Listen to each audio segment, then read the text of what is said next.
Super Tierra.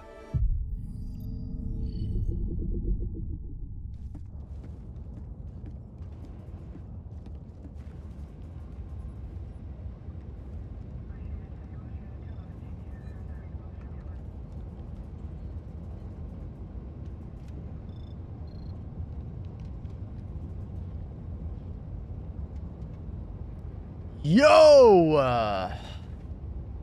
Good morning, everybody. What up? What up, what up, what up, what up, what up, what up, what up, what up, what up? Good morning, everybody. Good to see you all. Hope you're all doing well.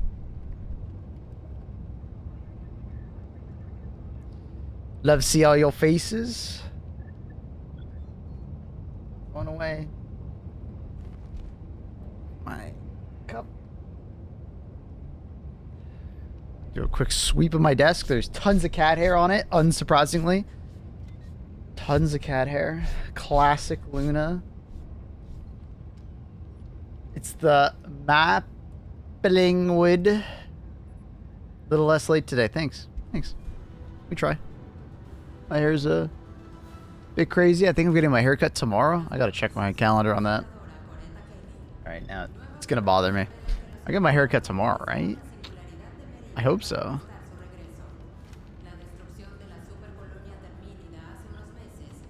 Yep, tomorrow. Love to see it. Love to see it. Need a haircut. My hair's getting long. How are things going? Ooh, we're doing it, chat. We're fucking doing it. Alright, but we need to get this activated. Come on, chat.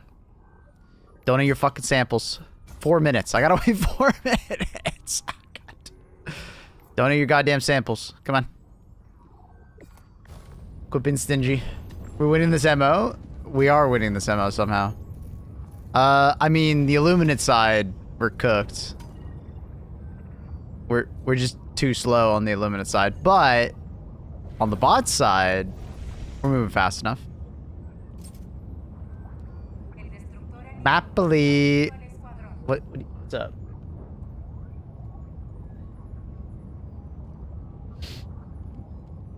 What's up? What's good?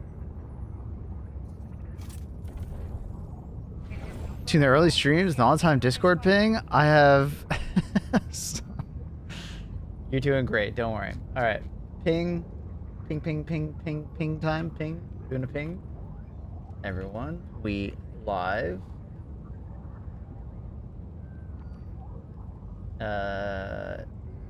Diving against the bots plus gas mines. Exclamation mark, exclamation mark, exclamation mark. Let's grab the pings. And then you do bada bing, bada boom.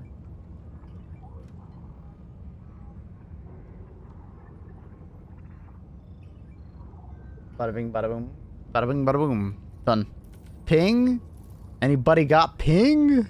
Any pingers? Oh, Hanson. Uploader has made this video unavailable in your country. Must be the tariffs. Sorry, Annie. Must be the tariffs. Like and subscribe. Thank you, Trindle. My homie. Thank you. Thank you very kindly. What up, King? What up, winner? Balance suggestions today? I'm down to go over them. Yeah. I feel like enough people have had time to throw them into the ring. Where are they? Dun, dun. Bam, bam, bam, bam. Dun, dun, dun, dun, dun. All right, Ramses. Spear. Dun, dun. Dun, dun, dun, dun. So talking about the recoilless. Spear needs to deal more damage. Yep. Yep. I agree. Ammunition. The spear has 4 shots while 6. Ton of luck on a target. Needs to be more than a second of targeting. I don't mind the targeting time, honestly. Are we just talking about? Oh, this is. Oh my God, he wrote an absolute statement. And then the problem. I agree. Why is it a problem? Proposed solution. All right. Well. For example, adding an alternate fire similar to the Wasp, launching 4 little auto-targeting rockets. I don't know if like changing it fundamentally is necessary. I think it's more of just like balancing concern, more or less, right? Make the reprimand one-handed. Mm-hmm. Because right now it's just like a small AR. Damn, Bob Ross still streaming? Damn right he is. Dun, dun, dun, dun. Clay! The best feedback I've seen for the spear is to have the damage penetrate deeper so it always does damage to main HP. That's fair. That's fair. Mm-hmm. Yeah, mostly what I've suggested is upping the damage, because I think the recoilless and the spear are just too close to each other.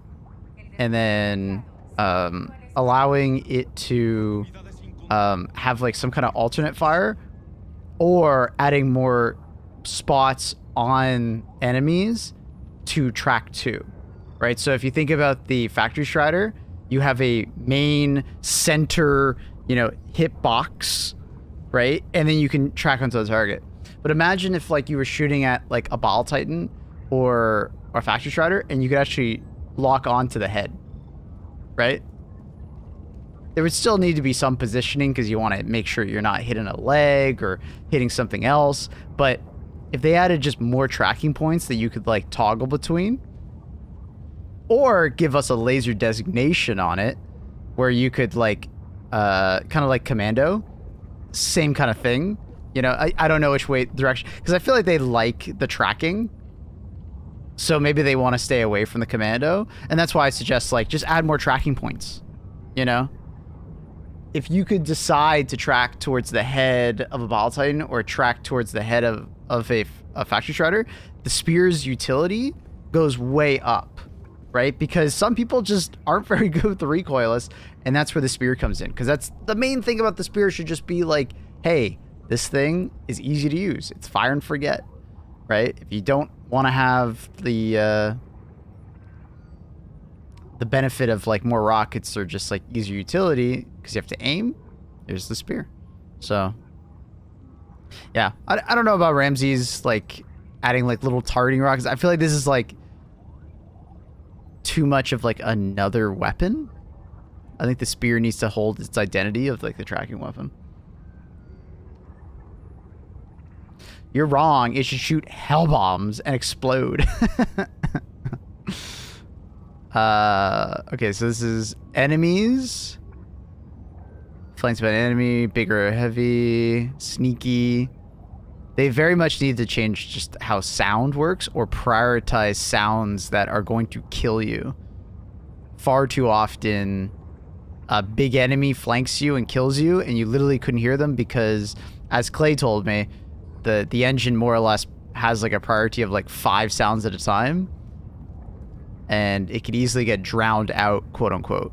And like, I understand the thought process of like certain sounds will drown out footsteps, right? Like, yeah, you're firing a weapon, it'll drown it out. But, you know, I do think, is it 8 primary, 16 sub? There you go. Okay, thank you. I was wrong with the number. But they need to like raise the priority of like anything that's going to kill you, right? Because from a gameplay perspective, it's never fun when you just surprise charger, right? Well, okay, it's fun at the very start when you're first starting playing the game, but like almost everything is fun when something's new. But there's like a fatigue to it. You slowly get, you know, worn away. You get worn away at like dying to like a stealth charger, or, you know, not knowing that something's coming up from behind you, right? It promotes keeping your head on a swivel, which is good, but I think it's a little too much. So dun, boom, boom, dun, boom, boom, dun, dun, dun. Just add some present sounds. I think what they Ramsey's means by that is like similar to the Stalker, how the Stalker just makes sound no matter what, using that for more enemies. And I can agree with that to some extent, right? Chargers really don't make like a neutral sound. They only make a sound when they charge and when you shoot them, for the most part. There's a little bit of like a footstep sound, but it's very quiet. It's not very loud. So maybe adding more of like a neutral sound. So like while they're charging, they like just like huff and puff. Maybe you hear like the ground rattling below you, so you can kind of like hear them.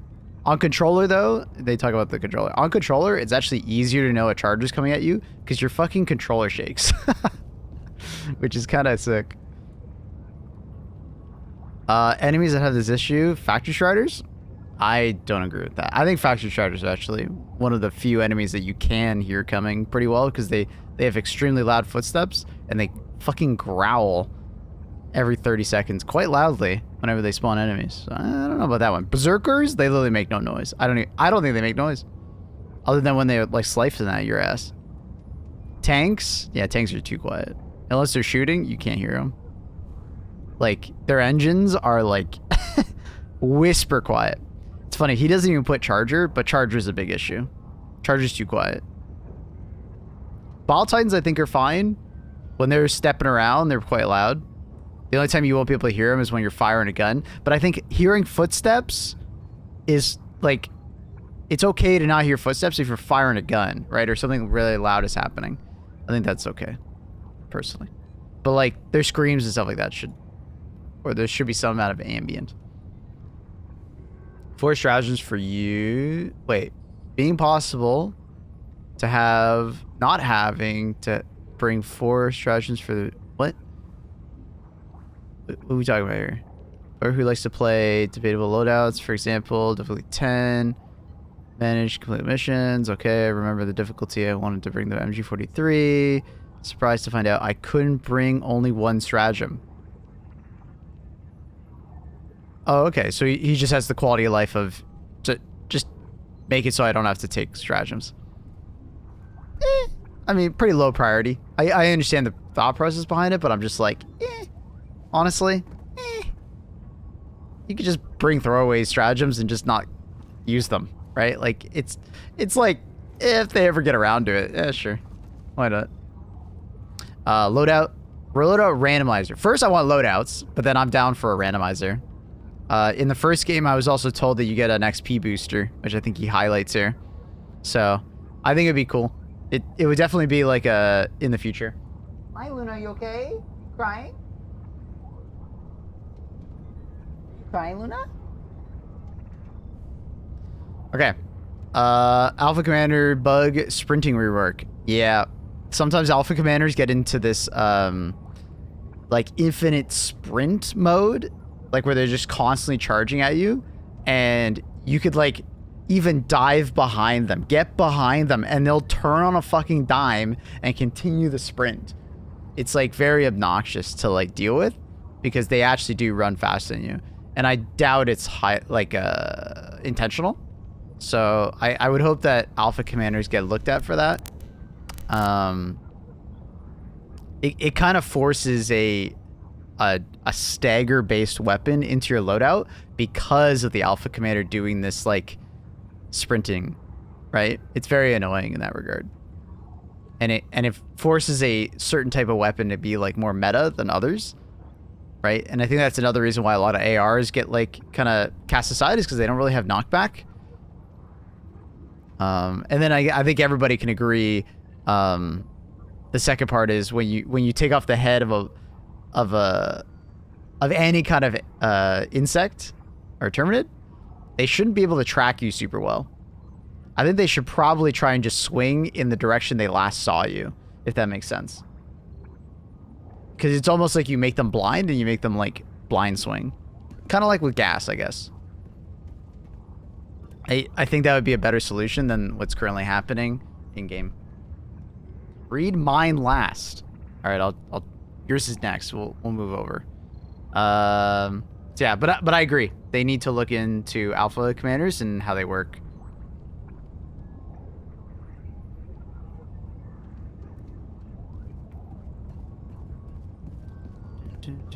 I don't actually quite agree with the last part. The last part is like they're complaining about bugs getting too close to them. I mean, that part is like, you got to bring a secondary. One that's not an explosive. That's a drawback of bringing an explosive weapon. You sometimes have to swap primaries. So I think that's just fair. All right. High value asset. Or is this not balanced anymore? Oh no. Oh no, okay, it is. High value asset missions are bad for XP and should reward more for the amount of time you spend. High value asset are the nuke missions, right? 20-minute nuke missions. The infinite sprint, is that for getting their head popped off or before? It could be before. They just start fucking going for you. Don't forget the weird behavior of commanders randomly roaming off. I actually don't mind that one. I kind of like it. It adds difficulties to the mission. And it's unique AI. I'm down for it. If it's a bug, keep it. Fuck it. It makes it harder. I know the verdict is probably the best secondary to bring with like an explosive primary. Bushwhacker. I actually disagree. Bushwhacker's the best. I think it's the best overall. Because like, what's the problem with explosive weapons? You can't use them in close range, and you need them to be farther back. What does Bushwhacker do? Push them the fuck back. And you're only going to use it when the crossbow isn't usable, so that's within 5 meters. Whereas the Bushwhacker work perfect within 5 meters. You know, so it works really well. Bushwhacker is super strong with the crossbow. I highly recommend checking it out. But the verdict is always a solid option, right? If it's a bug, but it's useful, it's not a bug, it's feature. There you go. I think the brood commanders running off by themselves is fine. I really do. It adds a unique gameplay element of, like, essentially what the brood commanders do is they summon their horde of alpha warriors or hive guardians, and then they just run away, right? And then they'll come back, and then they'll do it again and again. And they're kind of like mini impalers in that regard, right? Where you have to deal with them, or else they're just going to be a nuisance. Because they're like... alpha warriors are some of the scariest, like, normal terminants that we have, because they come out of nowhere, and they can two-shot you pretty easily if they hit you in the head. So, I think it's kind of... like, if it is a bug, I'm okay with it. If it's intentional, good shit.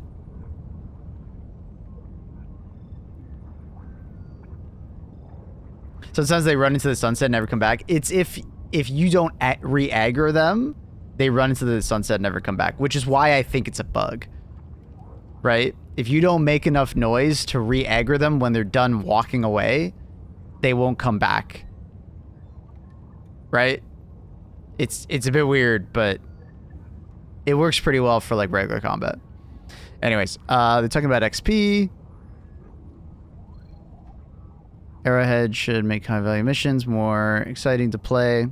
We've talked about this, and it's not really the XP reward that I want high value missions to have. High value missions just need more variability. They feel way too samey. Like, it's now been like 6+ months of playing high value missions, and they all feel the same. I'm sure I'm not the only one that feels this way. Every time you do a high value mission on a certain faction, it feels very samey.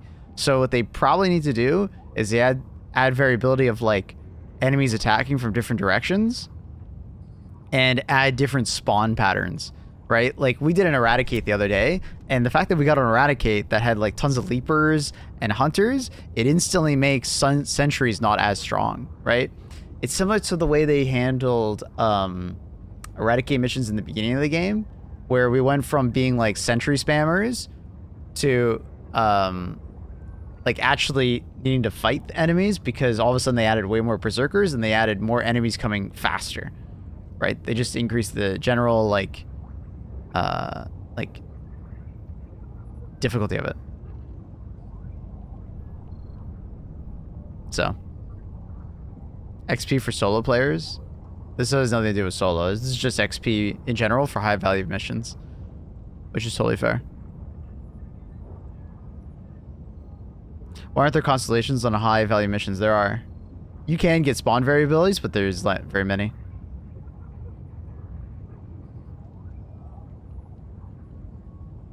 And a lot of the time, they just don't spawn fast enough. So, because the problem with turrets is that they are better than us at spawn camping a bug breach. And if you spawn camp a bug breach, a a mission gets significantly easier, right?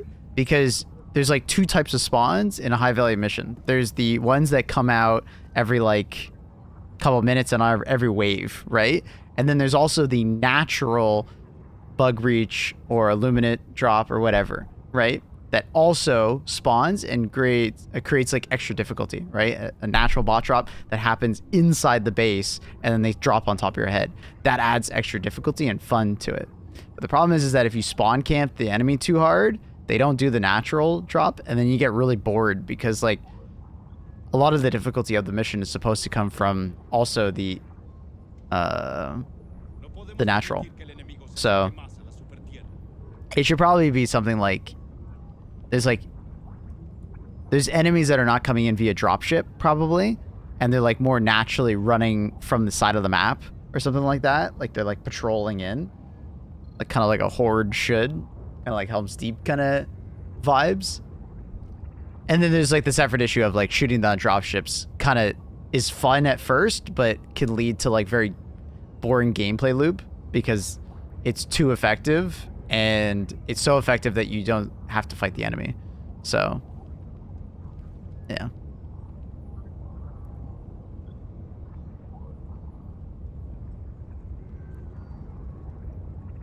Anyways. Yeah, I understand that he mentioned solo players, but this literally has nothing to do with the solo player. He's just doing an analogy, and you're getting caught up on the analogy. Don't worry about the analogy. It's a problem for all players, is that the XP is not very good on high-value missions for the time spent. And they have a pretty high failure rate, I would argue, so. But I can agree. Increase the XP reward, but also they need to make it more interesting.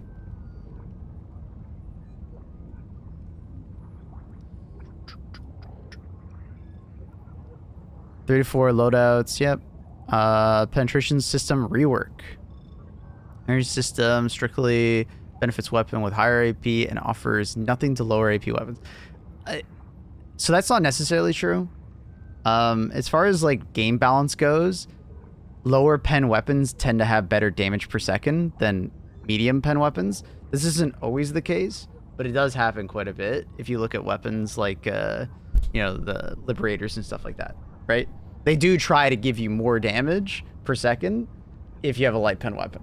But often it doesn't really matter that much because higher pen equals more damage versus certain enemies. So you end up like not really giving a shit, right? Now, if you have a very precise hand, light pen weapons are like really good, right? Look at the Tenderizer, for instance. If you have good aim, the Tenderizer is actually really strong, but you need good aim because occasionally you'll run into an enemy that doesn't have like light pen, and then it's like annoying to fight them if you don't have good aim.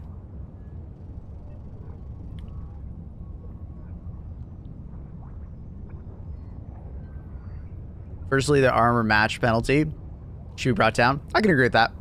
I still think that 35% is too much. I agree. It's a somewhat unintuitive system where if you have light pen and they have light armor, you get a damage debuff regardless. I understand why it works because, you know, the ballistic hitting the armor slows the projectile. Then when it punches through, it does less damage, right? Versus if it overmatches, it'll punch through with less effort, right? I get that. But the problem is that it's like unintuitive to a lot of players. They don't expect it, and then they're like, "Ooh, this doesn't feel good." And it's another reason why light pen weapons don't always feel good if you don't aim at the right spots, because you're just losing 35% damage. It used to be 50. So I'd also like it to be reduced more. I think we'll eventually get to a point where it'll matter, but it won't be so impactful.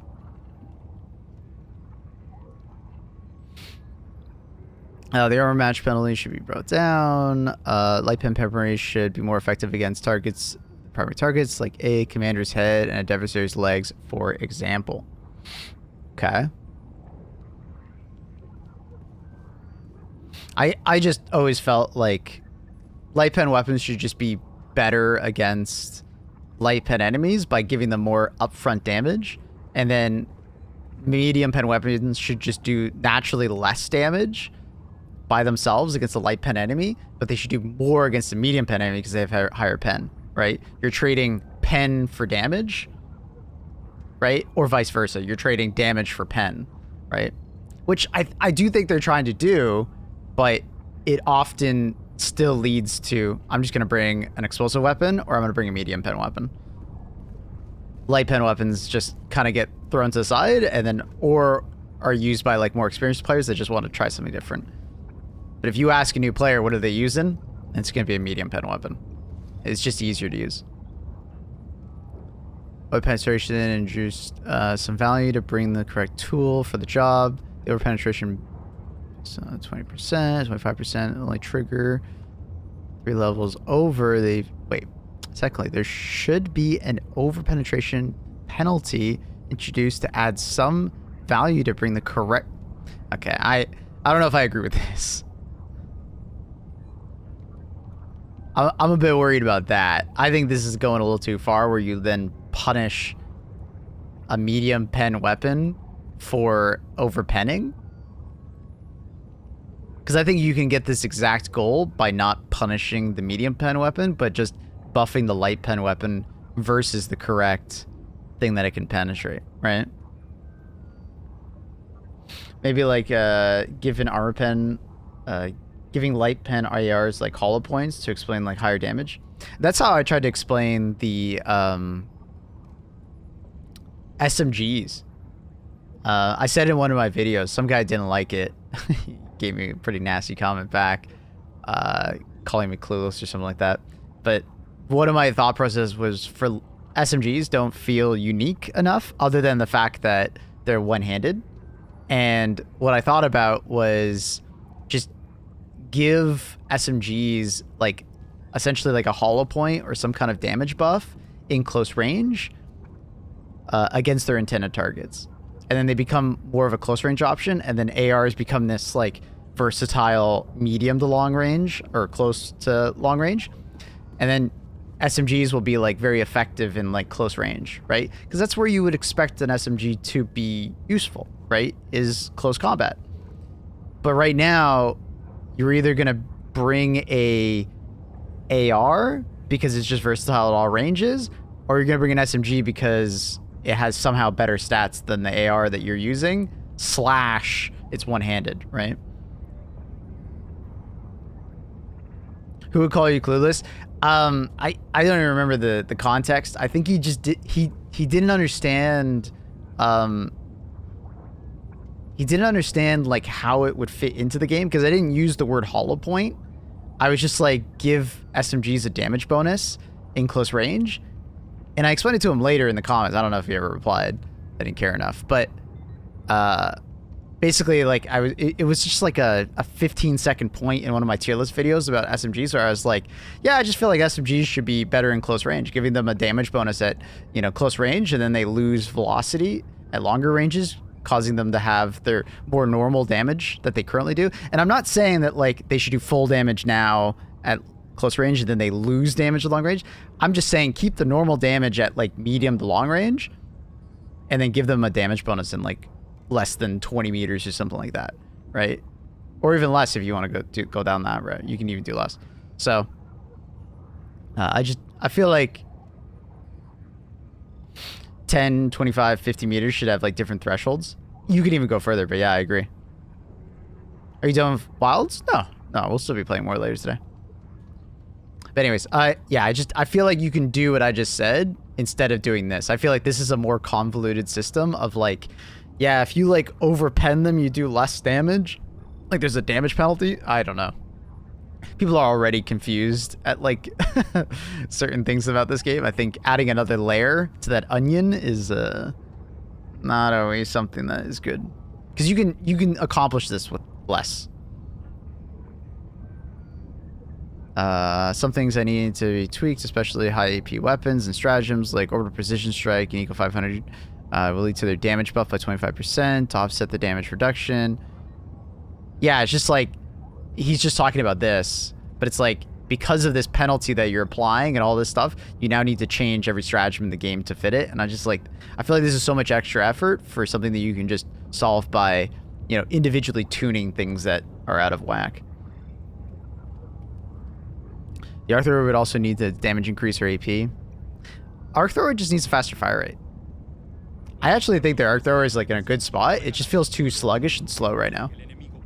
It doesn't quite have to be as fast as it used to be, but like I would like it to be closer. If I was going to do anything to the arc thrower, I would just make it fire a little faster.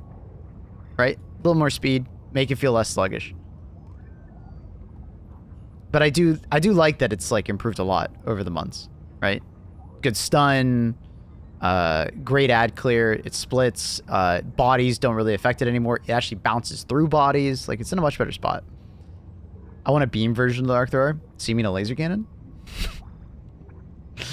oh, you're just talking like a constant arc, like tickle fingers, you know, Palpatine.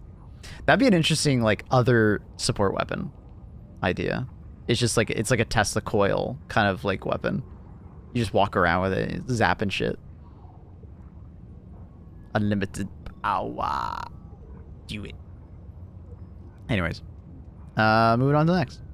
Ramses again. Dude, Ramses had so many of these. Do bug breaches last too long? I can agree with that. Sometimes you get bug breaches that last like 2 to 3 minutes, and it's a little obnoxious. It kind of depends on where the bug breach is. Like if it's on an objective and whatnot, like a high heat area, they can last too long. Realistic, a simple solution, bug breaches lasting so long would be to decrease their timer on how much they can spawn. The amount of time, I personally have no solution for the back mission Collins because the grid pay is pretty evidence. I can record a video. No, I think many would agree. Some bug breaches do last too long, and then you're just sitting there like spawn camping them for like 2 to 3 minutes, and that's kind of boring. What I would do in this situation if we're trying to fix this is you just do more bug breaches, less enemies coming from them, and you separate them, right? So you just like you basically would do a system where like there's just like less enemies that would come from it, so it'd maybe be like a 1 minute to 1 minute 30 duration on it. You separate the bug breaches so they're not on top of each other, because Orbital Napalm Barrage would just become even more powerful. But then you just lower the base cooldown on bug breaches in general down. Because like I do agree that like sometimes bug breaches just last too long. You'll be sitting there shooting at the same bug breach for, you know, over 2 minutes, and it's kind of like, I get the challenge, but it's not a challenge at some point. It's just like, did you bring enough Orbital Napalm Barrages? Have bug breaches move towards the player so they can't spawn camp right under their feet? I have thought about them that like they do kind of move at the moment. I just thought about them like just staying separate and then moving a bit. Especially on harder difficulties, making the player have to think more mobile is a good idea. I agree. Just to nuke them. So, yeah. Good talk. Another one from Ram. Another one. Play on console and cannot see remap or using functionality. PC players including switching camera. Poor quality of life. Now, I think Ramses is going too far here. I asked for balance suggestions. He's just going through everything. but yeah, I think everybody would agree. More customization on the game in general would be awesome. And then another one. See if list of things people have mentioned. Oh, this is from his Discord. Medical stim gun adjustments, requests for either more ammo per magazine or stronger stim effect. I think the stim pistol is actually fine. I just want it to have less bloom. When you fire it, it kind of it gets treated like the Senator, I believe, and the Senator has quite a bit of bloom on it. But I think the stim pistol is really good. I don't know. I think it has lots of ammo and it has quite a few stims per magazine. I don't know if that's what I would do about stims. Stim pistols are quite strong, especially if you bring like medic armor. Like, I don't know. If you do want to just make the stim pistol better in general though, adding some sort of like tracking feature, like light aim assist on it. Like if you're like sort of close to the target, your hitbox is like larger. You know what I mean? Like some kind of homing effect to Helldivers, just to make it even easier to shoot. But maybe we're getting into territory where it'd be too good, but I don't know. Enemy behavior and mechanics, silent tanks, villains chargers. Yep, we talked about that. Scout armor versus hunters. Players wearing scout armor feel like the detection rate reduction isn't working properly against determined hunters, leading them to be spotted from extreme distances. I don't wear enough scout armor, so I can't comment on this. It might just be that hunters just have greater range and detection ability because they are quote-unquote called hunters, right? So I bet it is working. It's just hunters have a way better sense of like their environment, so. But I'm not sure. I don't use scout armor, so like someone else would have to test or play around and tell me, like, do they get detected at the same distance, close and far, when using scout armor? Heavy enemy durability. Some players feel heavy enemies, tanks, are too easy to kill and no longer feel impactful threats. As well, seems like the bullet sponge, as well as seem to just be bullet sponges, suggesting an increase in armor and weak points to restore their presence to the battlefield. Sorry, this feels like you're stating one thing and then stating the complete opposite right after. Versus tanks? Which one is it? Like, I can agree with the first part. I do feel like tanks are killed too easily nowadays. Tanks are very threatening. But the second part is, like, they need increased armor? I don't know about that. And I think their weak point is fine. They're tanks. Flank them. That's the weak point. I think it works.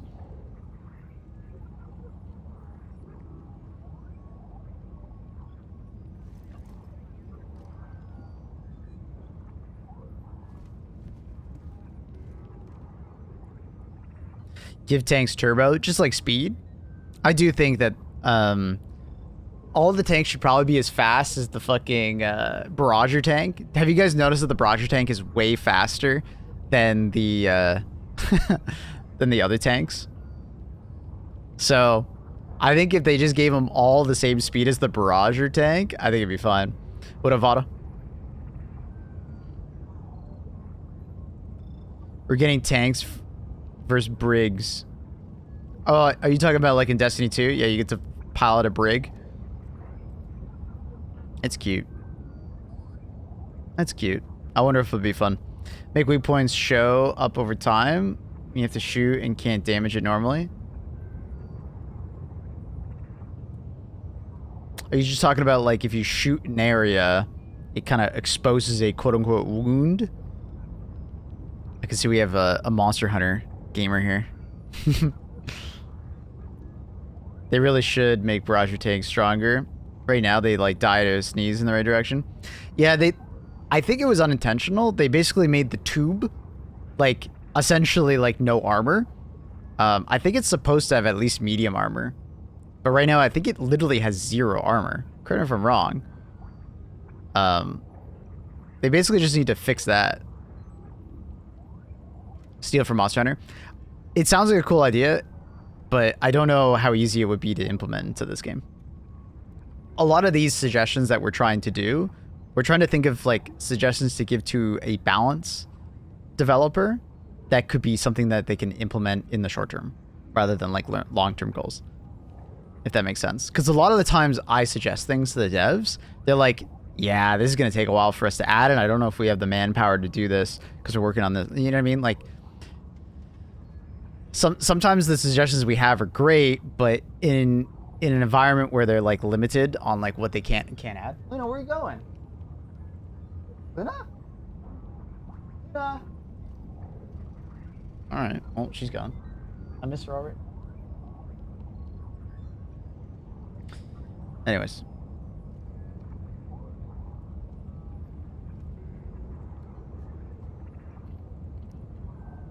On stealth bots thing.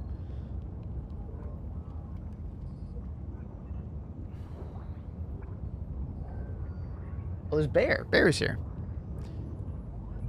YouTube videos. Sorry, what are they complaining about? Are they just saying...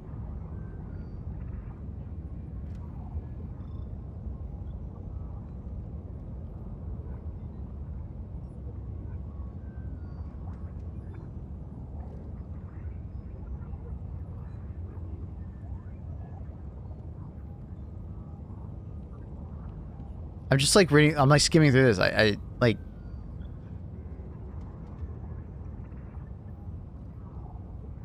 I think he's just like, the game's getting too easy. I think. I don't know. Literally saw a ghost, aka Bear. Luna traded for Bear. I don't know where Luna went, but I just saw Bear over there. I don't know. I don't know. Alright, where's the turret suggestions? Alright, so when it sentries a lot, closely setting AI, one could be improved upon. Fine that they did at some point. Sentry machine gun, automated fabricators, dropships. Yeah. I hate it when your turret targets an enemy it literally can't kill. I think everybody gets frustrated at those moments. I definitely do. Turrets love to prioritize dropships, so I've never liked that. I'm hoping that that's something that they can work on. Like, a dropship getting targeted is super annoying when it literally can't kill it. Or if it can, it just takes, like, forever for it to do it. It's just, I don't know. In general, like, dropships should have a much lower priority. It should be trying to shoot the enemies, not the ship.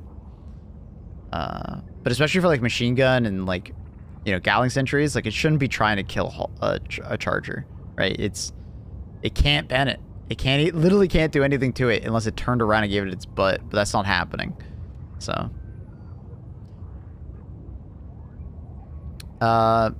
it's not shooting fabricators anymore, is it? I thought that was still implemented. They're still not shooting fabricators, but they're shooting dropships.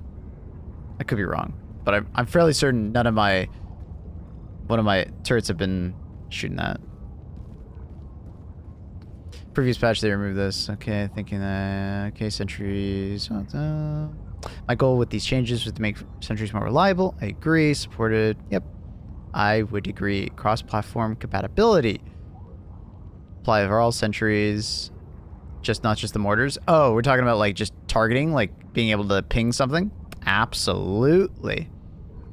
You should be able to ping a target, and your turrets aim at that target.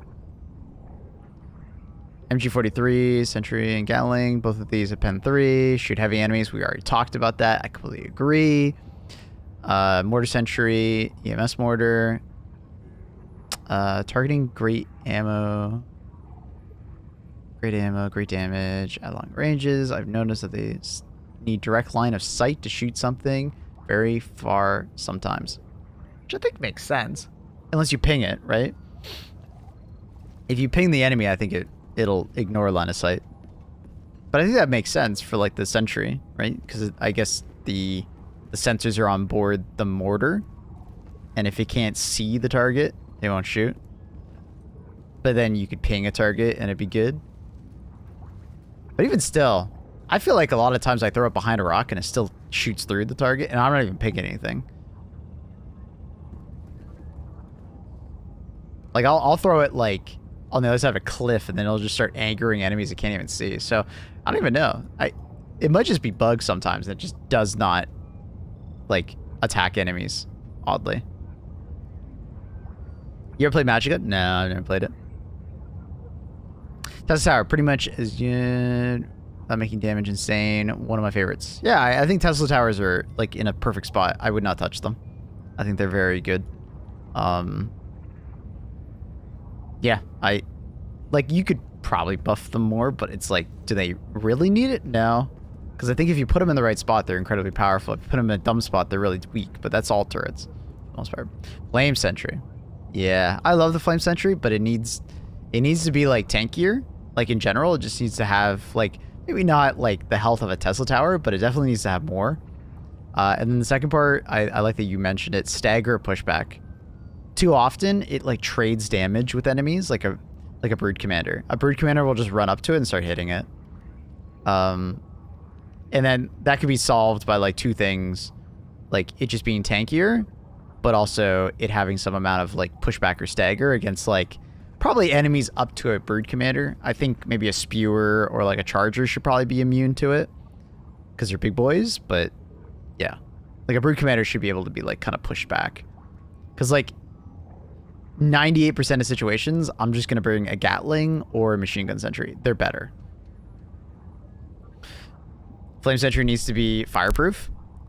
So I haven't noticed lately that it's been setting itself on fire. Have you guys seen itself set itself on fire? When it first came out, I 100% noticed it setting itself on fire. Like an enemy would come up close to itself and then it would fire at the enemy and then there would be splashback and it would set itself on fire. But lately, I have not noticed that. And I think it has been fixed to some extent. But I think there's another issue of it just fucking dies super fast. Put us back.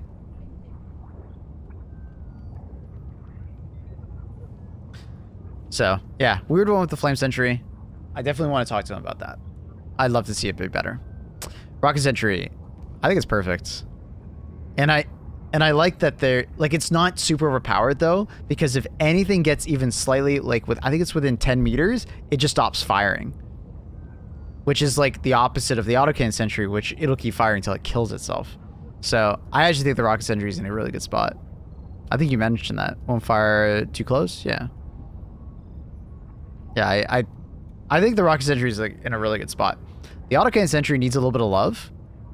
Probably I do think it needs something like probably better turn speed at a minimum. It's just too slow. And then if you want to give it like 10 to 20% more ammo, I don't think anyone would be opposed to that. I think it would make a lot of sense. Right?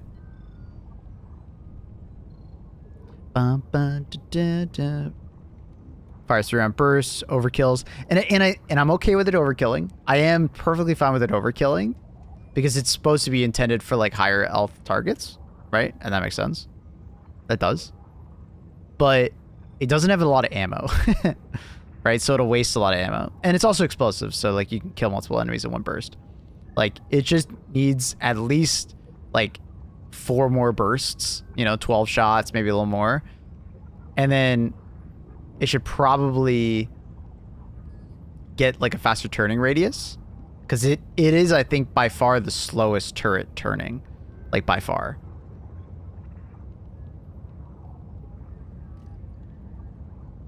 It will also fire point blank and blow itself up unlike the rocket sentry, and I think that's okay. I actually find that okay. It will try and kill things up close. Remove 3-round burst so it won't overkill. I think it's okay. I think that's fine. I personally think that's fine. I actually like it. It just needs more ammo to compensate for this. Overkill is fine as long as it has the ammo to supply it.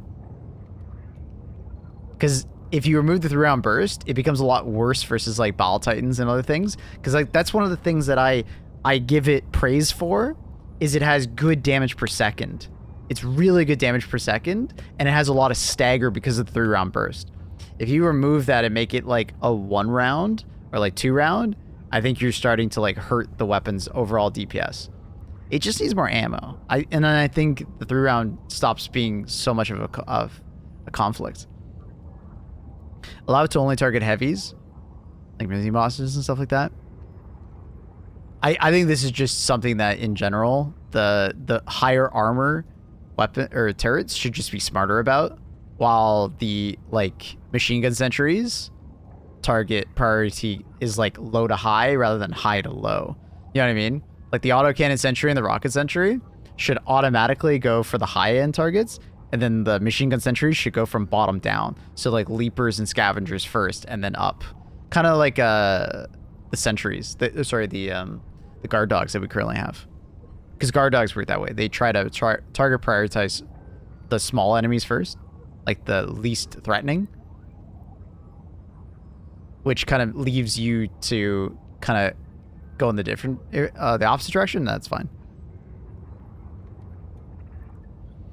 Sign up for the autocannon and rocket sentry. Will target dropships. Yeah. Yeah, they really do shoot they target and shoot dropships far too often, which is really annoying. So, yeah. Hey Maple, so they're remaking Pro Skater 3 and 4. That's cool. So there's no new Tony Hawk game?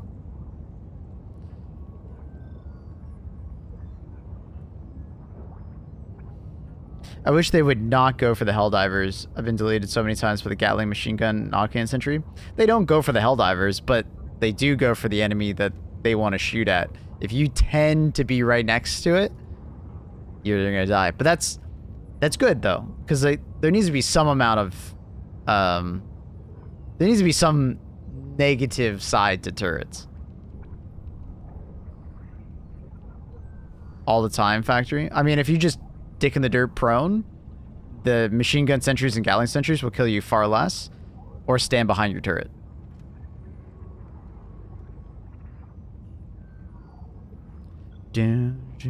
I convinced the rover targets Helldivers. Nah, a lot of players are just blind to their left. The only time you'll ever die to your rover is if it's trying to shoot an enemy on your opposite side. It'll always try to hover over your right shoulder. If you allow an enemy to be on your left shoulder and it's trying to shoot on from your right to left, obviously your head gets in the way. So just always prioritize enemies that are to your left. And you'll die significantly less to your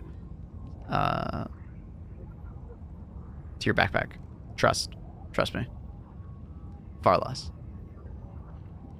Okay. Gamers. Let's play. You are wrong, Maple. They will purposely target you if you are near their line of fire. They will aim at you for half a second if there are no targets behind you. I've never seen that happen. It's been like 2 weeks since I've died to my sentry. If you guys are talking the way it does, I should die a lot more. You're just in the line of fire. It happens sometimes. You can manipulate it by turning your camera.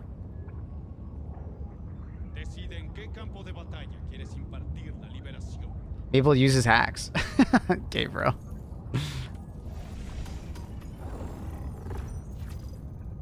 Ugh.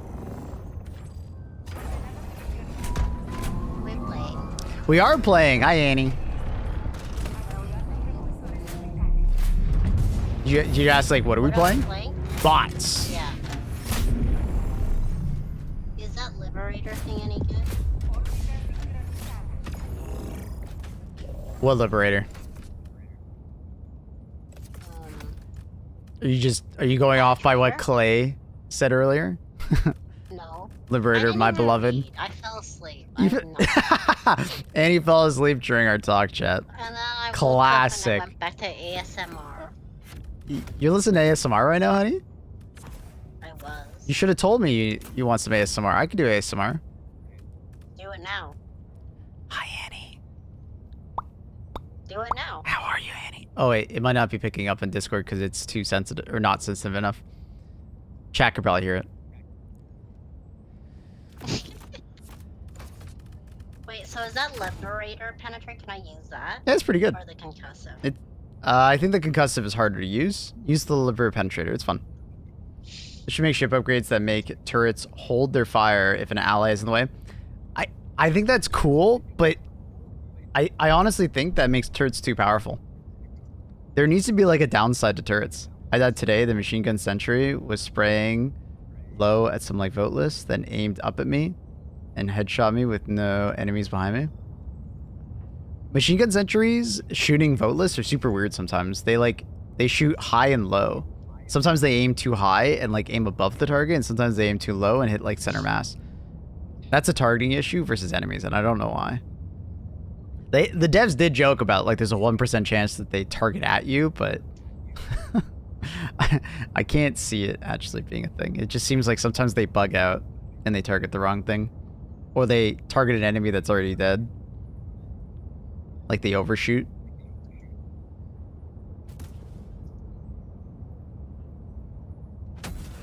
But like with guard dog sentry, nah, you can manipulate the AI really easily because you can turn your camera and it will turn with you. Sometimes it'll have like a really weird, it has to do with terrain. Sometimes the guard dog will get like caught on terrain. It'll be like flying behind you weirdly. I'm sure you've seen it before, but, or like flying in front of you and like trying to shoot an enemy behind you. But I mean, for the most part, it'll try to always be on your like side, right? Your right side. Thank you everybody for the likes on the YouTube live stream. Appreciate you very much. You're welcome. Andy, did you like? Yeah. Did you comment and subscribe? No. The fuck? What? Got shot at. Do better.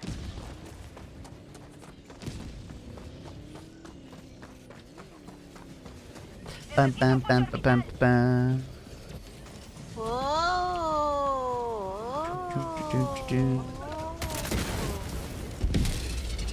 But anyways, my main point with like guard dogs and sentries in general was just like, I don't mind that they're lethal to us.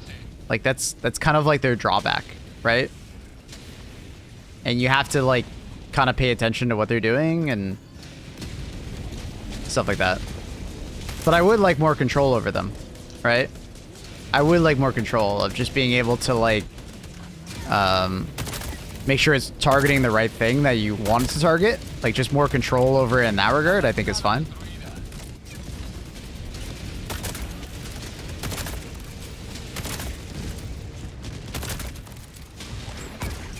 Whoa, what the fuck is that, bro? That is a rocket strider shooting at you. You little fuck. Oh, get the little fuck. What the fuck is happening? I don't know, I've been playing this for a while. It's a tank. That is a tank.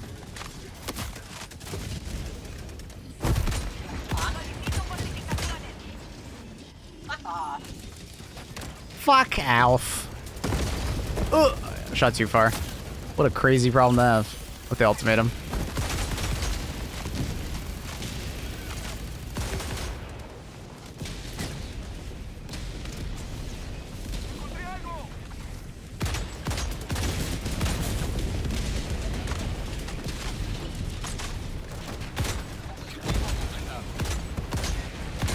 Yeah, don't take my grenade. What? Oh. You guys are... They're mine. They have my name on them.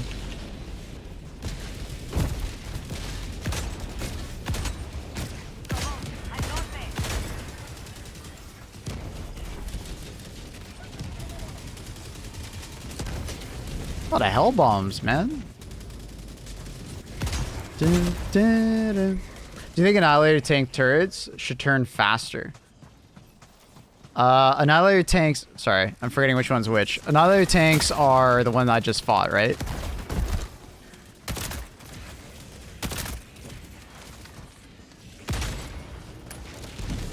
Then there's barrage tanks, and then I'm forgetting the last one. Which one's the last one with the AA turret?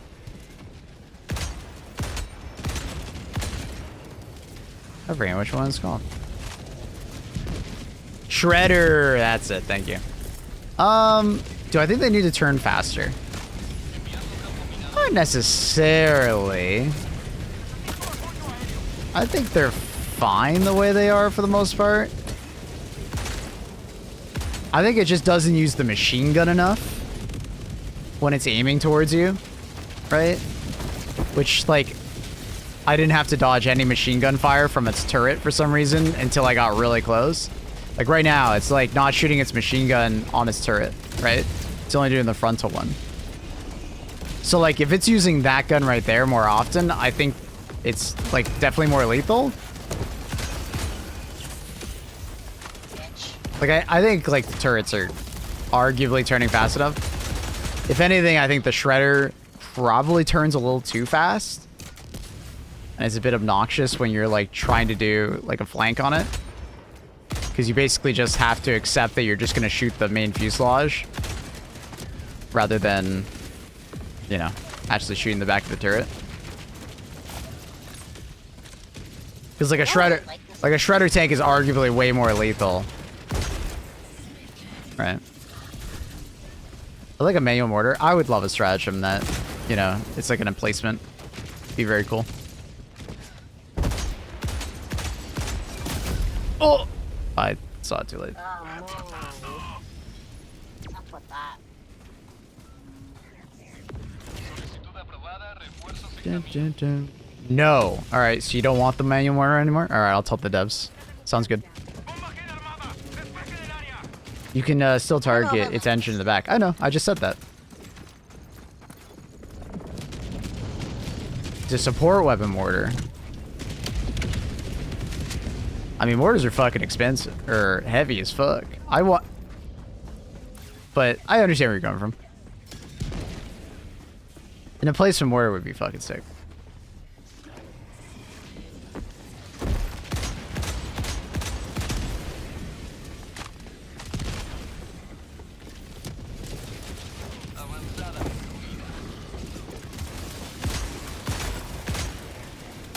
Bum, bum, bum, bum. We want tanks to be better for an elite. They're quite sad, especially with how much they get stuck. Oh, I think that's like all enemies, unfortunately. But I mean, as far as an elite goes, I mean, they're kind of tough to deal with if you don't have the right weapon.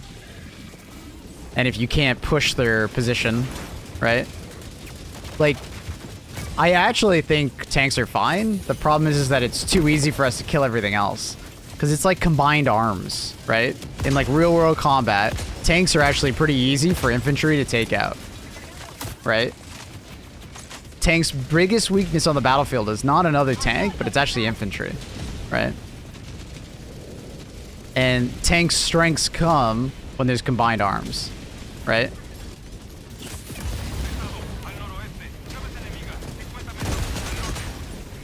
Like if there was devastators around that, supporting it, I wouldn't be able to do that. But because there's no enemies around to stop me, I could just walk up and kill it. But I think that's fine. Holy shit. So I would more just say, like, I feel like there needs to be more support for tanks on average. Like maybe enemies tend to be around tanks more often or something along those lines. Oh, fuck you.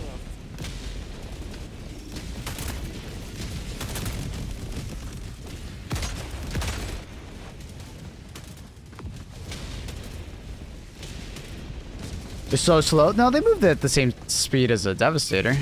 I mean, Devastators and tanks move the same speed. Hulks just move faster. But I think that's fine for Hulks because they need to be more aggressive.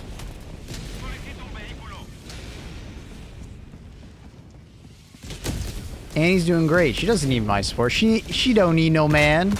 How do I do the hell bomb thing again? What do I press? You can't do the hell bomb in there. Why do you want to do the hell bomb? Why? Because it's not an objective that you can use the hell bomb on. And it's no, all. I brought my own hell bomb thing. Oh, your backpack? You press the 5 Yeah, key. I forgot. 5 key. 5 key and then what? That's it. 5 key.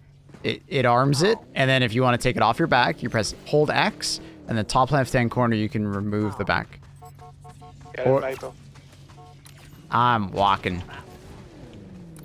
Oh, get it, come on, it's gonna be fun. Oh man, okay. Well, now it's kind of useless. Oh, I'll do it over here. English, my friend, English. Bum, bum, bum. Bitch. Lambo feeties, damn right.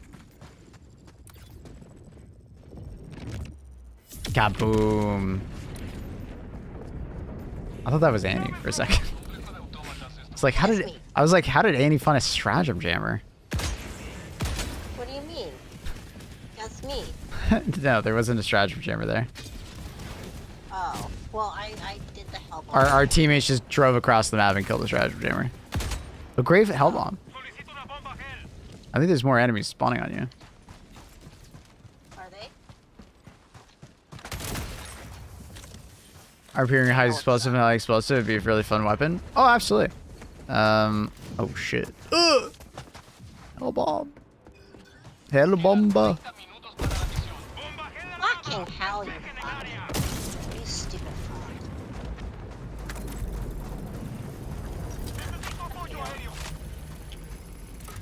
Hell bomba.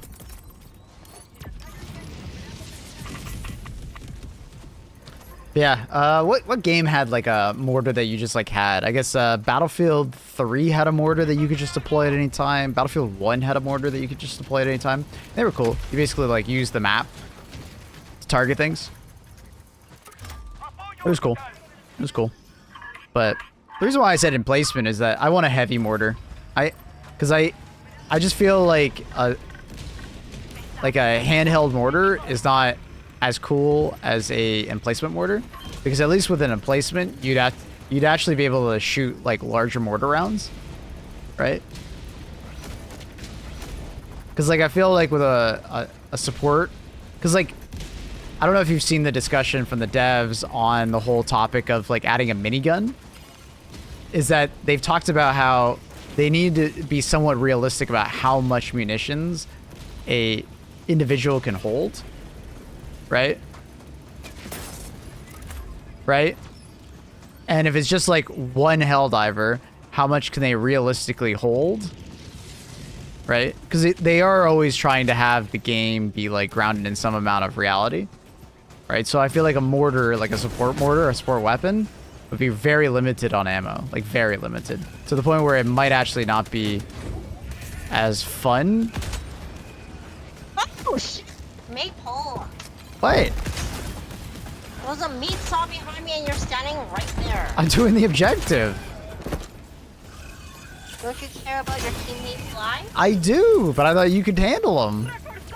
I didn't see him behind me. I don't have eyes in the back of my head. Well, you better start turning that head then. But you're back. See, it's not a big problem. Where's my stuff? It's right here.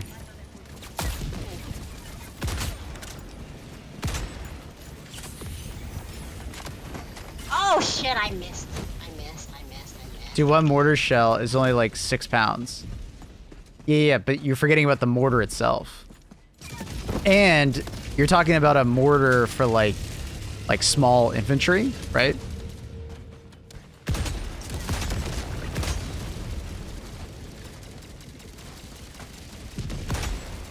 Oh, the dog, let me get the dog, Get the dog, get the dog!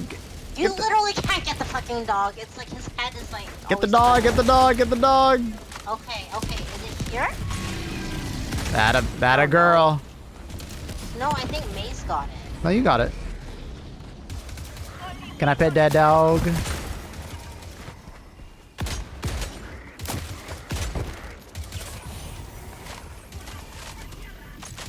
A mortar that's fires ultimatum rounds. I mean, that's kind of what I was thinking, or maybe not to that extent, for like an emplacement mortar, right? You call down a big ass fucking mortar, you know, proper large shell. Indirect fire, maybe you use the mini map to aim it, right? So then you can kind of aim at pings. It would make the radar booster a lot more useful. It would make radar armor maybe a thing as well, right? Miss, did you do that? Listen to that laugh. I don't know about ultimatum, but I definitely make them recoilless. They don't have to be like super like armor penning mortar rounds, just like high explosive, large high explosive rounds.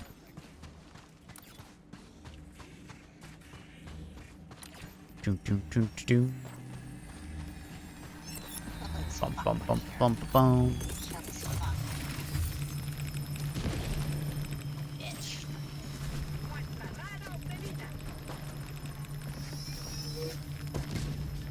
Bum, bum, bum, bum, bum, bum.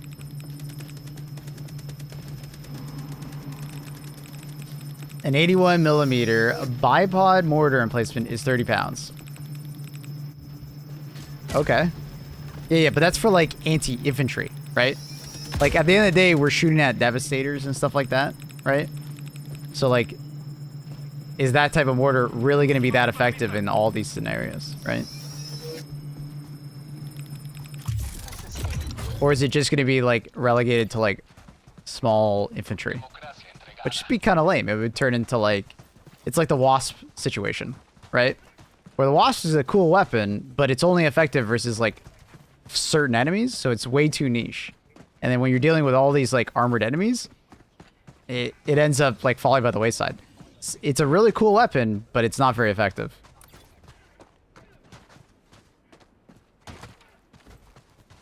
Because like essentially the Wasp is in fact a like line of sight base mortar, right? It's a tracking. Because you have essentially like, what is it? 7 mortar rounds per magazine, and they track.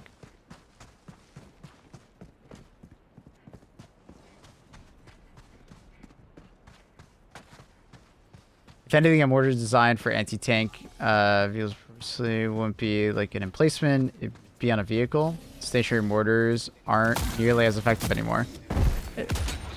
What? Are you talking about like modern warfare? Yeah, but I mean they're worrying about like counter battery fire, but I mean it's Helldivers. We don't really have that as a problem.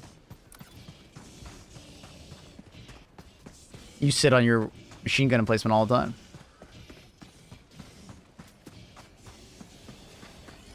Bum, bum.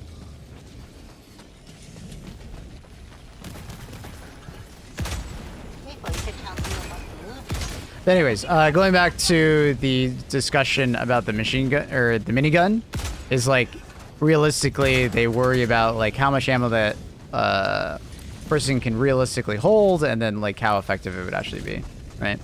Which seems to be the main concern around the minigun, right? And I wouldn't be surprised if a similar discussion would happen around the mortar. And I don't want it to come out and just feel like the Wasp.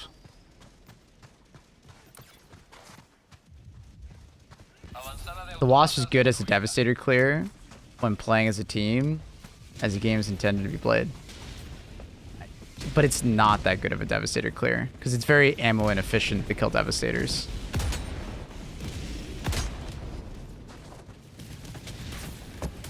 And then when you compare it to everything else that you're playing with, right? Like, sure, it could kill a Devastator, but then it sucks against, like, all these other enemies that other weapons are good against, right? That's why it feels lackluster, right? You could say, well, just play as a team, but if your weapon just kind of blows against a lot of targets, it's unfortunate, right? The only time the Wasp truly feels good is like if you're doing like a mission versus like spewers, because then the vast majority of enemies are spewers, and at that point it feels pretty good. But it just feels so ineffective in the long run against so many enemies on the automaton front. A lot of weapons feel like that in Helldivers. That's not necessarily true. Wasp is actually one of the only ones that feels like that at the moment. Because a lot of the weapons at least have something else going for them, right? Like an arc thrower at least can stun a lot of enemies.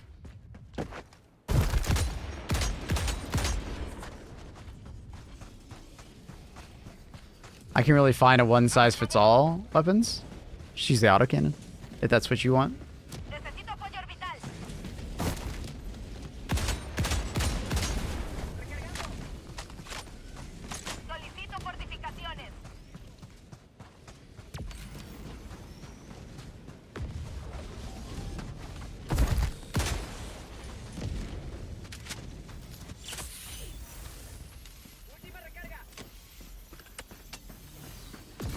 But there's like more weapons than just that for like general purpose. Like it's literally not just that weapon. HMG is a general purpose kind of deal with everything. AMR is a very good general purpose weapon. Realistically, the average person could carry 5 to 10 mortar shells. Yeah, I just don't know how personally how effective that would be.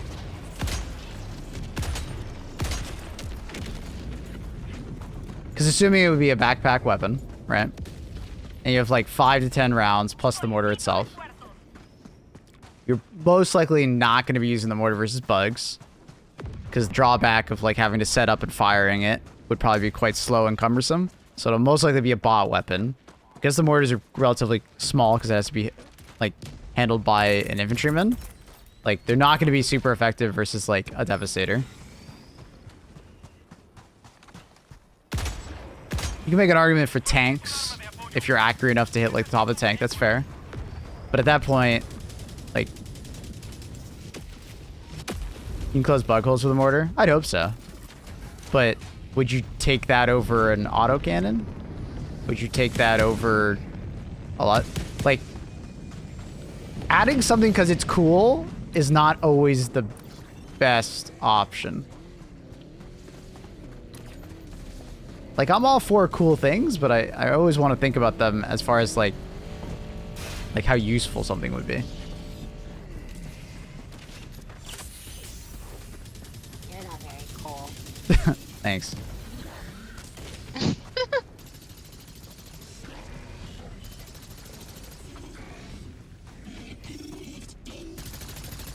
Where is that coming from? The recoilless could close bug holes more effectively than a mortar.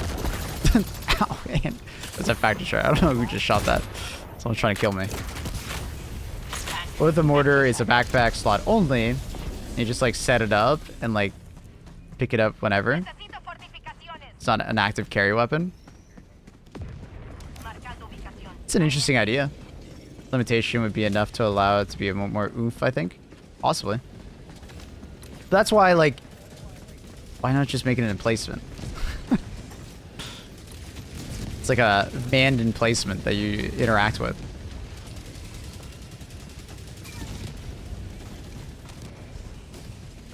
Because you get around the ammo concerns and it having enough ammo.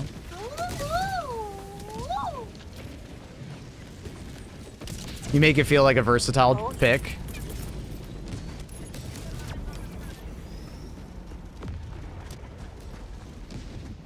I don't think they mean like a backpack sentry. I think they mean like, say I have my support backpack. I press the 5 key, and then your character like goes and sets up the mortar, right? And then you can use it.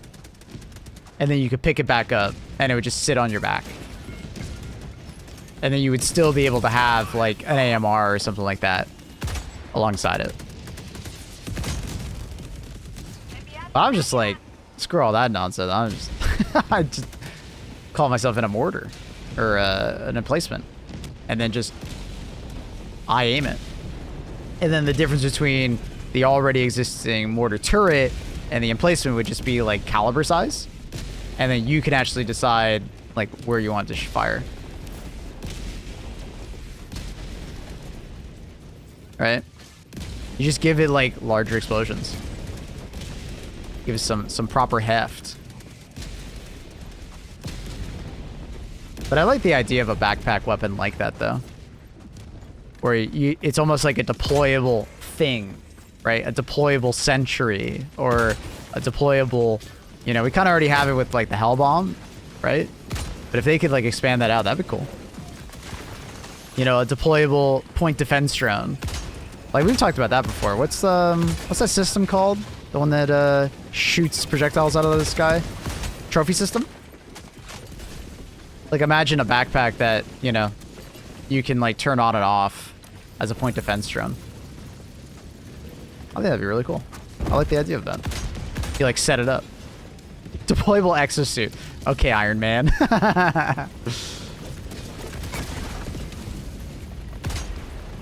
A deployable fucking exosuit. I do love the idea of an exosuit though. We've talked about that a lot on the stream. Where like imagine you have a stratagem slot where it's an exosuit, but the exosuit gives you like greater mobility and greater handling across the board, but it would have some sort of like health bar, right? Or maybe like battery tied to it. So it'd give you like faster sprinting, maybe jumping. You'd have greater handling. We have also thought about like maybe like it's like an exosuit that allows you to hold more than one support weapon. But obviously it would count as like a backpack, right? It's a mini super soldier. Yeah, essentially. Yeah, think of it like what's that movie with Tom Cruise and the time traveling with Emily Blunt? Which one's that one? That's I can't remember what it's called. It's that movie. I think of like Edge of Tomorrow? Edge of Tomorrow. Thank you. Thank you. Yeah, Edge of Tomorrow. Kind of like that, right? An exosuit just to give you like greater range of mobility and like, yeah. It'd probably give you some kind of melee capability as well. But I think as long as you keep it as a stratagem and you also make it so it has some sort of like durability or battery supply, I think it keeps it balanced from like just shitting on everything else around it.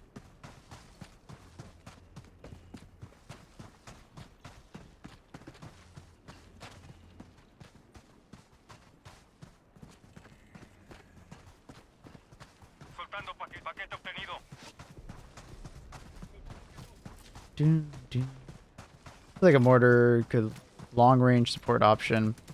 Someone said earlier you can make like the backpack only weapon. Yeah, I don't know if there's enough ammunition for me to really like get behind it. Like an anti-infantry mortar could be interesting, and then you give it an armor penetrating shell, but like that only work against very limited targets that are very slow, right? Like a tank. It wouldn't really work versus a Hulk unless it just was standing still. A Factor Strider would just shrug it off. A Charger's too fast. A Ball Titan's too fast. Like, I'm just like, in what situation am I using this mortar and where would I use it necessarily? Right?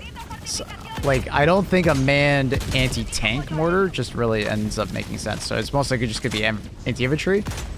And I don't think you can really hold a big enough shell for me to feel like it's super worth it. And that's why I'm always like, why don't we just make it an emplacement? Right? Then you could have some, you know, proper large shells with a good... Oh, I'm dead. That's so unfortunate. It landed behind me. Right?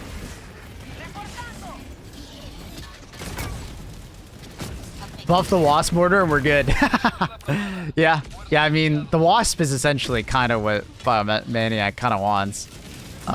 It does need a buff. The artillery mode is just ass cheeks at the moment. And in a funny way, I think what we're talking about with this mortar would almost be a worse version of the Wasp, because at least the Wasp has tracking tied to it. So you can like more accurately like deal with stuff. Let it break mortars. Yeah, but that's cool, but like you can just quasar it. Right? It's a neat like idea, but it doesn't really do anything that's special, right? Because fabricators are not a problem at the moment, right? They're a non-issue. They used to be something that like you actually had to like, you know, think about in your loadout. But there's so much shit that can blow them up and deal with them now. That if it didn't, I'd be like, oh, that sucks.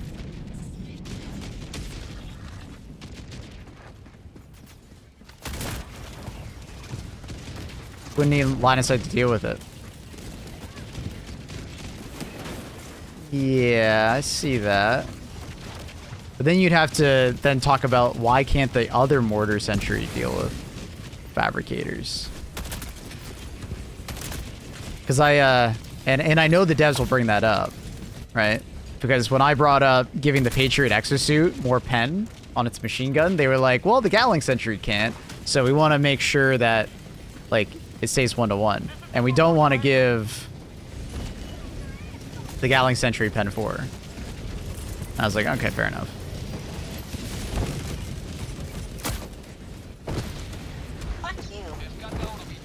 Backpack or shoulder-mounted rocket pods that have like fire homing, like the Wasp. You're saying like, oh, okay, it's kind of like those like arm rocket pod things that like attach to you.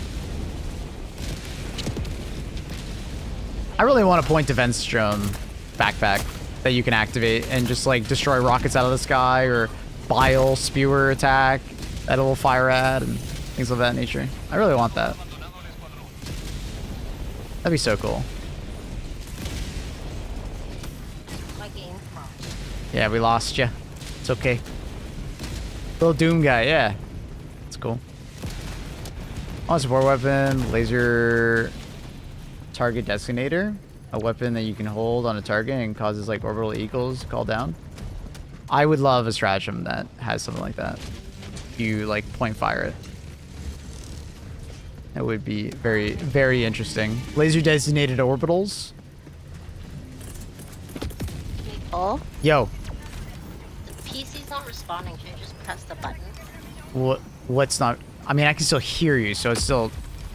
What do you mean it's not No, responding? I can't even close the HD2. There's no task manager. I can't alt F. Control Alt Delete. Bring up Task Manager. I did. Is it? So it's sticking on the screen? Right. Is what you're saying? Yeah. Do you have a secondary monitor that you can like bring it up on? No, it still doesn't work.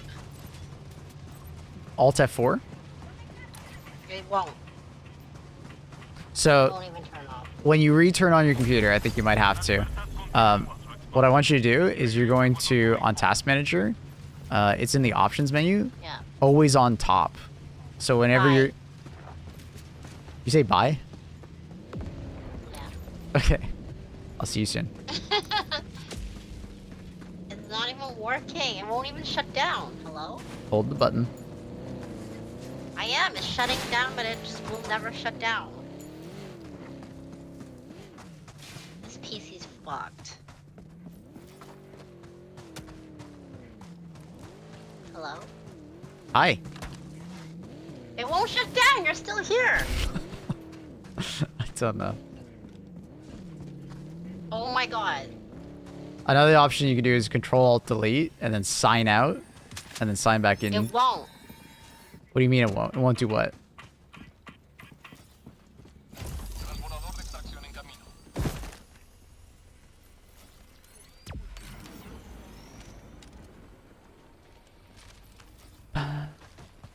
She sounds so disappointed that she can hear you. Yeah.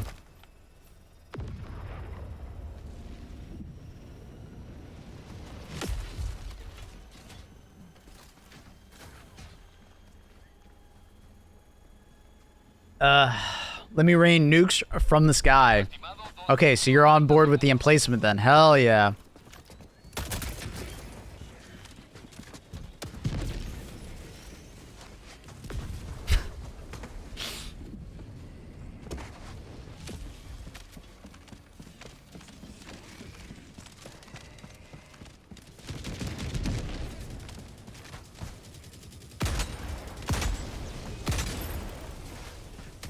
I would not be surprised though if they've already like experimented with a support mortar or something along those lines.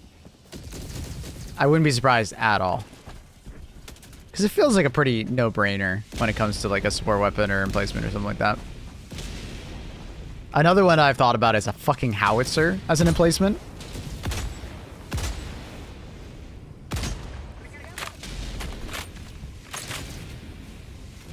Like imagine like a two-manned emplacement. That's a goddamn howitzer. Firing like massive shells. Like basically the Sief artillery, but you know, you'd be targeting it with a teammate. You could do it by yourself. It would just be slower, right? Anti-tank placement? Nah, it'd be bigger. Bigger caliber, it'd be like Sief. And then one player would have to like grab the shell, put it in, right? While the other one's targeting. Yeah, you know what I mean? And they'd be like large shells on par with Sieve. And then maybe you'd have a collection of different shells that you could choose between, you know? I think that'd be sick. I want to make an engineer nest and just like finish the mission from 300 meters away. So you want to remove the gameplay from the game. No, I'm just kidding. Well, you can kind of already do that in a lot of ways. But I understand. You want to be a mobile artillery.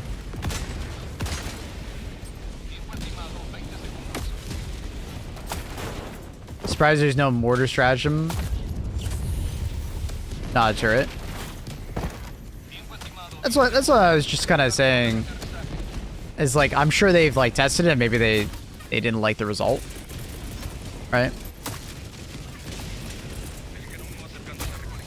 Maybe they felt like you were too pinned down, or maybe it felt like some reason. Because it is surprising that we don't have like a manned portable that you could like walk around with, but there might be some other external reason for that. Tied to gameplay. I want a stratagem that lets me swim. Oh god. Annie, can you hear me? Annie. Kick me out there. Someone threw an orbital at the ground. It looks like it was your orbital.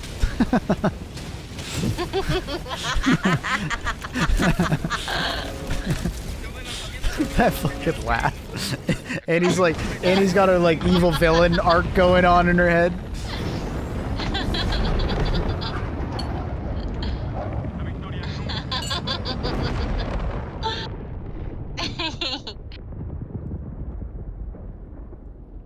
I want a man cannon that launches me across the map. Have you been playing Satisfactory.io? Or just no, that's Factorio. Have you been playing Satisfactory? A manned cannon to launch me across the map? That just reminds me of Satisfactory. Her laugh is great. It's great now.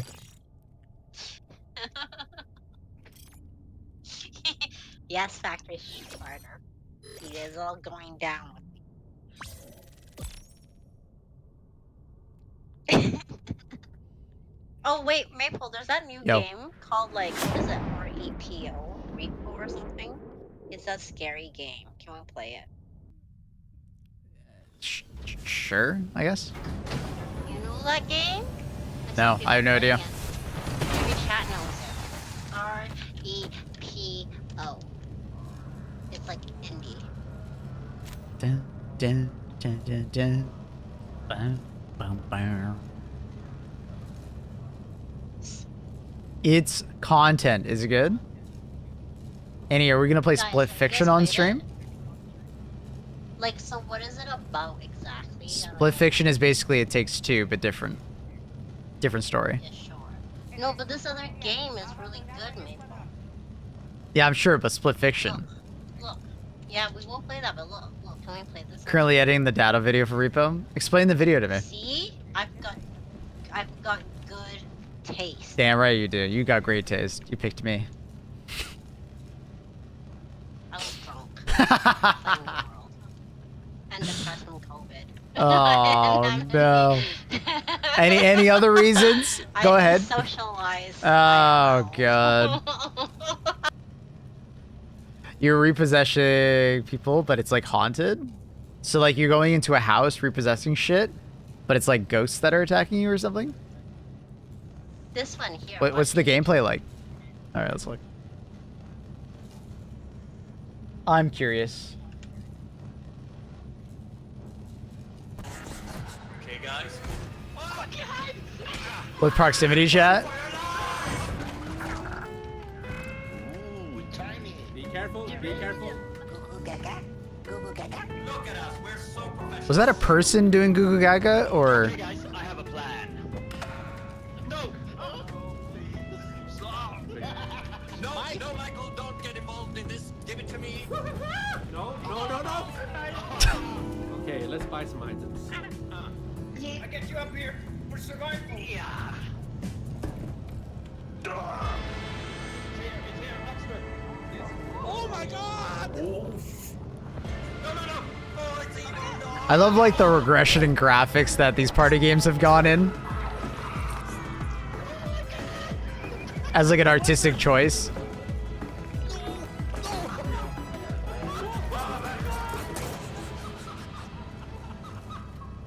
What was that game that came out last year that everybody loved? I didn't play it because I didn't want to play it, but Lethal Company. Lethal Company, right? It seems like Lethal Company, but a different gameplay loop. Best part, hands down, is the South Park mouth movements when they talk. Yeah, I do love that. It looks funny. Maybe we can play this for Sub Sunday. What, that game? Like after. Yeah. People want to play it. It depends on who you play with. We need people who would like use mic and stuff and be silly. Well, But like we could we'll invite play. like some of my friends. Well, then that's for sure not going to be me. What? Of course you'd be there.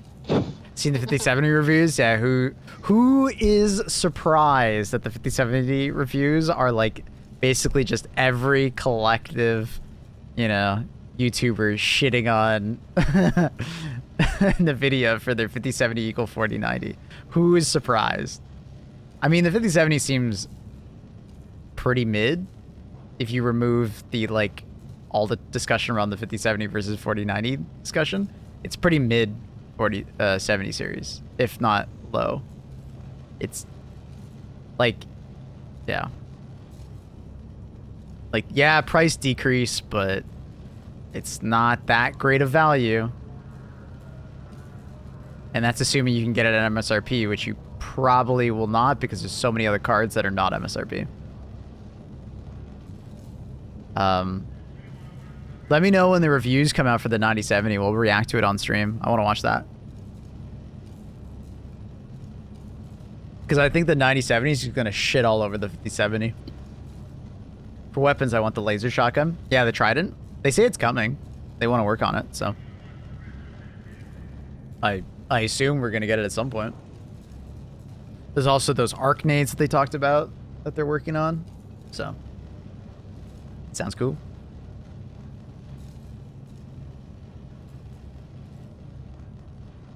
I don't know. I'm just normally not one of those party game kind of guys. I tend to like watching people play it that are like extremely funny, but I'm not that kind of person. I don't know. I don't normally play myself or want to play myself. You can sit there and be in game, but watch me play it. I'm just cameraman. I bought it because it's too. I mean, I'd be down to play with you guys on stream. I think that'd be very fun. But the problem is that I stream at a really hard time for everybody. The Rex is down. Compared to dark matter nades, we talked to the devs about that. They don't have the tech to ragdoll enemies like that. Unless they're dead. But maybe that's something in the future they could add. It'd be sick though, if they could. Because a black hole Wait, dark did matter Reese nade would be play it insane. too? Did Reese get it too? Can you comment on why mortar is the best stratagem in the game? Like, the mortar emplacement? Or sorry, the mortar, like, sentry? I mean, it's quite good. I don't know if I'd say best. Or is this a loaded question, like, you want me to say that? You want me to reaffirm that the mortar is the best stratagem of the game?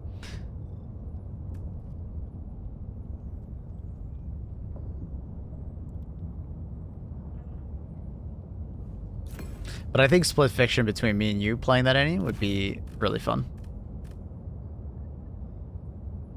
Alright. If you were interested in playing that. Yeah, alright.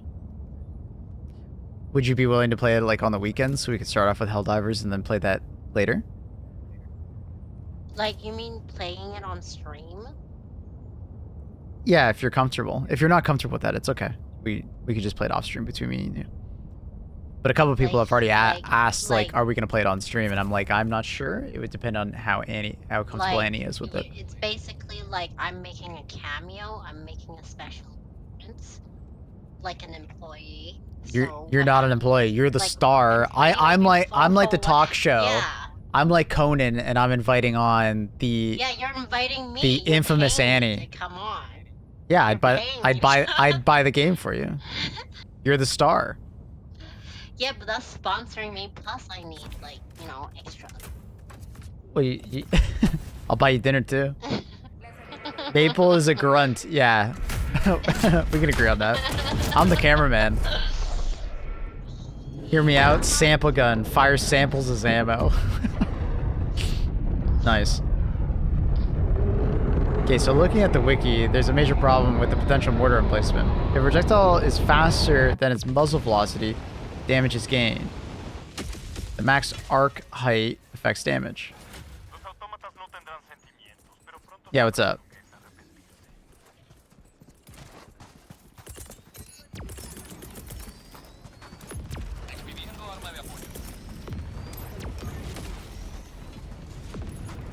I mean, they could just make it fire higher so it gains more velocity.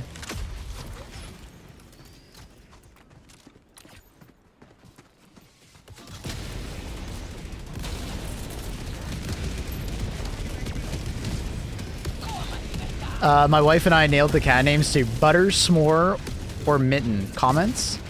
Any thoughts? Butter, S'more, or Mitten. So it's Mitten, just Mitten, right? Like one singular mitten, not mittens.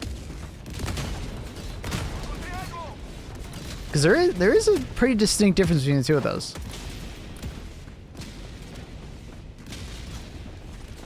Mitten. Mitten's pretty cute. Do we know what this cat's gonna look like?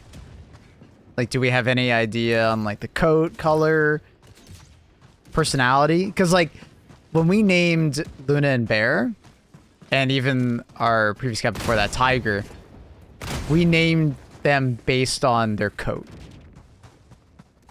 Right? For Tiger, we named him based on the fact that he looked like literally a tiger when we first picked him up.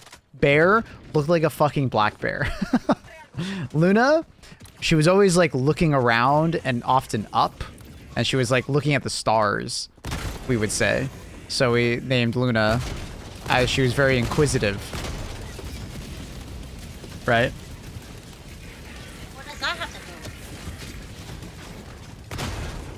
it? Sorry, what? Luna means the moon. Yeah. Luna means the moon. She's looking up at the moon.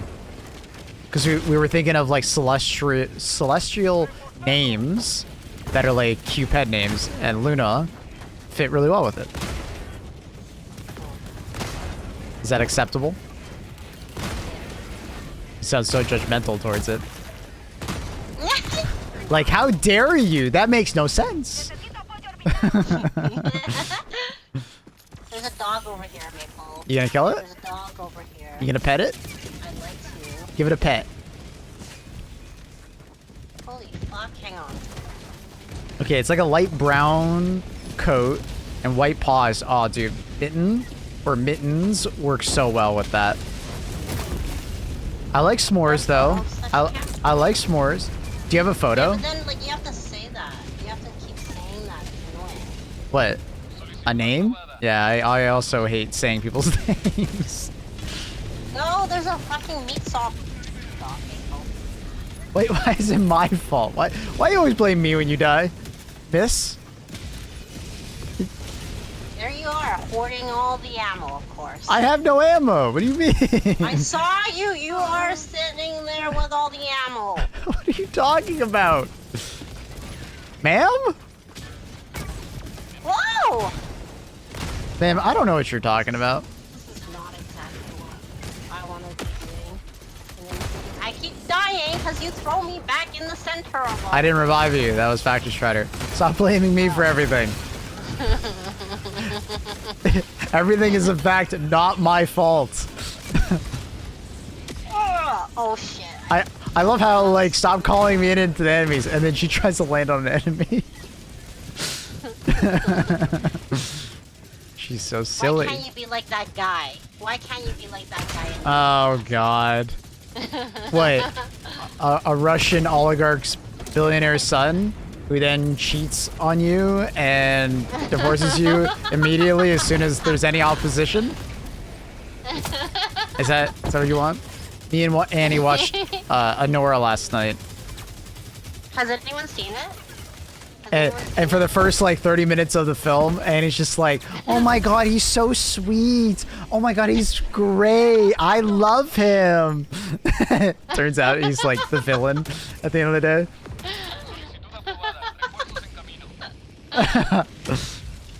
Yeah, Anora was pretty damn good. I enjoyed it. I still think Dune 2 is better, but Anora was good. Good film.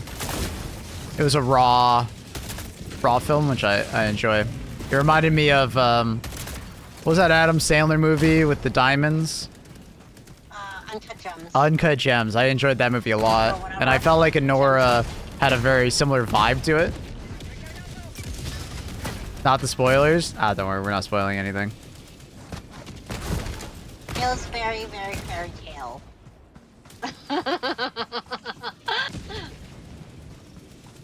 Maple was jealous. We're not saying anything that isn't in the trailer.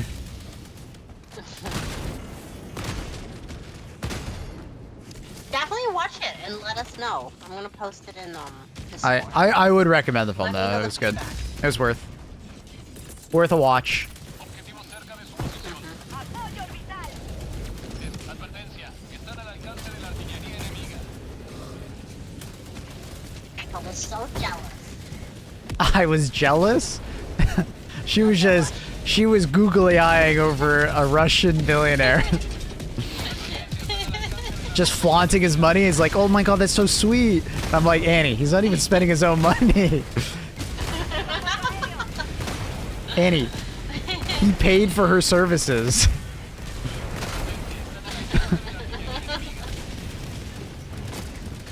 A Shroud is a new one? Yeah. No, it's not an A24. It was some other thing.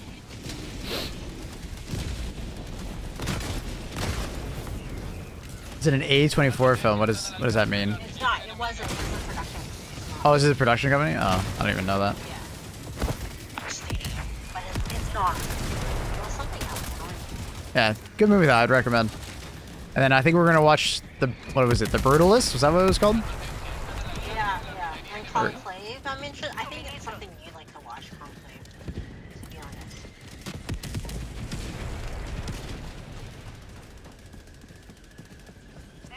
Maple exists, Annie. I took that personally. What? Nothing. Triddle's just being silly, quoting us. What should I say?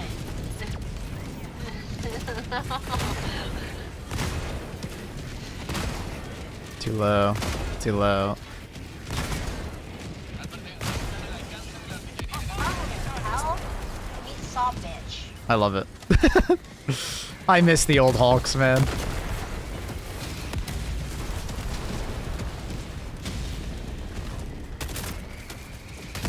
I miss the old Hulks when it would just like, it would be very easy to tell too high or too low.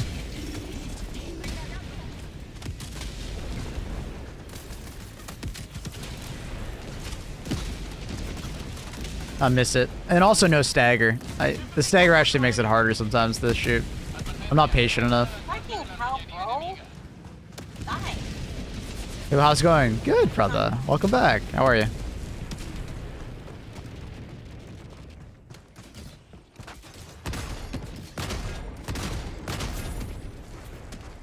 Yeah, A24 films are really good, actually. What have we watched from them? I don't remember, but I know we did. And I was like, oh, it's A24. I don't remember. I'm not good with names and stuff. Better than me, apparently.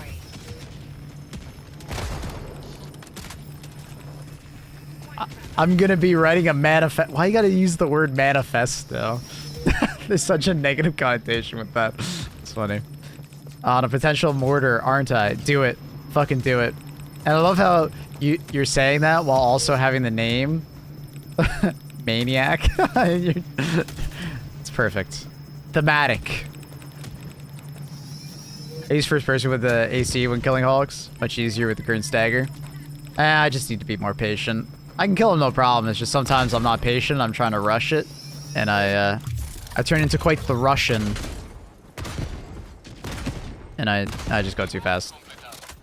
I'm fine with it. It's just, I do miss the old killing of Hulks. Where I could kill them quite fast because of no stagger. And it was easy to tell if you aim too high or too low because you can see a ricochet if you aim too high or too low. So, I mean, I get why they changed it. They wanted the autocannon to be even more user-friendly, but... Fuck yes. Let's go.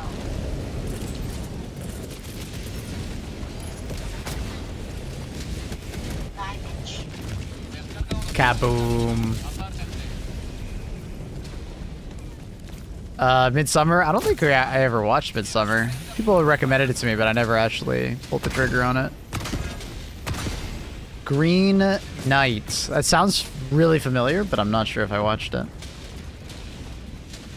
Hereditary, Talk to Me, Heretic. I don't really watch horror films. There's ones that aren't horror films. I'm sure we watched. Uncut Gems, example. Oh, that's from A24? Yeah. Oh, okay. Uncut Gems. Yeah, fantastic. Yeah, I don't know. Horror films never really got me. People get scared. That's why. It's the opposite. Annie gets scared, and I'm like, Annie, it's prosthetics.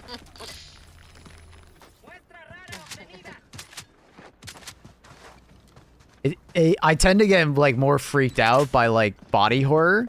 What was the Like Demi the Moore? Substance. Yeah, that was Demi Moore film great. made me uncomfortable watching it. I got to the point where I, like with Annie, we weren't really enjoying ourselves watching it. We just like kind of stopped watching it. Like I think we got at the end. I think it's the I think we got like 3/4 through the film and we were just like, I don't mind ending this film early.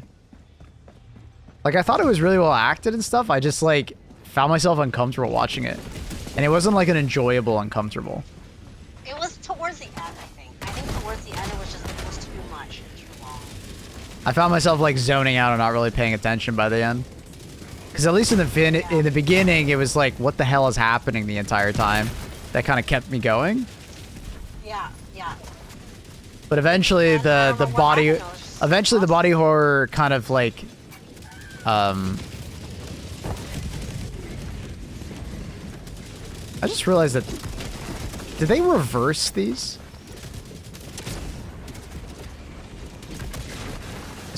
Did they reverse them? The lighting on that? I guess I haven't really noticed that. Becomes a small light and then turns into a bigger one. I guess that makes more sense. You gonna do a contest, Prophecy, Spire, and Ghost with when they're out? Oh, did they say that in the TWAB that they're gonna finally do contest modes? I love it when Bungie finally listens. I love it. Dude, it's been so long for Destiny players. New dungeon activity.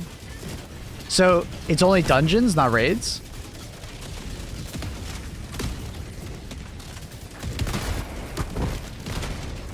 And they all were releasing at the same time? Or are they gonna do like a day one contest prophecy?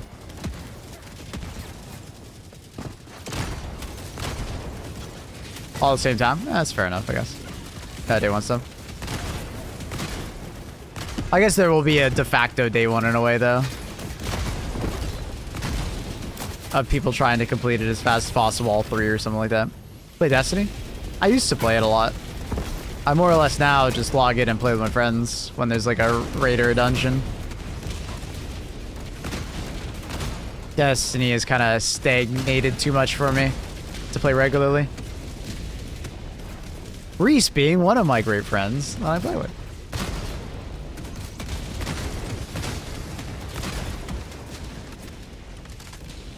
Girl in Aurora is a great actress. She did awesome in that film. I think she did an amazing job in Aurora. I think everybody in that film did a really good job. Oh, Mikey Madison? She won Best Actress. She beat Demi Moore. It was insane. Demi Moore was pissed. And like, what a... I also do think... irony. I also do think that What Demi an Moore irony. did an amazing job. It's just, I didn't like the film as much. Like, do I think Demi Moore did a better job? Probably. I think what Demi Moore did was a tough... I think it was too much. I think what Demi Moore did as far as acting was like objectively harder, but that's not to take away from like Honora's like very good acting, right? I felt like, okay, comparably, like honestly, Demi Moore did really well, but I think it was overly done, like overly. But like, if I, well, I mean that's it like world. It's supposed to be like that. I guess. But I think she did a really good job fitting that character in that role. Like she did, like if I were her, I would also be fucking pissed if I didn't get it. Yeah. You know, noted. I mean, she's been nominated so many times and she still hasn't won. That sucks. I felt bad. That sucks. Because I mean, I do think she deserves or And look recognition. at the irony. What was her film about? What was the substance about, right? And it was like a much younger actress winning. Yeah, the irony of award. that It is was crazy. right? Yeah, Like, oh shit. that is maybe sad. we're just giving it to Demi. I don't think anyone would have complained if they gave it to Demi, right?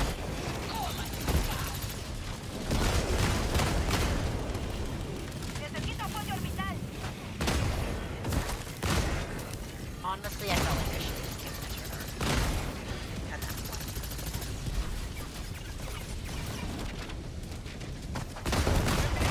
point. I just realized that fucking L bombs there. Jesus, forgot about it.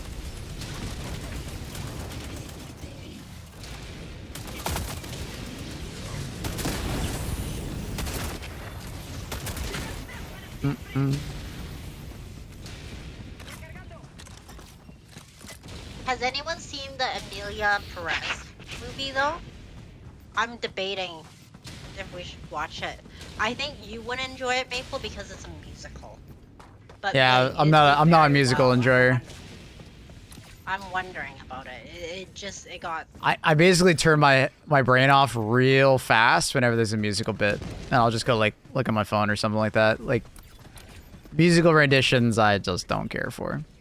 Like in the Barbie movie, I kind of liked the Barbie movie. Kind of, it's just everything that was a musical, I just didn't care for. I'm wondering what's in Emilia Perez. Because it won a lot, and I'm like, oh. The Super Earth can harness and control the Meridian Black Hole, allowing Helldivers to deploy its unsalvageable planets via DSS. Who knows? Maybe. I don't know what's in store. You have 4 different ideas for the mortar. That's cool. I'd save those rockets to shoot in the dropships, Sonny, that are coming. No. Alright. That's how you get the most kills, but alright.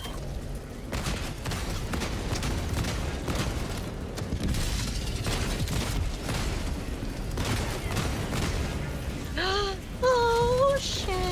Do you now understand why I said that? Meat saw behind me, Maple. Meat saw! Meat saw! Not the meat saw! That's not a meat saw, that's a Hulk. Whatever. Kill it. I killed it. Just for you. I wasn't planning on killing it, but because you said you're gonna kill it, I did it just for you.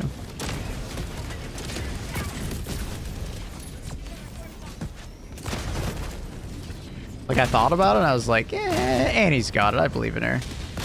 She's a strong, independent woman. Die. You just want me to die.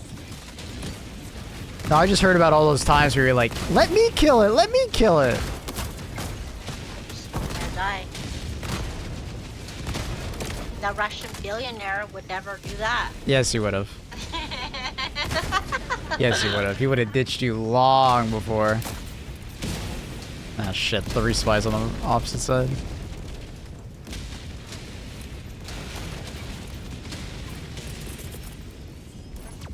Oh my god, the rare cannon turret. Oh my god. That's rare as fuck. I'm running out of ammo here. This is bad.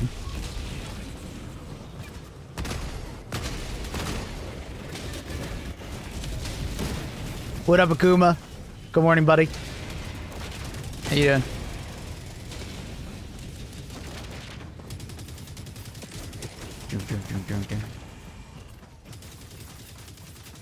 Oh! Morning, morning, morning. Fucking hell, bitch.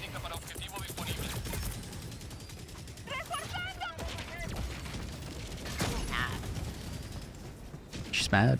What up, Cappers?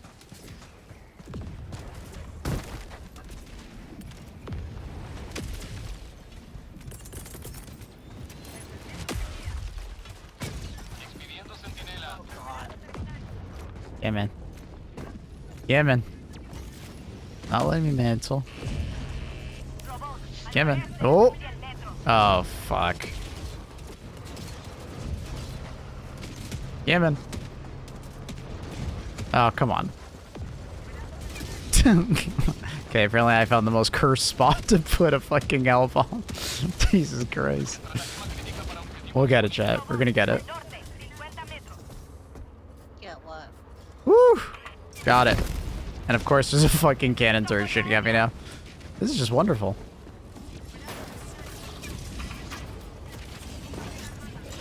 Look at all this shit coming. Look at all this shit coming. Yeah, I don't have much ammo, so I can't really deal with it. Here we go. Let's go.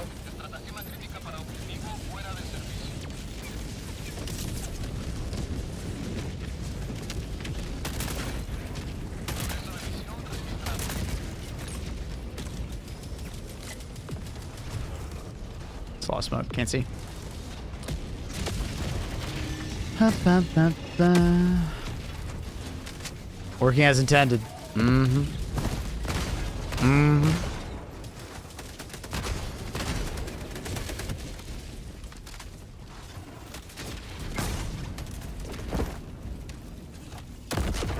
Nah, we haven't been caught up with Severance. I still need to get Annie to rewatch that outdoor episode.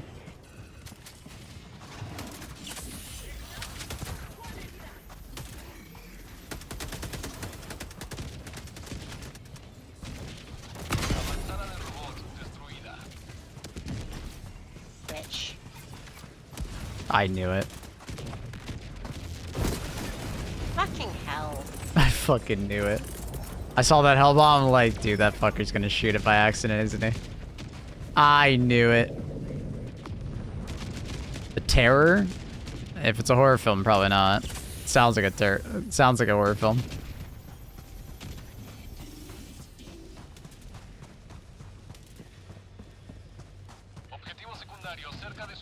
Do you get more ammo pool with the recon armor? What's recon armor? You mean scout armor? No. Or are you talking about siege ready armor? No. Any support weapon that has a backpack? I'm assuming you mean... Is this what it's called? It's called recon? I don't know. Any support weapon with a backpack where it stores its ammo does not benefit from the siege ready armor. It's an accurate depiction of Franklin's lost expedition. Like the turtle? Sick. I didn't know he went on an expedition. Thank you, Factor or Rock Strider. Sorry, I don't know why I said, nah, you're fine. You're good. I just didn't understand. Franklin and friends go on an expedition. That's sick. Why is it called the Terror? You gonna watch Shogun? Yep. Excited for season 2. Very excited. It's like the only thing that might get me to like Assassin's Creed Shadow is that, you know, I'm kind of in that mind state of Shogun. Right? And I'm also very excited for Ghost of Yotai, right?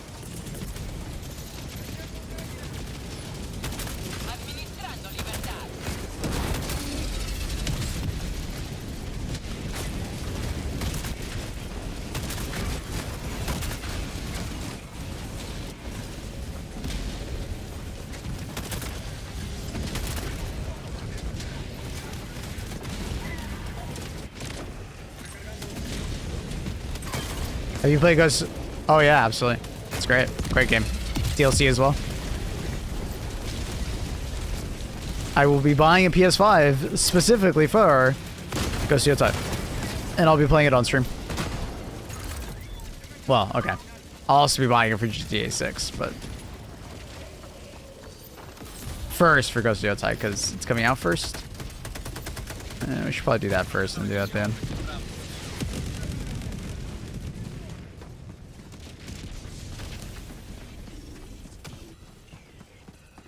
I haven't played it yet. PS5 Pro? Damn right. Probably the best time to get it now that there's a port. Yeah, I checked it out on PC. It's a good PC port. But also just on console, like for PS5. It runs very well on PS5. It's one of those games that like it transfer over to PS5 really well. You know, being able to play at 60 FPS the entire time with the better graphics. But at the same time, it's not like it's not a super graphically impressive game, but its art style is extremely good. It's one of those games where like, you know, raw technological, you know, side is like pushed aside, and it's more just like they did an amazing job with the art style, and that's what kind of, you know, makes it so unique. And it still has like the best waypoint system in the world. It's so fucking smart. How's the combat? It is very smooth. It essentially just plays out like, depending on what difficulty you play on, because there's a lethal difficulty that like essentially gives you more damage, but you take way more damage. It's called lethal, and it's supposed to be like something close to, you know, actual samurai fighting, which is, you know, it's not like sword clashing and stuff like that, but more like, you know, strong, decisive slices. And it's great. The lethal difficulty is really good. Yeah, the combat's really smooth. Works quite well. It's, you know, at times it feels like the classic like Arkham, you know, many enemies swapping between them. But then it's like a stance system. So certain stances are better against certain enemies. The random one-on-one like boss encounters are always really fun. There's a parry system on it. Or I guess I should say God of War. I guess it's more God of War than like Arkham. The stealth section is very Ubisoft, but it's like the good side of Ubisoft stealth, not the bad side. Fucking hell. Who keeps shooting my dropships? I would say it was probably Factory Strider. Of course. Factory. Yeah, really good combat in Ghost of Tsushima. Good story.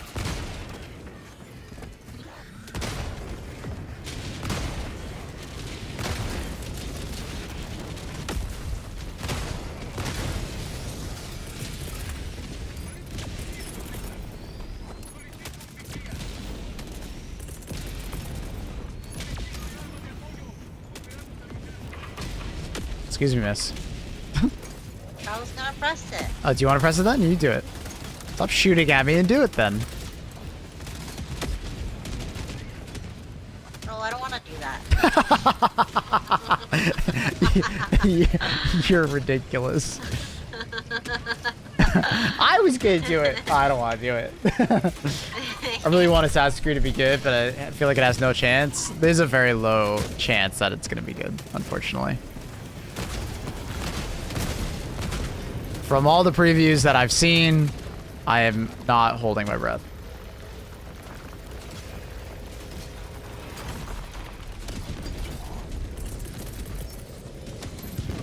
Oh, yeah, baby.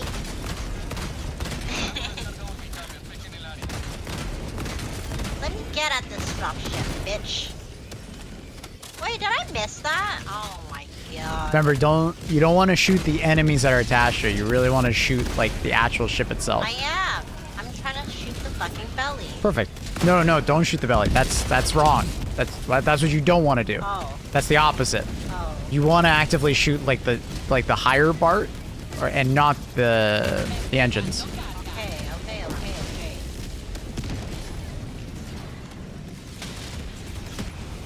Well, now there's nothing left for me to shoot. There'll be more coming.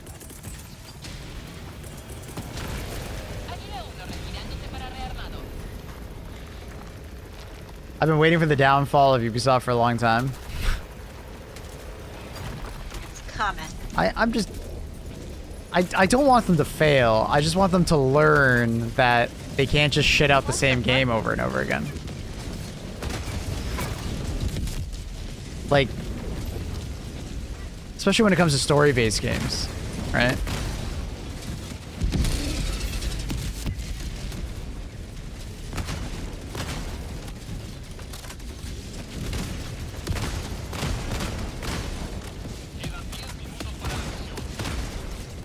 Stop the politics with games. I mean, it goes both ways. People also need to stop freaking out whenever there's a female actress as the main character. The irony is that people make games political by doing that as well. Because sometimes it's like completely unrelated to anything political, but they make it political. In general, there just needs to be less politicizing everything. People need to fucking relax, and also developers need to not shoehorn stuff into games. Make it more natural.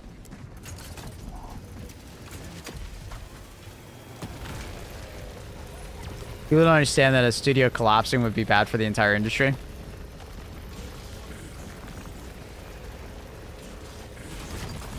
That's what they all say at GetGut, but it goes hand in hand. Because when people make the statement of stop with the politics in games, it often leads to that discussion. What the fuck? That factory shard just like face to the ground.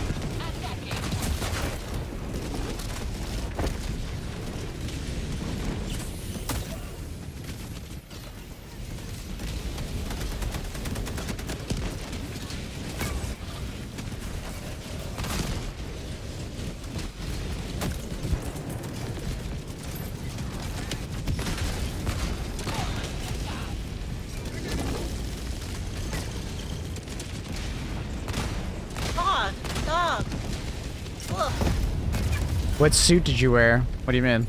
Suit? Suit? Oh shit. Oh shit.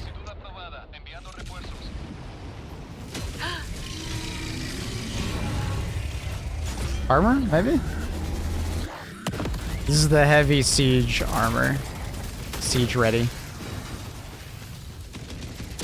If that's what you're asking.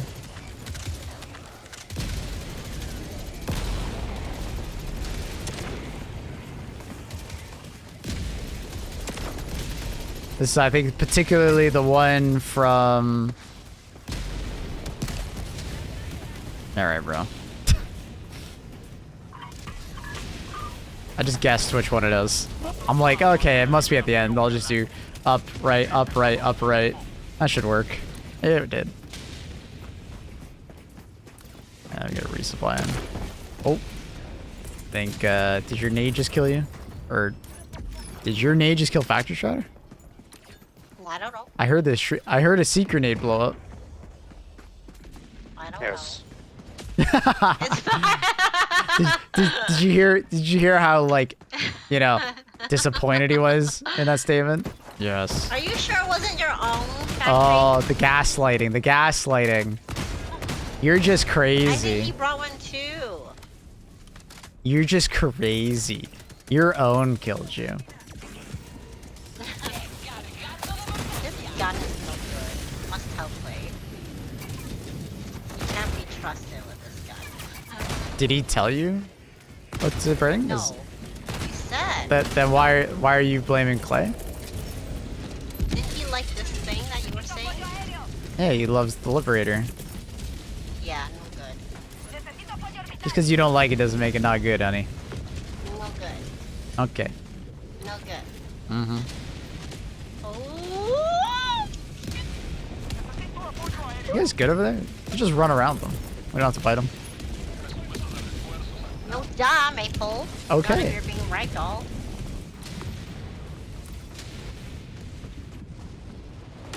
Oh shit. Did Ubisoft man. try This to pro is no sail the same game again? good. Well, I mean, we have Assassin's Creed Shadows, which is, you know, another one in the line of modern Assassin's Creed games. They're trying to do different things, but unfortunately, I think it's It's amazing. they're not great ideas. Honestly, these secret grenades good. He just killed the Hulk thing. Mmm. It's so good. It protected me. Annie will say cookout sucks, but we use it all the time. Smile.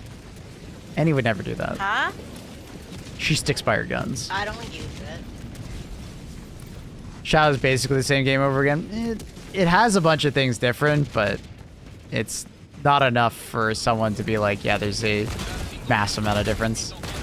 And like doing the same game over and over again is okay if you iterate in the right direction, right? You know, look at Monster Hunter Wilds. As much as a lot of people won't probably agree, look at Call of Duty. Call of Duty has a way of selling the same game with iterations that people enjoy, for the most part. Right? Because they have cool people playing it.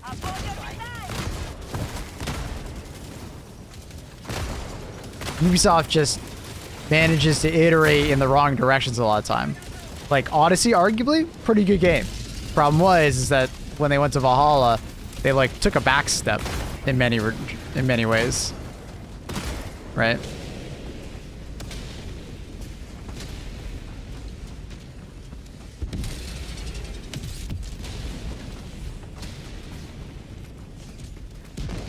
It's like when Ubisoft did AC Black Flag, great way to change the flow of the game. Yep. Yeah.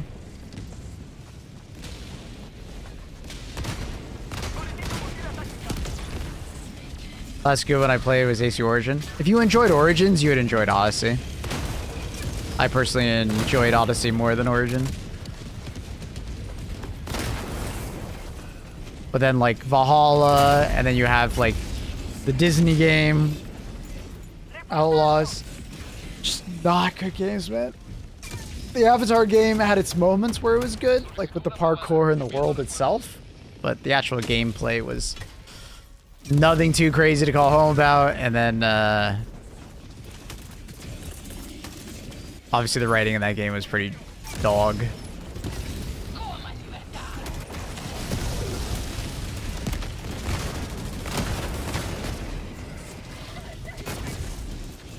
Which, Magic Arrow? What up? You fucks. You fucks. You fucks.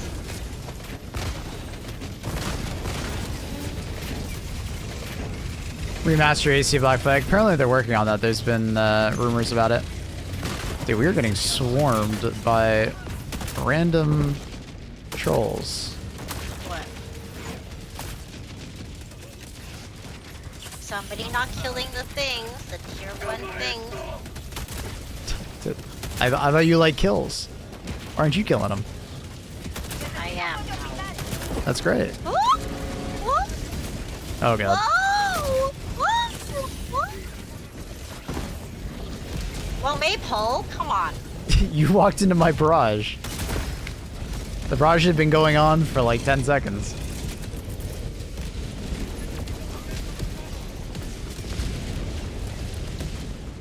Who keeps dying? There's no more revives left. Yep. Whose fault is that? I surely, this is like the first time I died. Really? Yeah.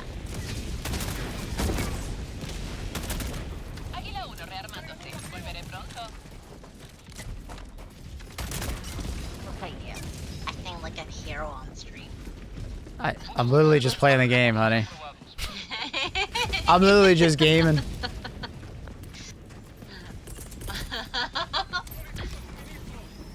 Schwatter, maybe I'll do it after this game.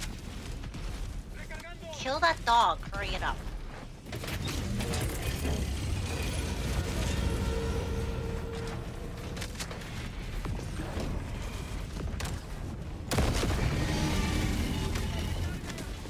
Am I in the same place? Am I in the same place? Oh fuck, no I'm not. Hello? Oh shit. Am I in a safe spot? Nowhere safe.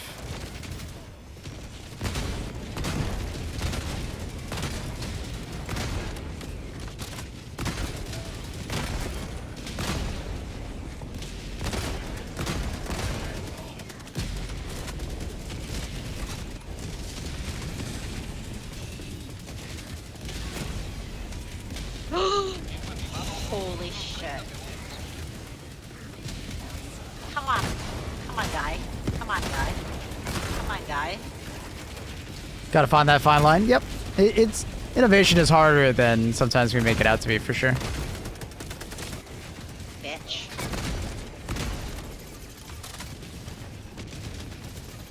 It is difficult. Excuse me, ma'am. Get out of my way! You get out of the way. I'm trying to shoot the enemies. You're just running towards me. Dude, I'm trying to run away. God damn it. God damn it. Oh, god damn it. Now I don't have my gun to kill this fucking ass dog. This fucking ass I dog. I fell. This fucking ass dog. Well, I'm on the other side now. Wait, oh, it just disappeared. Oh, I still got it though. Fucking phase through him. Hate when that shit happens. How's that not hitting the rocket? I don't know, I'm just chilling over here. There's a bunch of shit.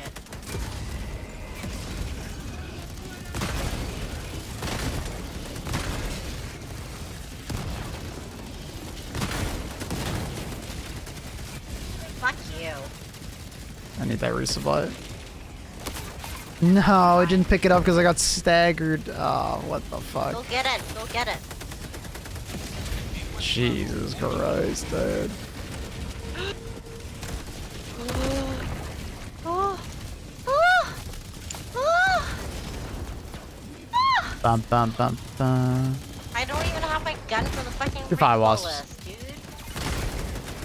Kill a dog. Kill the dog. I can't. God damn it. It's up to you with the recoils. I can't because I don't have my recoilless gun. Alright, then we just have to survive. He's stuck, so as long as you don't peek him, it's fine.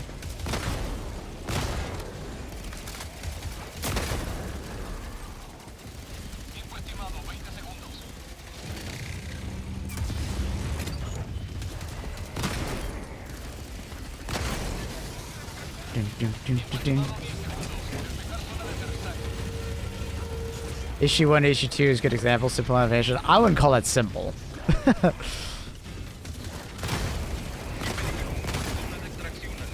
I wouldn't call issue 1 and issue 2 simple, but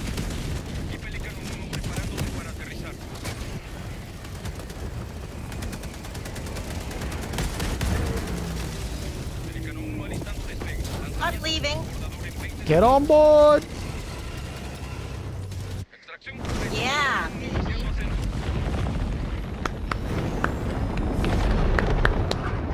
If I only had the cutting edge battle pass, which one should I get? Democratic Detonation. Or Demolitionist, whatever the fuck it's called. That one. I also have a YouTube video. If you want to do !YouTube. It's not the most recent video, but it's the second most recent. I go over every warbond in the game. I did this like 2 weeks ago. And I go over the pros and cons of every warbond. I do a tier list. And then I talk about buy order.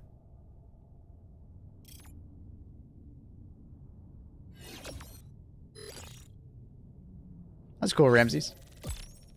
That was a fun check to see who died more. Yeah, it's Took you. the revives, it's Maples. You think I died Yeah, more than you? Really? You think I died more than you? Yes! Yes, get a pull on. It's you. Get a pull on.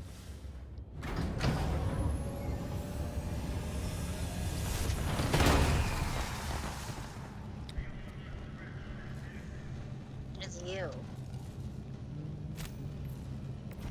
Who died more? You. We died the same. Huh? No, we didn't. It says 5 and 5. Oh, you bitch. But I have more dead. I've 8. It's okay, Factory. Maple should, as a veteran Helldiver, he shouldn't have died 5 times.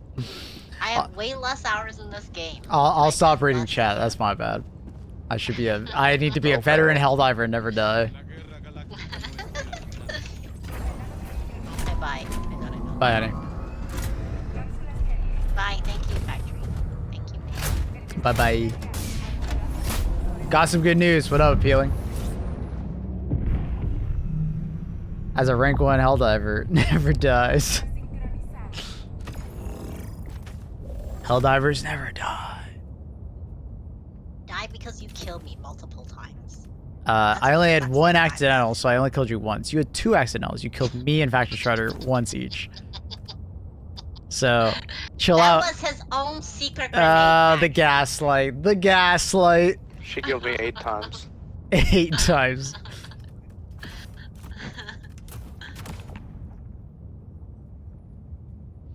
2,400 hours and still dying? Dude, dying's part of the game. I don't care about dying. Dying's just fun.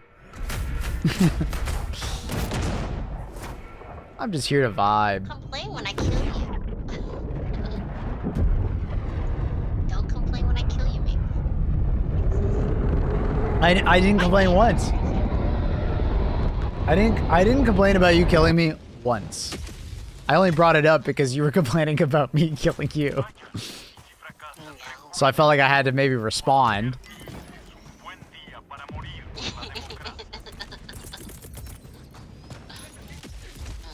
Mm-hmm. Dude, brain, please. Thank you. This old man brain of mine. Jesus.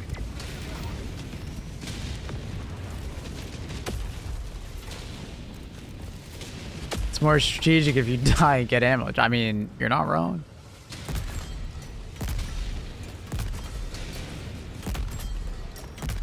Hello? How slow is the shell?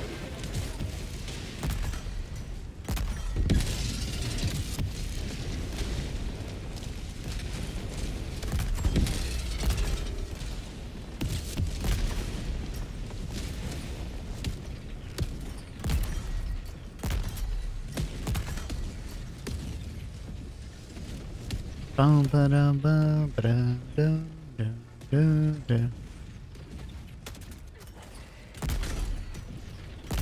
And taking place in his peak gaming. That's all I'm saying, dude. Give me a really powerful mortar and I'm fucking in love.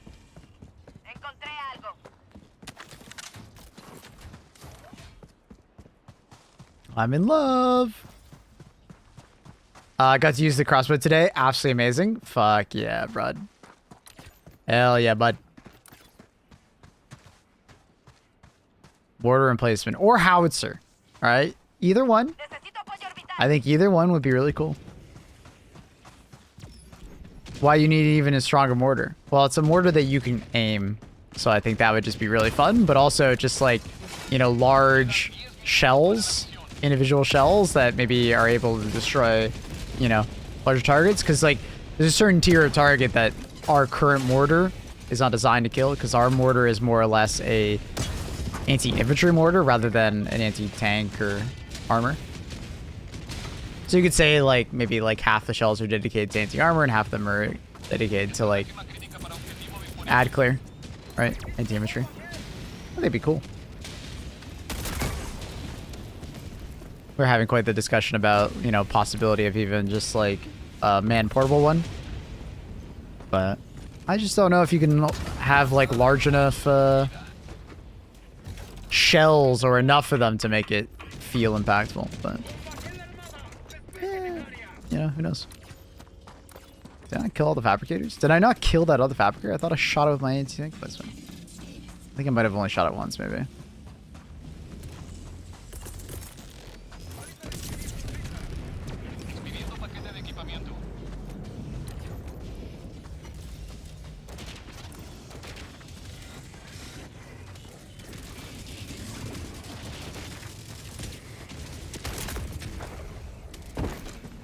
There's some promising leaks out there. What time will tell? NDA, NDA. NDA. I didn't even look at the leaks yet. I have no idea. Ah, I did survive. I only shot it once.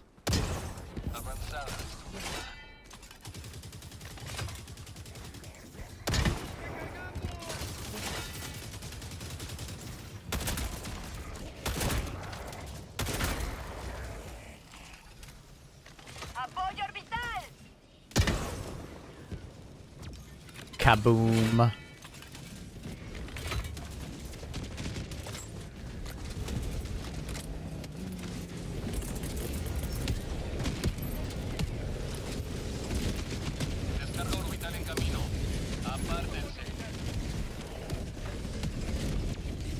Hello?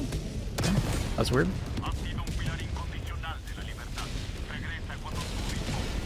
But mortars are mainly used against infantry. You can get larger mortars. In real life, there's like large, like really big mortars, like larger calibers. Right? And that's where I was also saying, like, it could also just be a howitzer. Right? a two-man howitzer.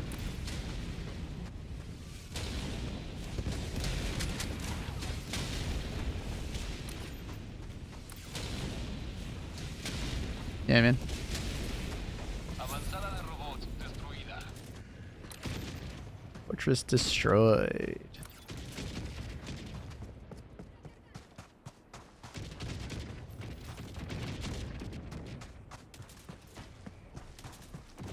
Yep, still got the ultimatum on. Fun fact for anyone who doesn't know, the ultimatum still spawns with 2 ammo if you have the siege ready armor on and you have the optimized hull pod. Fun fact. A lot of people don't realize that. So if you really miss being able to spawn in with 2 ammo every time, siege ready is there. A lot of people forget that. Or is there more use for like whom whatever may concern? May take out vehicles as hit. Yeah, I mean, if it hits the right part of a vehicle, it can knock out a tank in a real life, right? If it hits the right part. Like it can knock a track off or you know, destroy like an engine bay or whatnot, right? And because it's top down, usually can result in some pretty good interactions, right? I'm not saying it's going to be like an anti-armor, you know, mortar, but, you know, just a large caliber armor-piercing high explosive would be sick. Good kill on a turret. Thanks, Reese. Thank you, brother. Thank you. Thank you, thank you, thank you, thank you. Pueden proceder a la extracción cuando quiera.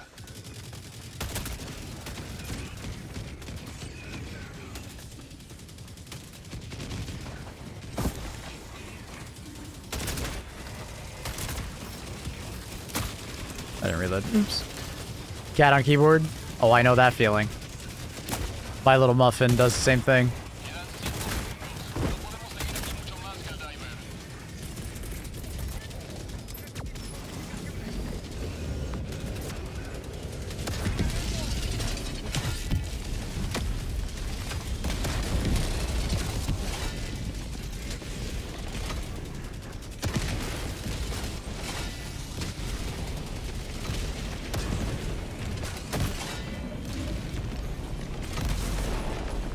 Is that close to me? Oh, it is. I'll step back.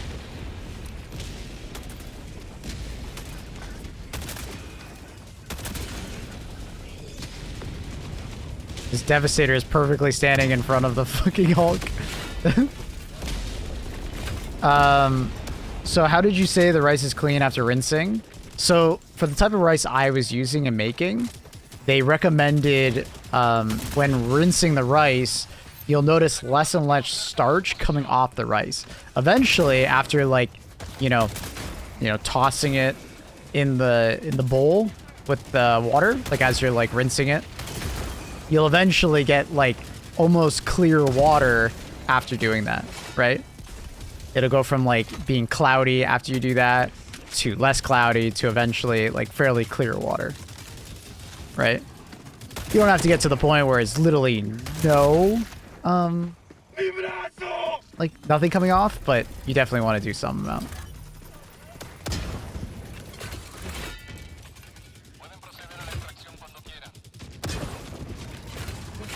Should have the AT emplacement right now.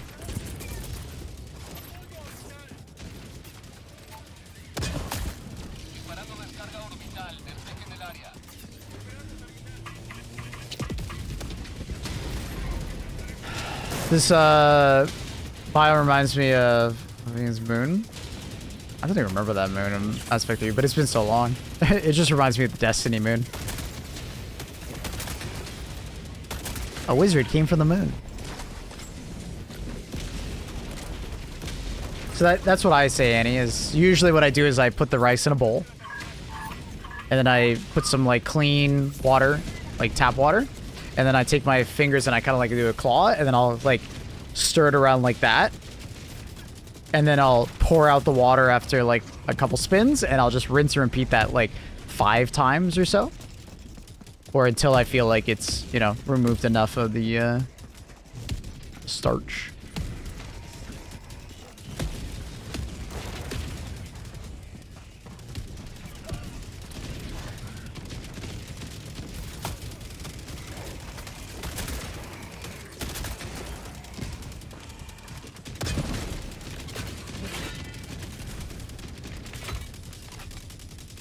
Right after the Mars mission when you meet Garrus? Oh.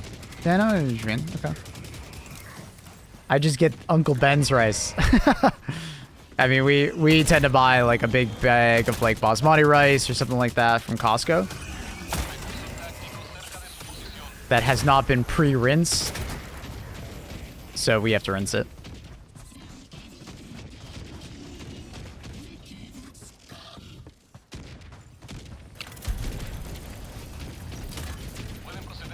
But like, there's also like rinse-free rice that you can buy, right? That's already been pre-rinsed to get that coating.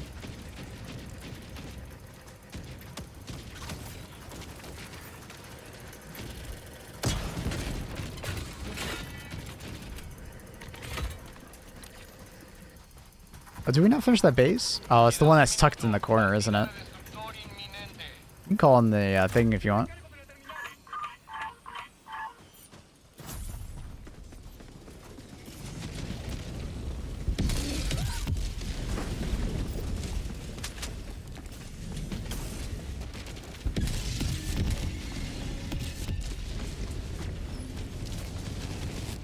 Dun, dun, dun, dun.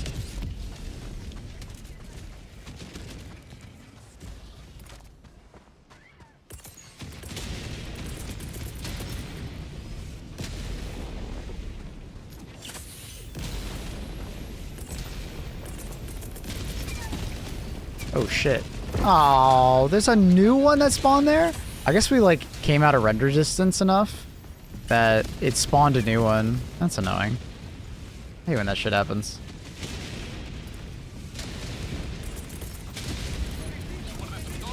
Ah, I couldn't get the resupply or recoils fast enough.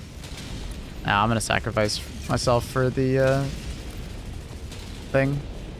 Ah, that's really unfortunate. I didn't realize another one spawned there. It might have been dropped in by the dropships, but I'm pretty sure it was standing in the spot that it spawns in. Do you think March is going to be a relatively quiet month? Or is it possible for a small content drop? I got the impression that they're going to keep, you know, giving us stuff. I think there will be quiet moments when they're working on that next release. You know? Like, for instance, now. But it sounds as if they're going to be pretty consistent throughout the year.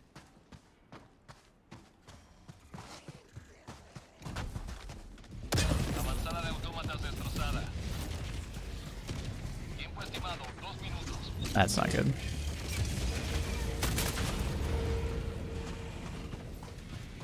I got 2 shots of ultimatum. As long as I don't miss, we're okay.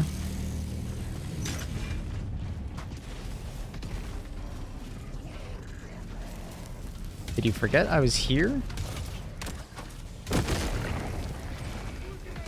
I was trying to get like the bottom shot, but that didn't work out.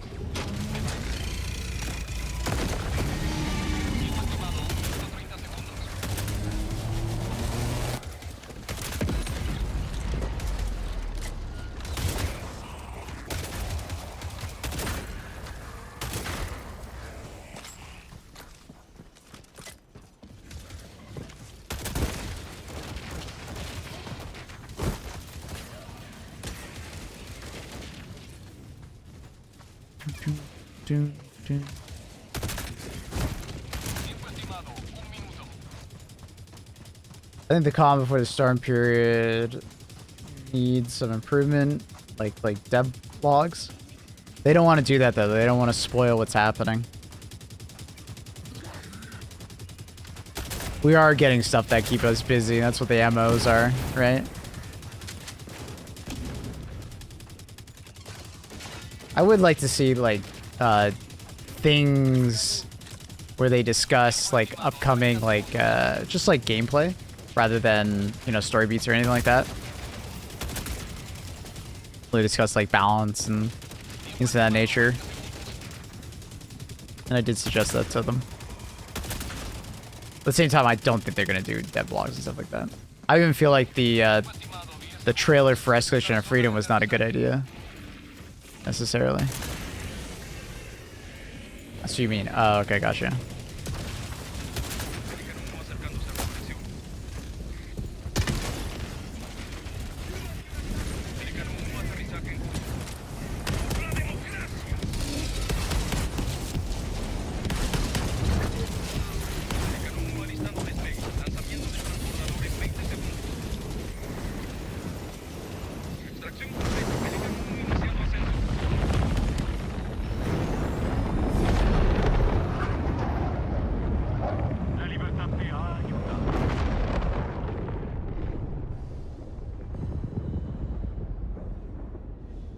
What up, Annie? Yeah, for sure. Yeah, for sure.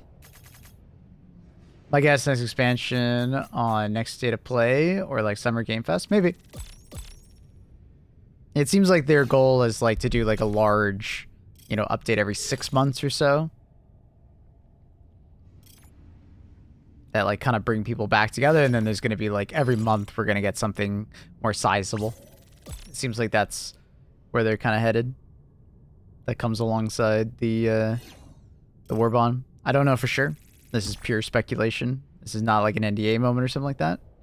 I don't exactly know. They kept a lot of things hidden like that from us because I think they want us to also be surprised, which is good. I appreciate that.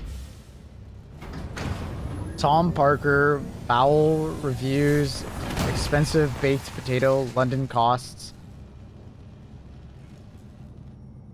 What the fuck is this? It's a baked potato? Did you maple? It's a baked potato with fucking caviar. GG's, buddy.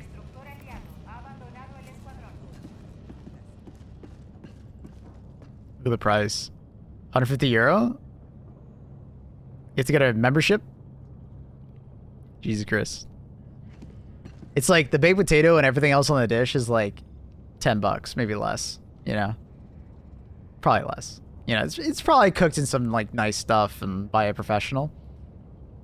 You know? But then, yeah, the caviar on top. $150. Jesus Christ.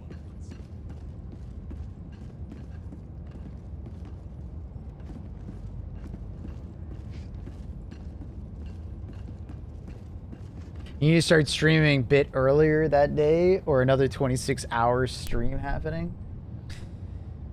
Yeah.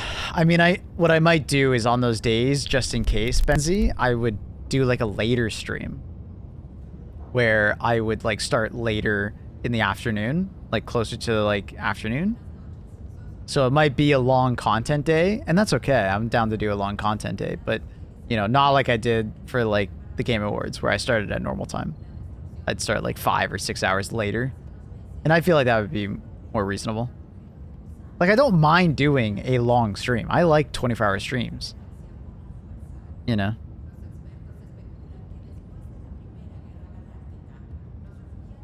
Content drip is painful, but at least the game is like more stable state than it was in year one. If the content drip feels painful, it means you gotta have a secondary game to play. Don't make this your main game if that's the case. If you're ever like feeling like, oh dude, I hate this content drip, it's time to, you know, just either like step away from the game for a while and then like play something else and then come back and like, yeah, more like there's a large chunk of content you haven't played for a while. Like, you know what I mean? Or just like have a game that you play on the side, right? That's what I do on stream. You guys literally watch it, right? I always have like a secondary game that I'm kind of toying around with on stream. At the moment, it's Monster Hunter. Keeps things in perspective. Keeps me from getting burnt out, right?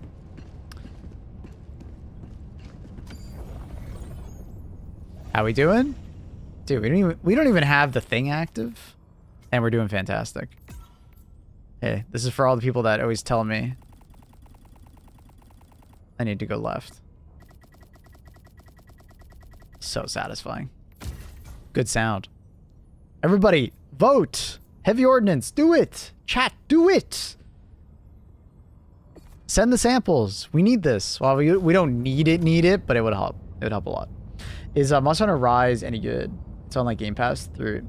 Monster Hunter Wild is arguably a very good Monster Hunter experience.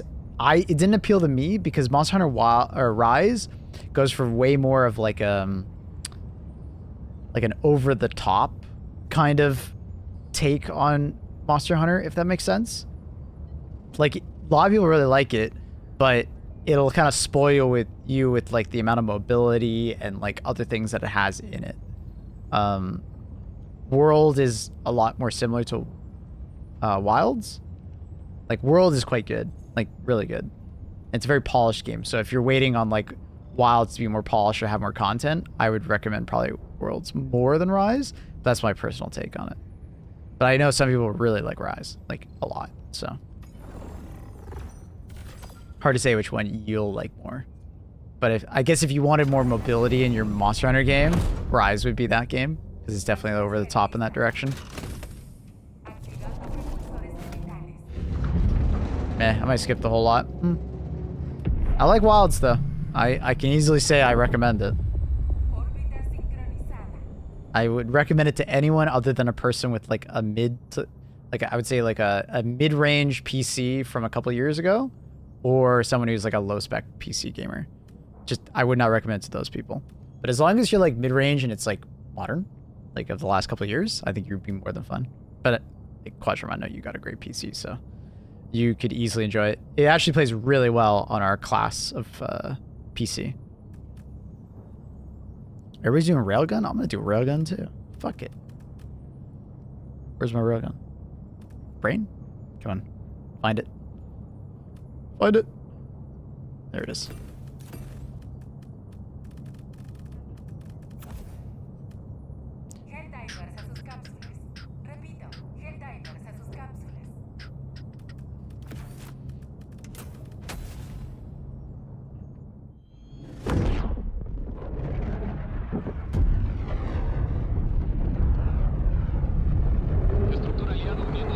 I don't believe that anybody may I do about you now. This is a bit off topic. What do you think about the SM2 perfect block mechanic? Like that they added a long time ago. Have they changed it at all? Because I didn't like it when they first implemented it. I thought the perfect block system was like good for like low end gaming, like lower difficulties, but basically made no sense on like the higher difficulties. Like I understand where they thought they were going with it, but because there was no like regenning of any armor or anything like that, like in a vacuum, it sounds like a good idea. But in the actual game, when you perfect parry in SM2, you get a huge bonus of AK, you get a bar of your armor back, right? Which is really powerful for sustained gameplay. But the problem is that you don't have that with perfect block. All you do is get some extra damage, which is not that good. I think now... Oh, do you get one armor now?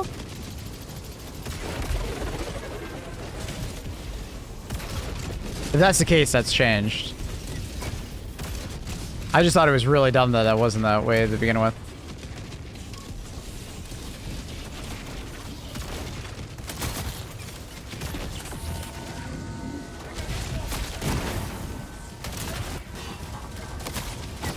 It's a lot of tier 1 bots. Dude, what the f— oh, that cannon turret. Can you guys kill that cannon turret, teammates, please? He's gonna snipe me. Ah, I needed to stim. Kept getting staggered. If my teammates killed that turret, I would have been fine, but I had to reposition because of the turret.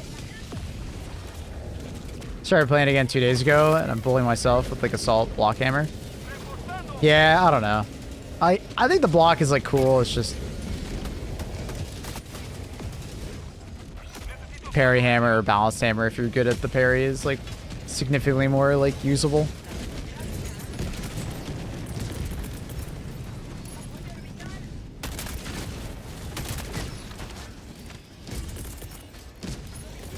15 Helldivers and Imperial Guard. Who would win in the face-off? 1,000 soldiers versus 1,000 Helldivers. Do Helldivers... Dude, what is happening? Oh, they're doing the objective. Okay, I was like, dude, we literally just got a bot drop. What the fuck? Teammates have no chill and immediately started the next thing. What up, is a Hadoo? Yo, Cloud. Oh, wait. Are you calling me British?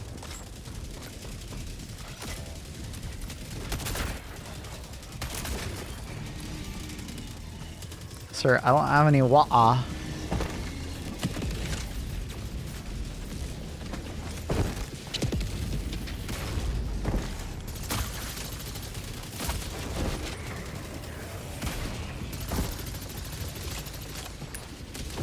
I had cloud on my brain.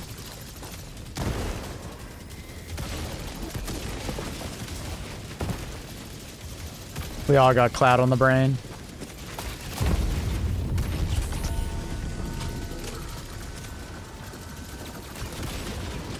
Dude, if you don't get the flank, oh my god, it takes way too long for a railgun to kill a tank. Jesus Christ.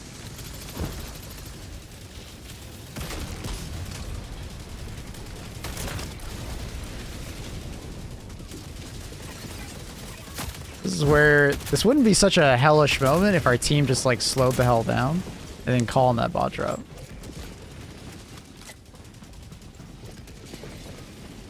I'm only human, but if you want to punish me, nah, I don't want to punish you, buddy.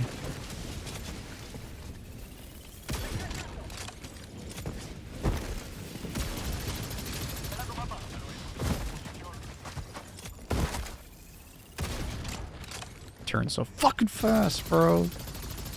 The awkwardness of using railgun.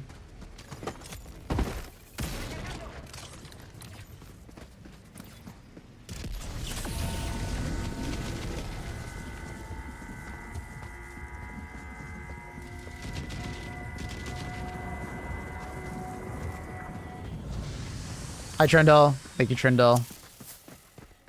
Appreciate you very much, buddy.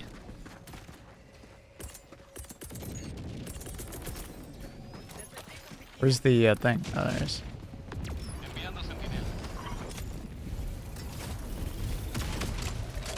I didn't even get a hit marker. Why didn't I get a hit marker? What'd I miss? Love how my teammates just ditching. Alright, brother.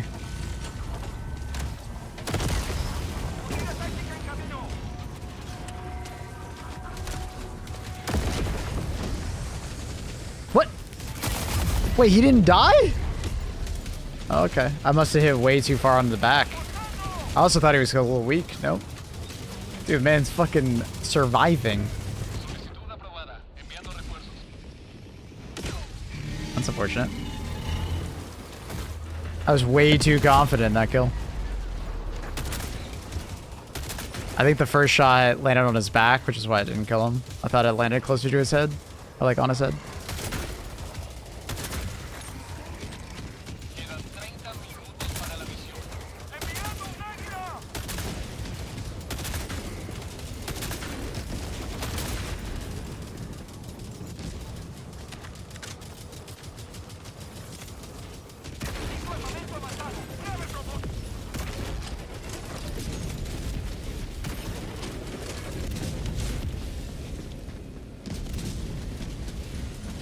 Obviously sleep deprived because y'all are morning streamers. Whoa, whoa, whoa, whoa, whoa, whoa, whoa, whoa, whoa, whoa, whoa. That's the best time to stream.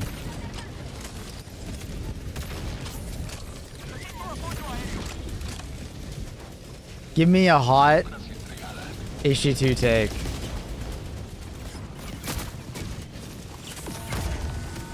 Hot take.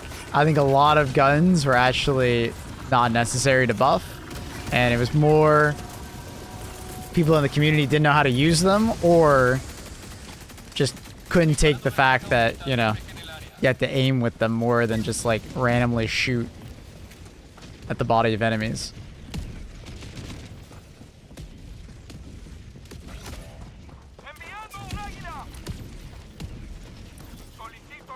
Freezing cold take. Are you ready for another one?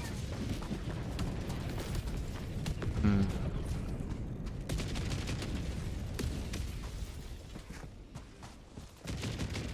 What's another really good one?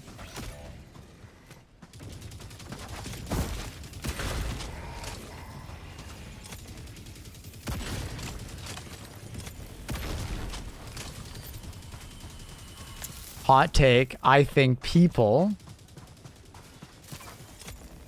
will never really accept a harder difficulty properly, because even if we get a harder difficulty, if they can't beat it, they're just going to complain about it being an annoying difficulty increase. Like it usually goes in most games.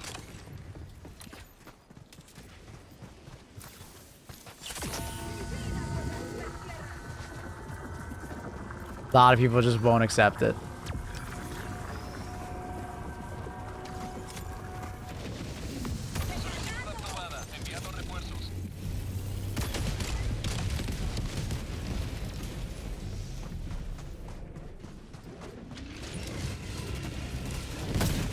Bum, bum, bum.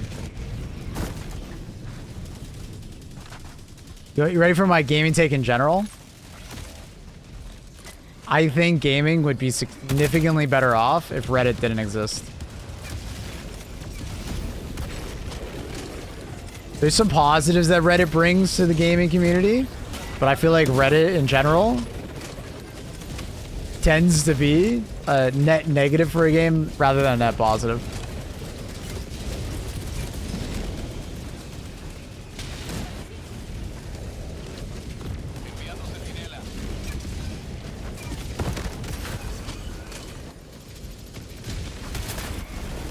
Like Reddit can sometimes pop out some like great artwork and stuff like that, or some great guides, like in text form or like a video or like even just like an image.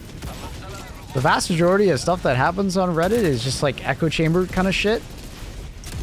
And the way the voting system works, it makes things like overblown a lot of the time. People bandwagon that shit too fast, or too often. It's an easy one. Talking shit about Reddit. Come on, another one. Oh my god.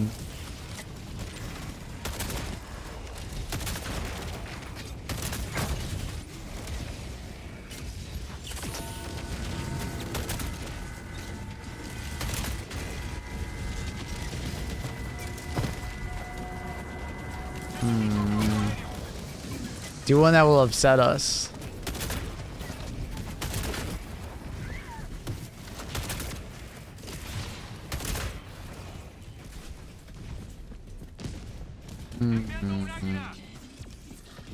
I hate how every popular game subreddit is 90% fan art. But you hate that? Why do you hate that?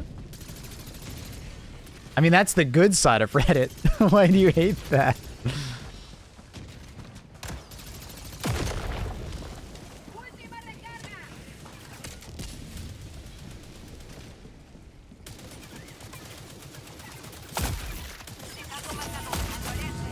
I wish more subreddits were just that.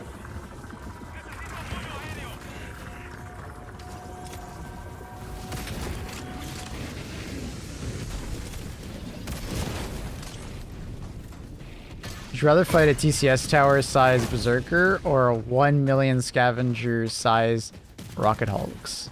I'll take the TCS size berserker any day of the week. Like, I can only imagine all the ragdoll that would come out of fighting a million scavenger-sized rocket hulks. Holy shit. I think that's a pretty obvious one, honestly. Because I want to talk about the game. If I wanted fan art, I'd Google game fan art. Yeah, but you can just, like...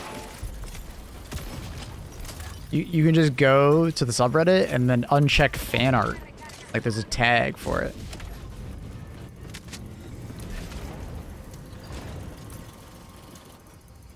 The vast majority of, like, discussions on Reddit, though, are just not even worth the discussion.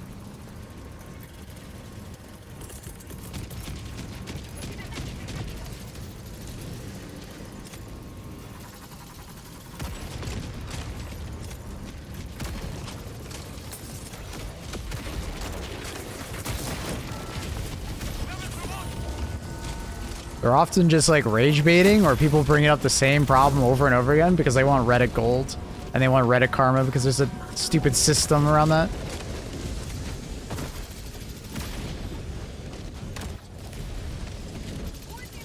Oh, okay. Ultimatum shot disappeared. Love that.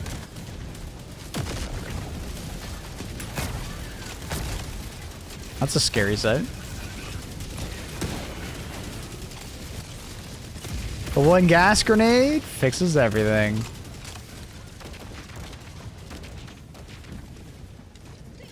The D&D, like Dark and Darker.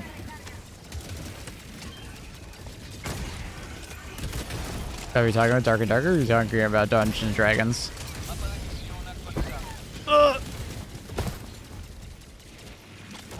Do you think the mini turrets on fortresses are too annoying? Yeah, absolutely. It's fucked. They need to either hit hard or they need to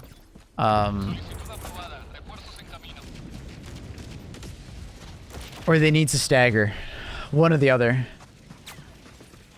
It's I argue it's bad design for it to do both, because you not only can get one shot by it, but also you could get staggered to the ground, almost one shot, and then die to being on the ground, helpless.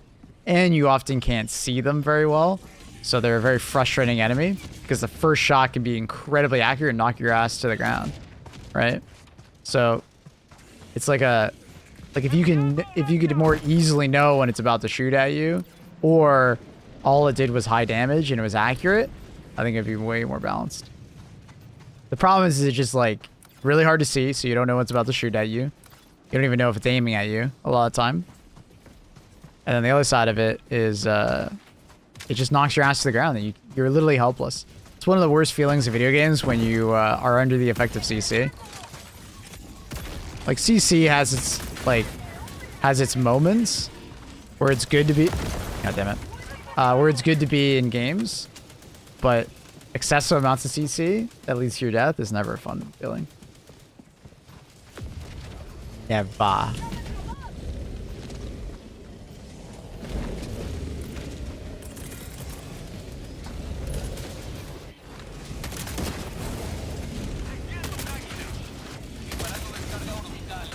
It's the same reason why, like, what's CC? Crowd control. It's a MMO term for anything that, like, binds you, slows you, snares you. Any excessive amount of that is often, like, very annoying. Right?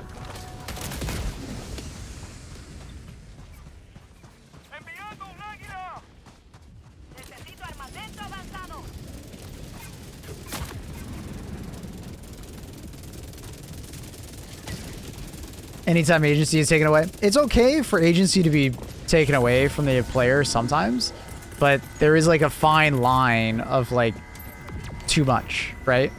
Like I argue when you're playing against bugs or Illuminate, I think there's a fair amount of ragdoll, and it's like at fair moments. When you play against bots, for instance, it's like it's very excessive at times.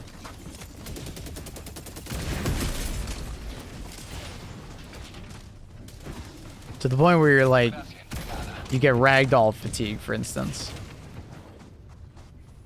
They're not even coming at me. It's fine. Like, it's okay to root, slow, or ragdoll the player. It's just, when it happens too often, then it's just, you know, annoying. Because there should be consequences for actions in a video game. Like, there's no doubt in my mind that, like, there should be consequences, right? And it's okay for that consequence to be a slow effect or a ragdoll.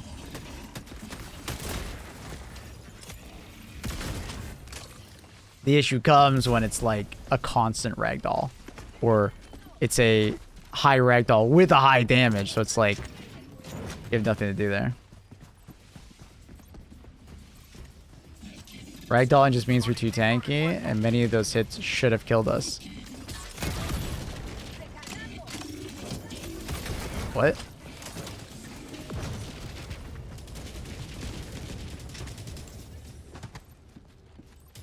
Do you think the hardest faction in the game at the moment to be Terminids or Automatons? Depends on playstyle. Some people have a really hard time with the Terminids. Some people have a hard time with Automatons. Kind of depends on where you sit on that perspective. Also, how good your aim is. Bots can be quite easy if you have good aim. Also, bots can be quite hard, or bugs can be quite hard if you have bad movement.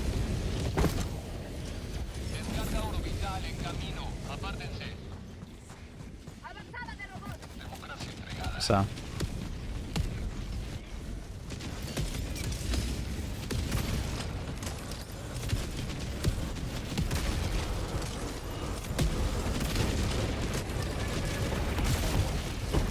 That's patrol. Patrols are everywhere on this map right now.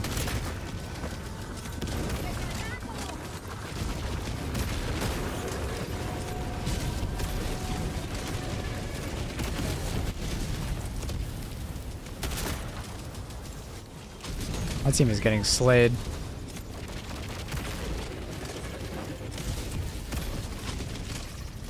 See, like this team, for instance, I'm getting the impression that they were built more for Terminids. Maybe. Not sure.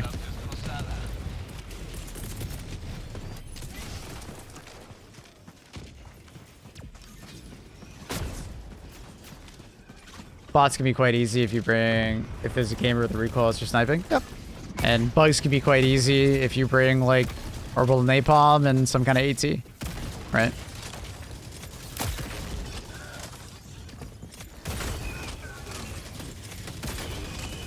Dude, another patrol. Patrol after patrol after patrol after patrol. Getting swarmed.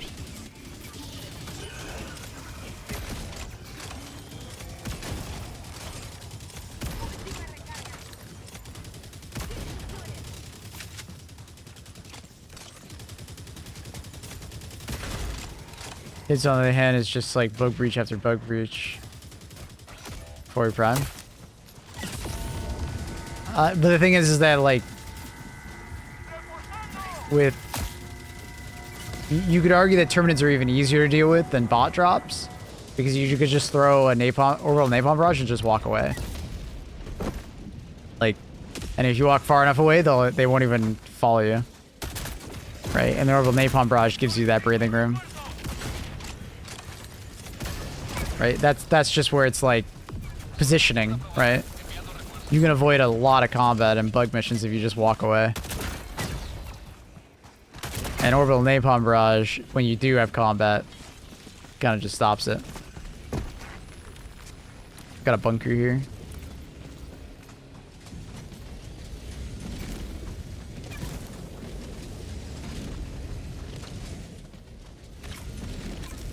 Raid my report card? What do you mean?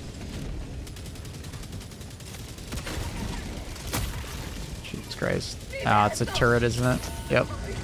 This is the second one I found. It's kind of crazy.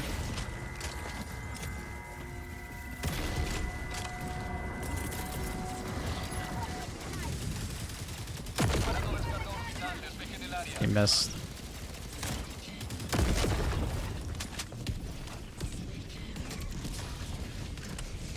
Bunker here.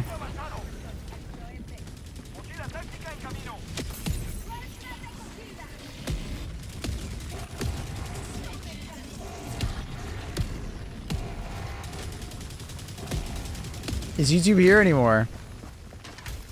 Of course. Hello, my YouTubers.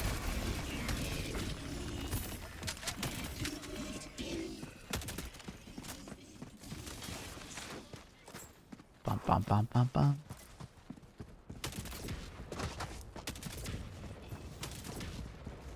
Maybe I'm just terrible nerd. No, you're literally helping me with my point that I literally just said 10 minutes ago.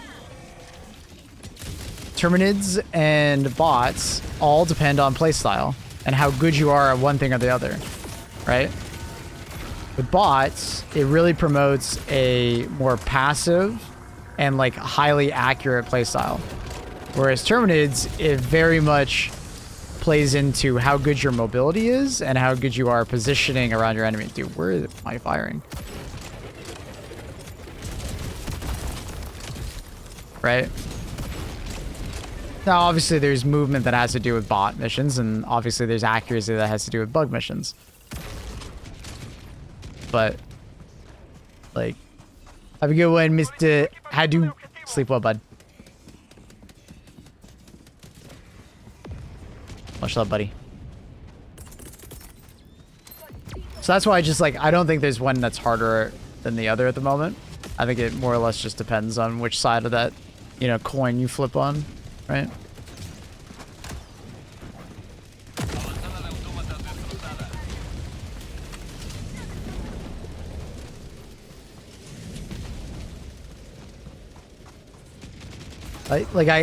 I wouldn't say like you're bad at Terminids though. If you feel like Terminids are harder than bots, it's just they're different. They're relatively equal at the moment. Whereas before the constellation changes and the new variants of enemies, I would say like bots were easily the harder of the two. But I believe it is now swapped to definitely more of like an equal playing field between the two.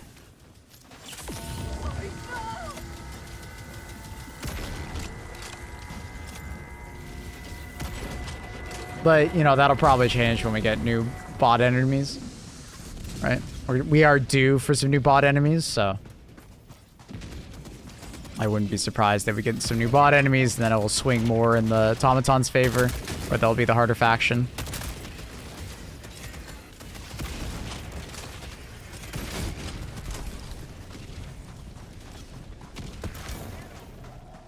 So, let's see. But, like, this is a good example of like a team that's like having a hard time with bots, right? Like we just too many deaths in general, and we're like halfway through the MO, or not MO, but the main objective. I guess it is MO, but anyways, we're like halfway through and team is down to 1 revive, right?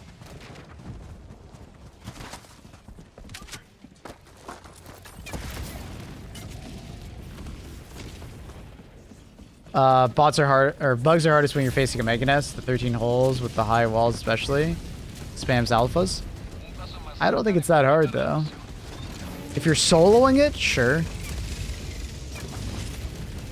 But you can make the same argument for bots. If you're taking on a bot base all by yourself and it's spamming like Devastators or Rocket Striders.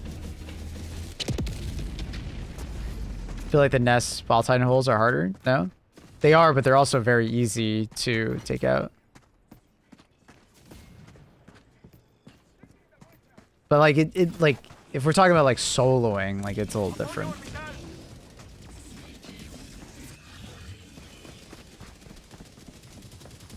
You just have to tackle it differently, right? Like with a fabricator complex in a heavy or in a fortress, you know, you can like pick away at it from a distance, versus with the nest you have to get in there, or you could just throw stratagems in, right? A tactic while playing solo is like you bring Walking Barrage to 380 and you just throw Walking Barrage 380 and then you walk away, and then you can go do something else, cause the bug breach and just walk away, do something else, and then come back when your stratagem is back up, and you just keep doing that, rinse and repeating, right?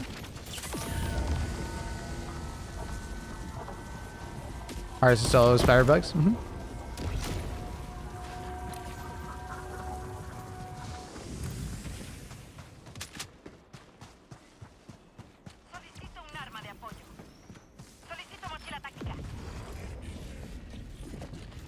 I always found bots to be easier in trouble. Take cover in trouble and bugs. Can't run faster. You can absolutely run faster.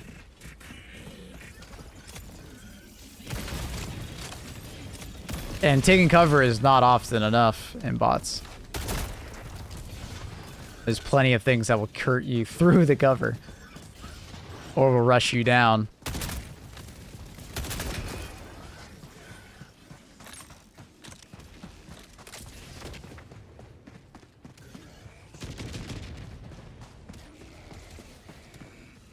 Pair that with gas grenades and you can easily outrun them.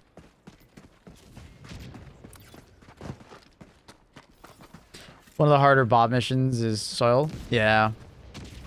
You get a full bot drop every time you do the objective, and a lot of teams aren't prepared for it. My team, for instance, was not prepared for it.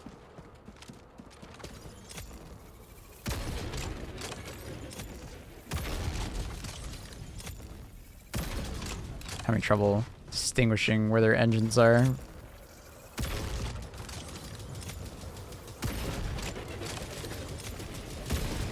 What?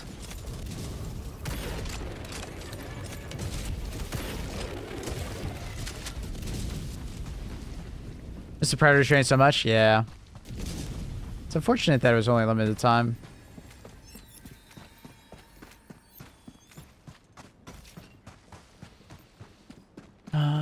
Where is the soil sample? I always find it weird that when you do the LiDAR station, it doesn't tell you where the main objective is with this modifier. That's right there.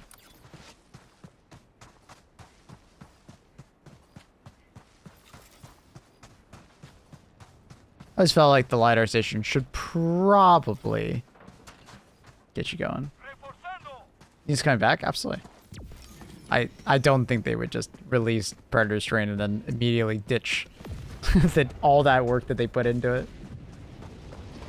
Especially when they spoke to me about, you know, wanting to make sure that, you know, those one-off pieces of content that they do are not one-off, and they have more long-term benefits to the game.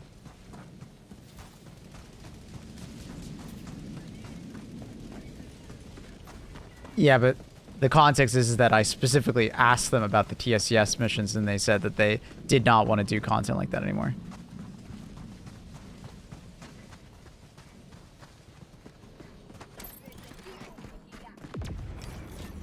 One-off missions like that are not supposed to be so, like, limited. They're supposed to be exciting, but of course they will be utilized in the future.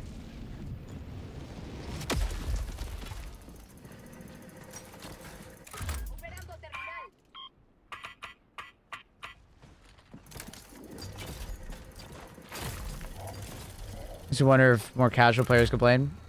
I believe the response about Predator was all positive.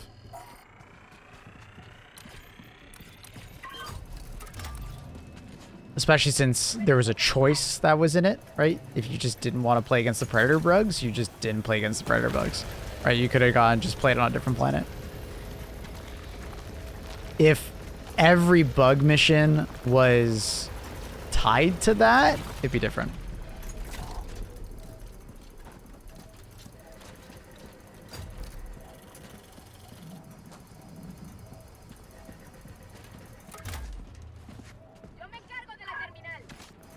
I think it's bugged out. We're not getting any spawns.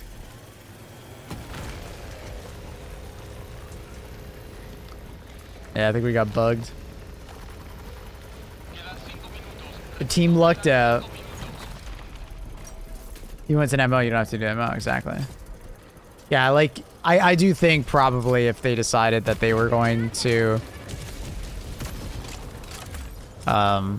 if they did Predator bugs where, like, every bug mission you did had Predator bugs, you get a very different result. I think people would probably start complaining.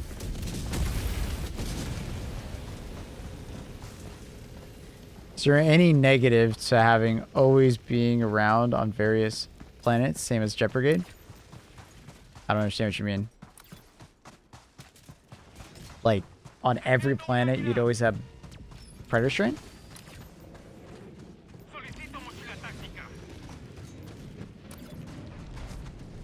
Or are you just saying that there should always be a planet with the Predator bugs? And if so, absolutely. But we know we don't always have Jet Brigade, so... Jet Brigade also need to be spiced up, because I want them to be the bot version of that.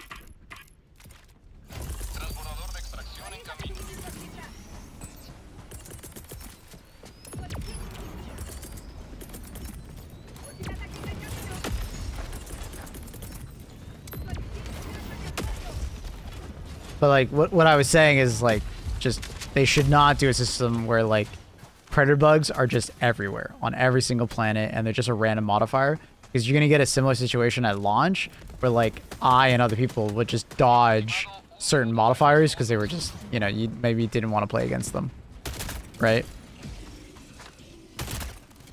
But it being a predator strain that is just on a planet, just go dive on a different planet. Instead of having to like do a weird like dance about like checking every single mission to see if it has that modifier or not. Doing it on planets was a good idea. Works really well. I think the Shrieker gunship patrols should not be a modifier, just like normal higher difficulty. I think it's fine.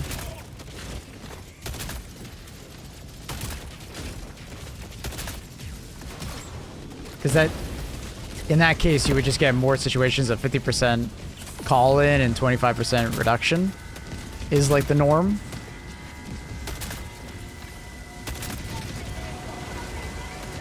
Like the street strategy modifier. Yeah. Exactly. If anything, there needs to be more modifiers on missions, which they're adding, right? Complex no, what is it called? Poor intel, sorry, that's what I was looking at. They just need more.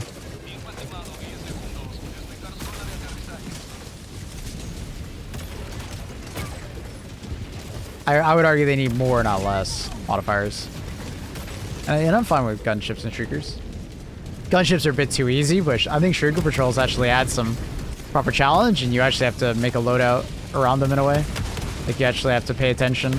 Like, if you bring a loadout that can't kill Shriekers, it's pretty annoying to do a Shrieker modifier.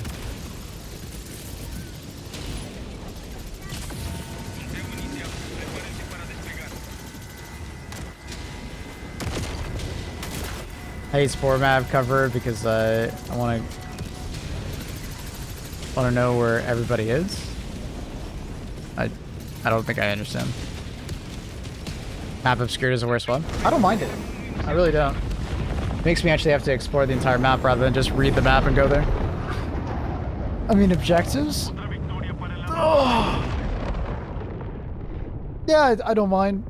You have to start using visual clues, like actually use your eyes to find them, rather than just use the map. Which I kind of like. It forces you to stop looking at your mini-map. Because there's a lot of visual clues in-game to tell you where the objectives are. Like the nests and stuff. You just gotta look at it. I like my mini-map. And yeah, and you use your mini-map on, you know, 70% of the other missions.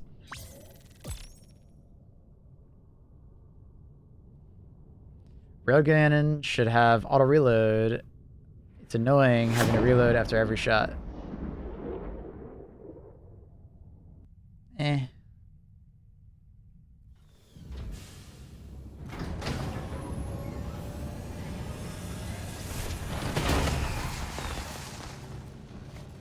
It would be OP. I don't think it's OP. Love the eh. I'm just like eh. I don't know.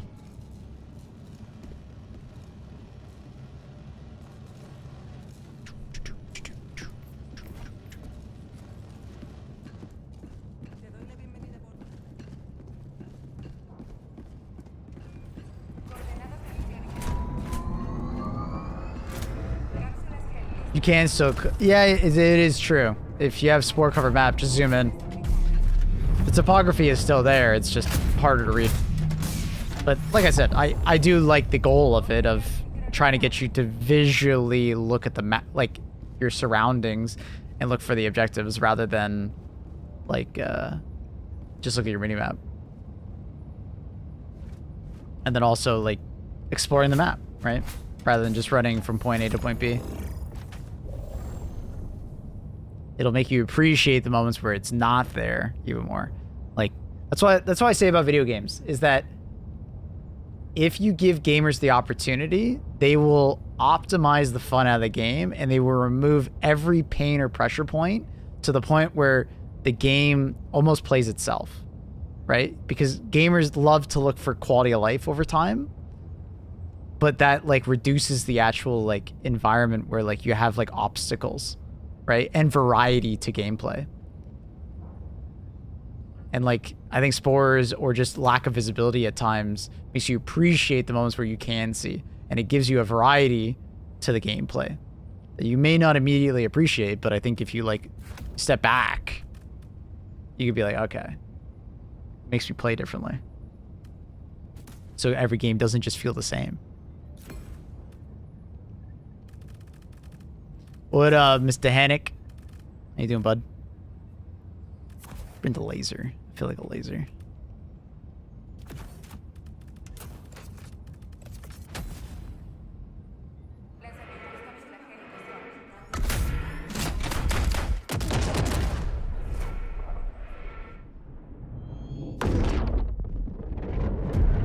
Do you think Arrowhead should buff the crossbow by making it...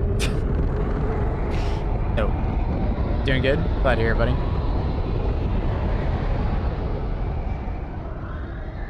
20 insta-kill shots for all medium bots, and even some heavy stuff, like Hulk stuff. What? What? Sorry, what are we referring to with that?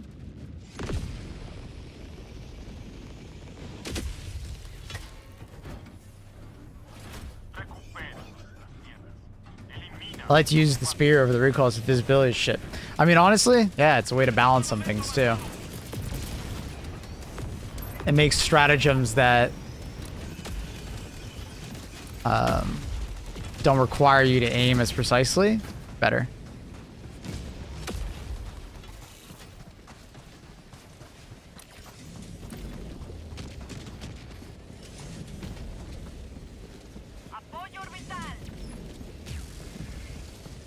But like I said about other things in the game is that, you know, if you annoy the player enough with little things, eventually they're going to get so annoyed that like that little thing will be like a major pressure point. So like spores, I totally hear you guys. So that's where I just argue that if they just add more modifiers, it'll still be there. It'll still cause you to play differently, but it just won't be as obnoxious because, you know, God damn it. Cat air. Fucking cat air. Sorry about that. So it'll cause you to like be annoyed less often, right? More variety, which will happen naturally. We're gonna get more and more modifiers. I'm sure we will get more in the future. You know.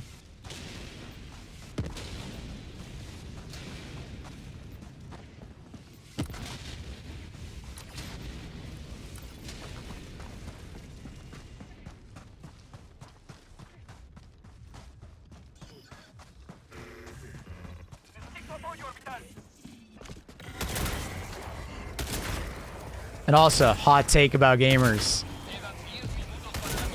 Getting you out of your comfort zone is good. Especially when we're talking about, like, difficulty in a video game. Forcing you to do something that you might not necessarily want to do is good.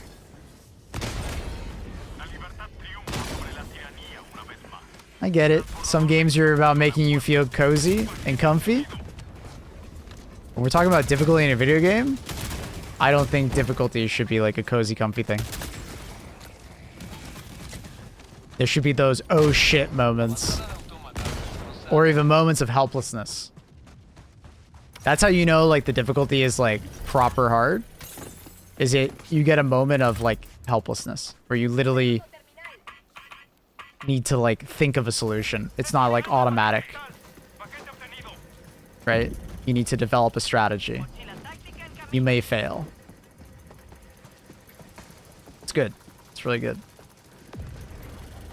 Forcing you to think differently. Just got back from Germany. How'd that go, Henrik? That was for the trip for university, right, Henrik? Have you decided where you want to go? I feel like I don't remember if you told me.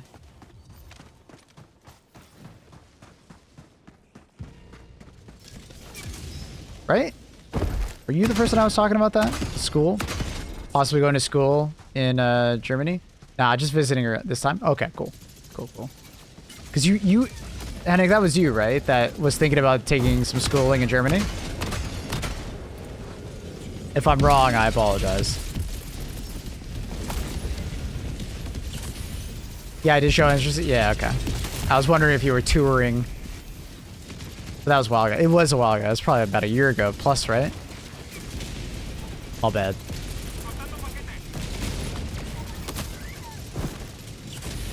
I knew I had something in my noggin about you in Germany. This was before I started uni. True. How long ago was that? Was that 2 years? Oh, God. 3 years? Oh, how did that come? Dude, that popped in my brain just now, and I thought we had that conversation like last year. What the fuck? I apologize. Dude, time flies. Jesus Christ. My bad. Glad you remember for a while. Hey, man. How's university been? Or are you regardless?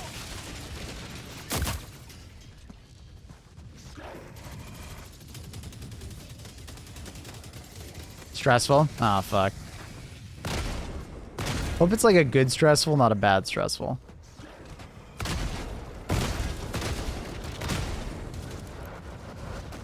It is.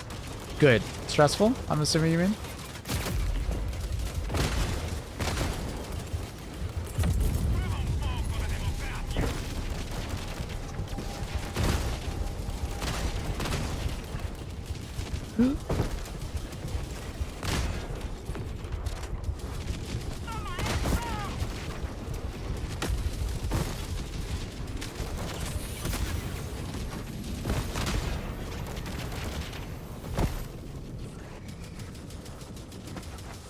So much more difficult, but it feels rewarding. That's good.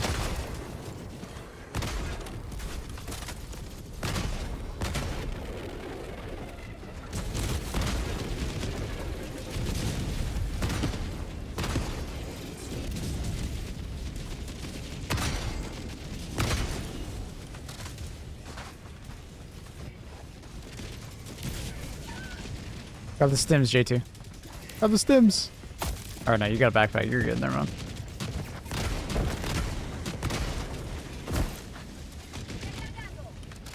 Where's P1 dead? Oh, he died behind us. I didn't even realize he needed a revive.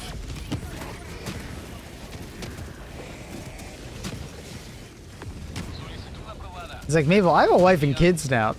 I'm sorry, dude. Went from comm side to electrical. Like electrical engineering or just like electrical in general?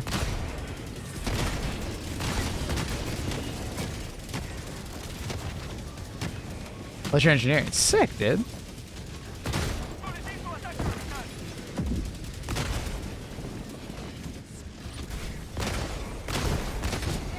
That's really cool.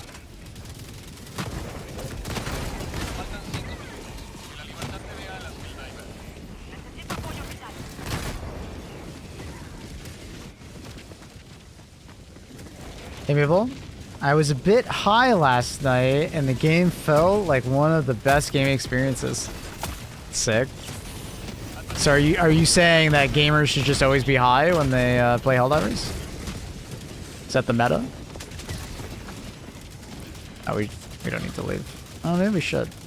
Our team is struggling right now.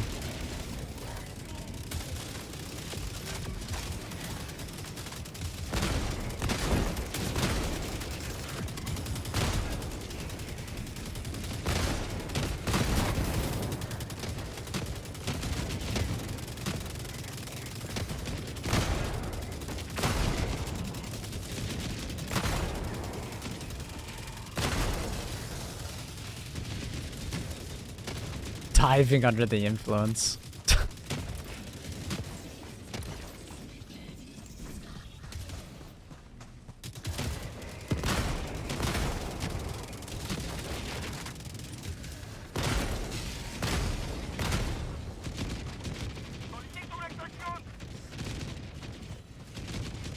Dun, dun, dun, dun, dun.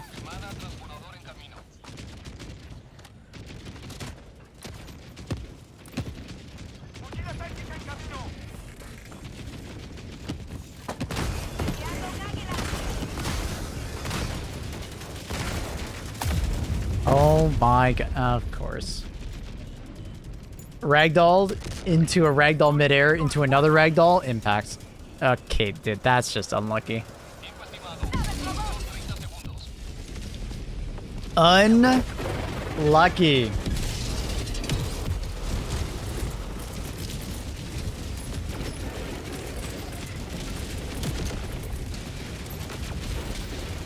Alright, we go back.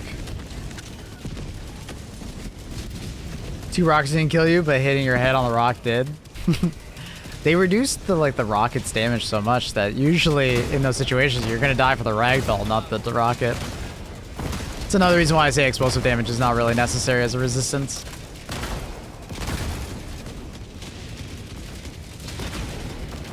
You're more likely to take way more damage with the impact than the rockets.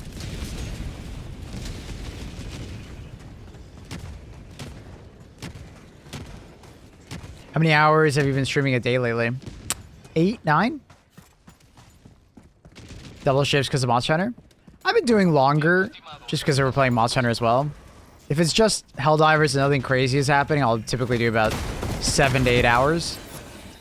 But now that we're doing Helldivers or Monster Hunter as well, I'm typically touching it in 9, 10 hours.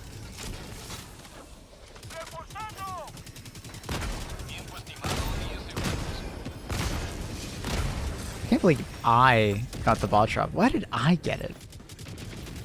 I'll just leave. I'll come back. Have you been playing any Monster Hunter, Henrik? I feel like I remember you playing a Monster Hunter gamer. Could be wrong.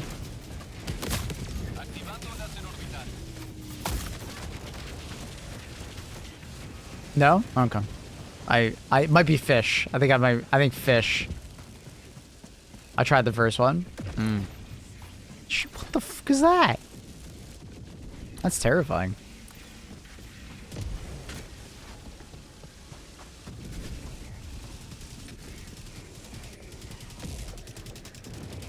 Well, that was a shit laser and I don't want to go that way.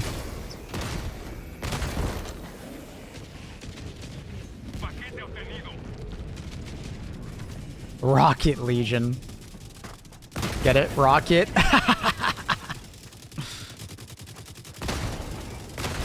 I am also fish. Yeah, but we have someone who comes by the stream. He's like a OG viewer of mine. His name is Fish Ninja. And then I have another mod who's also an OG called Naughty Carp. Not fish. Different fish, but...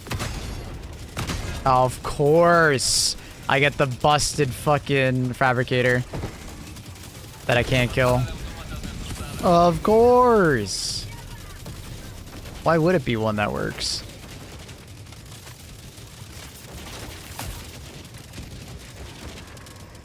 You guys can leave without me, don't worry about it.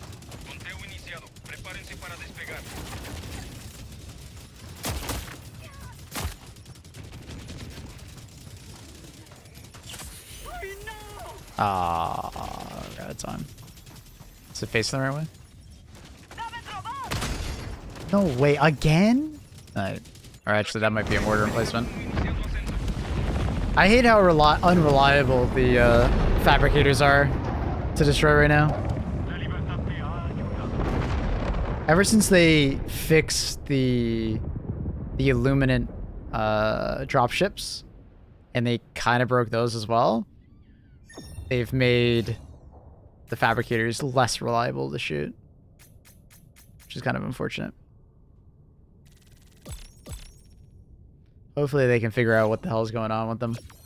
Just every once in a while you get one that's just like, there's something wrong with the hitbox for the vents. And it like doesn't matter where or how you shoot in that vent, it does not work. Sometimes the other vent doesn't work either, but sometimes it does. Sometimes you can shoot in the door and it works, sometimes it doesn't. A lot of unreliability on that front. What up, Elkar? Psst, psst. Hi, Annie. Psst. What's up? I still don't care on her bugged limited dropships. Yeah, they got bugged too. They are actually worse than I think before. Because before, it was like one of the two doors on the Illumina dropship might, or like, you know, UFO on the ground, might like bug out. But now, it's like, you can get situations where it doesn't matter which side you go to. If you shoot directly in, it just doesn't work. So you have to shoot like the side wall of the entrance. It's kind of weird. Glad it just wasn't me. Nah, they definitely messed with fabricators a little bit. Since, and it happened at the same time they touched the Illuminate fabricators, so I'm assuming it has something to do with that. I'm not 100% on that, but I would put money on it. Check your career XP? Sure. We're approaching 7 mil. Psst. Maple. Psst. Annie. Aw. And it's such a cute picture of you. With the puppy. And the creepy old man behind you in the picture. And then Misty.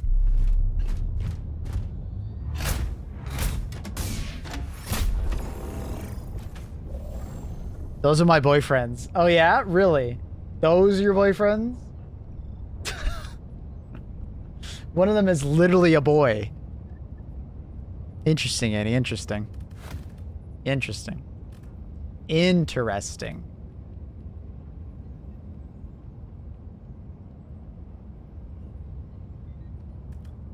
Puppy? Oh, there's another picture, but it has Annie in it, and I don't think Annie would want her picture shown.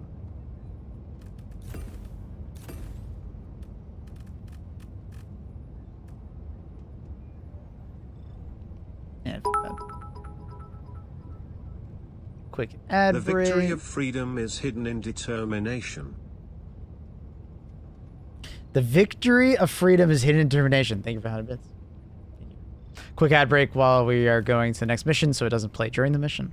I gotta remember to do that more often. What are we doing? Visualize.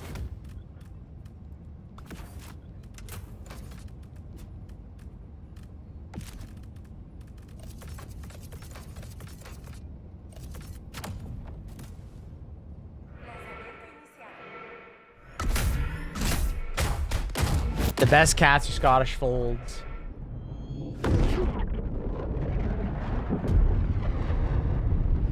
Cutie pies.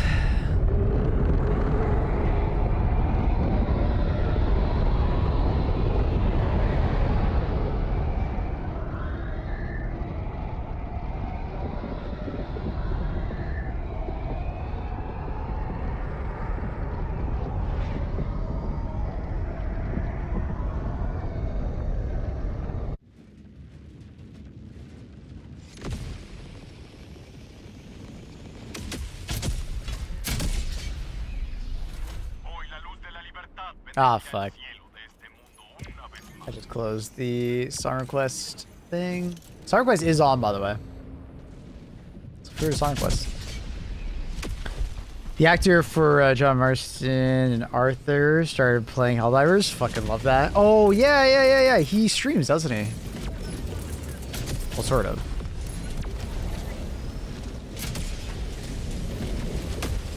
On which instances do you rather use the heavy armor rather than light armor? So I just made a YouTube video talking about armor in game, and I did like a tier list on the different perks of the game. Kind of touches on like a more in-depth, but what I would state is I typically take light armor for bugs, heavy armor for bots, and then Illuminate. You can kind of fall somewhere in the middle, or, you know, specialize in one or the other. Like, you know what I mean? Like, there are moments where on Illuminate, I feel like heavy armor plays really well, and there's moments where light armor is preferred. Really above you with 7.1. Nice. 2,100 hours? Nice, brother. Yeah, I think my hours are higher than you because I tend to do yapping in the ship. Wow, he actually sniped me.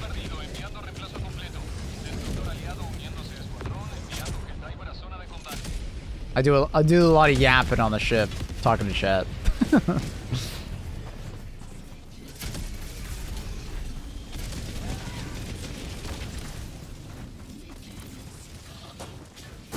low gravity moon missions, or low gravity in general would be really cool if they could figure out how to do it. I would love it. Nah, I won't do that. Thought about it. Didn't do it.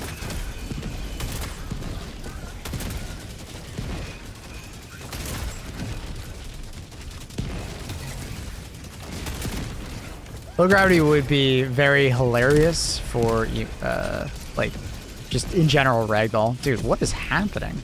There's so many enemies from so many different directions.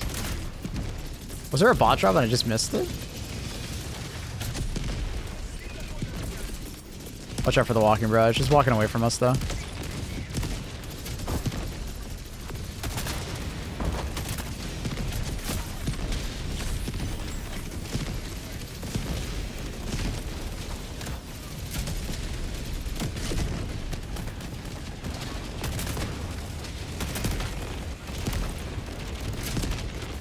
Dude, there's so many enemies. Look at them all. They're so common. Are you getting 84 FPS? I have a really nice PC. It's a mostly a CPU bound game, so I have no background tasks running, and I have like a 7800X 3D.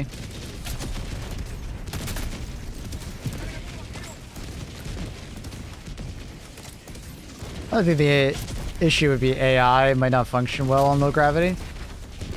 I think the issue would be investment of time to add that. Because depending on how they design their ballistics system and a lot of things, it may not be very easy. And on top of that, they might have to do a bunch of like animation work and stuff like that to make it work and look okay. I don't think it would be as easy as, well, I'll just, you know, dial down. I think there would have to be animation. They would have to probably have to work with the ballistic system to make sure it makes sense and so it works. And then you mentioned enemies. Yeah, probably enemies as well.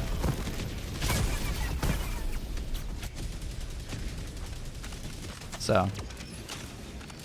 Surprise, motherfucker. And they also Thanks probably for all the content and enjoy the streams. A lot of Maplewood_TV. No worries, Fairway. Thank you so much for the tier 1. Welcome back, buddy.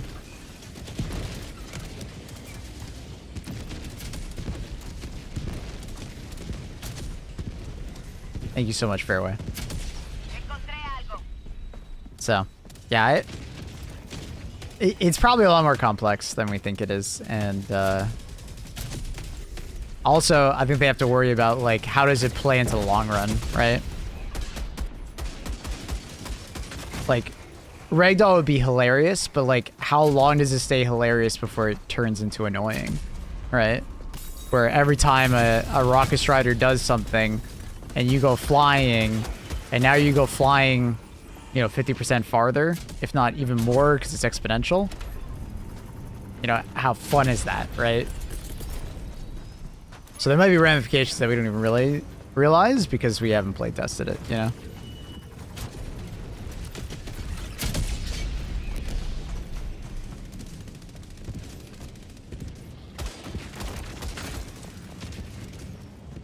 I think that tower over there is the one that called in all those bots. That's why their start was so crazy.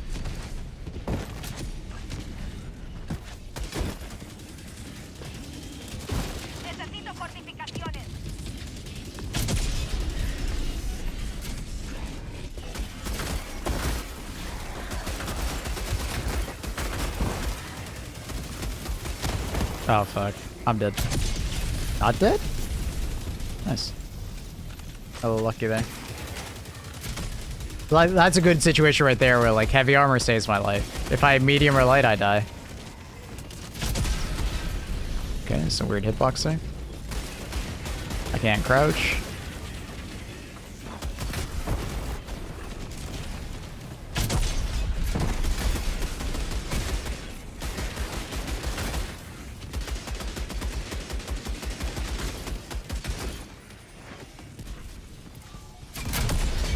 Oh god, it's one of these. Hopefully that's not too close that it destroys it. I hate when these kind of bug out and they start like doing an AoE knockback. It's kind of awkward.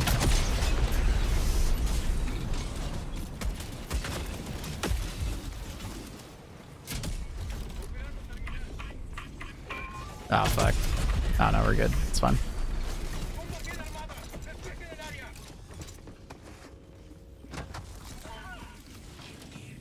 Move plans to serve love gravity at least adds a slight realism. Oh, maybe.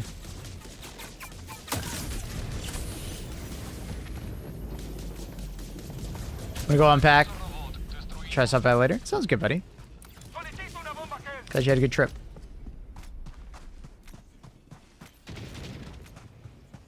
If I don't get to talk to you, good luck with school.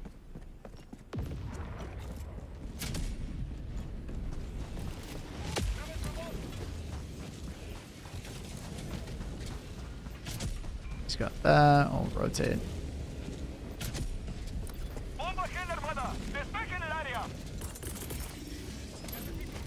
Really? I guess it's more vertical than I thought it was.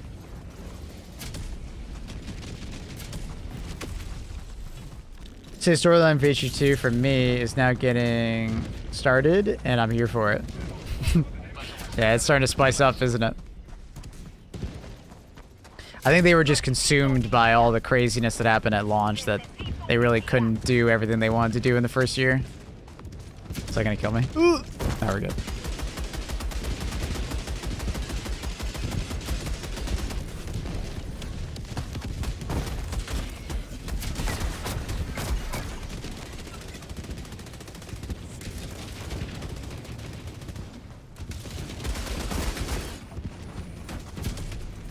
Can I get the angle? Oh, beautiful.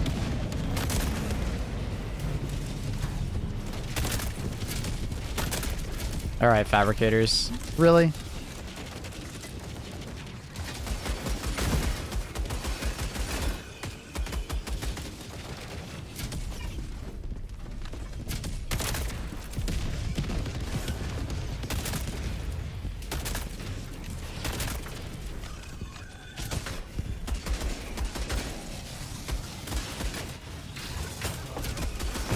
I'm impressed I dodged that.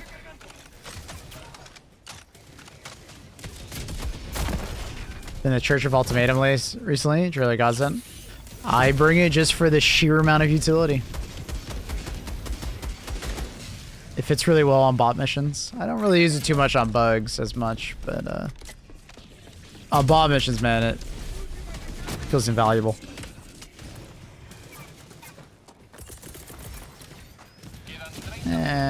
Yeah, we'll do it.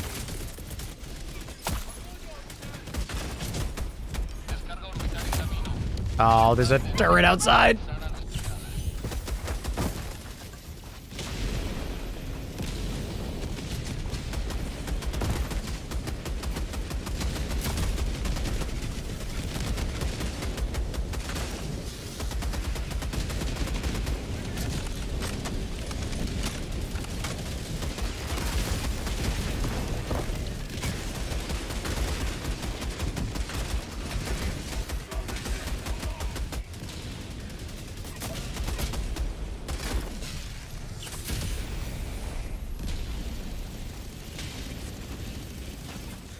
Oh.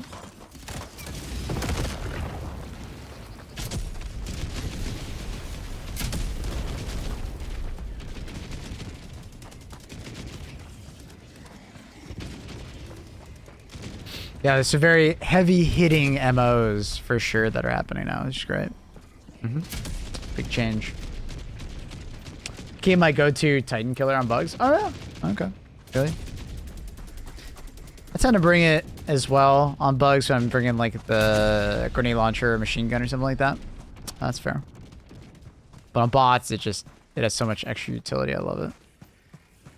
It's hard for me to put it down. Did you just Luna cry? Luna? Luna, what's wrong? What's wrong, kitten? You're too cute to cry. What's happening?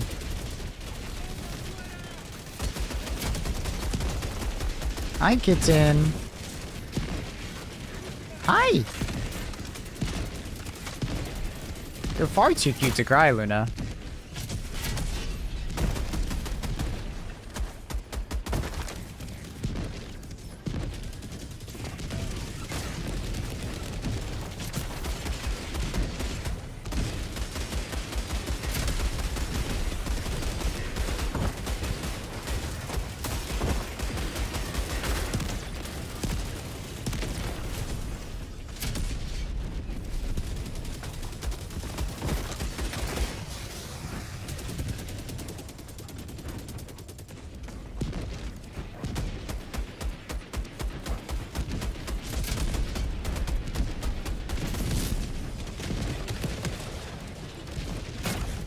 I get in.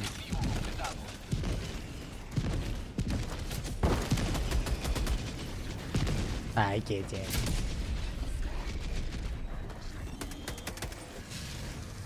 She wants head scratches so bad. If I put my hand down, she's gonna be like, hey, what are you doing?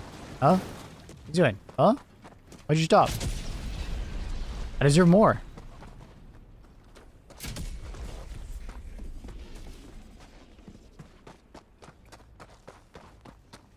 I get in.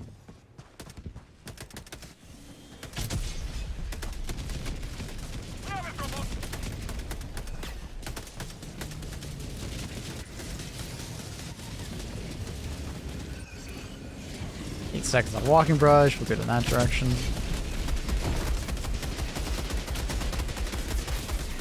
Luna. How do you? What even just shot at me? Oh, it's a heavy turret. Jesus Christ! It lasered me. Hi, Luna. Yes, you're very cute. Yes, yes, honey.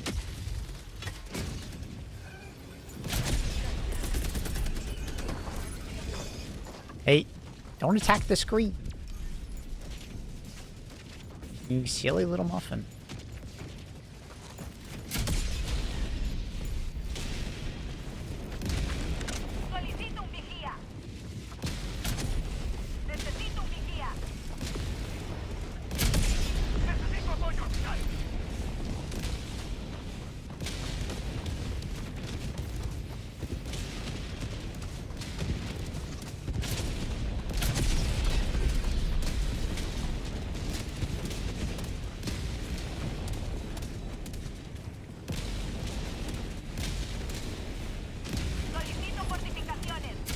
I get in.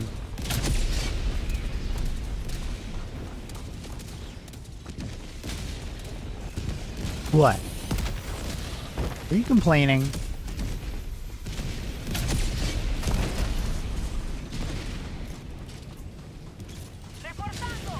Hey, don't attack the screen. Stop it. Hey, don't do that. Stop it. Don't do that. That's what bad girls do. Just rubbing her face against my mouse hand.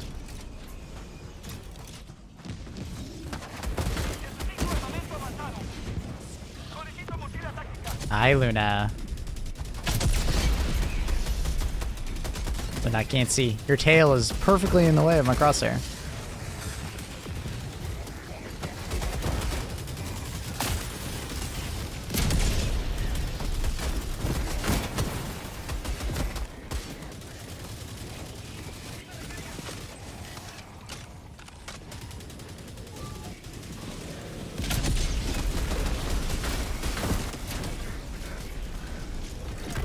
Ugh.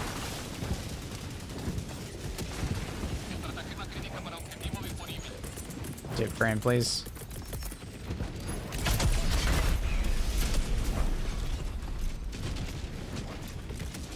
Hey, don't attack the screen, kitten. I'm watching you. I'm watching you.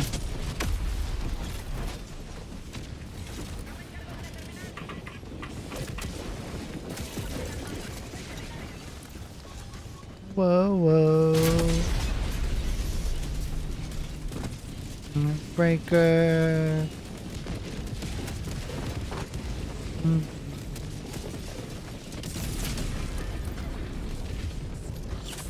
I get in. You want to rub your face all over everything I'm doing. Making it really hard for me to read chat.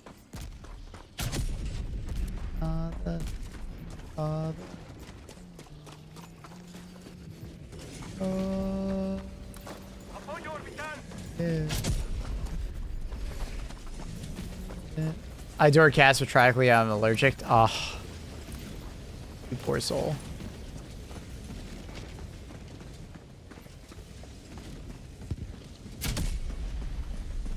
I always like it when Luna lets Maple collab on her stream. Chat, make sure to go over to Maple's YouTube channel and like, sub. It's free. Thanks, Fairway. That's very kind, dude. Thank you, dude. Appreciate you sharing the love. Luna, hey, don't do, hey, don't do that, hey. Yo, Sharkbait, with the tier 1, 3 months. Welcome back, dude. How you doing? Thank you. Thank you so much.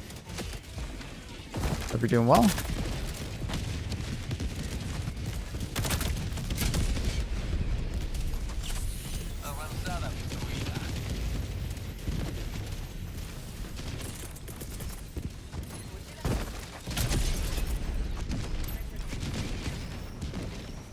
Hey, hey, hey! Don't do that. Don't do that. Don't do that.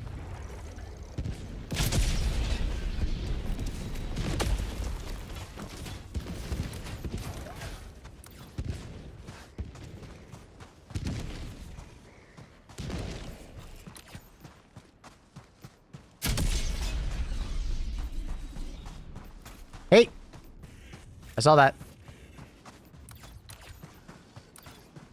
Luna, you're trying so hard to be a bad girl.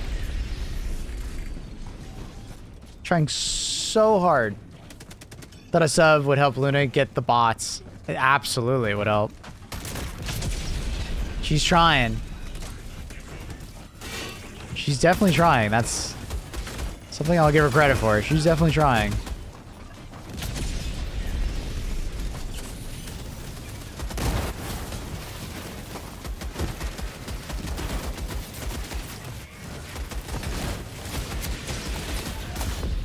He didn't miss a shot. That's unfortunate. Hi, Luna. I was hoping you'd miss a shot. You did not miss. Oh, what an awkward throw-in. As I'm stretching, Luna.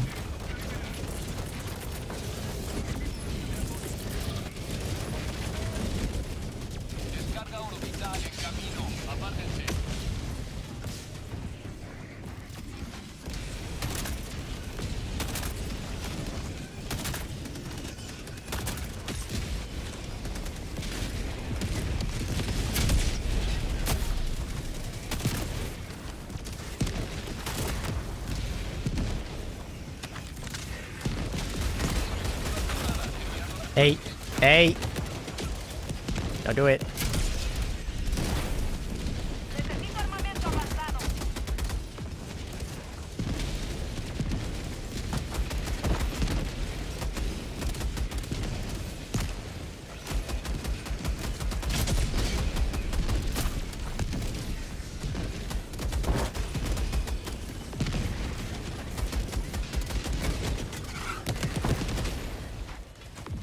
Oh man, he's using a wasp.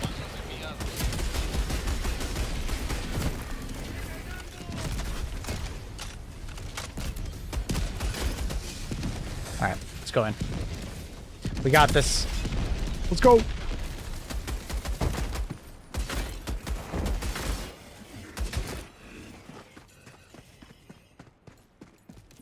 In we go. Nothing. Perfect. What's up, Luna? Are you looking away from me? Are you upset with me? Be honest, Luna. Are you upset? I think she's upset with me. Didn't we just hear that song? So we've heard that song already. As always, feel free to song request. Song request is basically always on. Ow. Oh, excuse me. Sorry, Luna. I just sneeze.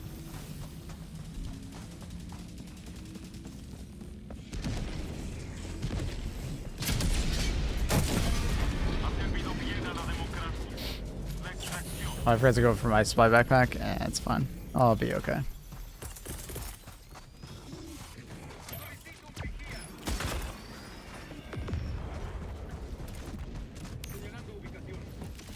El bomba.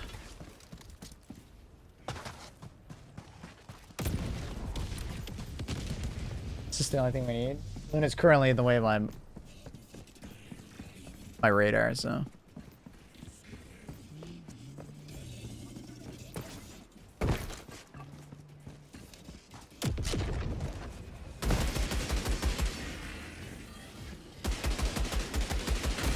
Solicito un vigía. 22 seconds. Kobe. Did we get it? Too far. Oh my goodness. We launched it, Luna. We launched it way too far. 3 seconds. 1 second.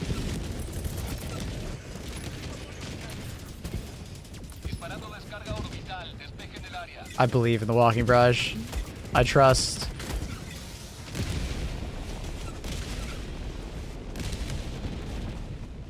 I trust. Dude, I was about to say, if it literally didn't destroy anything, I would have been so mad. Still needs to kill that one fabricator. Yeah, Luna, get it. Get it, Luna.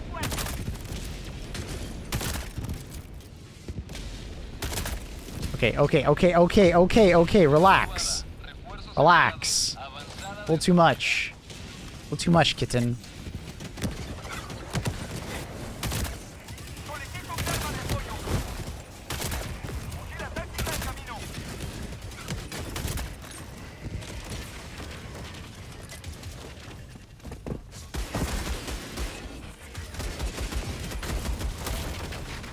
Hey!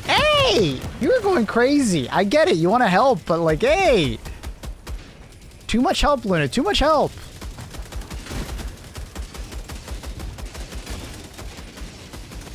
Hey! You, come here. Come here. Grabbing you.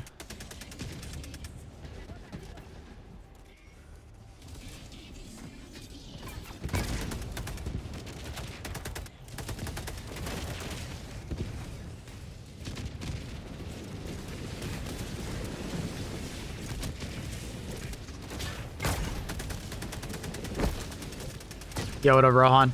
How you doing?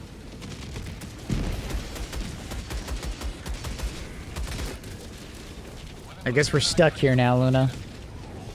I can't move.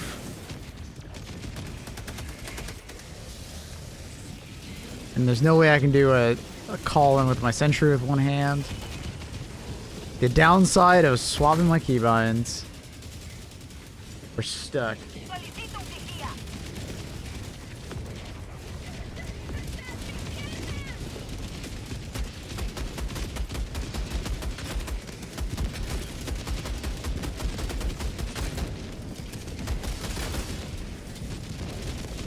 I don't think we have enough ammo, Luna.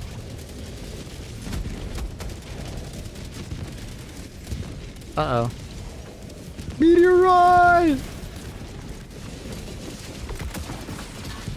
Oh, it saved me.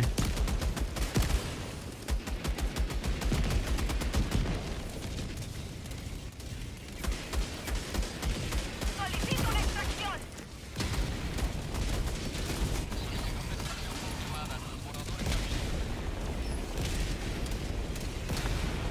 I was gonna use my crossbow, and this guy's body's in the way now. Oh, we're okay right now. Oh. Okay, well, we'll get up, run. I'm using my right hand for WASD, which feels very weird.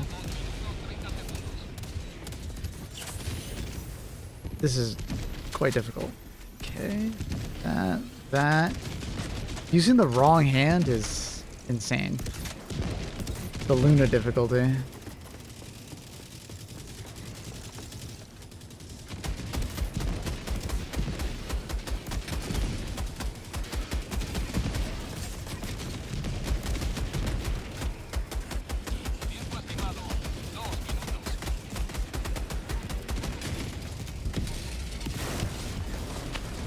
I kissed you.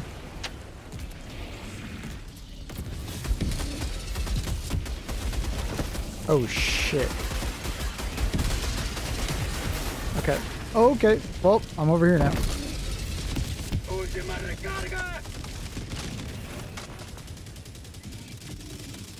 What's up, Luna? You okay?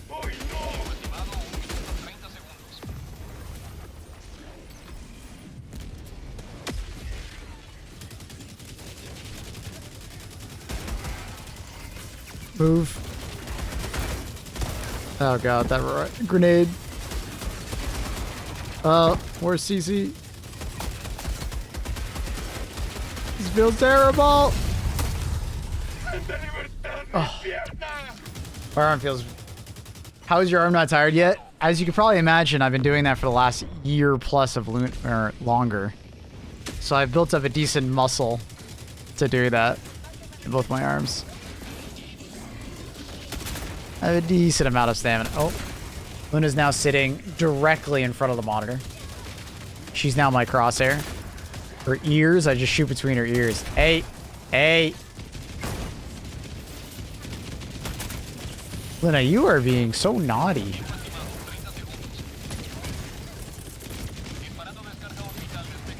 Oh, I didn't mean to do... God. Where'd it go? Alright, I guess that's okay.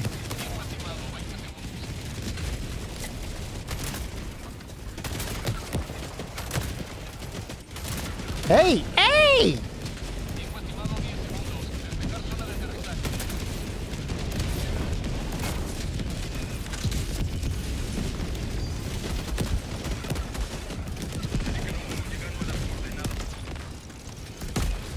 This is difficulty 12? I believe so. Hey! No. No. No. Luna. Democratic.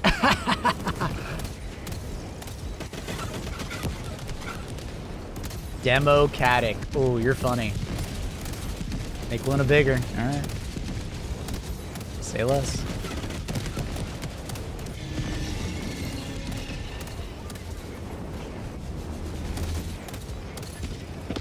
Are we leaving or just chilling or?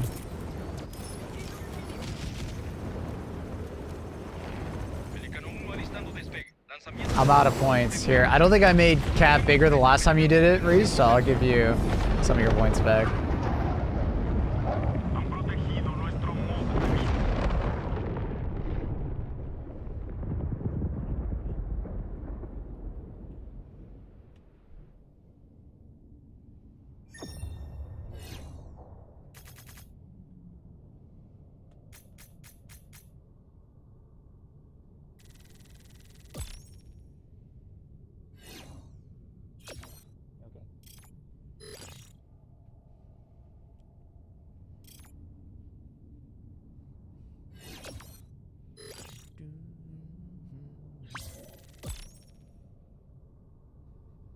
Hey. Nope. What up, Berg?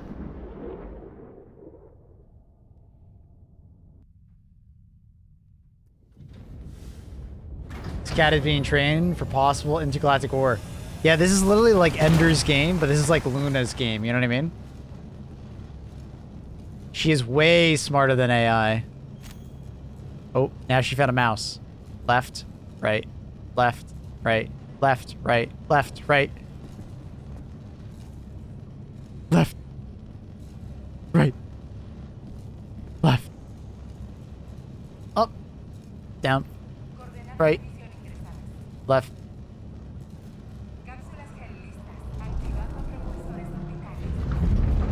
Circle. Hey, not bad.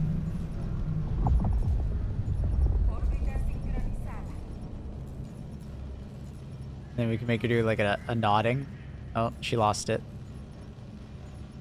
Oh, she lost it again. She's not good with up and down.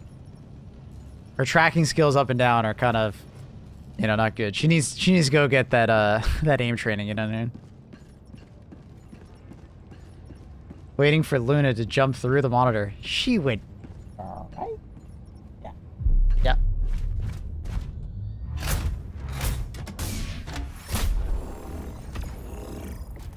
She's so attentive. So attentive.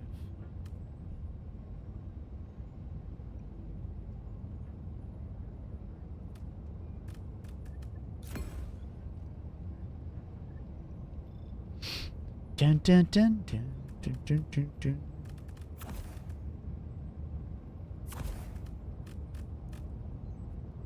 Dun dun dun dun dun dun dun dun dun.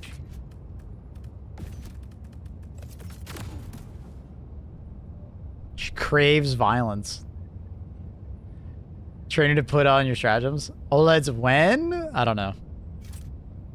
My birthday's coming up, so I think I'm gonna like, you know, talk to the family. Like if they're gonna get me a gift, maybe we just go like, we split the cost of a monitor or something like that. I don't know. We'll see. Make it easy for them. Make it easy for myself. Birthday present, you know. 5-head move. I tend to do that. It's kind of how I do Christmas and birthdays.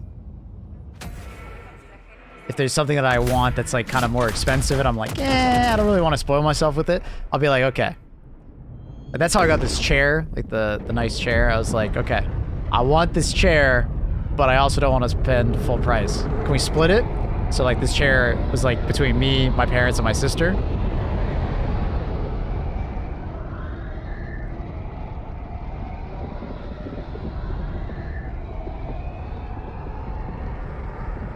I have 150 count on PlayStation, 120 count on PC. Damn, that's impressive. Good for you.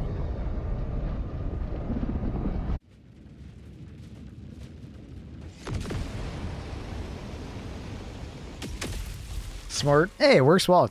Consider talking to your family members about it. It works pretty well. Some family members are less receptive to it because sometimes they're like, well, I want to surprise you. And it's like, well, okay. Luna? No. But I'm not one that, hey, no.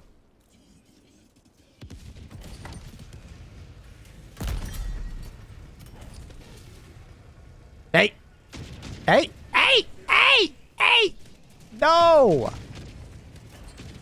Luna.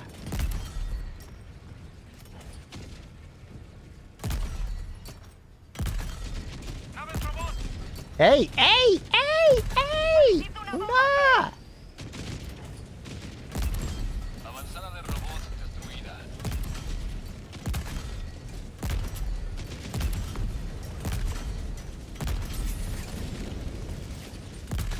I'm watching.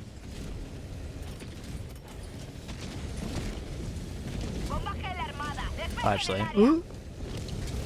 Oh no, this is a perfect walking brush. And then get back on that.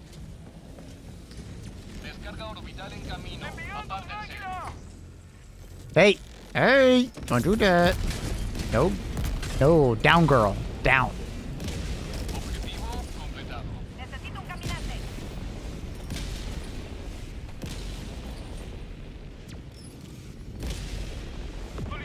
Down girl.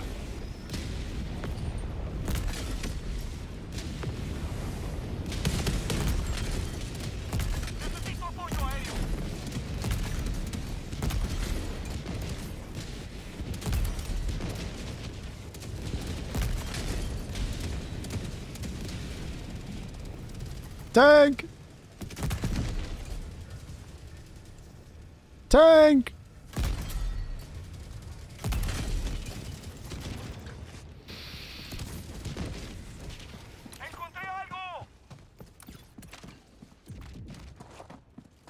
She wants to help you kill some bots, indeed. Your monster is going out of hand. Pet her. Put her in line. No, you gotta pet her in line. Because look, see, she closes her eyes when I start petting her. The reason why she touches the monitor is that I'm not giving her enough attention, basically.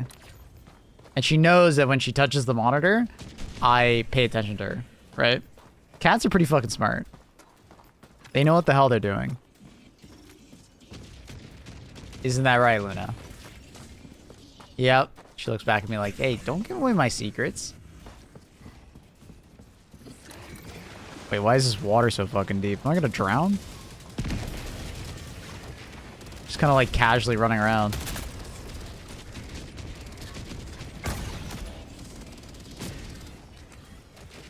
Successful training of human, actually.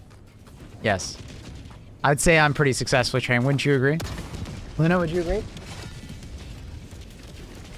She's probably gonna disagree and say like, you don't feed me enough, but I mean, whoa! What is this stretch? What is this stretch? What was that, Luna?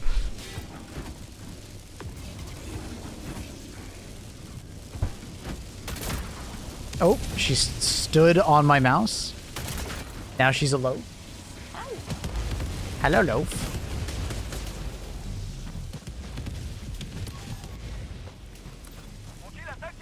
Good loaf. Could be better. Yeah, I mean, I don't feed her as much as she wants. She sometimes complains about that. She will always disagree with how much I feed her. That's it. I get a lot of that. Like, she looks at me, she looks at the bowl, she looks at me, she looks at the bowl, and then eats, and then complains afterwards that I didn't feed her enough. It's like Luna, you're already chonk. Okay, you're already chonk. You don't need to be more chonk. He's like, well, I'm gonna go beg for food upstairs. I hear someone walking around.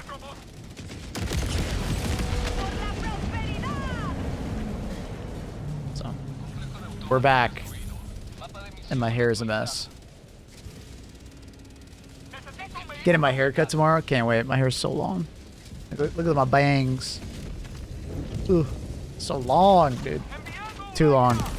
Oh, thought I had my crossbow out. Cat lays under the desk. Can't risk it with an OLED monitor. My cat is very good about not using nails, luckily. But I always worry that she's gonna eventually start using her nails. I didn't realize there was a SAM site behind me.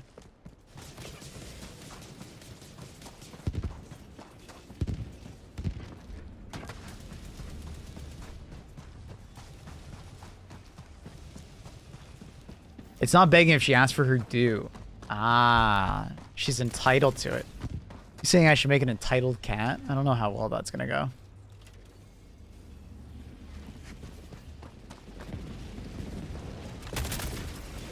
I feel like that can go poorly.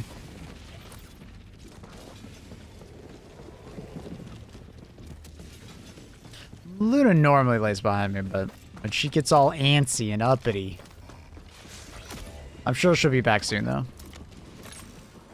She's probably just gonna go beg for food upstairs.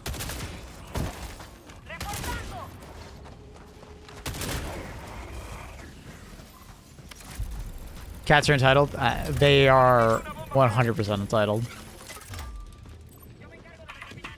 Spoiled rotten.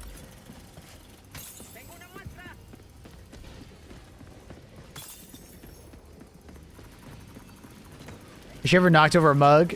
No. Cans of something I'm drinking and like my water bottle, for instance. She's knocked over that before, but never a mug. Mugs, I guess, are heavy enough that she doesn't really do that.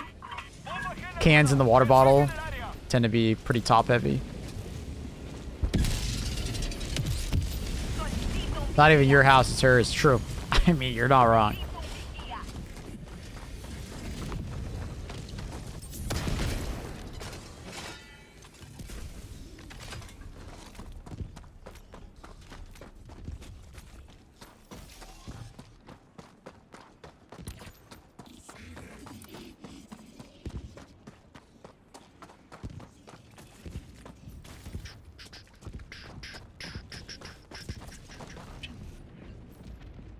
That's why dogs are greater than cats.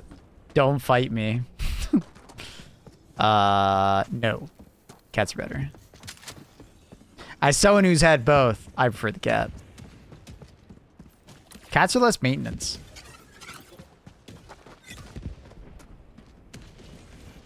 Dogs I gotta worry about more. I grew up with a golden retriever. And I wasn't even the one that had to take care of it.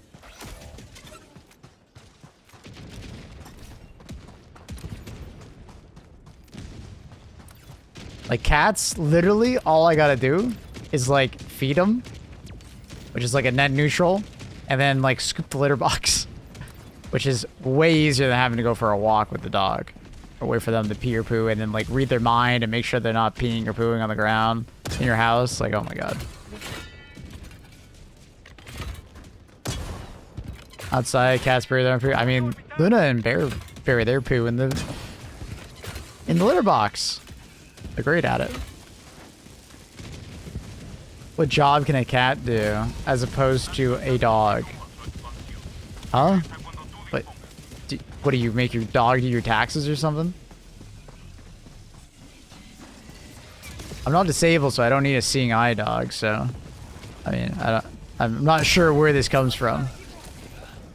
We're just talking for like as pets, and I don't live in a dangerous part of the world, so I don't need a guard dog. I don't even need a gun.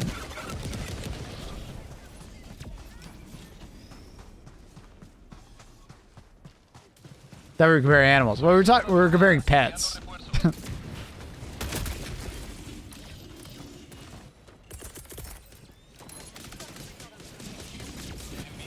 Like, there's no doubt that a dog is more useful in the sense of like an occupation. Seeing eye dog, you know, disability dog, drug sniffing dog, shepherd. What do cats do? I guess they kill mice and rodents. They're very affectionate animals. Sometimes. Depends on the cat. Some cats, definitely not. Some cats are very affectionate.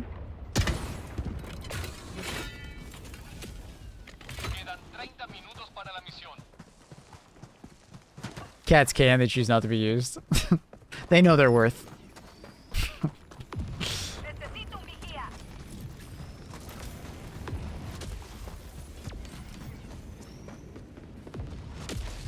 Ooh, double mini nuke.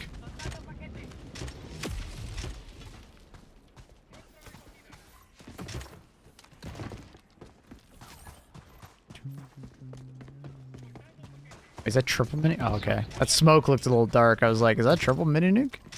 God damn.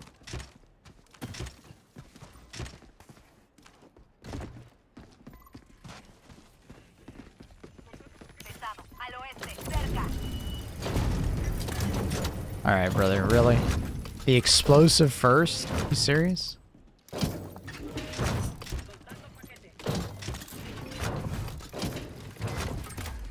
He's one of those. Like, I get it if we're like crunching for time. Ah, fucking just throw him in. What's the rush? I actually need rare samples. Because you're in Australia with our native birds, lizards, and so on. Like, is that dangerous for the animal, or you use the animal to kill those things so you don't have to deal with them? Why is this guy following me like he's Lost Puppy? Cat always greeted me outside when I got home late for work and would occasionally leave me dinner via a dead mouse in my kitchen. That's so nice of them.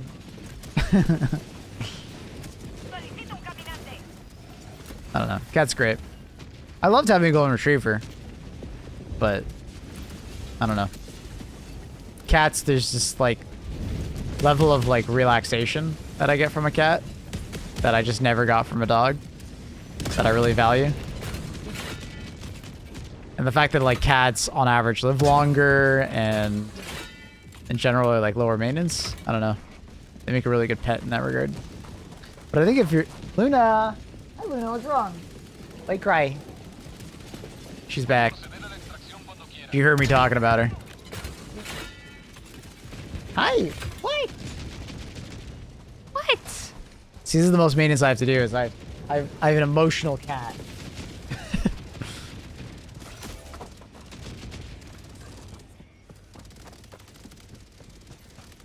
Luna, I can hear you crying. Oh, shit. Aim too high.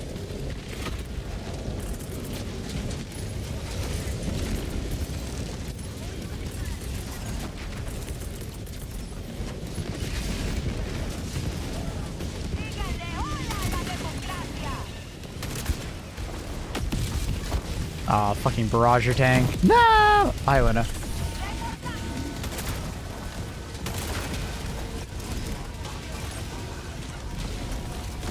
Luna, no, bad time, bad time. Luna, bad time! No!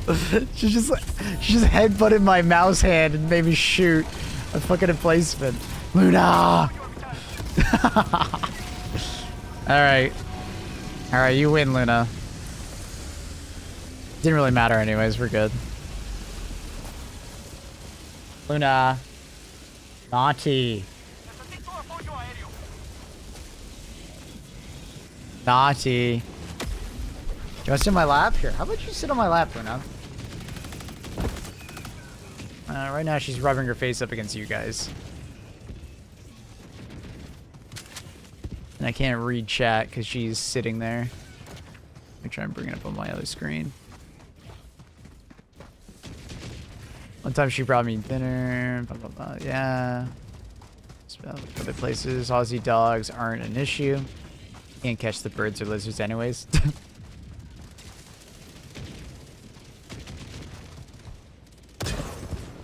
Yeah, Luna's never really caught anything. Our previous cat, Tiger, would catch, like, frogs and bring them to us in the backyard. Frogs are pretty easy for them to capture. I don't think Luna has ever caught anything.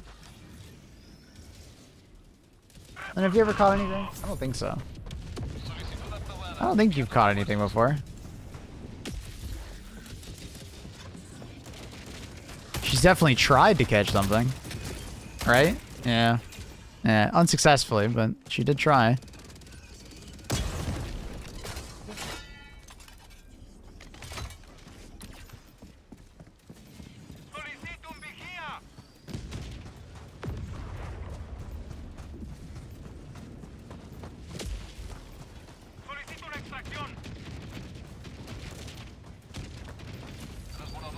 She's so sleepy.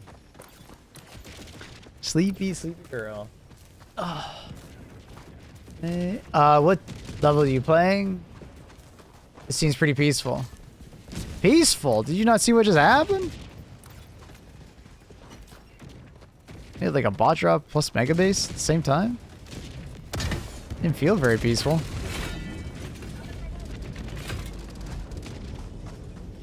But you can always see in the top right hand corner. Go. I read that when cats bring you things, it's instinct to teach their kittens how to hunt. At first, bring them something tasty, and they will bring back something still alive. It's a sign of respect, right, Luna?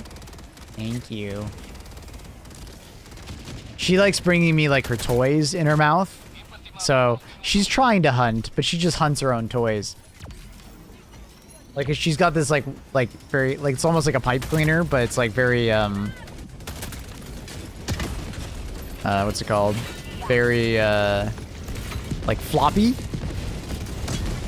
And she fucking loves that.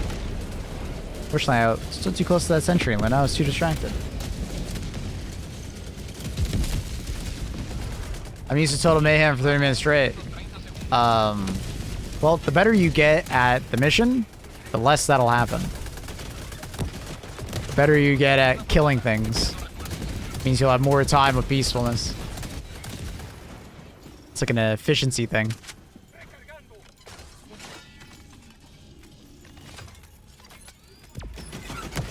Black old sun, won't you come?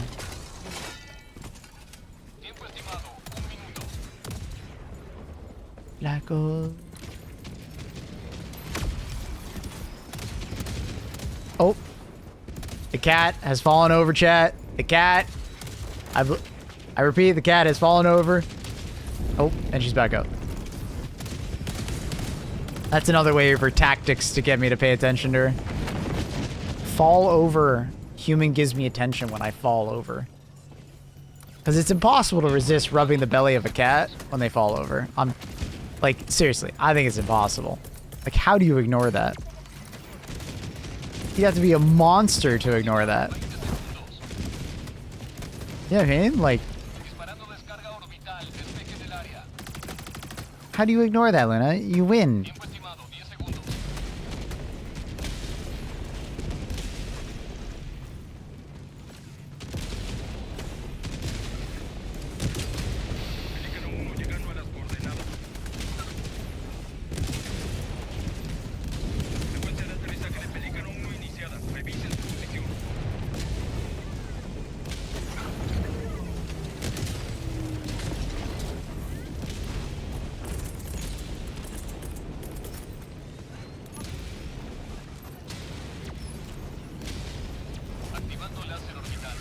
Oh.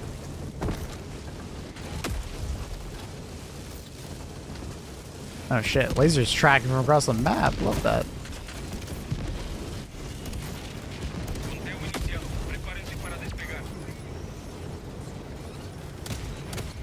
J4? Oh my god. Man, like when AFK. Jeez.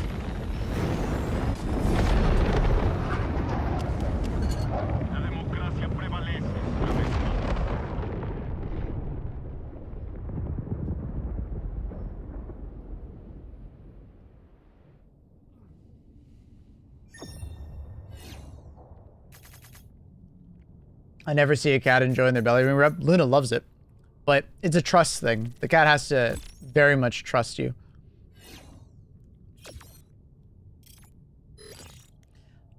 I may have gotten the most complicated code in hell ever can. Oh, like an Illuminate mission when it scrambled?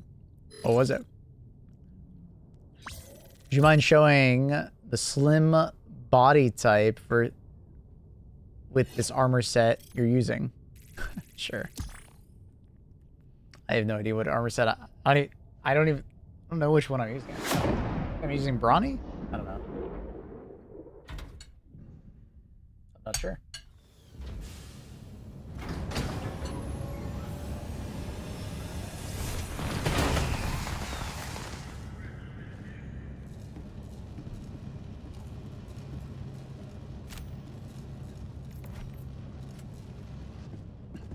I'm assuming I'm using Brawny right now. Body type? Okay. That would be the difference.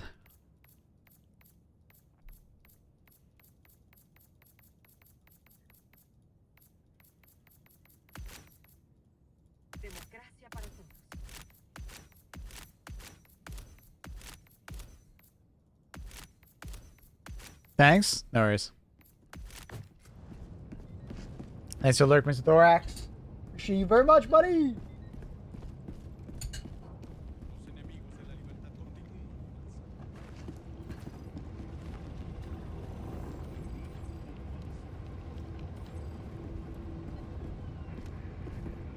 I turned on Luna's heated blanket ahead of time.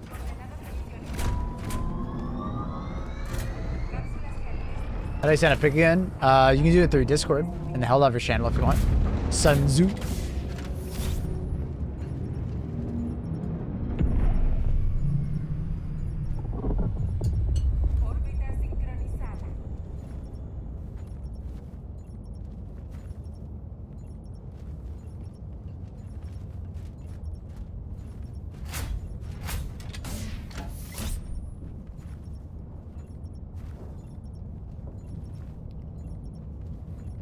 What's up, Luna? Why are you looking at me like that? What? What you looking at, kitchen?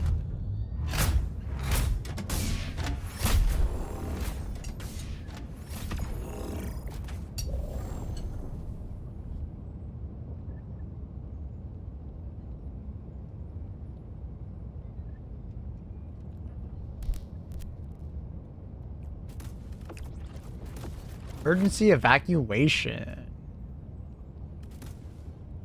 La, la, la, la, la. Eh, fuck it. I feel like challenging myself. Dun, dun, dun. La la la la. No, I feel like that goes against what my build is. The armor. La la la la la.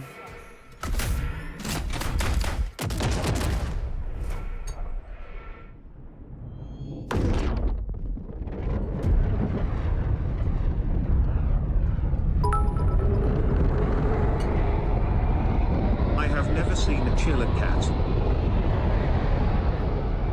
I appreciate you very much. She's a very chill girl.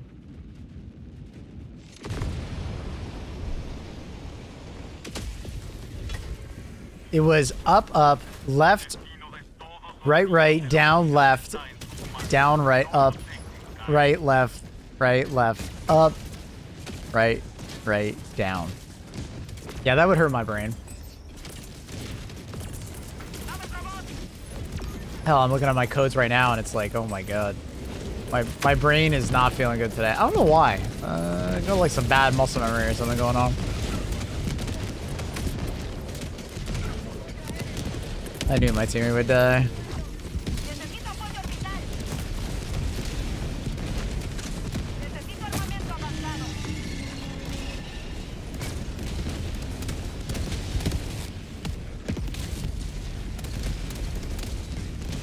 Anyone alive?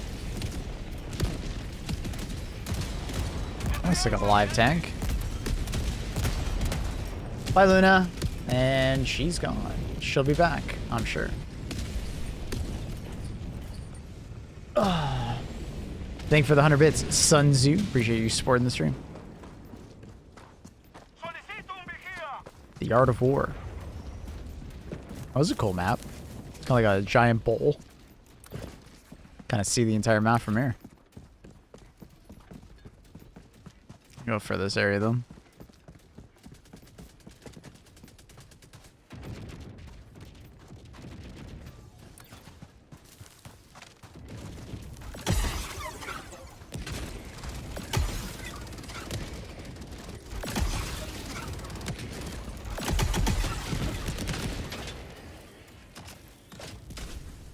Damn, Benzie.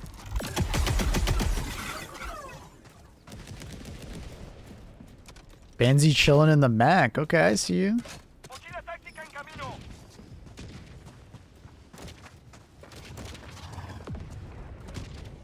Man, population of divers dropped under 50. It's not looking good. We've just been diving there for a bit. People are getting a bit burnt, but it'll probably come back around. Can't remember how many rounds it is. It's only the top turret. Got it for Benzie so he doesn't die. That's not worth it.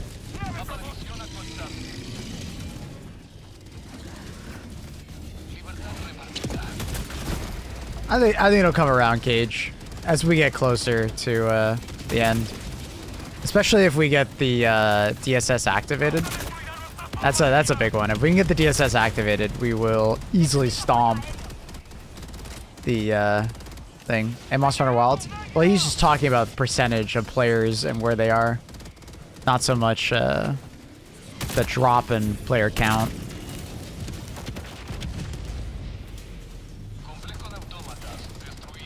Been enjoying Orbital Walking Barrage for places like this? Oh, it's very well set up for it. Doesn't always work, but when it does, it's great.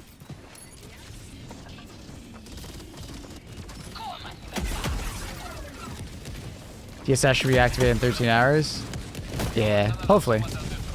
Hopefully we finish it up. It could be faster. People donate their samples. Donate your samples, chat. Unless you're still, you know, progressing. I get it. Do your part. I'm too busy farming armor spheres in wilds. Imagine needing to upgrade your armor. Couldn't be me. Which do you prefer, the wasp or the spear? If I had to pick one, probably the spear. Wasp just tends to do a job that other weapons do far better, and at least the spear does something a little more unique. Oh! Okay. I don't even know that shit was mad at us. Surprise, motherfucker. Yo, Fairway! Thanks for giving that sub to Sun Tzu!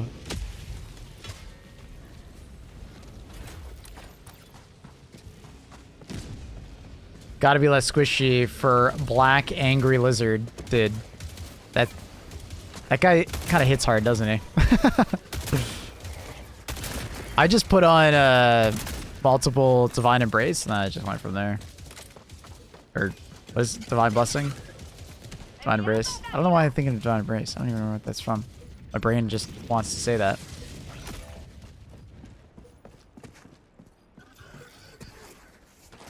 Sort of claims that there's a Monster Hunter event quest open now. Is it a scam or not? Well, there's supposed to be some kind of tongue one I saw for like the Chupacabra. It's supposed to have like armor spheres. Love that he made him this hard in Wilds. It's kind of a joke in Sunbreak. He's great. He's great. I'll say the octopuses carded me the most. For me, it was probably tempered gore when I first encountered him. But once I learned gore, it becomes a pretty predictable fight. It's just you gotta get used to it. Ben Quest are live, yeah. One is cheese, you hunt the chicken, and the other one is like cute hat. Surprise, Oh, interesting. Okay, gotcha. The King with 5 gifted. Yo, my man. Thank you so much. Huge support. Fucking massive, man. Thank you so much. Thank you, dude. That's really lucky, getting a bot drop in the middle of nowhere.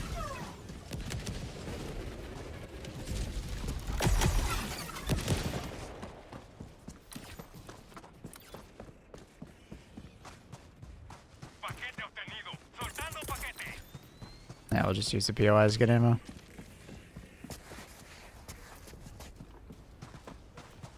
What'd you play before HD2? Right before I played HD2, I was playing Power World on stream. And then before that, I was playing Ark. And then before that, I was grinding Remnant 2. Because Remnant 2 had just come out, and I was playing a lot of Remnant.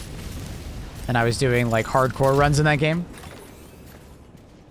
So you do hardcore Apocalypse from the start, and then you limit what you can and can't use. So you couldn't use Black Cat's Band. You couldn't use like that ring that reduces your armor weight. So just to make things harder. It was really fun. It was a ton of fun. John Wick! Maple you hands up, maple you hands up, maple you hands up. What up, brother? Thank you so much for the 8 months. Hope you're doing well. John Wick himself. What up, Keanu?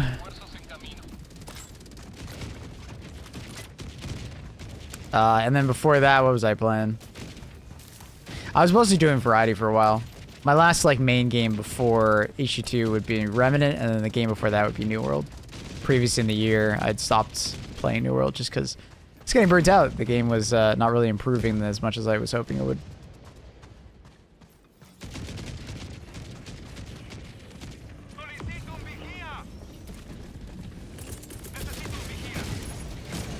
This Remnant 2 had like a seeding run mode. You do challenge runs with like specific worlds. Oh, they kind of added that with the latest, you know, with giving you like challenges you can do. But yeah, no like curated run, huh? That would be cool.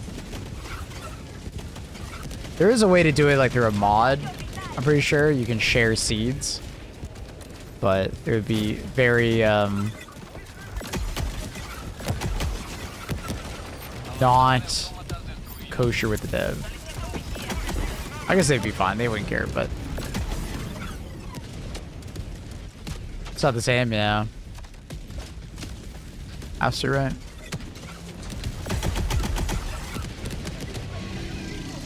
I'm surprised that worked. Usually doesn't. He must have been low enough.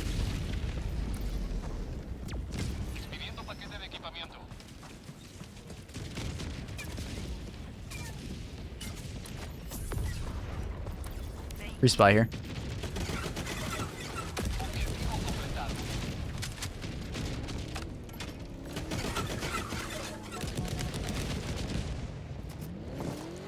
Oh god, we're using the Wasp versus these guys.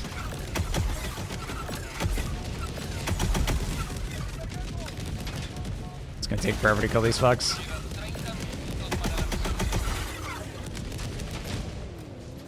We'll get him eventually, chat.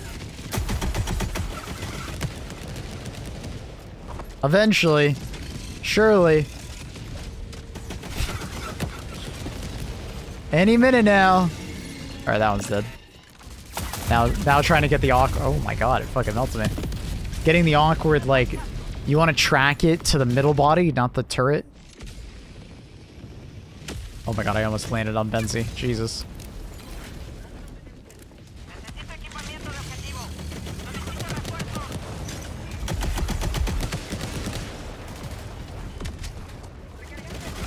Can't see me. You can. Ah!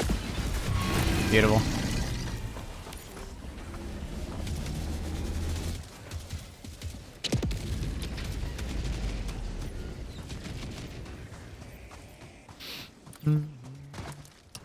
Yeah, I love the idea of Remnant 2 having like a challenge run kind of thing, where the devs curate a run and then challenge the community to complete it. I think it would be fun. It'd be a lot of fun. Paquete obtenido.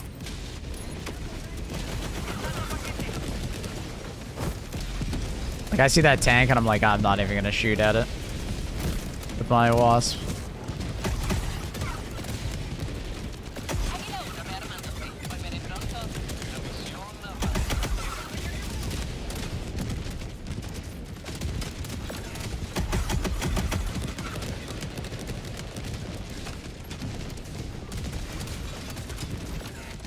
Oh. Oh, okay. Alright. Alright. That fucking sucks. Server's having some problems? I haven't had one of those in a while. Like, actually a long while. I don't remember the last time I had something like that.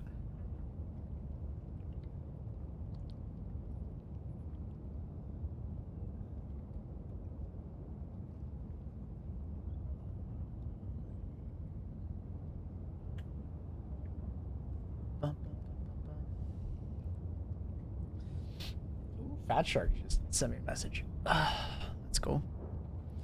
Happened to me yesterday too. Probably kicked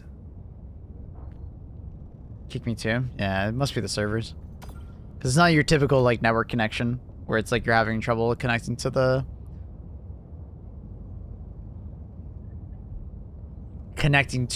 what's it called? To the host. I'm pretty sure failed to maintain session is a server related issue, but I'm not sure. How are we doing, by the way? Is it going up or down? Are we failing? Helldivers companion app. What's your prediction?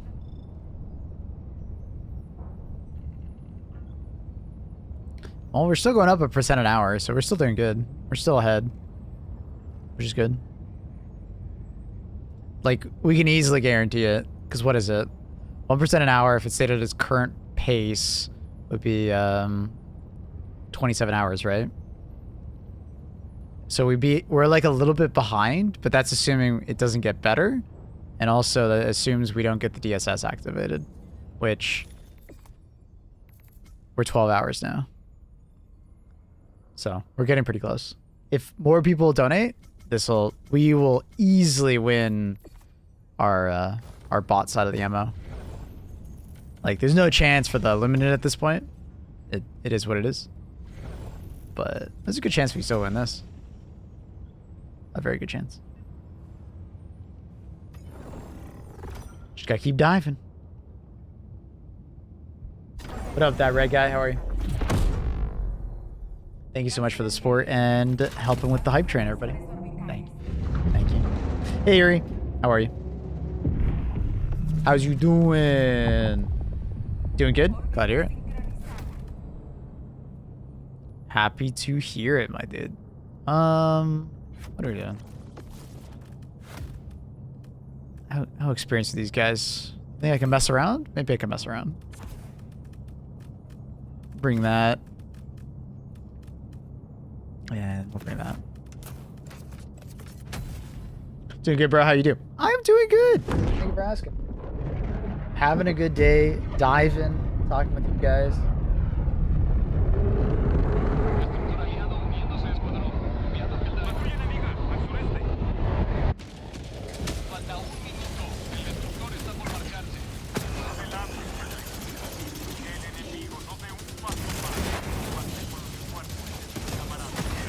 Just found an insane way to farm weapons relics by gathering a flower in wilds. So like relic parts, I'm assuming? Yeah. What's the strategy? You grab the flower and are you doing some like crazy trading technique with the traders? You tell me flower, I'm like, how would that work? You get the flower, it's a gold. Trade it for a golden ticket, then use that for a shitload of whatever you wish. Ah. Okay, you trade it for a golden ticket. Okay, so you are doing the trader stuff. And then you use that for shit. How are you, that ticket, what are you using that golden ticket for? Like... Oh, I guess you can buy relic pieces, can't you? You can like trade them in for it. At the vendor, huh? Is that what you're referring to? Melder. And then there is the person you can purchase armored cores from. Or like, holy shit, wait, what just happened to this map? Are we done? Are we good? I just realized we were out of time. What the fuck? Did I even call my support weapon? I didn't even call my support weapon! Fuck! I didn't realize we were out of time. Whoops. Use it at the melder for relics, decorations, armor series, yeah. Yeah. That's cool. Which flower is it? Is it one of those like rare ones where it, like it's like almost like an event happens in that area? It's like one of those. All right, the minimap's lying to me, so I assume we're 100% cleared. I'm assuming they're 100% cleared.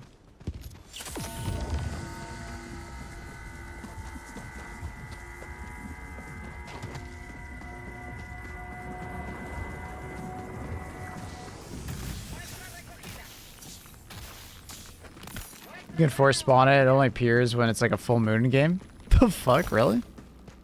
Okay. How do you force spawn it? What's the strategy there? Do you just like rest, like repeatedly rest at night and hope that it comes out? Like rest in tent and do it until it's a full moon? I don't like the food system in Wilds with all the ingredients that are like hard to get. Much prefer Worlds where you just like buy the meal with money. You can buy the meals that you want through trading, but I wish it was a little bit easier to do. Going through all the menus is kind of annoying, and there are a lot of randomness on whether or not the food that you want will show up. So, I agree. I just... If there was an easier, more consistent way to get the food that you want.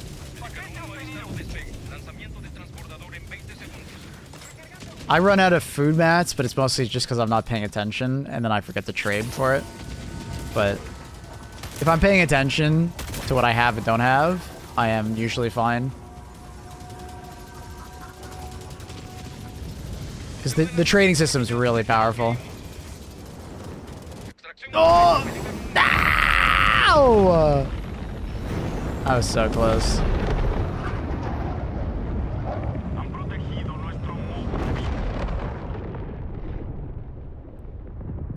It's fine.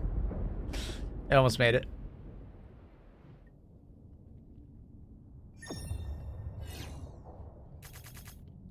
Morning, bro.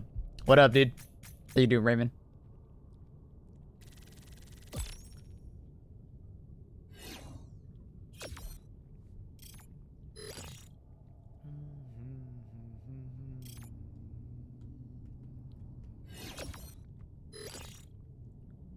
Imagine seeing your companion run up the ramp. Basically, you're in it. No, man, we can't. You're gonna die. Then you just fucking fly off. You're just staring at him. It's gotta be sad. But yeah, the food system in Wilds is it's okay. I hope that there's gonna be some quality of life in the future that like makes it easier for you to like pick up the food you want. Because I do agree that Worlds made it.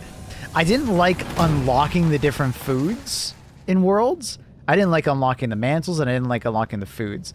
They were just too hidden. It was, as a person that was my first Monster Hunter game, I hated having to figure out which missions I had to do to get what I wanted.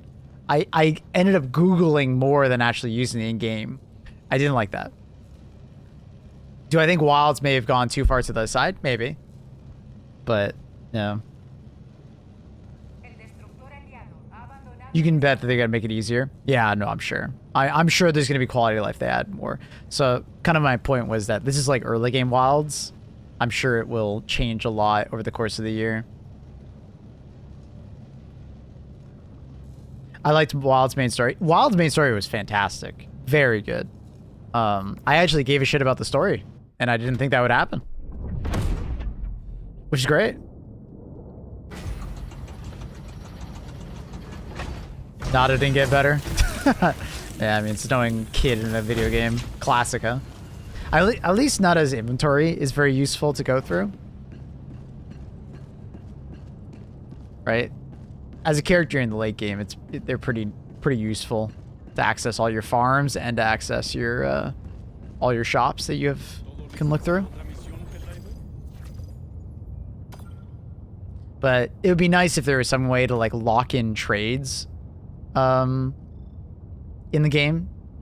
So like, let's say, I don't know how many people have played Minecraft, but in Minecraft with villagers, you can like lock in what they will trade to you essentially, and you can like re-roll it. It'd be kind of nice if you like find something that you want to have a consistent trade for, that you can like keep it there. You know what I mean? Rather than having like RNG on it. I don't know. What do you guys think? Or like you get to purchase more of that thing more consistently, right? Something like that. Doesn't have to be locked in necessarily, but just more of it. I think I'd personally enjoy that kind of system a lot.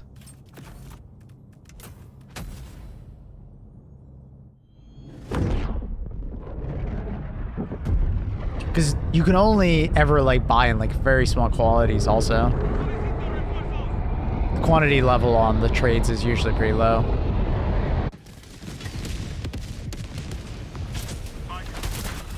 At least for the ones I've seen. Tiny quantities, yeah. So if the quantities weren't as bad, like they were like definitely like, you know, maybe upwards of 5 rather than like 2 to 3 on average, I think it would be less of a headache. I don't know if you guys agree.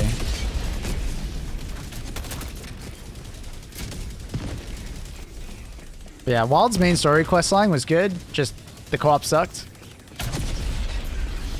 New AMD Radeon card embargoes drop soon.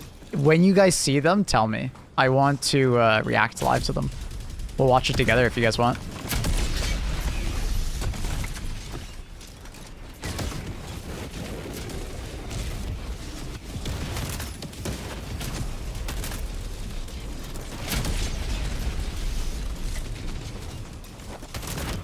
I'm assuming they're gonna come out like maybe in the next hour. I feel like 9 a.m., 10 a.m. EST is usually a pretty typical time.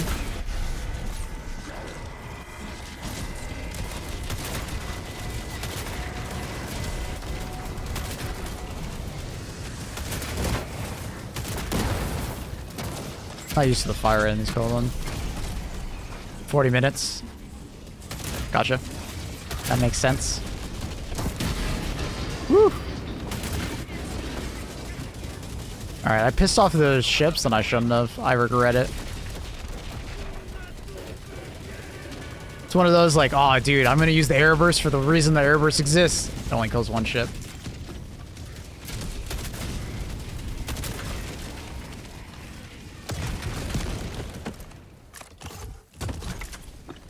I went on. Something.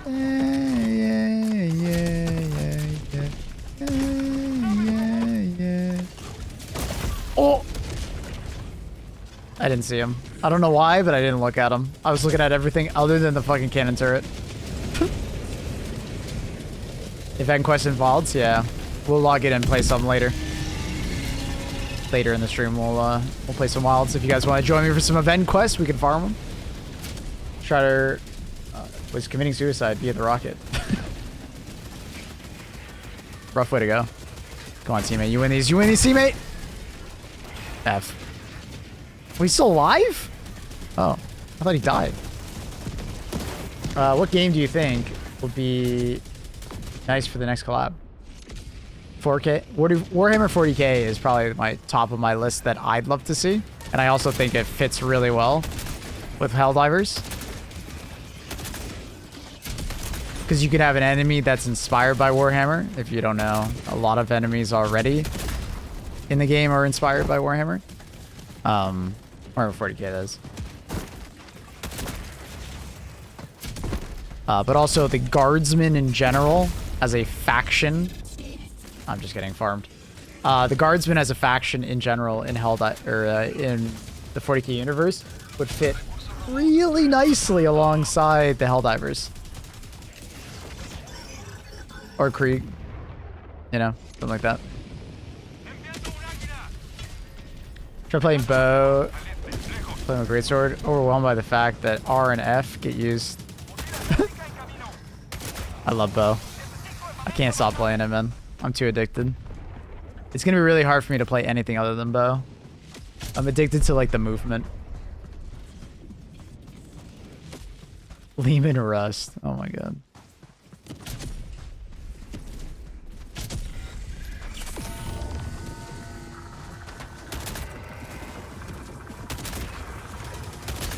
What is happening? Look at my crosshair. There's something like sitting in front of me. It's carrying me that I'm gonna like just shoot myself. I want my ship back, but then these guys are gonna farm me.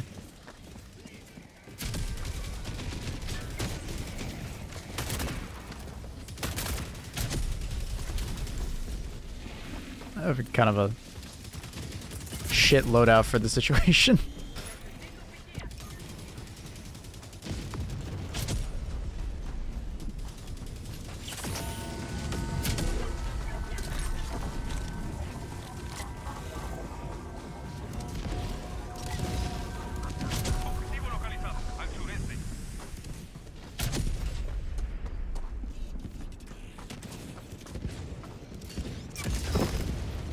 This guy will not. This is like, this turret is the bane of my existence. Would you fuck off, bro?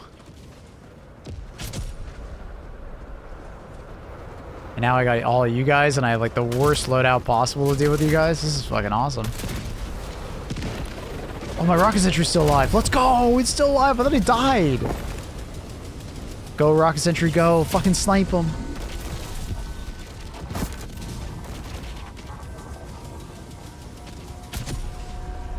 I don't know what the hell it's shooting at right now, but... Did it just kill itself?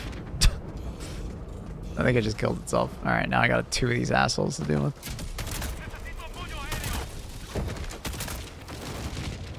Can't aim higher. I think a factory strider just stepped on a hell bomb.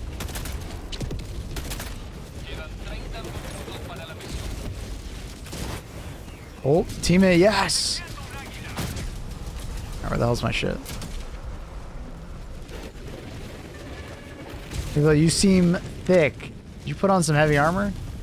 Like in-game or IRL? You saying I'm fat? Telling me I'm gaining weight?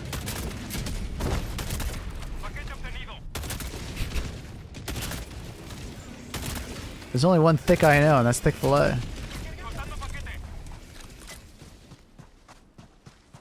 was a weird way to say. Sorry. Which one were you saying? Did you say, am I wearing heavy armor? I am wearing heavy armor, yeah. How's Major Order going? We're a bit behind right now on taking this planet, but we have the DSS coming active with the orbital. And once that goes active, we will easily take this planet. It's a huge boost to our capture rate on planets, so it should be extremely easy once that goes active.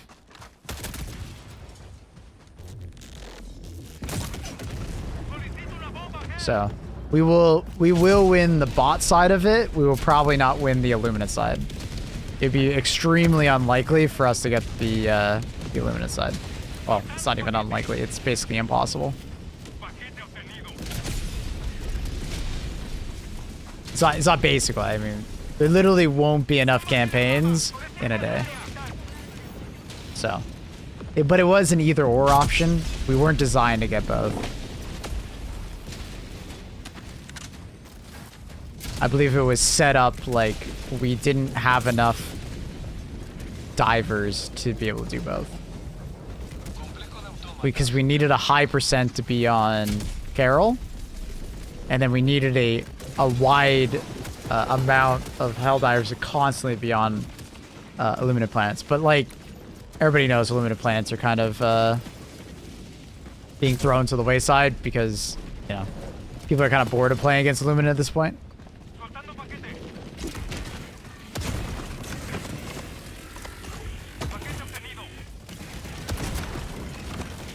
God damn it, Airburst, you're not doing what I wanted you to do.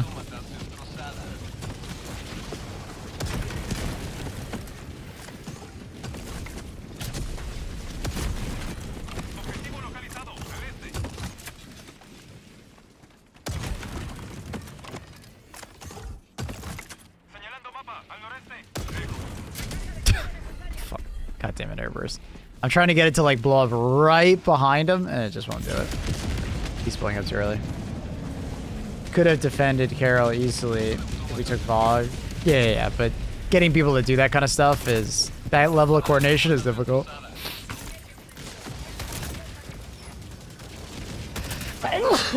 Ugh. And there would have been another attack almost immediately anyways, so... Assuming we can get Vogue, there'd be another one.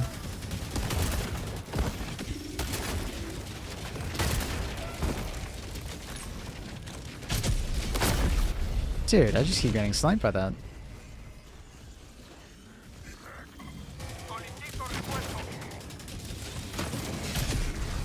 Well, the thing is that either Carol or Vogue would have worked. It's just coordinating is the difficult part of Helldivers, right?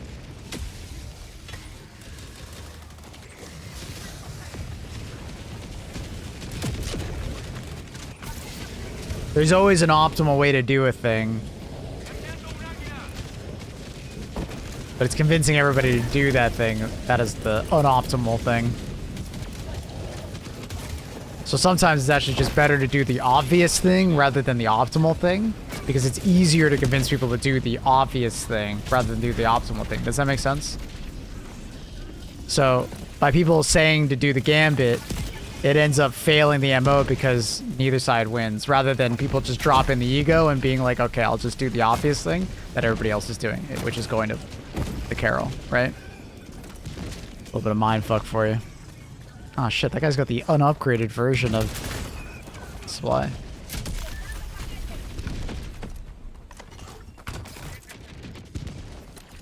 And that's where I just kind of believe in the rule of thumb of follow the DSS.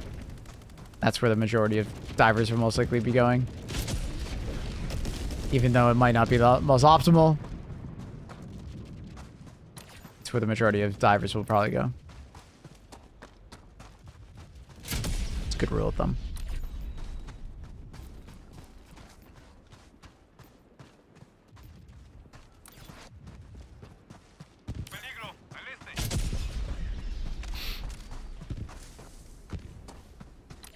Because you'd be surprised how many MOs we could have won if, instead of going for the gambit, we just played the obvious strategy of just, like, defend the planet, you know? And if everybody just showed up to defend the planet, it would have been easily done. But it's when there's an obvious answer and there's a less obvious, you know, min-max strat of usually a gambit that people do not coordinate super well.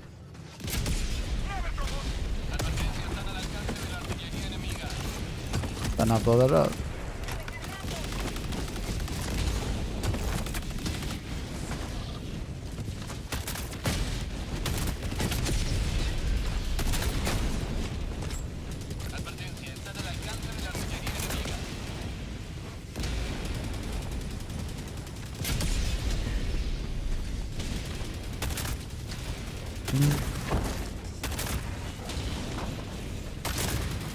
Hi, Luna. Welcome back. You're back, Luna. You're back.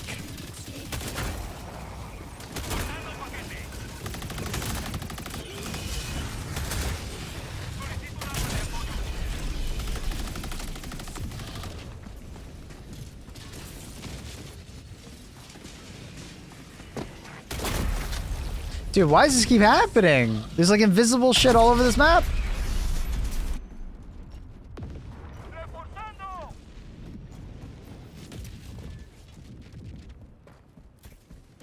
God damn.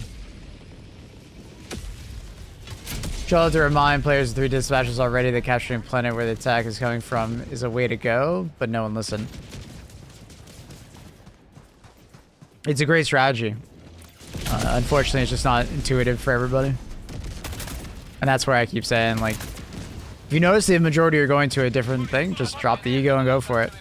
I understand Helldivers going for the attack on the defending, or go for the attack on the planet that's originating from, but if you just go for the defense also, it also costs a W. Dude, what? Why does it keep happening? Look.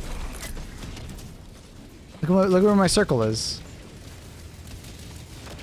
Bunch of like invisible hitboxes right now. They're everywhere. Why is Joel a spinning fish? Why not? I think it's a perfect representation of Joel. I think it was just a random emote that we already had for Joel, and it just stuck.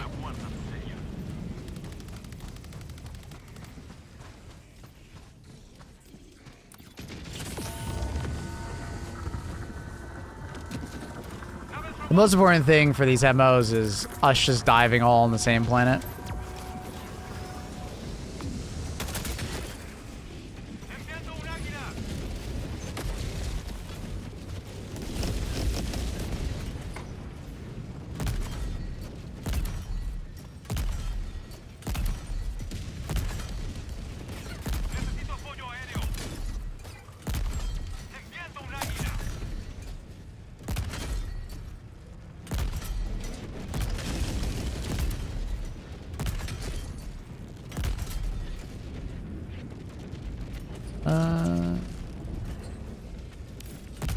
There it is. I was like, dude, I can't see it. Where is it? So hidden? That's annoying. Ducked! Dude, okay. I'm trying to aim above it so, like, you get the proper air burst. Nope. Not working. Airburst rocket launcher is for anti-air, by the way. Hey, Luna.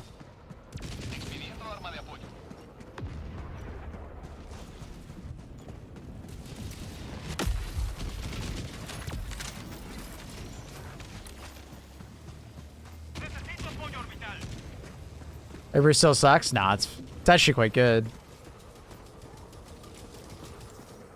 Especially versus bugs, it's actually quite good.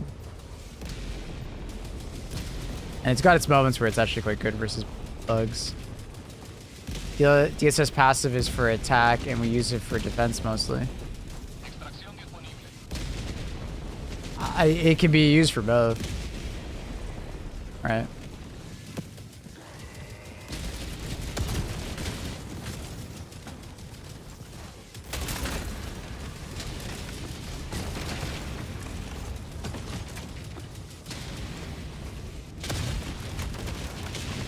fucking AA, by the way.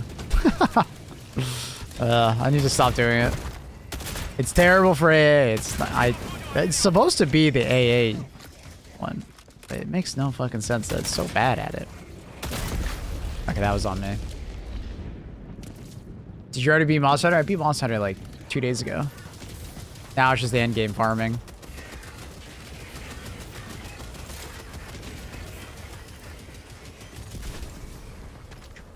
Hey, Luna. That crossbow death was on me.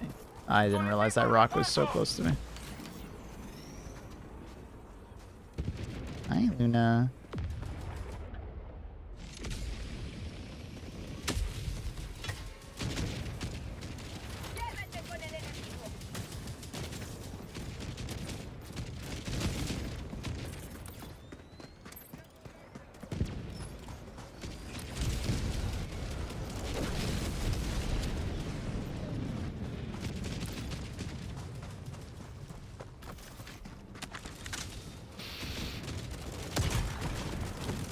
Oh my god, we got a kill.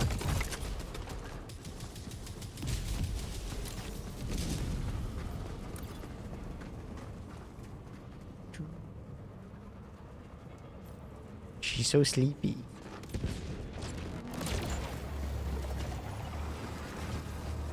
Make real good friends with the big guy, but giving him... By giving him Steelers? I don't even know what the hell you just said. Talking about the sports team?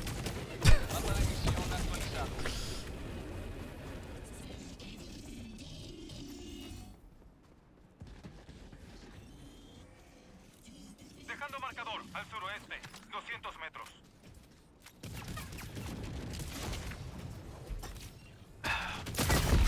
Really? God damn it. I was hoping you'd miss. Hi, Luna. Got me killed. But it's okay.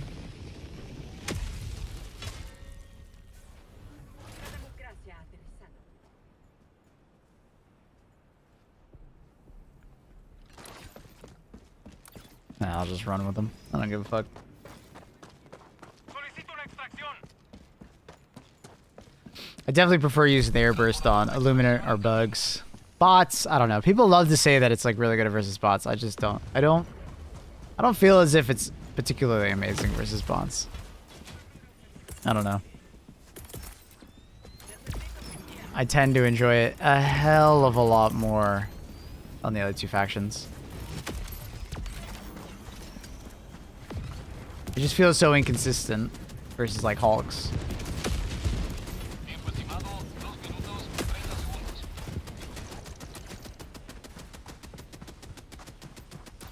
Nothing spawning from that direction. Yeah.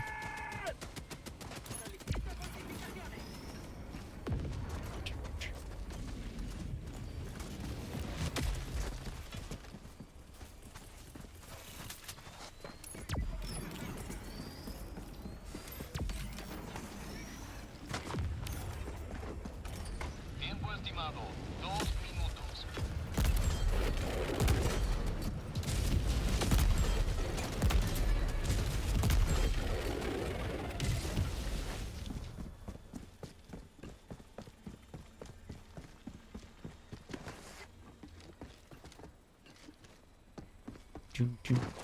Mystic Gloom, same.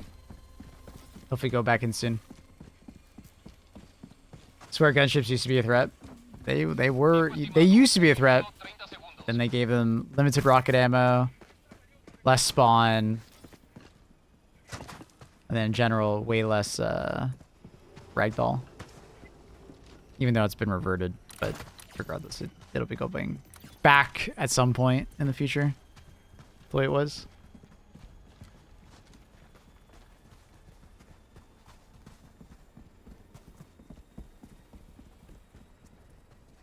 Tiempo estimado, 1 minuto.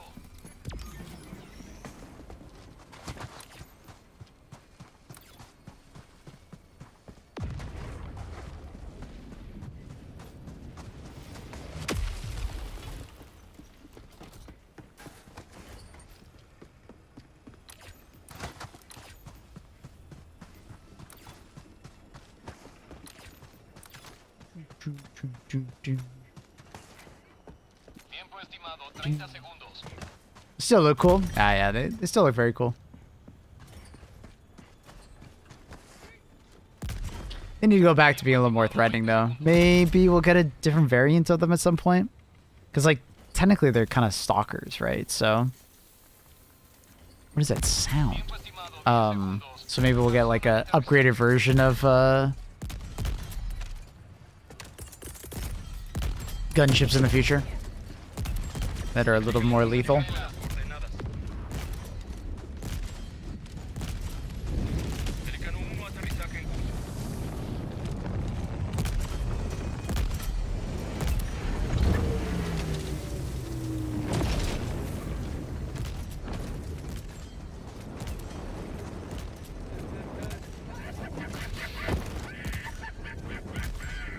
Or just common version. Yeah. We kind of already have that with the roaming gunships, but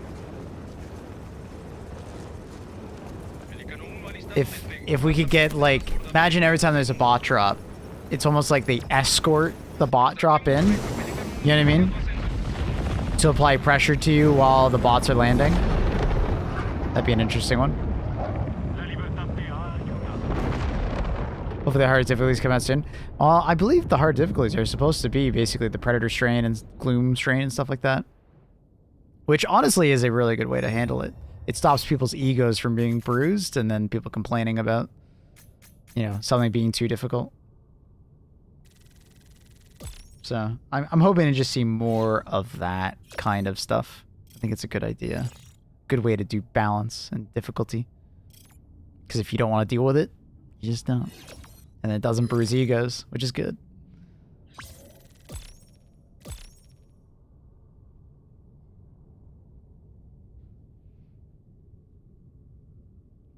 Because, like, Gloom was great because they, like, modified the planet to have, like, respawns, right? And then they had Predator Strain on top of that before that, which was a really good way of doing extra difficulty as a modifier. But not necessarily making people feel like they had to dive there. You definitely have people who, like, go out of their way to play the hardest difficulty even though they're not ready for it. Just because XP bonus or metal bonus, right? I have a question. I haven't been on HD2 that much lately. What makes the FRV so great? I really don't get it. What's not to get?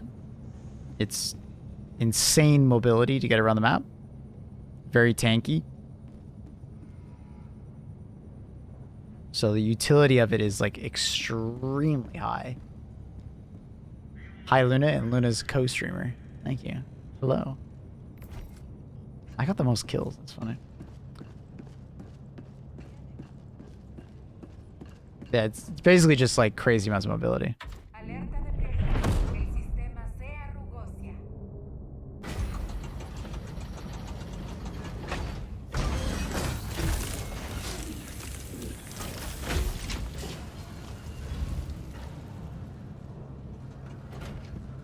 Comes down to mobility. Yeah, exactly.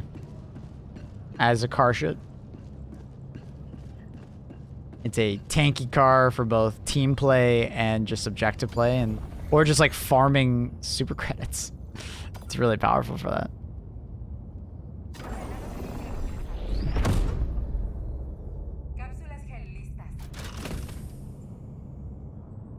Very powerful at that. Oh my god. Average Joe with a stalwart? Oh. Jesus. This guy might be struggling.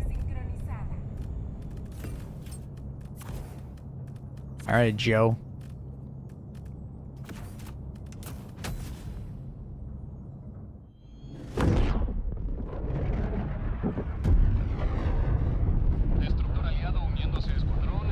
It's a fast fucking car, yeah.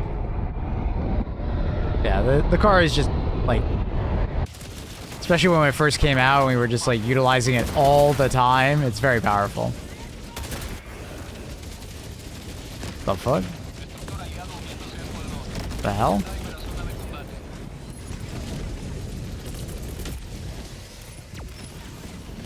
Is this guy, like, trolling?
Dude, out of these crossbow shots, missing slightly every time. It's insane.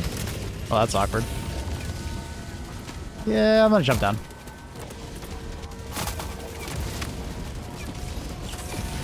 Oh, shit.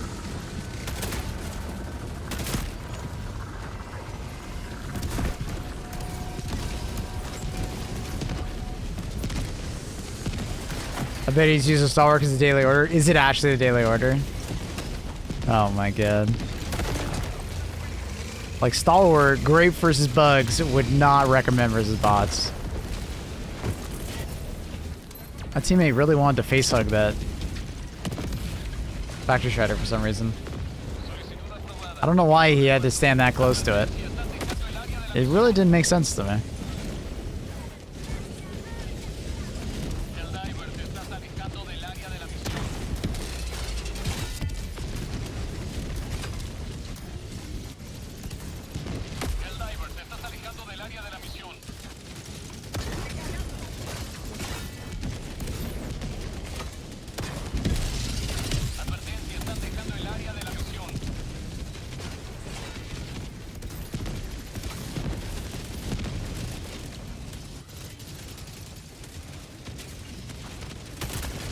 Solicito un vigía.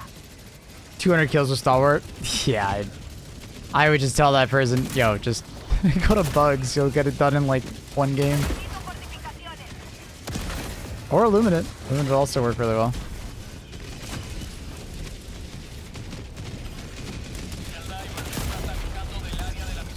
Oh, I think the Rocket Sentry killed me. I was like, what the fuck? Rocket Sentry. I can see it being useful against Berserker Seeds. Yeah, but you're just better off bringing like a heavy machine gun.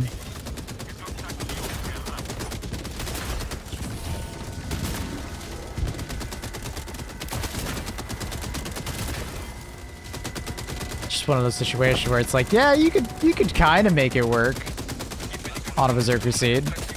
And it'd be alright versus a Berserker Seed, but it's like, or freaking M243 or a HMG. You still need to hit the front or back end of the dropships to kill the bots. Just shoot at anything other than the engine or the bot that's being attached to it. Don't overthink it. Just don't shoot the engine or the bot. Shoot the main fuselage.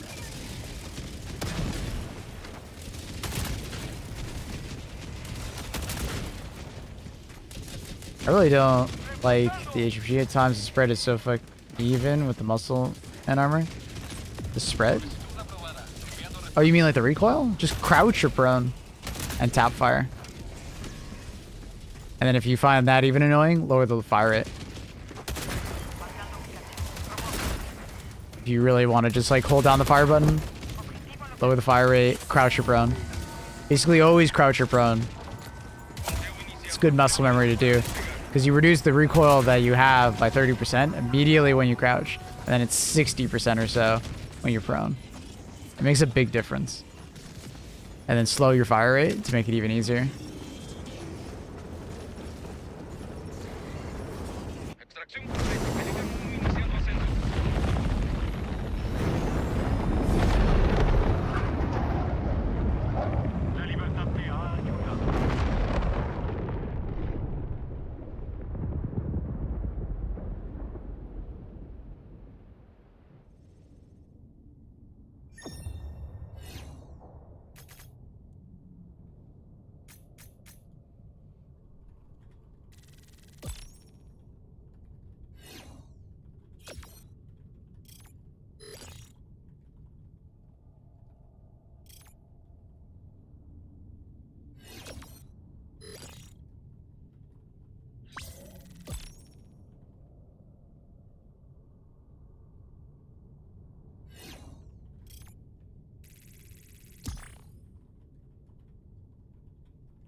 gonna learn every weapon in Monster Hunter? Damn.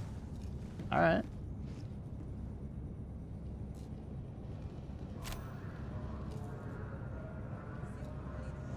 Good for you. That's sick.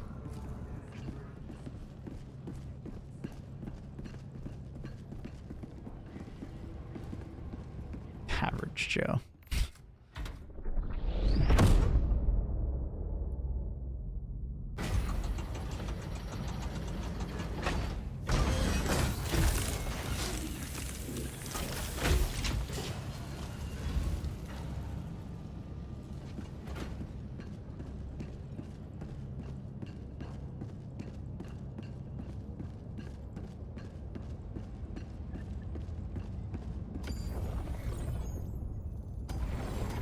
Doom, doom, doom, doom. 75%. We're almost there. 1 day left and only 25% left. Easy. So easy. New aluminum planet. Just started up. Dude, I feel like I've heard this song way too fucking much. Stop. I don't, like, there's 400 songs in this playlist, and I swear I hear that song, like, fucking all the time. I don't get it.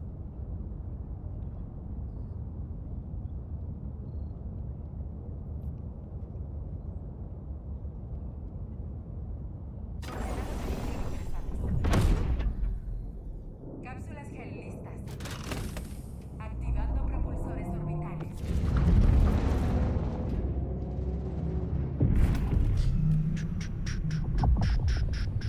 Órbita sincronizada.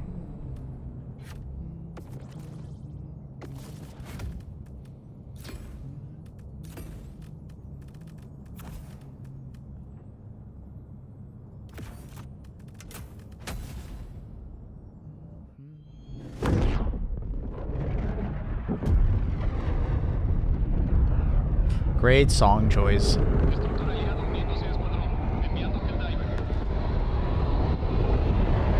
Can I put you in your blanket now? Put you in your blanket. Okay?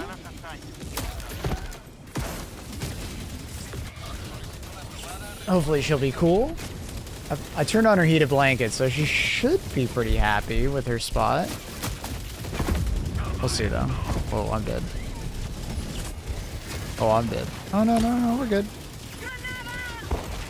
I'm just getting ragdolled over ragdoll over ragdoll. Oh my god, health went to 0. Oh, now there's a turret, a stupid turret shooting at me. Love those. How the hell am I alive?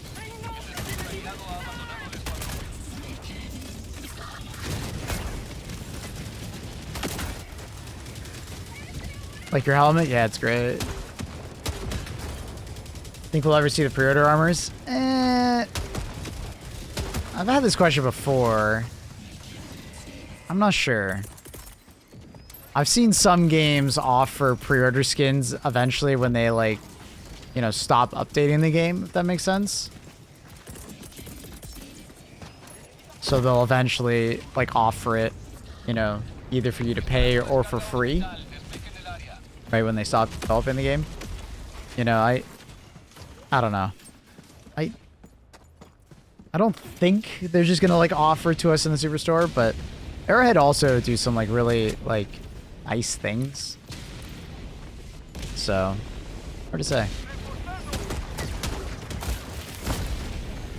Definitely seen them do some very nice things as far as monetization, so you never know.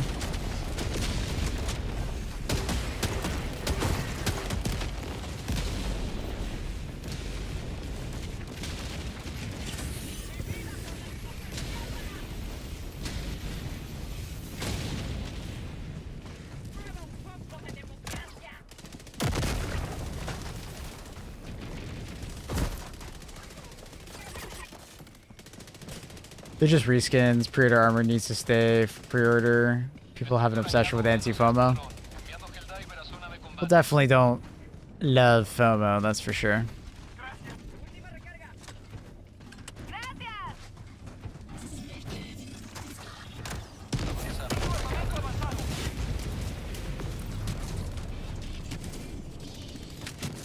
But the game is doing well. that could piss off Reddit again just for giggles. What, offering the pre-order skins? It's one of those things that there's two sides of the coin, right? There's some that will say, like, I want access to it. I should have access to everything in the game. And then there's some that will say, well, I supported the game early, right? And helped it, you know, immediately with a pre-order, right? So, should I be rewarded for doing that behavior, right?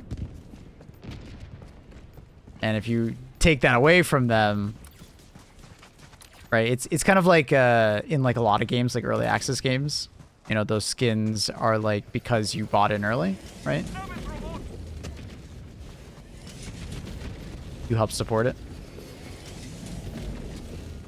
But I think a lot of people tend to look at pre-order skins a little bit different than that because they're more commercialized and they're far more prevalent in games nowadays. I don't know. Hard to say.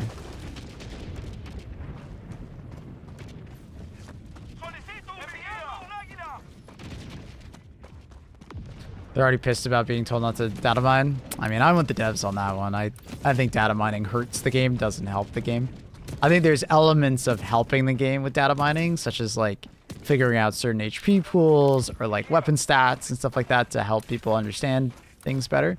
But data mining like upcoming enemies and stratagems and all that, I think hurts the game more than helps it.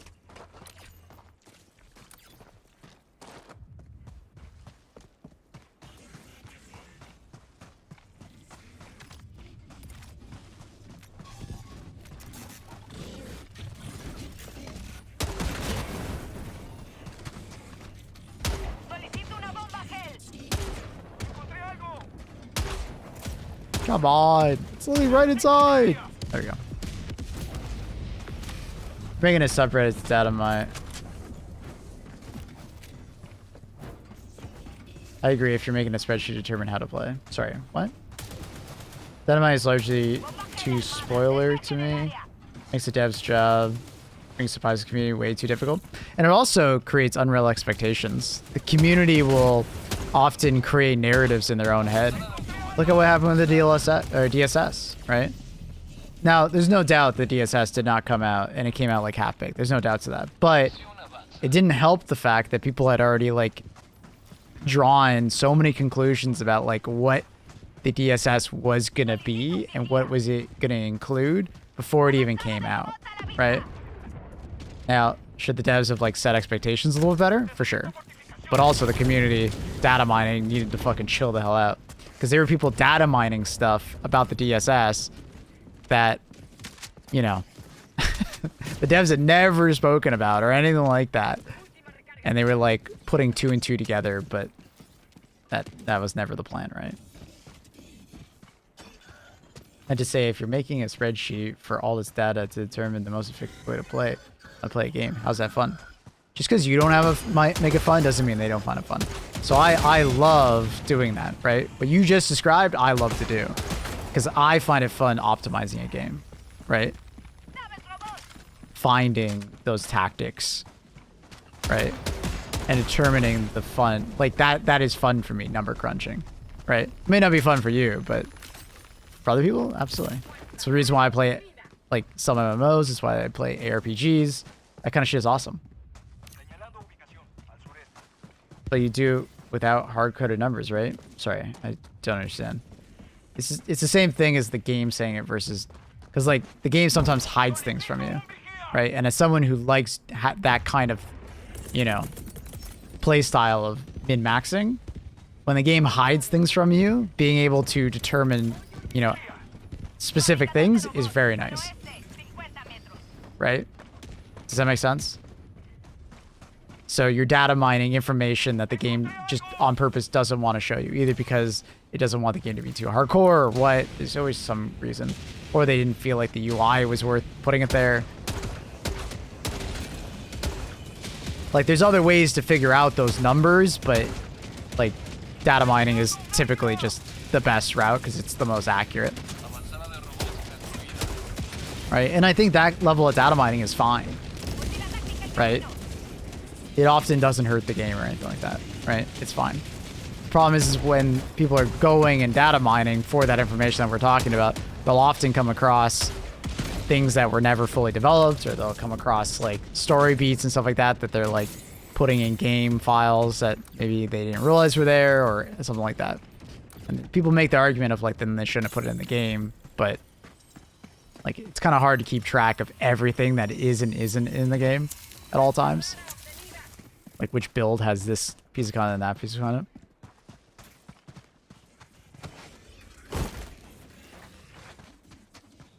So.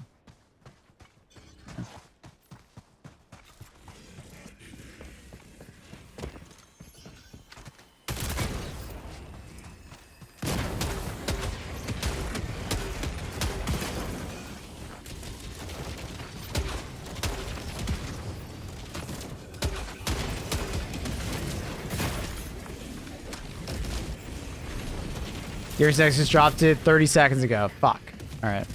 We'll put it in picture-in-picture, and we'll play with it. Can someone link it? Do you know if there's a way to see how many players are on each difficulty level? No. We don't know that information. You discovered what works by playing versus staring at a play sheet? More or less merge the two. You can do both. And honestly, doing both is probably the most effective way to figure out what's best. Shinsho, right?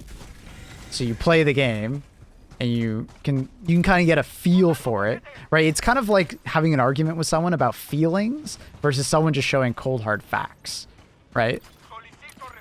Both are kind of like required to help you like get to the solution, right? Because sometimes you can read a spreadsheet and be like, okay, the math works out that this is a really good weapon, but when in actual gameplay, there's some other factor that is not represented in the data that you can't get a feel for, right? That you need to get a feel for in order to figure out that it's good or bad, right? Yeah.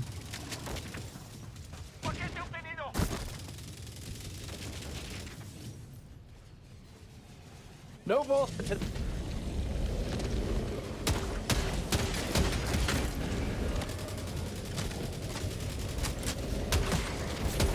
me a second. Fortunately, bot drop is slowing me down. Fuck! Teammates! How many people does it take to fucking turn on the power? Apparently 3.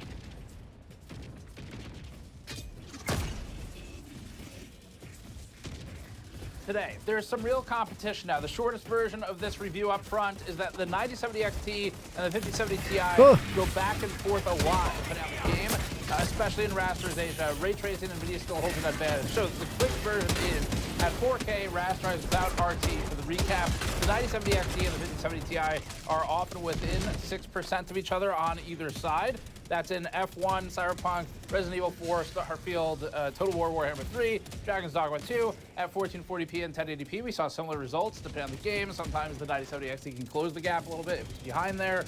Sometimes it pulls ahead a little bit. Just depends on the situation.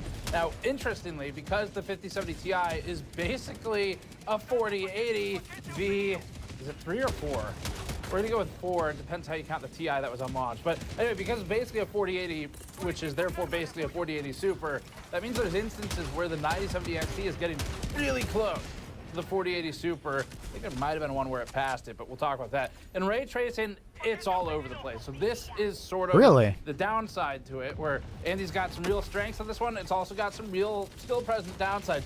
So in RT, AMD has improved massively over its prior generation. That's the good. 9070 XT definitely gets uplifted over the 7000 series in most instances for RT. That's good. NVIDIA is fiercely competitive here still. And AMD, for example, gets absolutely crushed in Black Myth, Wukong with ray tracing against NVIDIA. But it is actually more competitive now in mixed RT workload games or sort of medium weight RT situations, depending on what they are. So fair NVIDIA's enough. biggest strengths remain in its feature set generally. Ray tracing, efficiency in particular, power consumption is pretty effective for what's output. The features get difficult to measure. For example, do we measure MFG as multi-frame generation or as multi-failure generation? Anyway, that's the fastest possible Good one, recap of Steve. this review. NVIDIA's had a busy 3 months destroying the hype that it built for the 50 series. They've really had a lot of ups and downs this launch. I mean, for example, on the positive side, But you managed to run Chrome smooth. I don't use but on the Chrome. negative side, there's been things like the melting Opera. high power cables, the missing ROPs, the missing ROPs on the other cards they didn't disclose until after they were discovered, the pay-per-launch, the fact that the prices aren't real even from its own first parties, the line on stage about the 5070 versus the 4090, and actually, we're going to be here all day if we list all the issues, so let's just move to the 9070 XT. Before that, this video is brought to you by the Montauk What? Hyperflow It went through series of him! liquid coolers. The It Montauk disappeared! Hyperflow aims to compete with other affordable liquid coolers by fighting on price and performance. In our testing, cooler performance was comparable to others in its class. The ARGB Hyperflow Sovereign GX has that much illuminated better and pump everything. block I'm with so easy RGB brave. fans that have quality rubber bumpers for vibrating Basically, fans. like Opera is just a really lightweight browser, and then you can even make it lighter weight by like controlling how much it uses, like resource-wise, right? You have a lot of granularity, so. Launch the day after this video goes up. We already posted But I also have like a videos good going into the PC, specs so and the architecture of the cards, so we'll link that below. But the that quick also plays a recap factor. is this. AMD has made major changes architecturally for the RDNA 4 generation, which is this one. There's 2 cards, the 9070 and the 9070 XT. There's probably going to be another card later that's lower end. The basic specs of the cards today might feel familiar to the Vega for era. PC. The cards are divided by a 56 CU or compute unit and a 64 CU model, with today's review focusing on the 64, and no, not that one. We'll review the 9070 later today as well, so check back for that later today. For TDP, Steve's going AMD markets them as crazy 220 watt and 304 with the watts, jokes. with board partners having room to scale beyond that. We'll test this today as well. AMD is using GDDR6 memory at 16 gigabytes capacity at 20 gigabits per second and on a 256-bit bus for both cards. The VRAM alone will be advantageous in heavier RT workloads, something we talked about yesterday in the 5070 review. The architecture's biggest overhaul that we're aware of has been in ray tracing. AMD has doubled the ray intersection rate, moved to 2 RT accelerated blocks with a shared 128 kilobyte memory, moved to BBH8, and introduced oriented bounding boxes, or OBBs, to reduce or eliminate false positives in ray triangle and ray box intersections. AMD's also introduced a dedicated ray transform block to help with transformation. And again, this is all stuff that AMD really needs to improve on, because NVIDIA has successfully sort of manufactured a category it's really good at, which is real-time ray tracing. And Intel even, again, sort of makes AMD look bad in some of those situations with the 7000 series. So they needed to make some ground here. I don't think they manufactured it. They just do it better. It's just like They were first to market with a for the card that did it, but remember as I wouldn't say being built manufactured. I feel like it's a bit entirely unfair. upon bullshit and lies. 4090 performance at 549. Impossible without the 4 teraops of AI. We did a Oh, quick Jensen. look at Newegg for what was He's in even stock. getting his own jargon Maybe right. an affirmative one. There was nothing. It was all gone. So when we checked Newegg yesterday, the only card that was between $450 and $650 sold first party and not refurbished was the 7800 XT. This is madness. And if it were about 10 years ago, I'd probably kick a video card off the table and yell something about Sparta, but madness nonetheless. There's just nothing there. The 9070 XT and the 9070 both should be within this range tomorrow, in theory, so we'll have to check back for that.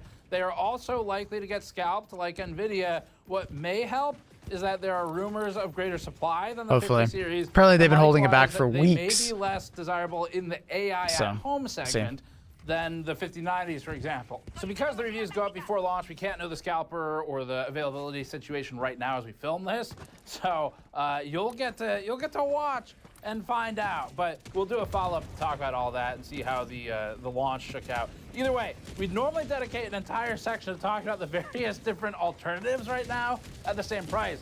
The short version is that there are none. Isn't that fun? There's no options.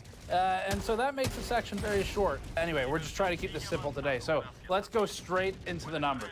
Dragon's Dogma 2 at 4K is a remarkably strong showing for the RX 9070 XT, so we'll start here. This is going to go back and forth a bit. In this benchmark, the 9070 XT ran at 70 FPS average, landing at between the 4080 and the 3090 Ti.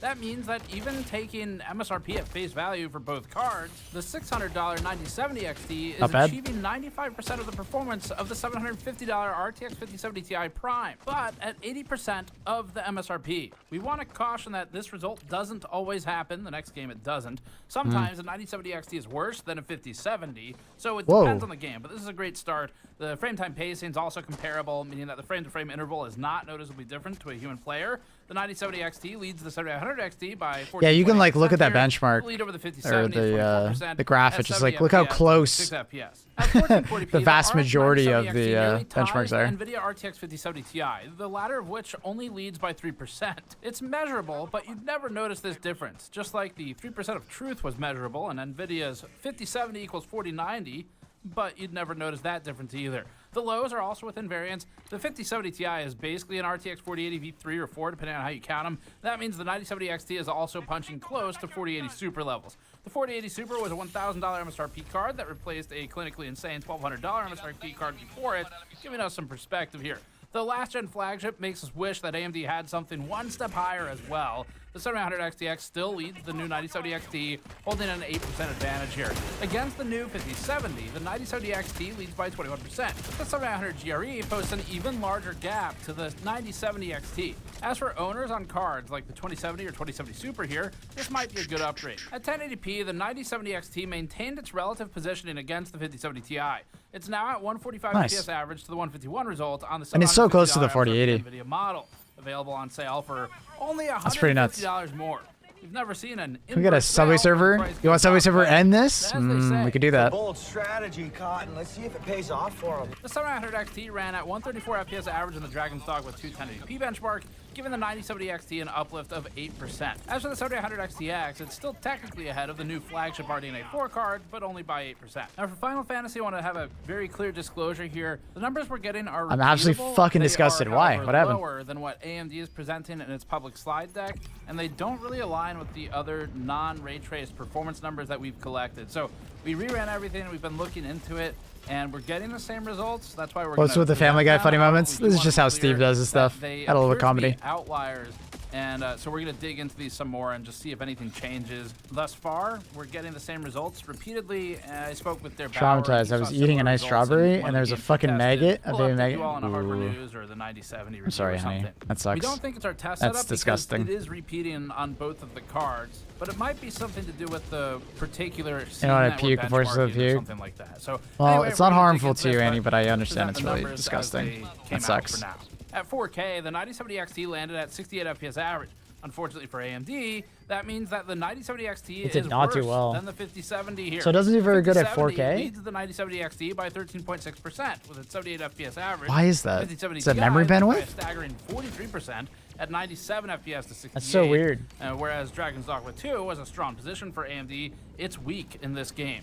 It all depends on the 20 game FPS itself. off. At It's 1440p, crazy. the 9070 XT ended up at only 2 FPS above the 7900 GRE. Architecturally, the improvements just aren't helping here. The 5070 Ti ends up at 187. I have 3080. average, I have no idea what I leading should the upgrade. 9070 XT by 34%.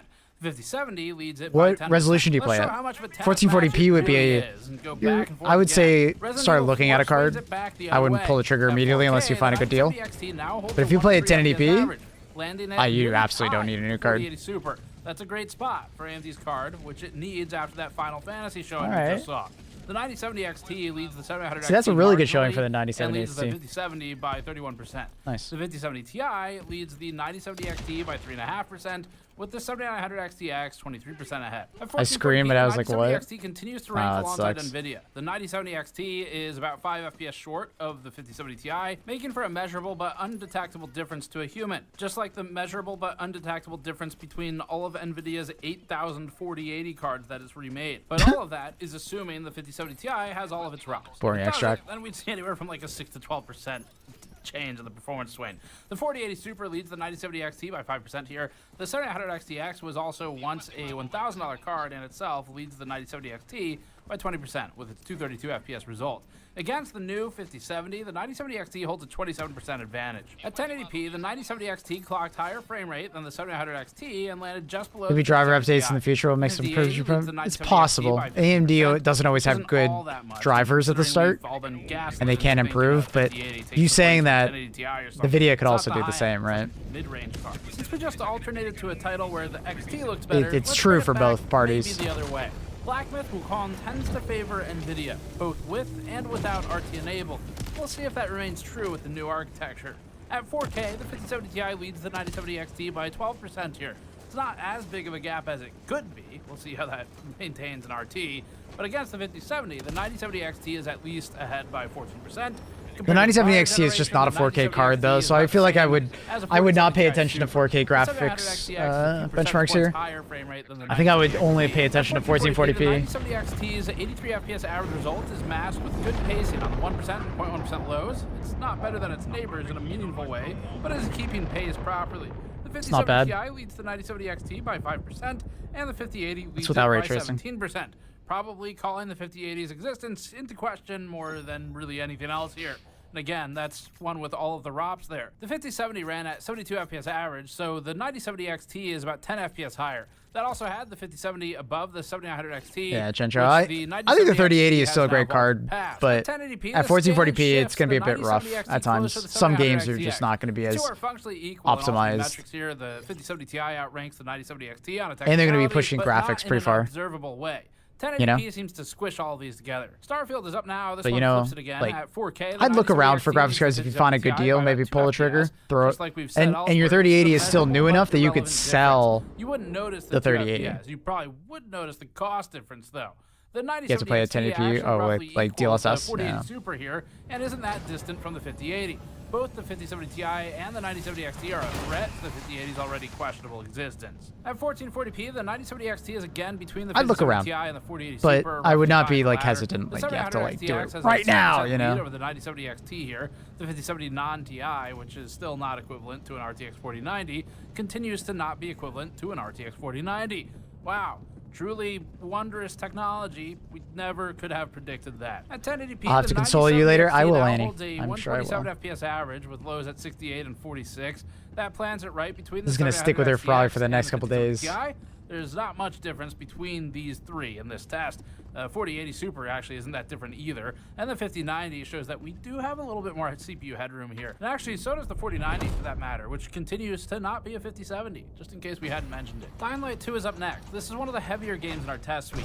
At 4K, the 9070 XT ran at 62 FPS average, which has damn, look at the 4090 versus 5090. It's also 11% ahead of the 5070. Jesus. The 5070 Ti leads the 9070 XT by 12% in this test, which matches its gain in other tests where it held an advantage. In other words, the 9070 XT achieves 89% of the performance at 80% of the listed MSRP. We're reviewing this before the 9070 XTs go on sale, so processed food is way worse than eating a bug. So classic Annie overreaction. Annie, that's kind of how it shakes out. At 1440p, this happens. It's gonna be okay. At 130 it's gonna be okay. It's not gonna kill you.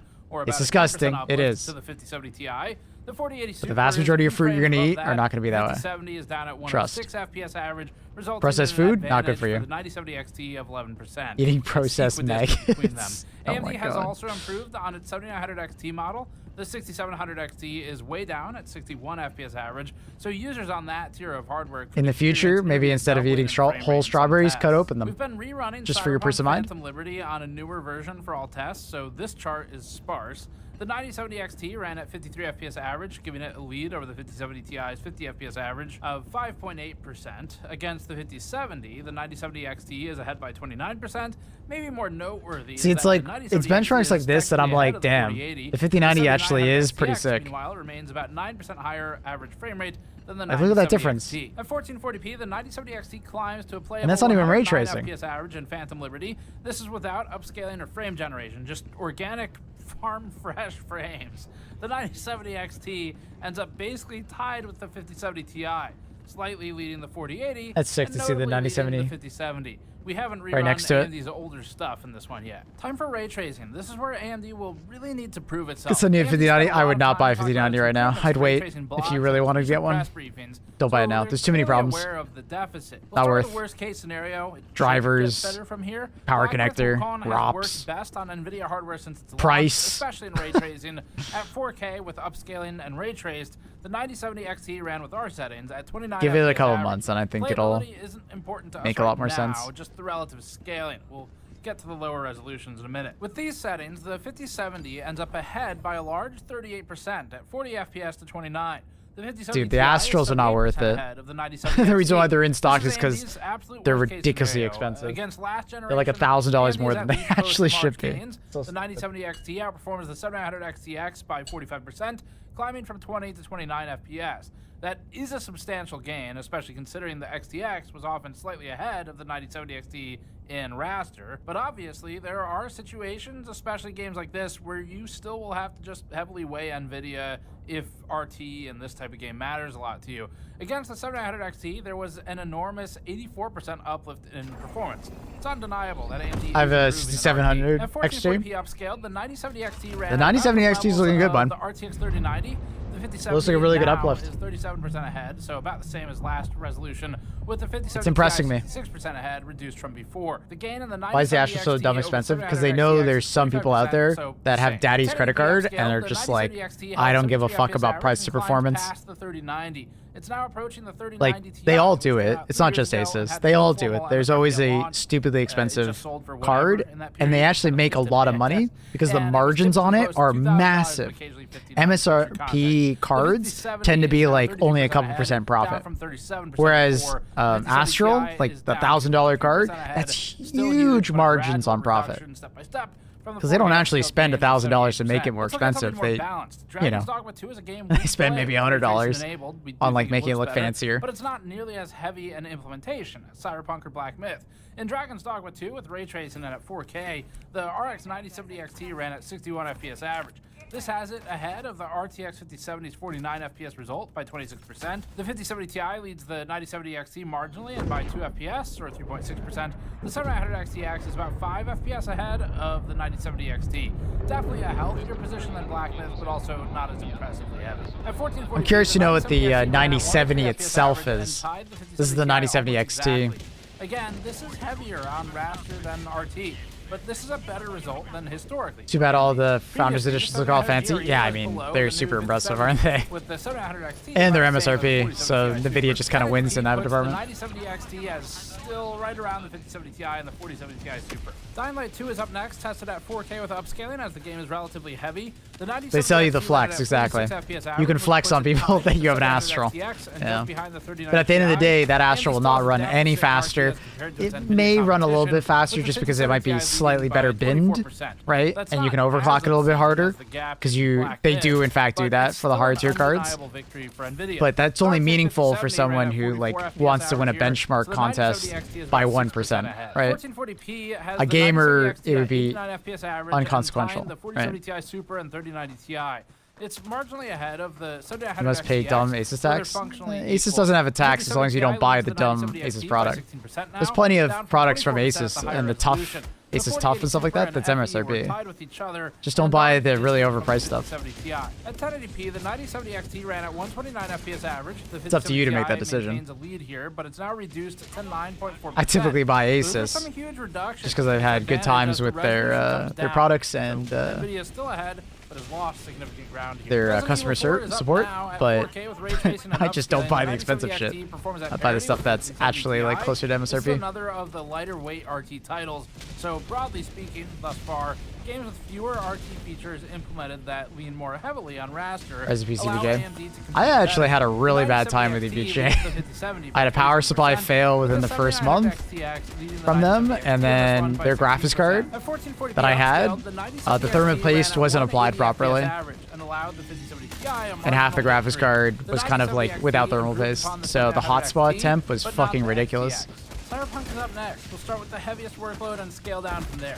4K I thought it was RT just Ultra tends to that destroy card cards ran with hot. lower VRAM Nah. capacity, like the 5070. I with opened its it up. 0.1% It was load. fucked. Cards like the 2070, Half the card 2070 Super wasn't have even been thermal removed this pasted time, properly. Since they were unplayable and their results were just noise anyway, one could be better than the other, just because neither can play the game. The 9070 XT landed at 22 FPS average. In a relative sense, what matters is that the 5070 Ti That's how my 4090 Tough was. 23.5%. Crazy The hotspot. 9070 XT leads the It happens. I 5070 understand it's a 23% manufacturing FPS, fault. but I had bad 5070 luck has with massive EVGA. stuttering problems due to Some people insufficient have way, VRAM as like a lot of people leads. love Actually, EVGA because they we didn't have showed that problem. some I get it. video of the screen when we were running this. You played game Ultra Kill? test. In our 5070 No, review, I don't think it so. gets really bad the longer you play. It's just, it can't keep up. Bringing our RT down to medium, but still at 4K. The 9070 XT runs at 28 FPS average and lands between Dude, the this. 700 XTX and the 4080. Jesus. It's a much better spot to be in.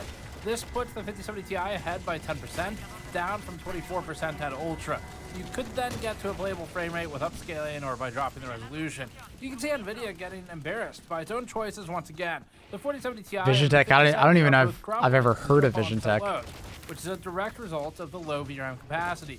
This low 0.1% value manifests as stuttery frame delivery and an inconsistent frame time pacing. At 1080p but back to RT Ultra, the 9070 XT ran at 71 FPS average, 61 1% low, and 58 0.1% lowest. The 5070 encroaches on this result at 64 FPS average, although the 9070 XT has a slight advantage in Not really, Cordy. The 5070 Ti leads the 9070 XT here by 20%. Finally, for Cyberpunk, tested at 1080p and RT medium, I'd rather you not 9070 XT ran at advertise. 92 FPS average. That reduces the 5070 Ti's lead back down to 12% from the 20% we saw with the RT Oh, shit. Ultra, Not paying attention. same resolution test. We're getting into power efficiency testing now. Efficiency benchmarks are a combination of power consumption and performance, so you'll get to see both in this testing. We performed the test with the PMD2 sitting Let me try it out. What are AMD's? My third build here. and the power cables, Could be capping cool. just the GPU Kind of want to power avoid the in 50 series. isolation. Yeah, We'll start I, with Final Fantasy 14 as usual for this I'm just gonna section. stick with However, my this won't reflect cards. well on the 9070 XT due to the overall lower performance in this title. The 9070 XT ends up Had good towards luck with top the of its Sapphire. chart. Its power I've always level had is problem 310 or watts here, good luck with pulling less Sapphire. than the 430 The red of devil 700 cards and stuff XTX, also have been produces quite a good. lower frame rate. This drags down the efficiency, planted it between the XTX and the 3090 Ti. The 700 XT was My more last efficient Sapphire in this card was particular like test, with the 5070 20 years ago likewise almost? significantly improved on the 9070 XT. I think it was like a NVIDIA remained 4870 advanced in efficiency. 1440p has more from cards on the AMD. chart. The 9070 XT ends up improved upon the efficiency of the 6600 XT and the 6700 XT, up at 0.45 FPS per watt, but still worse than the prior XTX, 7900 XT, and NVIDIA's entire modern lineup. The 5070 Ti is 62% more efficient than the 9070 XT here, up at 0.73 FPS per watt. It's not a good result for AMD. It's burning a lot of power to produce the output it is. Here's a better test for the 9070 XT. 7870 F124 at 4K XT with here. ray tracing. The 9070 XT ran at 0.18 7870 FPS per XT? watt. These results Is that are a thing? in second place, so different You mean a bar 7800 sizes and XT? numbers is normal. It just means that the hidden digits are separating them. Anyway, the 9070 XT is more efficient than the 5070 and significantly more efficient than AMD's prior 7900 XT. This massive uplift and flip over the prior raster Final Fantasy chart comes as a combination of improved performance of the power with the large ray tracing uplift that AMD saw generationally. NVIDIA's 5070 Ti, however, remains more efficient than the 9070 XT at 0.20 FPS per watt. But this is much There's a closer correct than it was name. previously, That's a and now 10-year-old only has graphics card. an 11% Oh. uplift. That's We're talking more about normal. the 7870? Oh my god. Like that. Sorry, I thought we were I thought we were talking about 7800. Oh my That puts it god. ahead of the RTX 4060, the Intel Gotcha, D580, gotcha. and 42% I had a 7900 XT, so that's good. NVIDIA's 5070 Ti. I think my last AMD card was the 6 watts and 0.62 FPS per watt, or a 22% it was improvement next to the FPS per watt. 7870. I don't remember Mostly which comes one from though. I lower don't remember the power number draw conversation. to produce comparable 7860? Dragon Stock with 2 with the RT and at 1440p is up now. I don't remember what it was. The 9070 XT consumed Oh, 300 no, no, no, watts it in was the the, course of this testing and calculated to a 0.23 R9 FPS per 390. watt result, which makes it better than I the bought that 700 instead of XT the and 970. worse than the 5070 Ti. Despite AMD's gains overall, NVIDIA retains its advantage in efficiency and output for the power used. AMD had to get performance before it can get efficiency though, as these two are part of the same formula. We think their focus should remain on pumping the performance numbers with the hope to balance out the efficiency calculation on that side of the formula instead. Starfield at 1440p is up now. This is cut without down ray tracing, so 7930. rasterized, and it's one of the titles that AMD does Gotcha. better in. The 9070 XT pulled 310 watts again here, landing at 0.34 FPS per watt, and just ahead of the B570 and 7800 XT.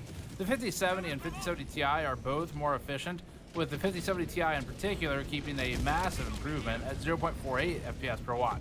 The performance is comparable on the 9070 XT and the 5070 Ti here, meaning that most of that efficiency benefit comes from NVIDIA's card pulling just 209 watts to produce basically the same amount of work. This is a good comparison because they're effectively ISO work or control for a nearly fixed output. And so we've eliminated that last variable of performance. NVIDIA is simply more effective per watt consumed. Whether that matters for you is up to you, but we'll talk about that in the conclusion. Oh my God, AMD is definitely winning in the cost per frame category, so sort of that Last AMD value card was an perspective, ATN? but AMD has Damn. won there for a while. That's not new. OG. The thing that really matters is if they're winning by enough, and that's why it was so important that AMD get the price right here. NVIDIA currently has about 90% of the discrete GPU market. AMD has the remaining 10, Intel's at about 0, and that's why it's so important to consumers About 0. that AMD and Damn. one day Intel are able to really compete with NVIDIA. Now, at the same time, AMD and Intel shouldn't get pity purchases just because someone should compete with No, NVIDIA. I remember the They still have to 7870. earn it. So I had a 78 something something or a 770. I don't remember. Where even its partners aren't hitting MSRP. I had So something very consumers are similar. getting scalped by the likes I of thought Bob was MSI. just talking about Great the. recap of performance. In rasterization, I thought he at was just 4K, talking about AMD's a 9070 XT is commonly within the range of 7800 5 to 6% XT. of the 5070 Ti, with a few breakouts like Dying Light 2 and Black Myth non-RT. Gotta love where that the they've 5070 Ti gone has about backwards 12% in terms of naming. 9070 XT. Thanks, As we AMD. said earlier, our Final Fantasy XIV results just don't match what AMD presented, but we also run the newest version of the benchmark across all resolutions and all games that we looked at. Performance of the 9070 XT approaches levels of the 7900 XTX in some benchmarks and is commonly around 7900 XT levels, but often between them. 770 was cool. good. I'm pretty sure I had that one. I'm fairly certain I had that one, but I'm not 100% on that. 1440p results we have against the What's the power? 5070 Ti. The non-TI Is it there? is obviously It's right below there. this. These charts illustrate the percent improvement from a 9070 XT to a 5070 Ti. Or in other words, if the bar is positive and going to the right, then that's a 5070 Ti victory. If it's going to the left, then that's where the 9070 XT was ahead. As for ray tracing performance, NVIDIA's ahead almost universally in our testing. In Black Myth, it's not even a competition. If you really wanted to play that particular game and you decided you need RT for it with these heavy settings, you'd basically need NVIDIA. In Cyberpunk, AMD narrows the gap from previous generations, but NVIDIA maintains a large advantage. In games like Dragon's Dogma 2 with RT, the 9070 XT looks much more competitive. The extra VRAM is useful in some heavy situations, such as in Cyberpunk RT with ultra settings, where the 5070 starts to struggle under VRAM load. In our efficiency testing, NVIDIA maintains an advantage overall. This is derived from both FPS and power, and in many of these cases, the lower power draw serves as the stronger part of NVIDIA's side of the equation rather than performance. We think AMD's focus on performance before power is the right move. Power is okay for them. It can obviously be better, but running lower power wouldn't be worth losing potentially everywhere on performance. We think they made the right decision on this balancing act, and they can try to bring the power down later. And this back and forth we're describing is So 970 is going to murder the 5070 Ti? in situations where I don't know about that. decision between AMD and NVIDIA I think it'll is affect unclear it, but for not the as much as we consumer. all thought. Not most people watching this necessarily, but we're It's not a talking clear victory. mass market who don't even know we exist. Then NVIDIA will often remain sort of the default choice in the minds of those consumers unless AMD really gives them a reason to be paid attention to. And for AMD to really get noticed, it has to win You could buy big one on like the ways, video. either in Oh, I mean, price fair. or in performance, Absolutely. but ideally both. With the But- 9070 XT, we think $600 is the minimum that they had to hit. So there's a lot of support for what AMD is doing right now. It is good that they came down. But if to I was a buyer 600. here, I'd probably still buy a It's 5070 just that Ti. we do have to keep in mind what type of From what cars I've just these are, seen, I would probably and still buy one. NVIDIA at any moment, I mean, it's a powerful company. They kind of snap their fingers and change the pricing. So 600 was the minimum to get some. As long as I can get it at groundswell, 750. that was positive. If I And that couldn't worked. get it at If you look around 750, online, AMD leading up to the launch here has had a lot of positive groundswell. if I had to pay positive more than attention, and that's a 750, good I thing. It would achieved say that much. fuck the And there's been 5070 a lot of Ti. enthusiasm over the last few days over the 9070 series. But which is MSRP to also good. MSRP, And a good part of that I'd buy is 5070 in Ti. no small part thanks to NVIDIA. picking up But everything for they context, touch. It's like the Midas touch, except everything they touch. I respect it turns ray into tracing performance quite a bit. time. And this is benefiting AMD right now. And Big way. DLSS But is the we better would like tech. To see the 9070 XT a little bit cheaper. The main reason is we'd like to see AMD like really kick in the doors. I mean, this is the opportunity to maximize impact because of FSR is still and behind. So a little bit cheaper would have helped them there. for appealing to By mass too market. much. We're not talking like the sort of core audience that GN has and the core audience that 5070 Ti is a 950 Reddit euros. PC Master Race or whatever has. Well, I but mean, I really assume that you're looking at one that's mainstream, actually supposed like, to be someone builds a MSRP, not computer the ones that are once every overpriced. 5 or Because that's the 10 thing years is or that whatever, there's only a walks few into models that are Best supposed to be Buy, 750. And you really got to get the attention of that person if you're AMD to grow the market share rapidly. To just start 12 generating gigabyte that is more than momentum. enough for The reason it's so much 1440p. more important now than normally is because of NVIDIA's screw up. The 9070. Wait, doesn't the we'll 5070 talk about that Ti have separately, 16? That price is weird. I think the that price doesn't 5070 make has a whole lot of 12. sense. It is an upsell. It looks like they're trying to push people to the XT maybe, but. That one, Right? we'll talk about that. I swear the separately. 5070 Ti has that's for this 16. One. Thanks for watching. As always, subscribe for more. Go to store.gamer. 12 is still enough, but it's getting to that point where We'll it's have not a lot more really. to say about these cards, so we'll do some follow-ups as we see how the pricing situation shakes out in real time. And subscribe for more. We'll see you all next time. Yeah, okay, that's what I thought, yeah. Yeah, like, from what I can see, if you can get a 5070 Ti for around MSRP, give or take, it may be difficult in your region to get that, because obviously different regions, different prices, but if you find the MSRP model and you're not looking at one of the upsell ones, like, yeah, I'd probably go with the 5070 Ti. The 9070 looks great, though, in a world where none of the 5070 Ti's are MSRP, and you're, you know, paying 800 to, you know, 900 for that 5070 Ti. That's where the 9070 will be huge, especially if it comes in at actual MSRP of like what was it, 600? Makes a lot of sense.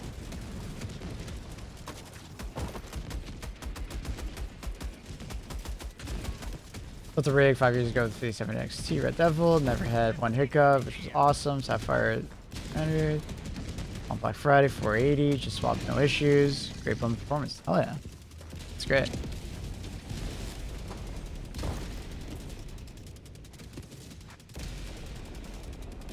I miss it when my dad used to game. You guys were talking about ATI. The craziest card when my dad used to game was he bought a 4870 ×2. That was back when they were still putting 2 chips on the card. Like 1 PCV, 2 chips.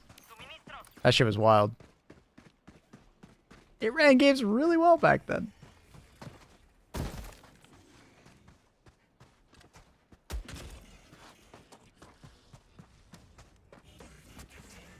It overclocked quite well too. It's the first card I ever overclocked. Messing around with it. It was wild.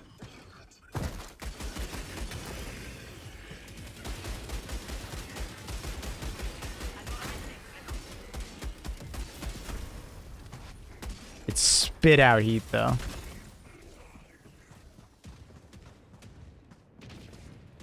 There's a time that NVIDIA had to do 2 chips. Yeah, I remember that. I do remember it. Oh yeah, Shred Metal, what up?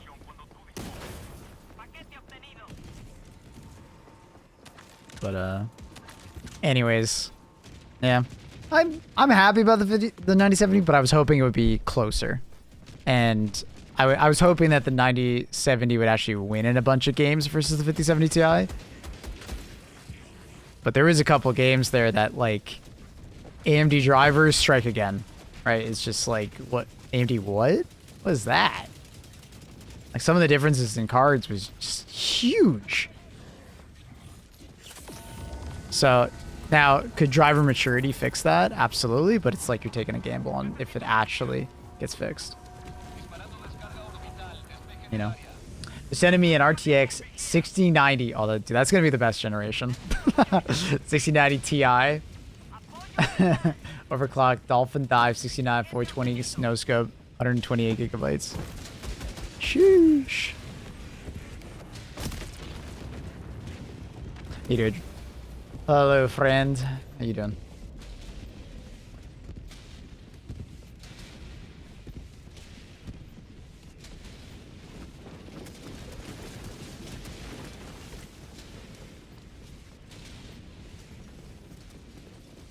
Play Helldivers 3 with that, dude. You could run the servers on that. You'd be Joel at that point.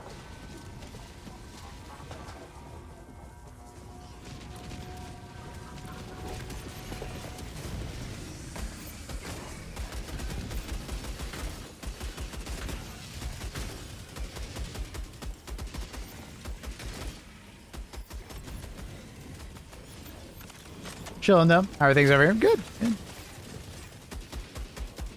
Fighting bots. I should turn up the sound again. Forgot to turn it down.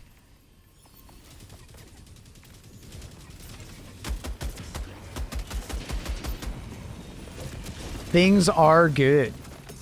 Joined some bot diving today.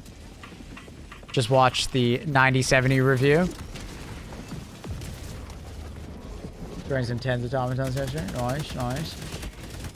Oh, not paying attention. My fault, team. My fault.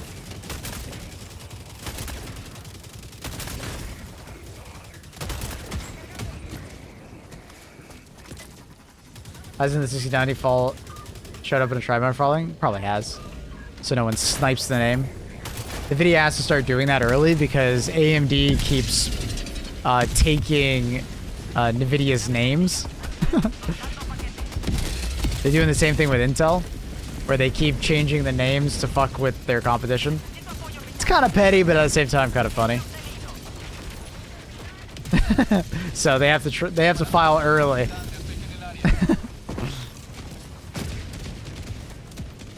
It's a little petty, but it's also pretty funny. It's like confusing though. Like, I would rather AMD not do it and just have their own unique scheme, naming scheme. But it is what it is. Can we not go that way? I don't think we can go that way. What a dumpster fire this launch has been. Yeah. None of these companies care about the consumer, but it'd be nice if NVIDIA at least pretend for a second. I mean, AMD cares. They just don't have the technology to compete as much. AMD's the underdog, so they actually care. It's usually how that goes. They'll stop caring when they're no longer the underdog.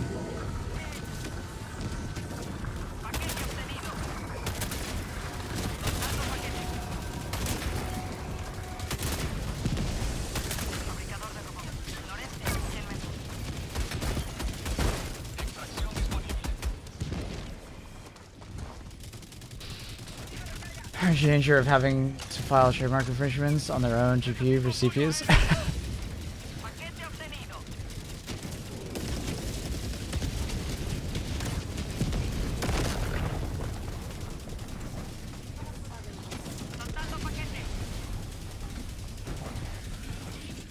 Yeah, bad generation overall. I mean, AMD's kind of salvaging it, but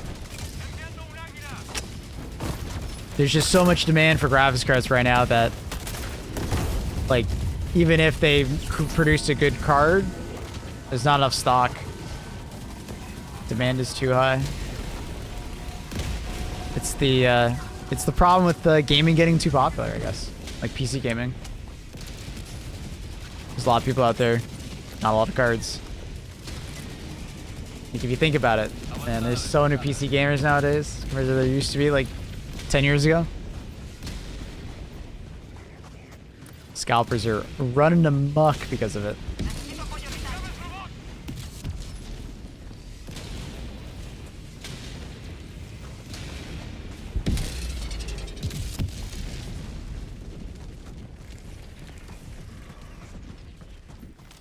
There's no bad GPUs, just prices.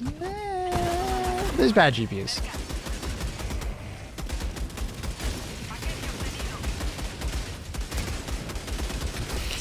There's bad GPUs. Artificial scarcity? No, they actually just can't make them fast enough. There's too much demand. There's too much demand, and then they released it too early.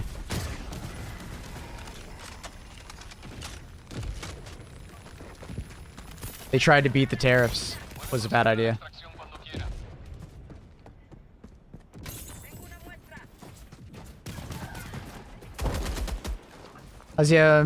If we can get the DSS activated with samples, it's like an easy win, like jog across the finish line.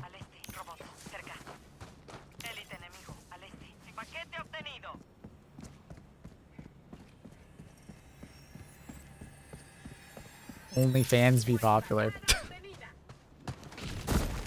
My God. Like, the only reason AMD is going to have stock in this situation is because they waited longer. They waited for Lunar New Year, whatever it's called. It's basically Chinese New Year, to be over. Because like it was like a perfect storm of why there's no stock for Nvidia. They rushed it out, and then also right before launch they had the Chinese New Year, right? Lunar New Year, which manufacturing basically stops in China for like a while, and it takes time to get back spinning up. So there's just so few cars that came out.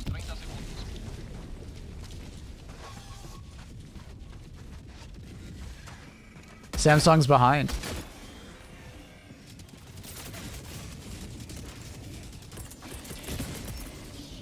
But it's not even getting chips necessarily. It's manufacturing the cards after you get the chip, right? It's not just yields on like TSMC. It's like getting the card to become a card with the VRAM and stuff like that. And that's where like the Lunar New Year stuff really fucked over this release. So you add ramping down of 4,000 cards. You add in increased amount of gamers compared to like ever as far as PC. You have Lunar New Year. You have AMD not being very competitive for the previous generation. It was the lowest. It was like AMD's worst generation they've ever had with the 7000 last generation. So people were even more hungry for a card because they didn't buy AMD as an alternative. So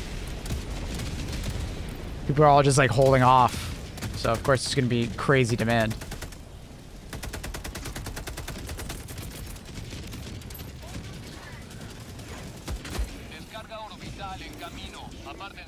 Because Nvidia doesn't benefit from cards being more expensive because they don't sell their cards for more. They sell their cards for MSRP. MSI and them will benefit to some extent, right?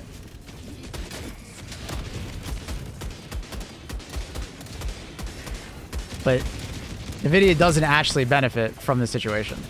If anything, they get shit on really hard because everybody's talking about how little stock they get, and then nobody wants to buy, right? And then the scalpers figure out that they have no stock, so then scalpers make even more money. Scalpers and like third-party retailers are the ones who make money in this situation. Newegg, Amazon, scalpers. They benefit for the situation.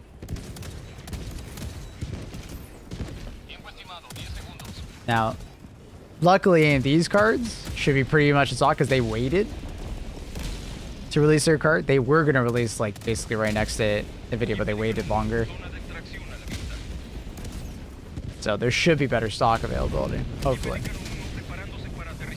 But even still, I wouldn't be surprised if it sells out real fucking fast.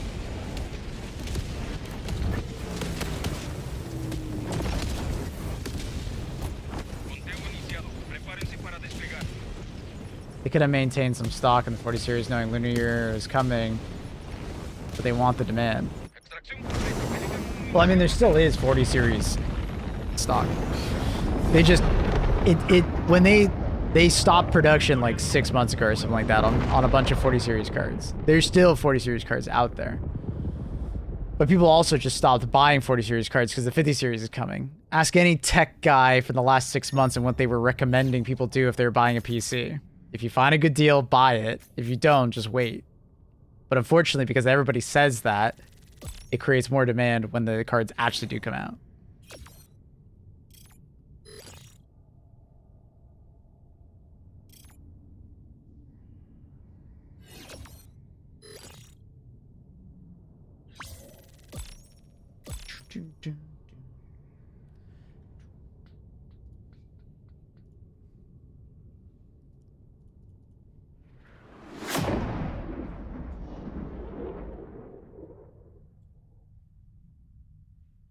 Perfect storm of bullshit in the PC market.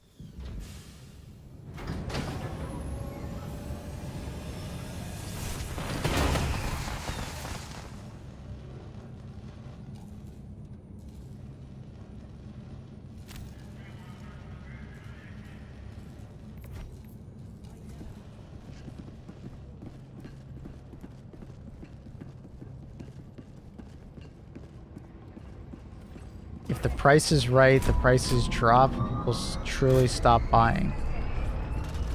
Yet, Yeah, but demand is so high that people still buy, right? Did you watch the 9070 XT? Yeah, we just watched it. Looks alright.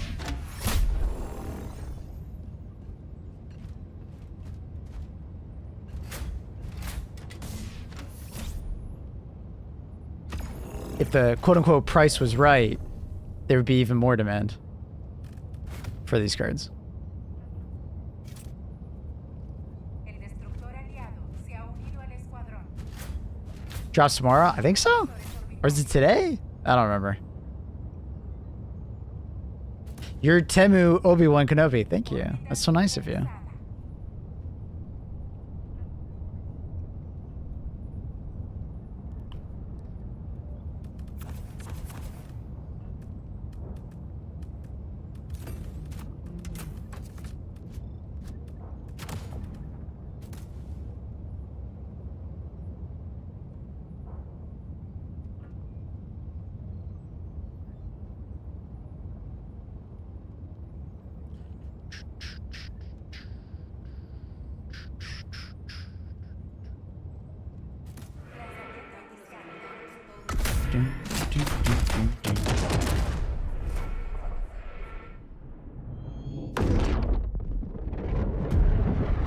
We shall see how stock is tomorrow.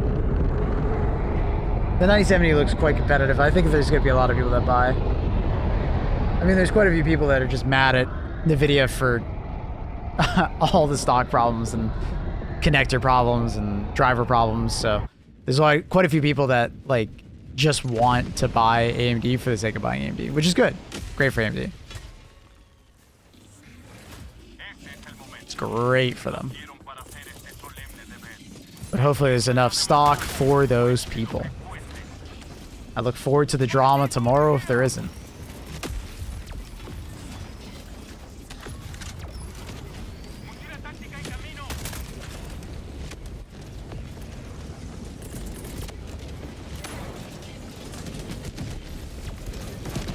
How much time would we wait before thinking of buying?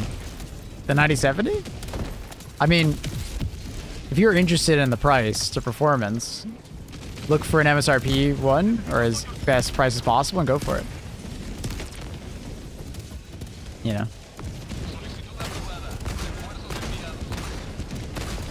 Maybe I'm missing something from your question.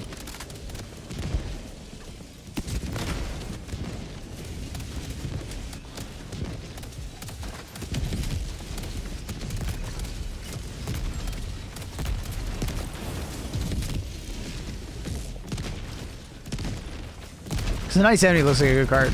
A couple games that seem to be underperforming it in, and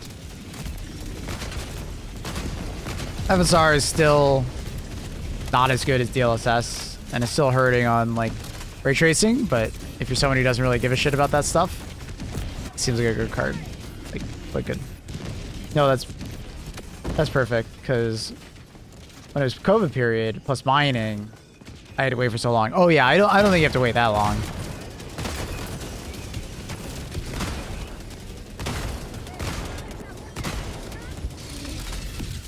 Especially if you're willing to overpay a little bit to buy like one of the nicer cards, that'll be less a demand. I don't think you have to wait.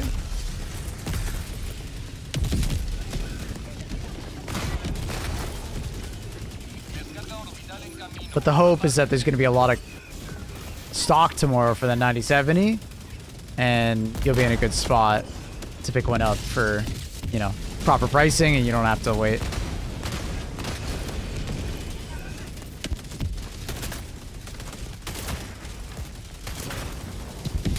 I don't know, to be honest, and I totally get it. I mean, scalpers are the fucking worst, and we don't actually know how much stock there's gonna be, and there's so many gamers that need graphics cards. So many.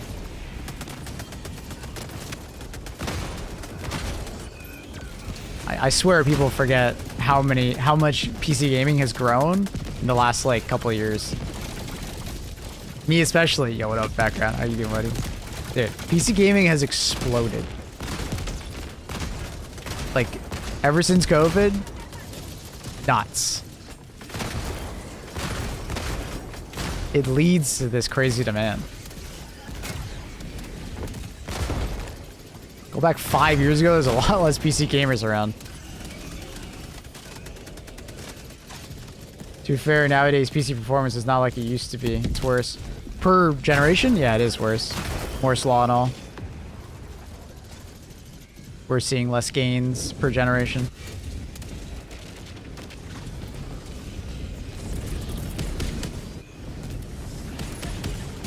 But I mean, from the 5070 to the 1070, it's still like 130% increase in performance.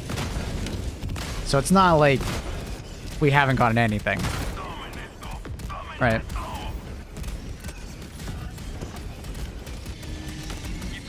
It's just per generation, we're only looking at like 20% performance. But if you look in tech across the board, it's kind of like that.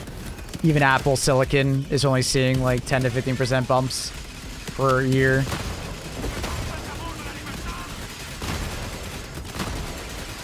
A lot of tech is going that way. We're not seeing a lot.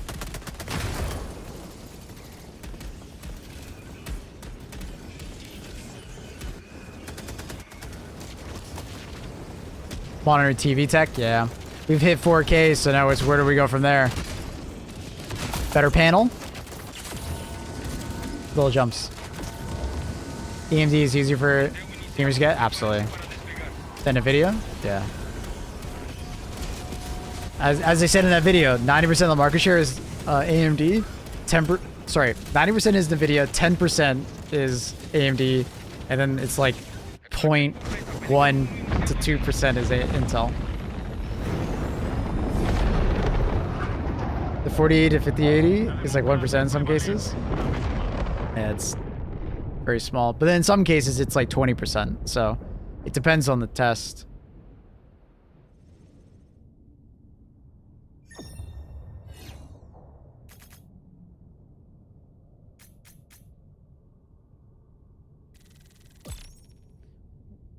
What's for you the best budget, future-proof config? I would pick yourself up like probably like a 7800X 3D or something like that. CPU, and then probably grab, like, if you don't care about ray tracing and like upscaling tech, you know, picking up like the 9070 XT would probably be a really good one.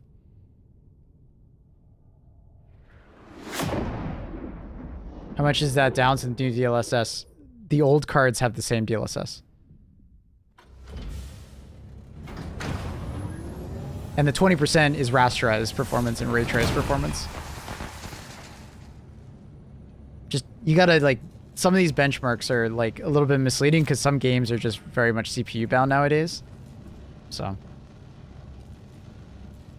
But on average, like, the 4080 to 5080 was, like, 15 to 20%. Sometimes 10. But it depends on the game. And what settings are being turned on or off.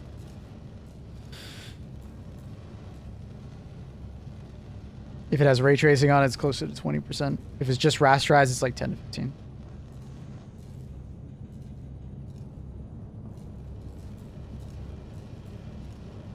$4070 Super is pretty good, IMO. If you can find it like at MSRP, I'd say 4070 Super is good. But I look at the 9070. I think AMD is like good here. It's just you gotta not really care that much about ray tracing and like upscaling tech.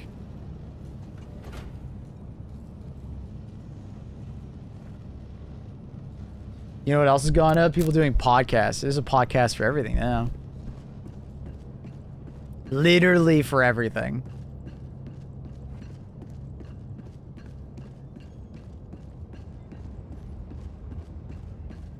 Yeah, I wonder if we'll get back, you know, proper innovation in the tech sector as far as like speeds, because it seems like it's very much stagnating last couple of generations and basically every tech.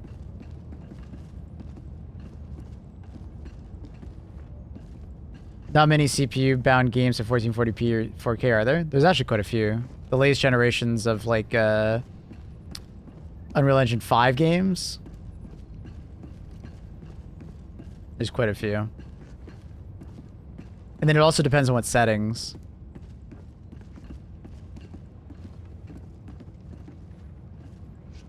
and what CPU you use to test it. Because sometimes people, and rightfully so, sometimes like benchmarkers use like 9800X 3D, like the fastest CPU on the market, to see the raw difference between two cards. But realistically, if you buy a 5070, you probably will never have a 9800X 3D paired with it. You'll probably have like a 7700X paired with it, right? So in that situation, like the CPU is actually binding you more than anything, right? So there's like context there. Next step will be quantum. Quantum will be used for like servers. You're not doing quantum computing at home.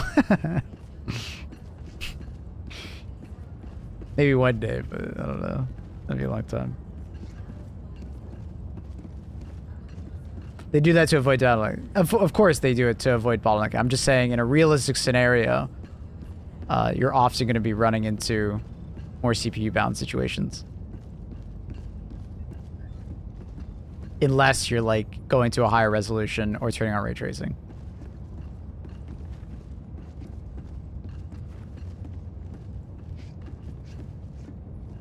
So.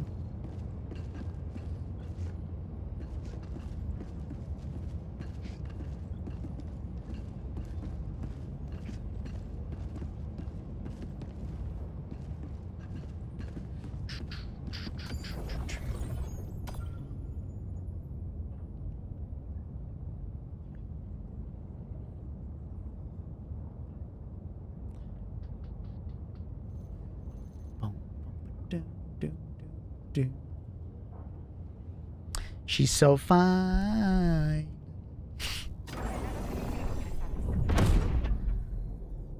OG Radeon 980 XT. Sheesh. I think my dad sold all of our cards. Like, I don't know if we have any of them.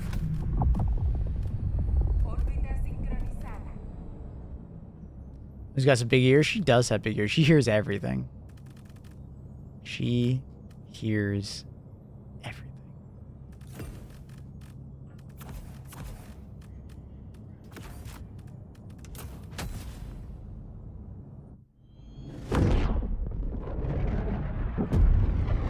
Who's fine? You, Annie. You're fine.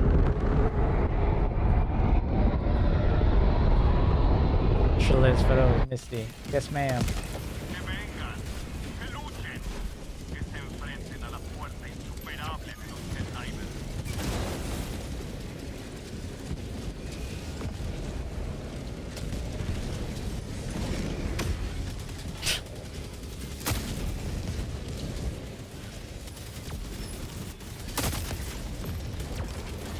Ooh.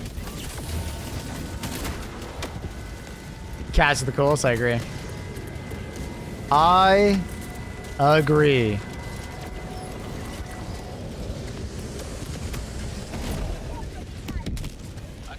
A Ryzen 7 3800X holds up.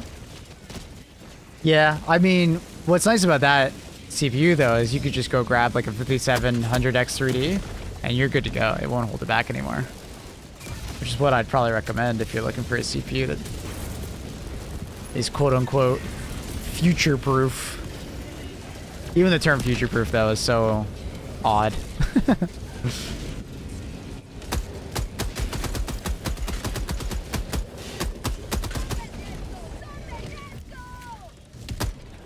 I'm trying so hard not to shoot my teammate. So hard.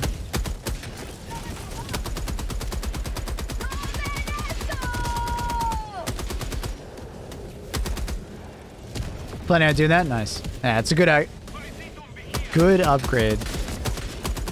I have convinced many of my friends to do that, and they have loved that upgrade process because a lot of them bought like a 3600 or they bought like a 2600 or something like that back in the day for like cheap, and they were like, damn, I want more performance. It's just so sick that I did. Oh my god. Everything's fine.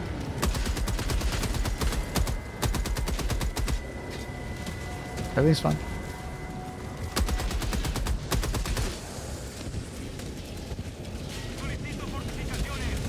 I ran an old Sandy Bridge 2600K. God damn, that is like blast from the past.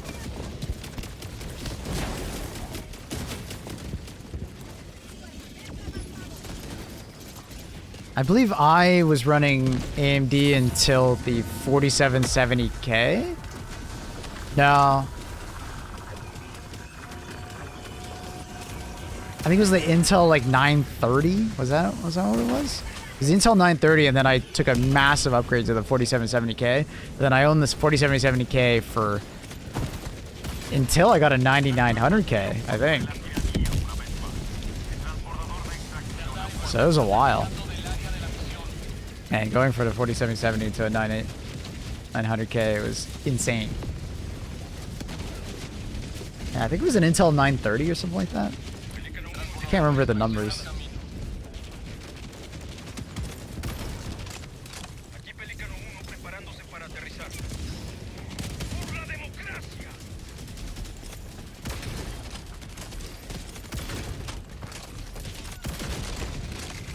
Do you have any news about the war bond this month, or is it too early? We're getting to the point where we're gonna learn about it pretty soon, I bet. We don't have news yet, though. But I think we are fairly soon going to get information. I'll not make it in time.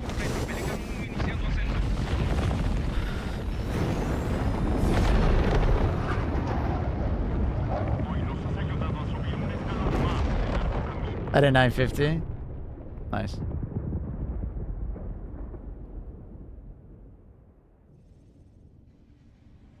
Fastest Pentium to shoosh. And you overclocked it?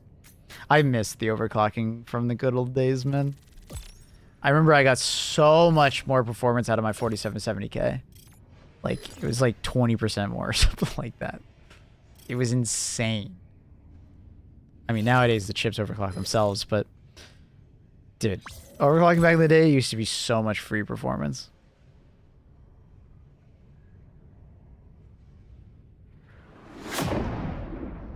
Insane. Now you'll get a couple percent. At best, maybe 10.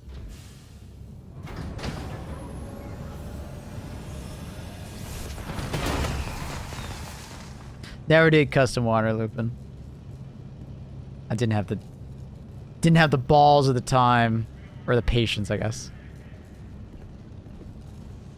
I think I was air cooling the vast majority. I think the first water cooler I got was for the first IAO, for the 4770K. But yeah, I would expect for the war bond, if I'm looking at the calendar, maybe getting the trailer and some information about the war bond, like maybe not next week, but the week after, like the 20th. Like, I think the week of the 20th is like a fairly cool release for them, because I'm pretty sure 1, 2, 3, 4, 5, 6. 20th is the 6-week mark. 7-week mark is 27th. So the last bunch of war bonds that there were 6 weeks. Last one was 7. So hard to say if they're gonna, go for the 7 or the 6. Just gonna go to the washroom real quick, chat. Play a quick ad. Go to the washroom. I will be right back. Luna? Hey. Hey. Get some drawing.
I see Luna followed me.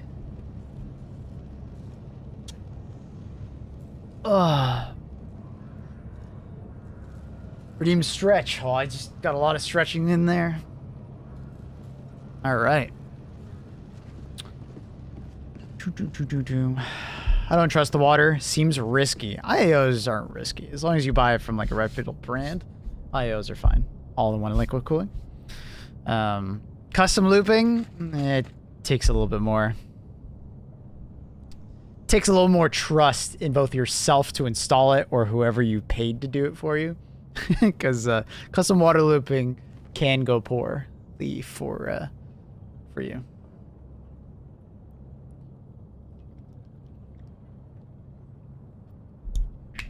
Ugh. First PC. What's it? 16 megabyte, 486. DX2. Oh my god.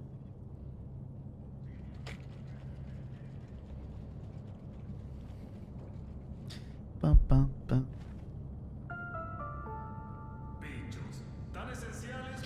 Still water is not conductive. It can still cause a short. Gotta be careful.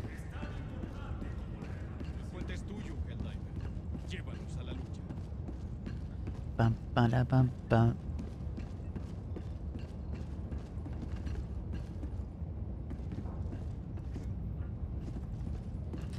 Probably the most boring trophy out of the way in Monster Hunter Wild. What's that?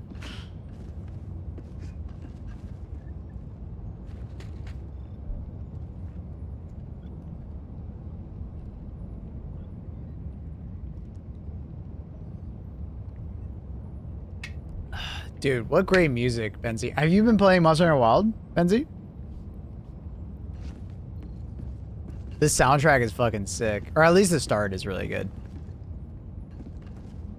I don't really recognize, or I don't really remember the music after the first phase.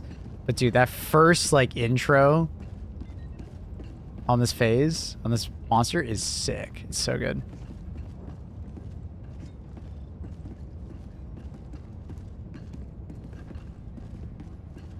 Bum, bum.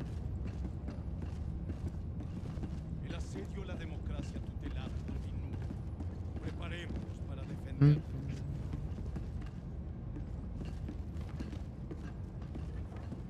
All right, let's jump over and play some Monster Hunter. Benzie's got me in the mood for it. Benzie's got me in the mood.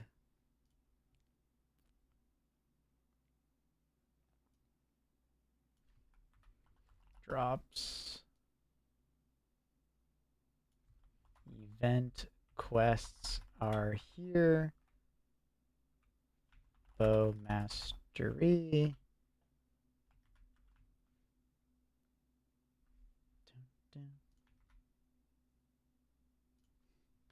Hunter rank. Or 80? I think I'm at 80 plus.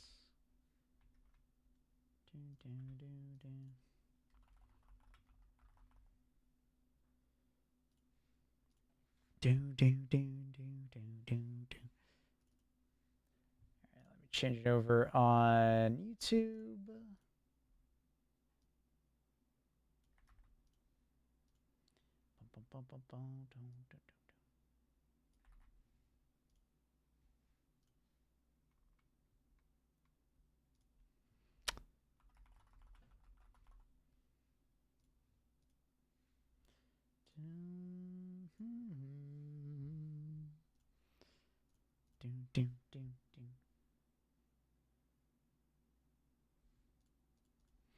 You gotta fish 30 Whopper fish, like from Burger King.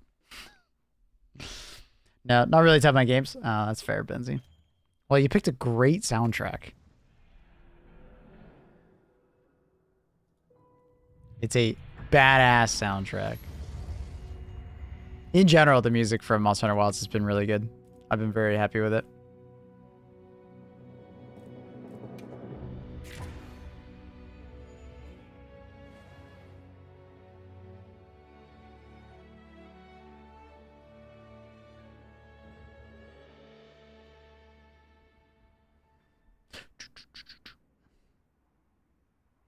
High rank is when I started capping every monster. Nice, nice, nice. Got an announcement? What is this announcement? Today's login bonus? I don't even know what the hell's happening. New quest available! Oh my god! This is really weird scrolling. So I'm assuming that's food, and that's for the other one? Okay. Cool. My game is low on volume. Alright, I guess something that I did off stream, I didn't do it. I did in fact craft a bow. I managed to get a decent bow. Rolled really well. I can't really show it off here. It rolled pretty well. Alright, let's see what we can come up with. How do I show it? What's the best way to show it? Is it this way? Good way to do it? Actually don't know the best way to show this. How the hell do I show my bow the best? I don't... maybe the inventory? No. I don't know how to show the bow.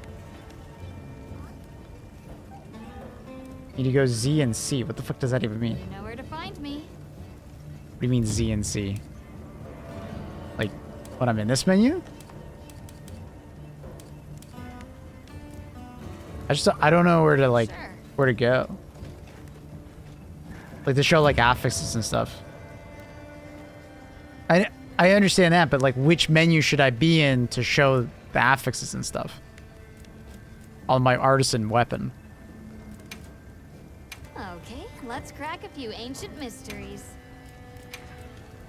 Because I can go here, but it's like... Can I show it off here? Oh, I can. Okay. It rolled pretty damn well with a lot of affinity. I'm pretty happy with it. It did quite well. I wonder if I can forge another one. Alright, let's see what we can come up with. What do I have 2 of? I have 2 fires. I can make a fire bow.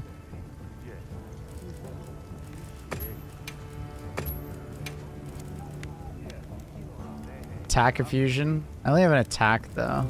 I don't have affinity, unfortunately. You want 6 affinity? I know. I know. I got it pretty close, but close is no perfect, you know. All right, let's see what we I got pretty close. I think I rolled element and I rolled an attack. Yeah. Unfortunately.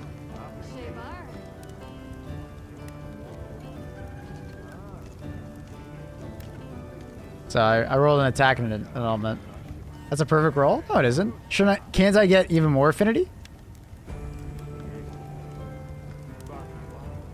Don't I want, like, even more affinity or no? Is that really max?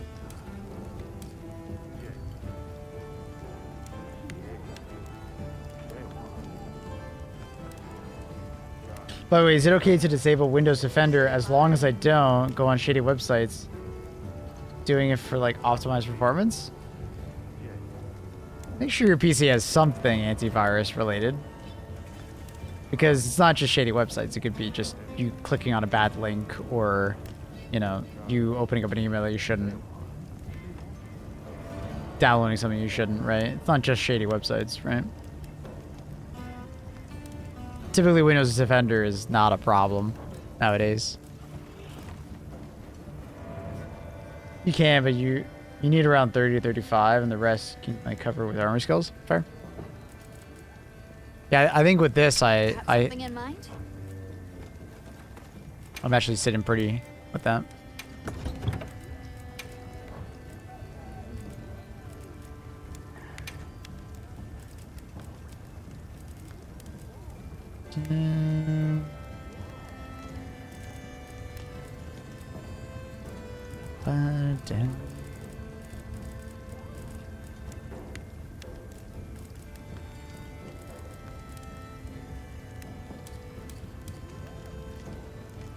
I don't have any adrenaline ones. I want to like replace this coalescence with something better.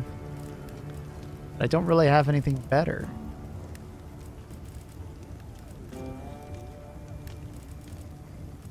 Could put another physique on though.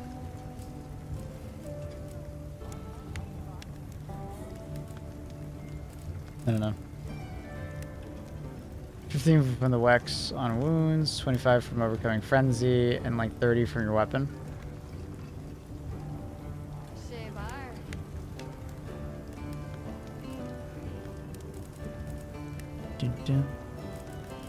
Fair, fair, fair. So 2 burst, 3 stamina surge, max antivirus. Because antivirus also gives you a bunch of it. Max tenderize. For my bow, I went crit boost. That, and I'm trying to get more crit, but I'm like, is that too much crit? Like, is it better just to go for a bolt gen? Other than a little bit more crit? Or am I like maxing out on crit too hard? Because I have 35 there. So you think... Because I think that's like too much, right?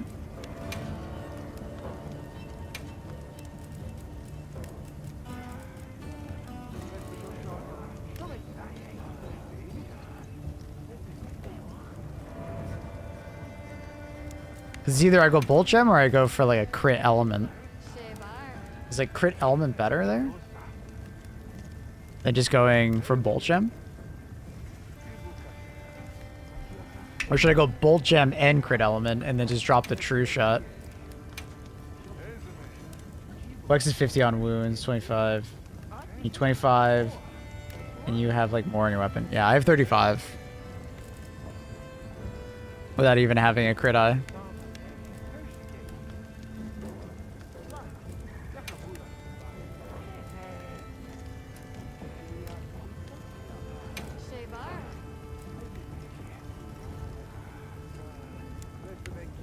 You can overcap, so you have like more affinity when you attack in the wounds. Yeah. Oh, I get it.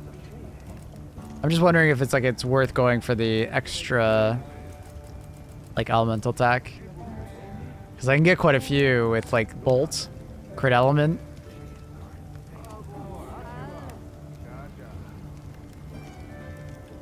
I'd go max. You would? You'd go max element?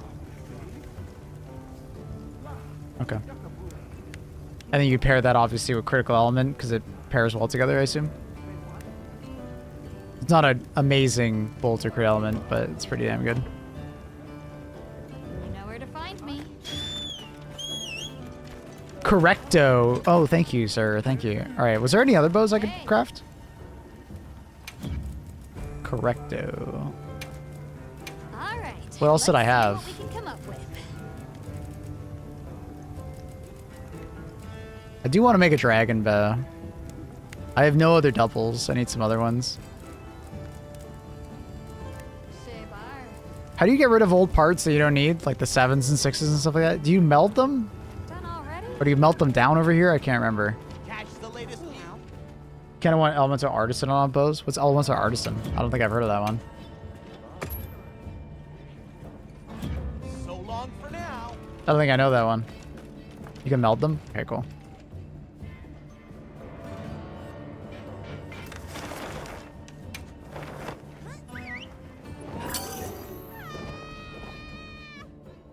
Arson. Oh, sorry, that's true. Me. You want elemental bows? Yeah. Don't make a. Yeah. No, I know. Sorry, I thought like Elemental Artisan was a new deco that I've never heard of. I was like, wait, what? What are you talking about? Are you looking for something? Is there anything I want that I don't have?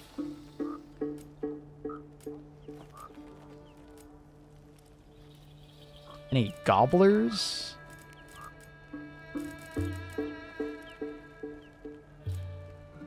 I think we're good on tier 1s at this point.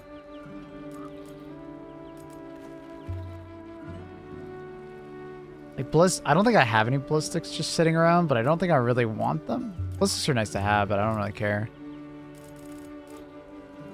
Charge master's still not working for me. Held relics. Okay, so we need that one. And then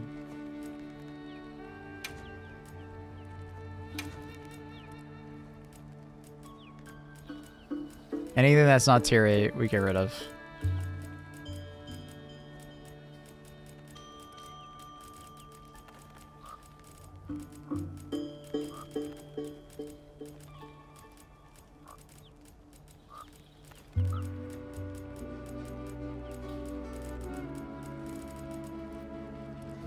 And then I don't think we really care about making like a paralysis bow. Or a poison bow. I don't really give a fuck about a poison bow, I don't think. Do I give a fuck about a poison bow? I don't think I do. Finally got through the base game. Only took me 13 hours. That's not bad. That's pretty damn good. Playtime is limited, so I take taking from launch till now. You get those 13 hours? Hey, I mean, congratulations. Now the full game starts. I am not making a fucking sleep bow, so we can just do that. I don't think I'm gonna make a paralysis bow. Focus on elements, statuses, yeah. I already made a blast bow. I don't really need more. I'm not gonna do that. Hi, Luna. What's going on, little kitten? What's wrong, little kitten?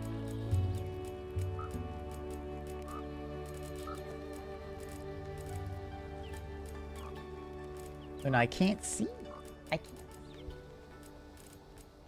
Looking over you. Yeah. Hi. Hi. Hi.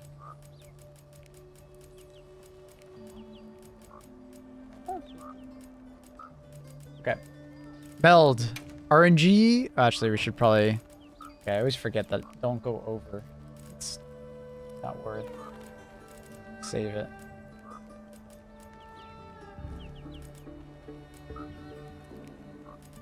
Actually, wait. I have a bunch extra of these. I didn't even realize. Okay, there we go. All right, 5 parts. Come on. Water, paralysis, thunder, blast, ice. Eh. Eh. Eh. Wait, I don't need any blades. Why the fuck am I even keeping blades? Nice. I'm not gonna make a blade. I only need tubes and I need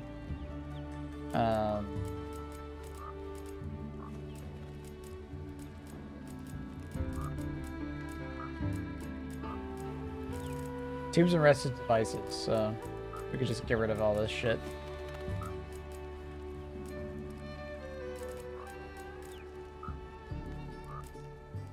Sick. Gampa. I hope it suits your taste. What we get? Thunder. Poison. Shit. Okay. Oh, fuck me. Give it a try. Migraine welding. I think we're gonna try and go for some weapons.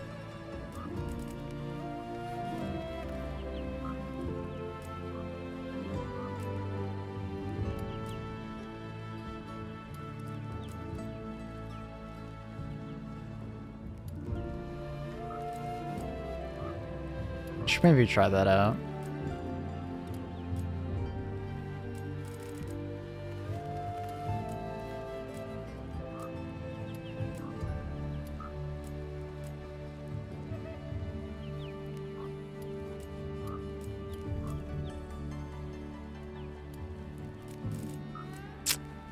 Challenger will keep just in case. Flare. Dude, we have so many flare ones. Holy shit.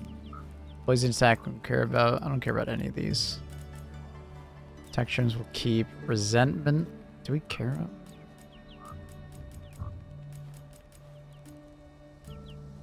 Damn, I have that many coalescents? I don't think I care about coalescence. Get 3 of them, I guess.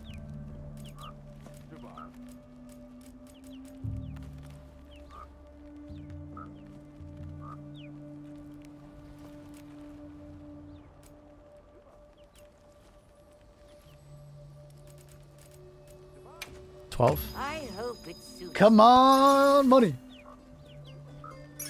What do we get? Alright. Critical status. Okay. Terrible. Terrible. Terrible. Terrible. More crit status. Terrible. Terrible. Terrible. Terrible. Critical element and water skills attack. If I make a water bow, I'm kind of happy with that, but eh. I'm gonna... Are you literally just a bot from like that Twitter account? Be honest with me. Jake Lucky or whatever the fuck his is. Are you just a bot? Are you a real person?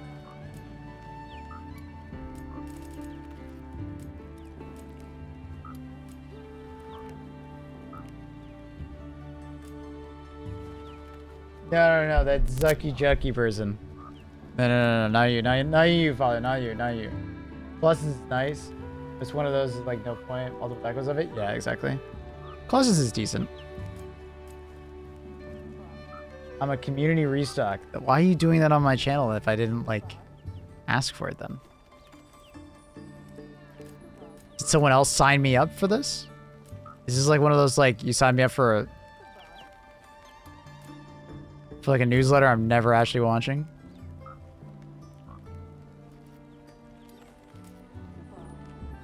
On YouTube? Yeah, sorry. I should have been more clear. I should plea for banning. Yeah, it did. I guess so.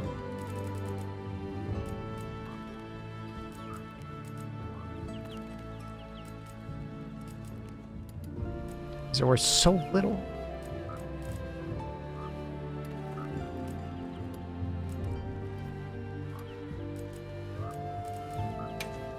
I hope it suits your taste. Slugger. Focus ice stacks. Blech! Are you looking for something? Ugh. Well, hey.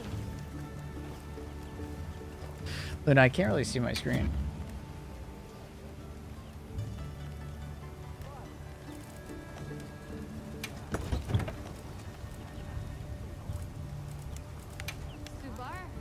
Technically, I should just put that on, even though I'm not a huge fan of this one.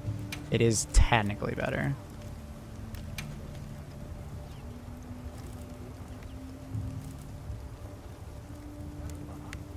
That doesn't change anything.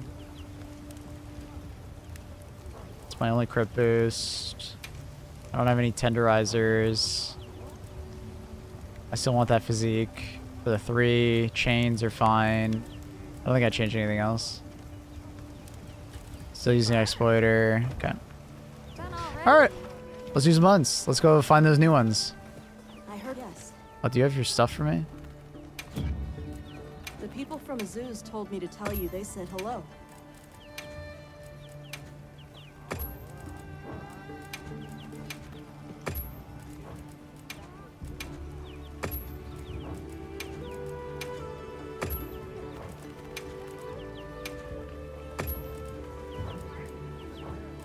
Would you like to trade something?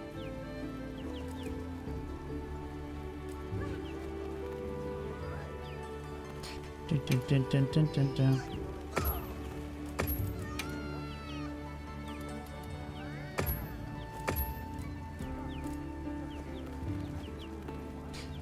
Do, do, do, do, do, do.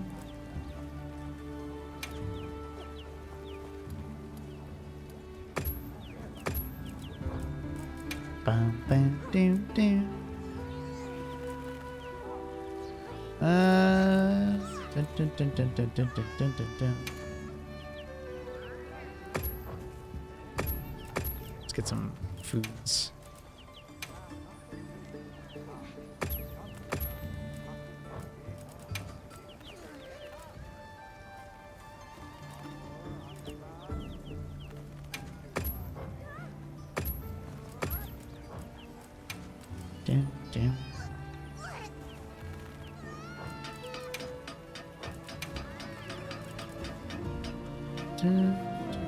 Some of these are for like some gear, right?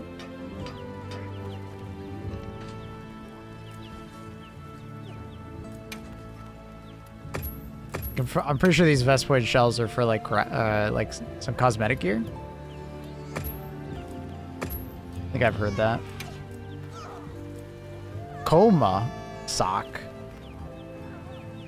I don't even know what the fuck that is. Let's buy one.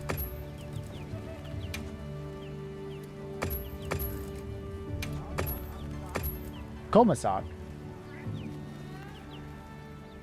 How are we doing today? Hello, Acura. How's it going, brother? Sorry, Luna is like kind of... She's right there. She's kind of in the way. But like in the cutest way possible. She's making sure everything's okay. Alma. Alright, so event quests. Ooh. Let's go do each one, I guess. Blaming Luna for not reading chat is wild. I can't read chat very well. I have to like move around her. She's working for the enemy, dude. Okay.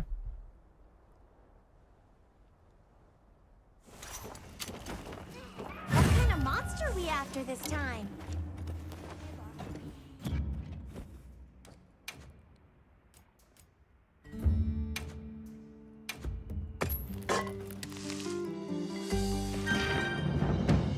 So apparently there's a bind that I never realized was a thing. If you hold down control on mouse and keyboard, it brings up like all your info. You can actually see how long your food's gonna last in the top left-hand corner. That's amazing. That's amazing. And then when you're in town, it actually stops it. That's amazing. I didn't know that was a thing. You just hold control and you can see your food timer. Because I'll be honest, I've had a bunch of situations where like, how much time does my food still have? Hello, Gloss. What the hell is this chicken weak to? Which bow should I use? Chicken. Where's chicken? Where's chicken? What are you weak to? Water? I don't have water. Mind if I hop on? I feel like this, you know, chicken's more dragon-like, you know what I mean? There! That's our target!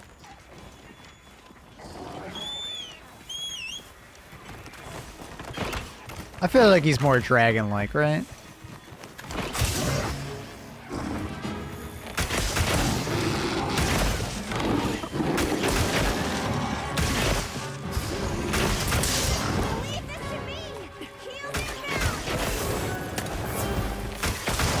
Ooh. I think this is my third time ever fighting the chicken. He's running at me. Ooh.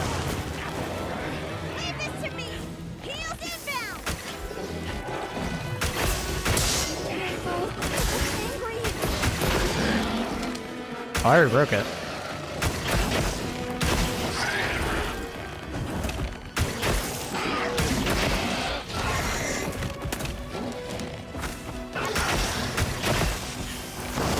Oh.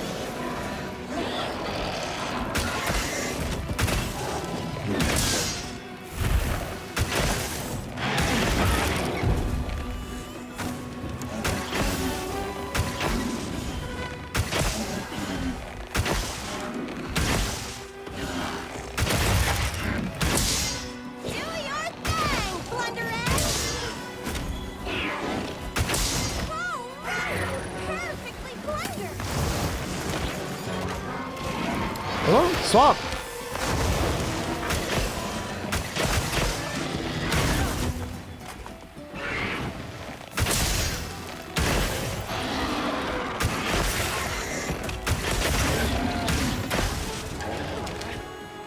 I didn't stagger him? Oh. Interesting. So used to it, like, instantly staggering. It's kind of weird when it doesn't.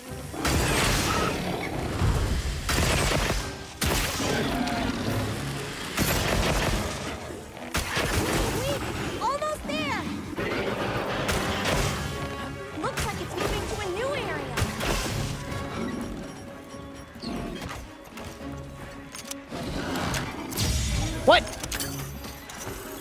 Yeah, alright, whatever.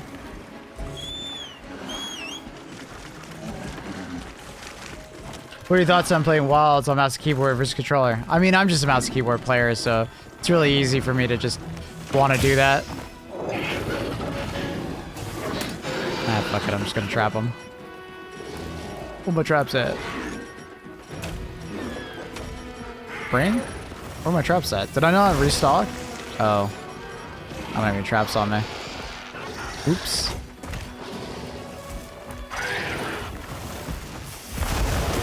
Hey, hit me? Oh.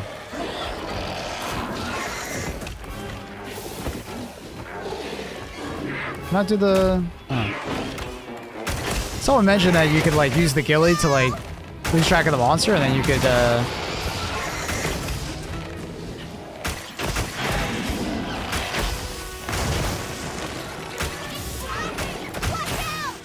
and then you could do a sneak attack immediately. Maybe it's because I got hit. Couldn't do it. Power up activated.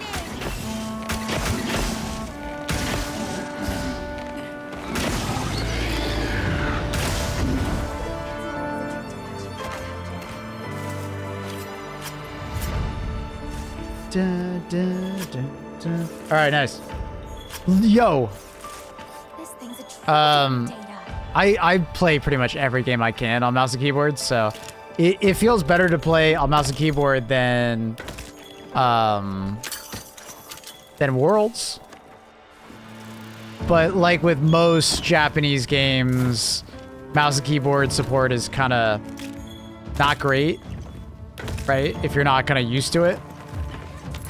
Hell, I played Elden Ring on mouse and keyboard, right? So I'm kind of crazy like that.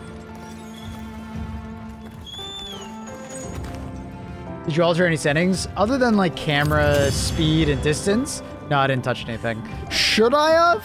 Maybe I should have changed a couple binds, but I just got kind of used to it, honestly. So I just didn't change anything. So this hunt is for food. And what's the other one? The other one's for armor cores, or?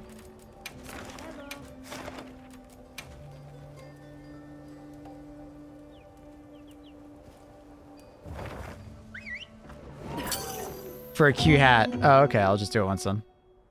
This fucker counts as a dragon, right? So. Dragging me up. It's for a endemic life hat. That's cute. I like that. Commencing quest now. You do it twice? Alright. Good comms.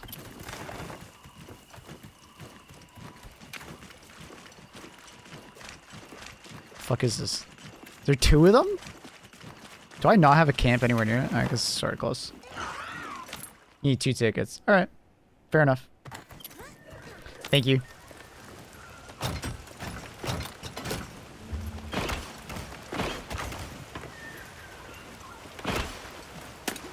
I'm assuming he counts as a dragon, right? Let me just double check. He counts as a... No, that's not it. He's got to count as a dragon, right? He is a wyvern. He's not weak to dragon?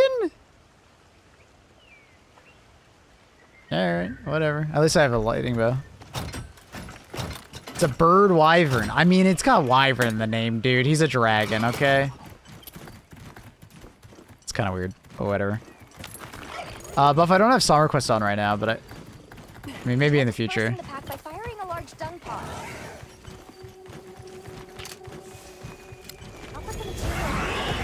God damn it. I hate the tracking. It's like, okay, this is like one of those problems with mouse and keyboard is when like the game automatically puts on that bullshit for you.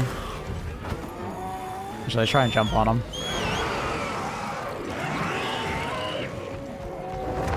Oh, is he dung botted too? Oh, he did. Okay.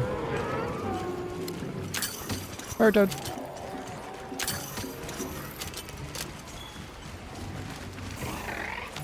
Hunter rank 80 plus. Okay. Did I get it wrong? Yes. I guessed. I thought I was 80.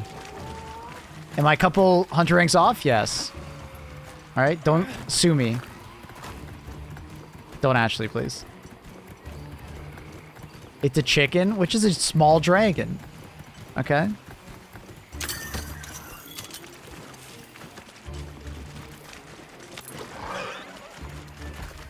Wait, did they just run to the... Okay. No, this place just has tons of them. Calm the mind.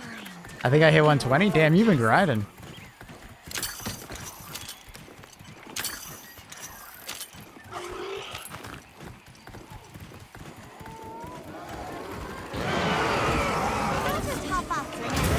Oh, I didn't get the melee off in time. Unfortunate.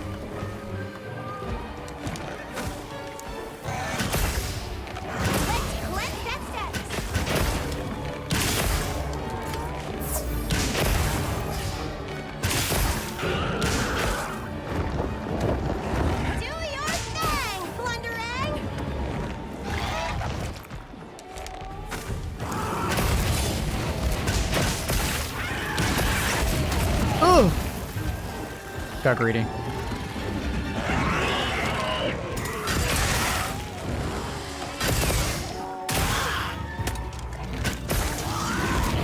Greedy.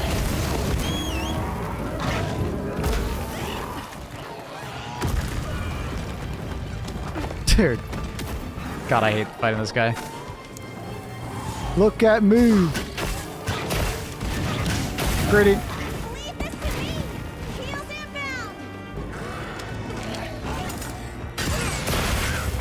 Monkeys.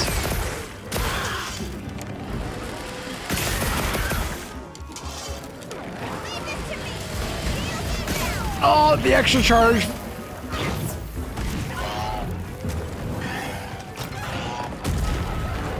Wait, did the monkeys not actually do anything? Oh, they just showed up and they're just staring at him?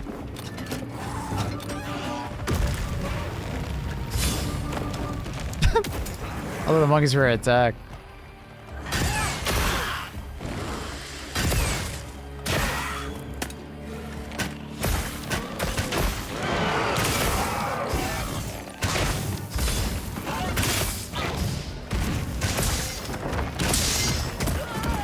Fucker, dude.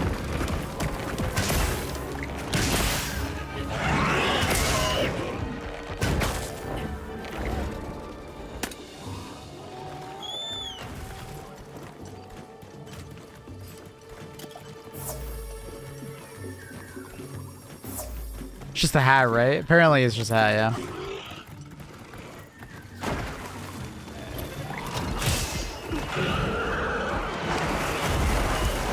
What the hell is pissed? Sounds big. Oh, it's just a... Another two of them?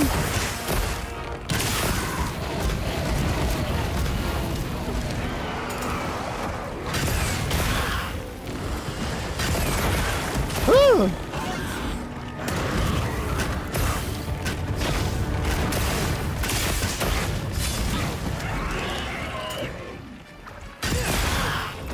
Community frames, go!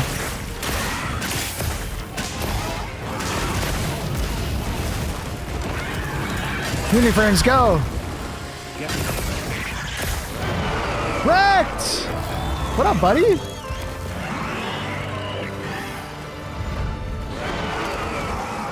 Thanks so much for the 79 months, Wreck.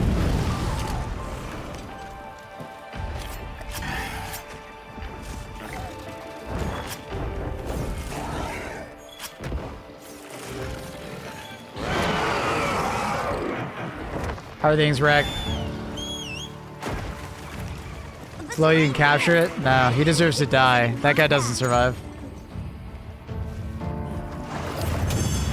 As I understand, capturing is more beneficial. It is, but I didn't restock also, so I didn't have any traps on me. So, I don't want to talk about it, okay?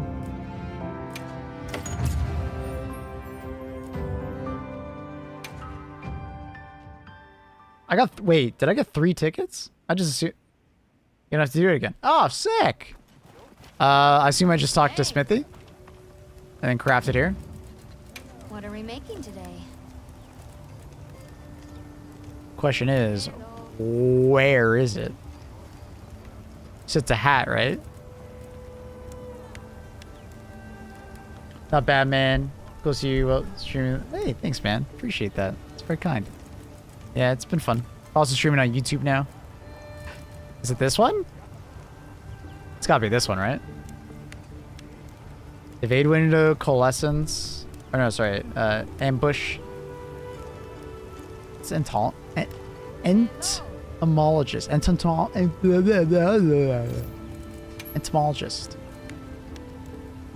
The bodies of small insects won't be destroyed. Oh, it's okay. All right. Look Fine. good. All right, we'll just make it. Alrighty. Perfection. It's cute. It's adorable.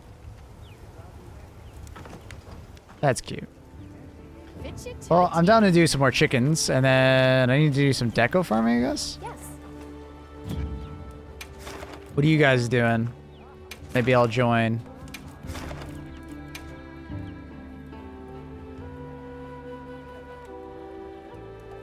I'm down to kill some gore for some parts. I'm down to kill homies for some decos. Anyone got any good investigations? You need a bow player to just come steal your wounds? That's me, dude. That's me. I can come steal your wounds for you. Monster we after this time? I'm very good at it. How much time do I have in my food? I wish you could see how... Okay, 18 minutes, I run. I'm dumb. So how is the blacksmith crafting some kind of like moth cloth type stuff with her hammer? Well, I mean, I assume there's like a cage underneath it buffs that you're like making to like hold it. I don't know. You can see how much time is left? Yeah, no, I know you can do it here, but I was like, I wish you could see it when I'm cooking. I'm like, no, I can't. I know you can. I don't know why I said that. I know. Yeah, it's control.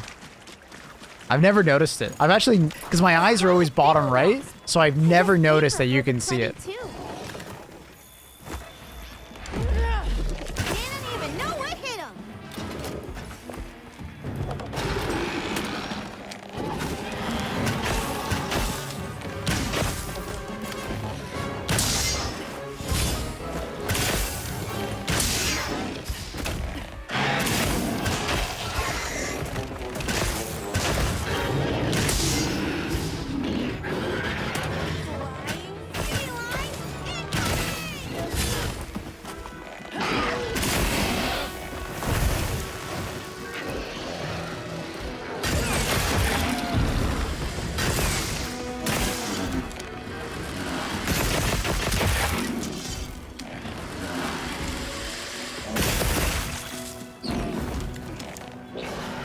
I thought I had a wound.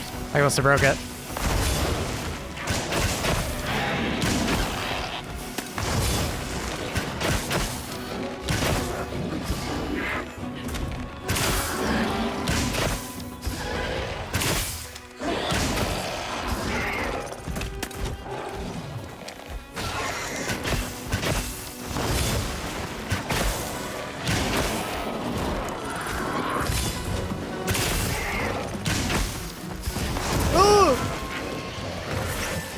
Bow design sick? Yeah, it's very cool.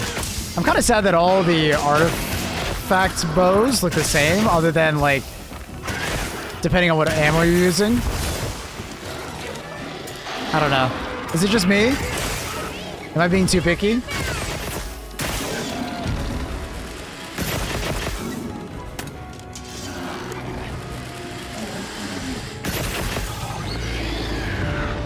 Jeez, I speedrun that one.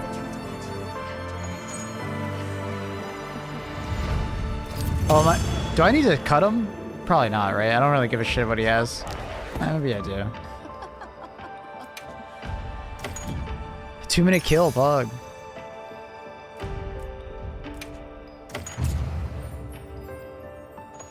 I probably should cut him. I can't say. I can't pick up wilds yet to see for myself. Ah. I love the corrupted mantle. I'm starting to like it a lot more now. Hello, Annie. Right. Hello, Ani Wani. Hello. Annie Bobani. We'll kill like 1 or 2 more times. And then if anyone's got some cool investigations they want some help with, I'll say I should go look at mine just to make sure there's nothing that's crazy right now.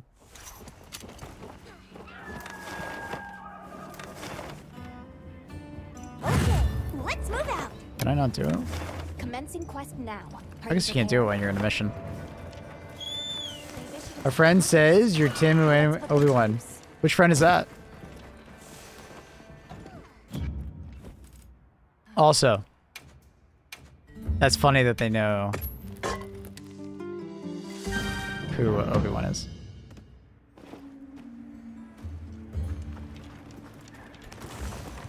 Luna butt? Oh, that's actually true. Luna's like moved over to the right for some reason. She's sleeping on a different part of the blanket right now. I don't know why she's got it done. I'll just hop off for now. Get the light on her. What are them? Lol, the one who likes Groku? That friend. Oh, I thought they didn't know anything about Star Wars. That's interesting.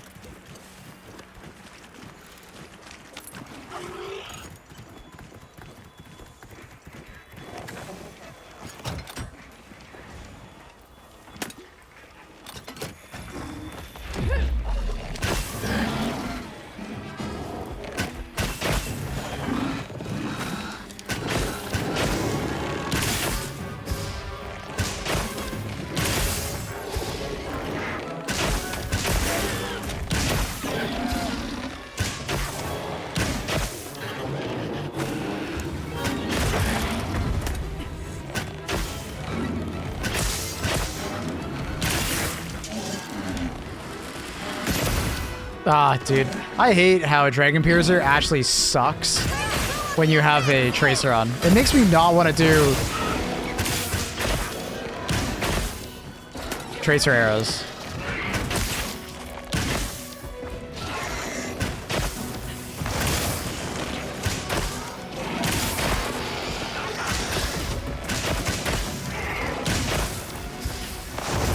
Dude, stop spamming it, bro.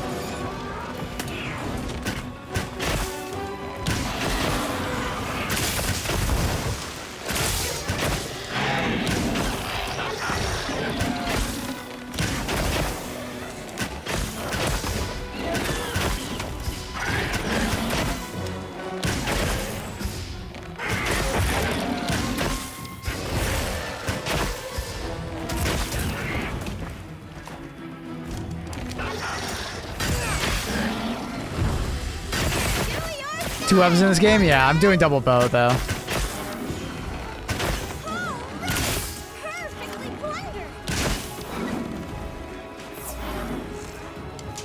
It takes so long to get out of that animation to do this. Looks like it's moving to a new area. Come here. Oh, I'm in the water. I can't put the trap down. Fuck!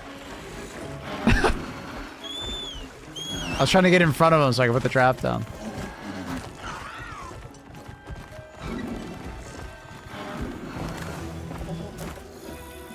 I don't even think it's worth it doing it.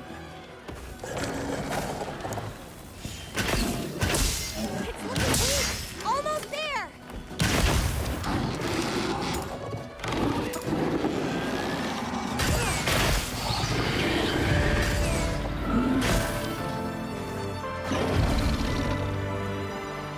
Damn. Apparently age does That's my part. it does for that green thing. You know, memes I send you? Yeah.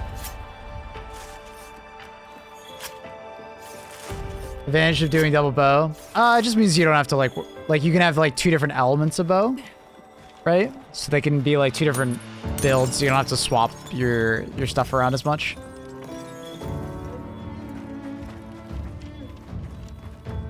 But also, I just want to master bow. I'm not really a Monster Hunter gamer, so it's easier for me to just like master one particular thing.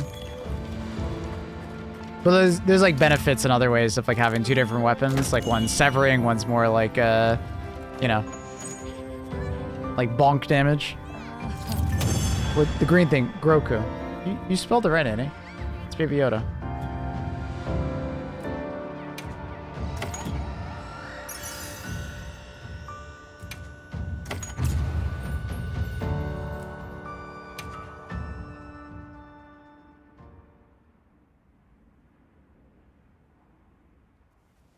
How do you feel about the difficulty curve? So far, the game is like disappointingly easy.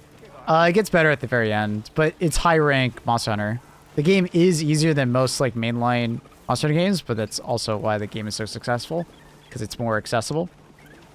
But at the very end, like doing like gore and, you know, like tempered monsters in general, like it's quite fun.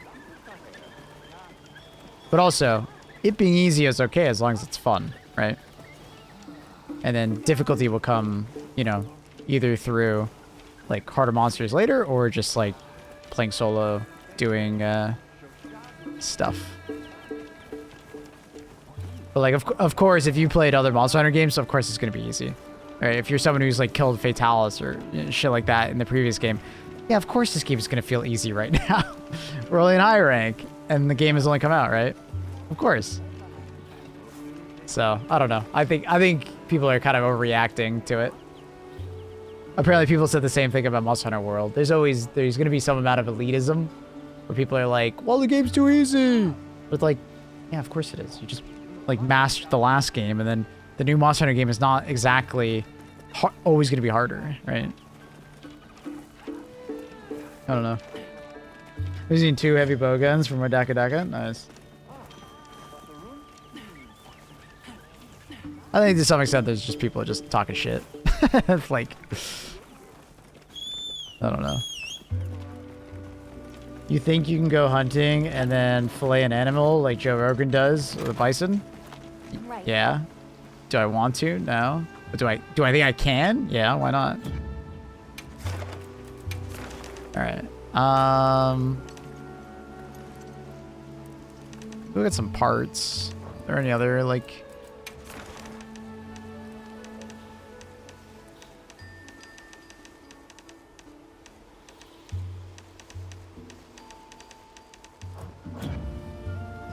I'm happy to help anytime.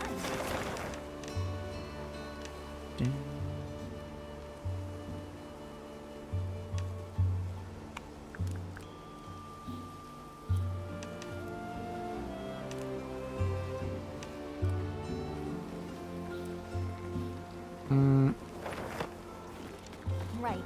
I don't like that Alma walks away in this one. She's kind of annoying in that regard. Let's just do this. Do the lucky voucher for the bonus. Once I'm able to do a gore hunt with randoms without having to throw a dice to see if it fails, I believe they find the game easy.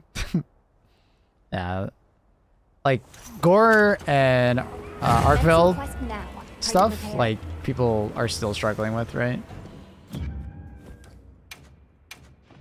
Like, the average person is failing occasionally with it, right? They are. How's Mahun? Mahun good. There are event quests now? Yeah. Yeah, you were actually watching me do them. Let's take a quick break. I just finished them.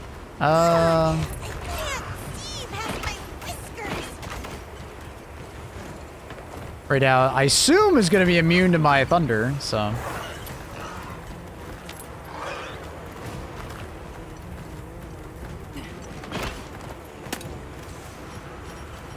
The lightning has them amped up. Might be able to use them as a trap.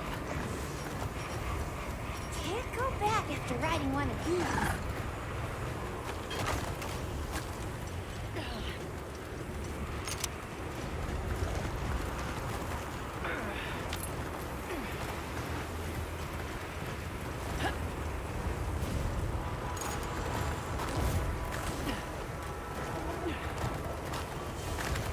I'll just hop off for now. I think if he's flying, I can't do a sneak attack, can I? No. He's so angry. Actually, I should pull him up here since he's flying. Come here, buddy. What? You can shoot me through that? You piece of shit! That's unfortunate.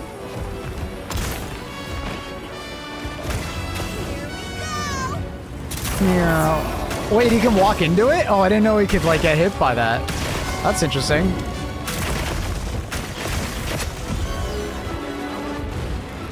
Forgot I should have blast on.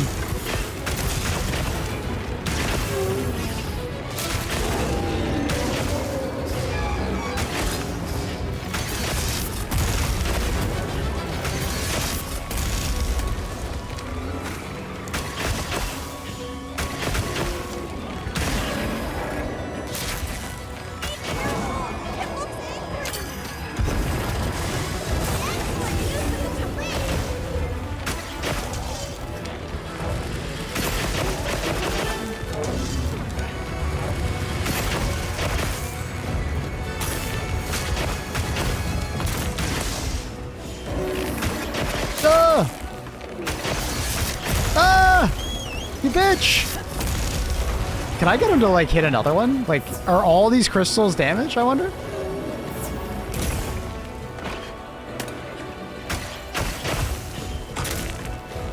He like walked into it, I swear.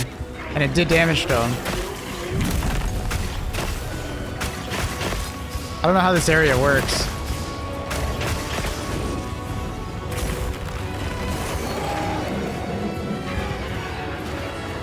See if we can get him over here.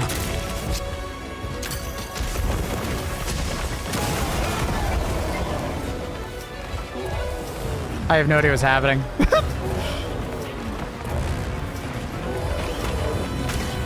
That was a bit awkward. Still last one. Ooh. Come on, buddy. Get your ass over here.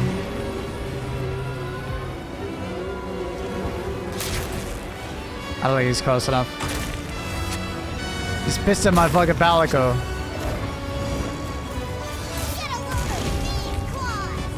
Come here, buddy. Come here, buddy. You're so annoying. Dude, you're so annoying. Get over here. Bitch.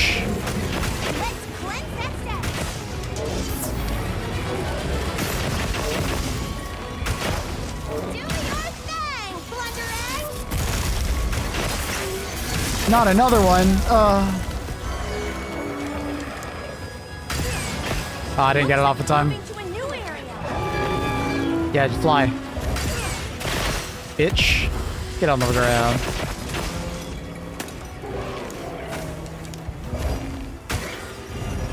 Sucks. There's still one more thing I wanted to do.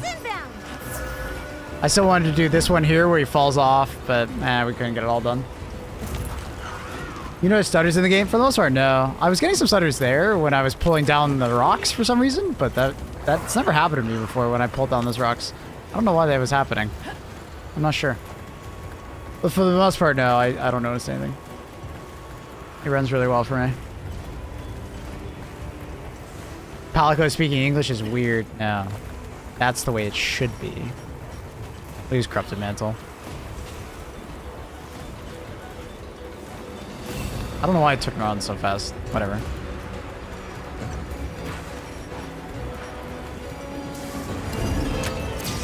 Ah, fuck off.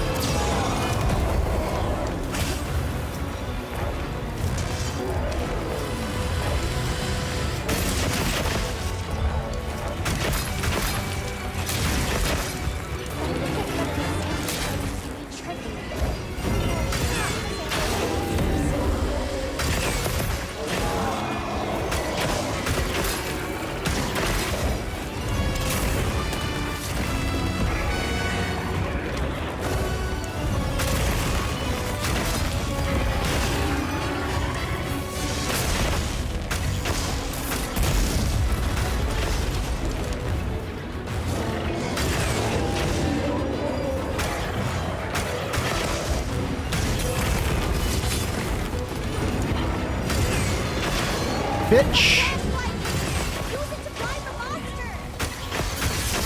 No, bro. Oh, that's so annoying. He just immediately went for it while I was in animation. I didn't think he would do it immediately. I'll catch you up.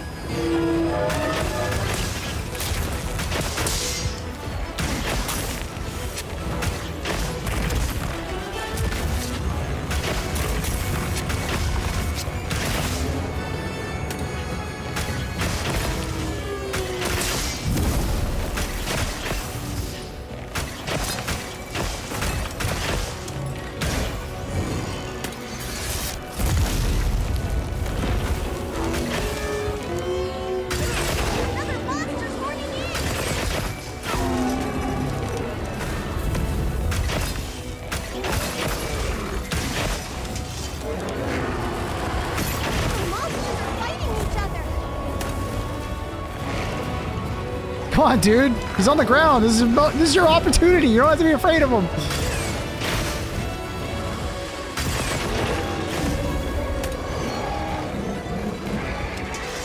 I don't even know where he is, but we'll try and...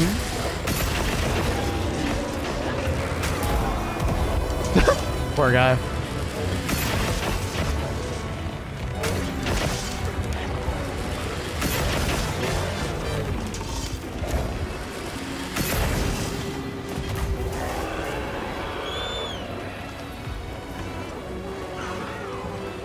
On my way there. We'll try and trap him.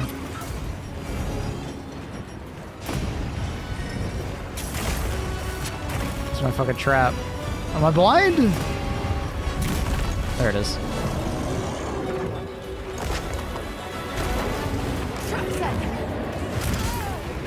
Bitch.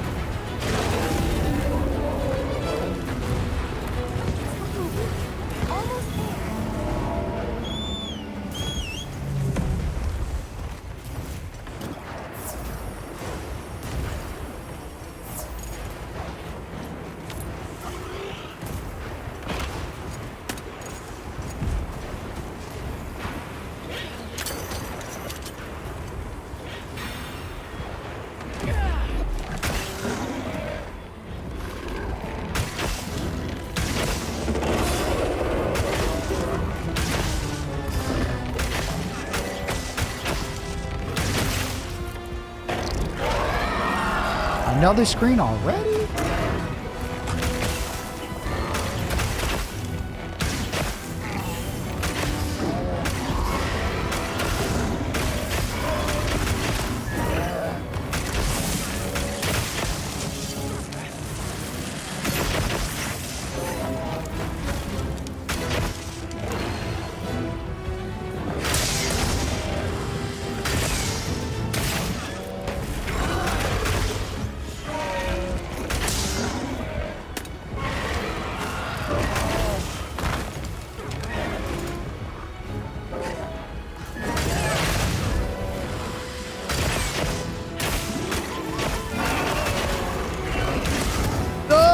I couldn't get out of that animation in time.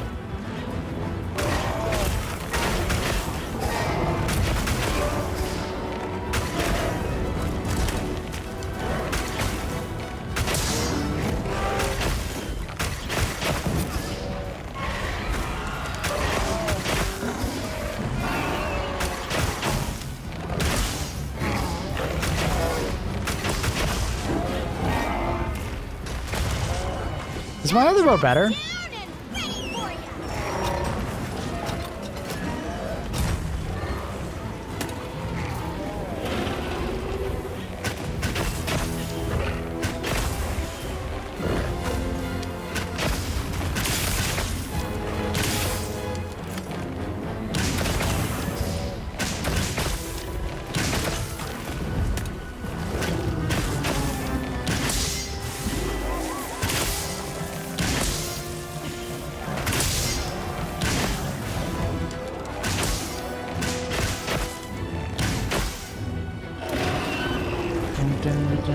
Dun, dun, dun.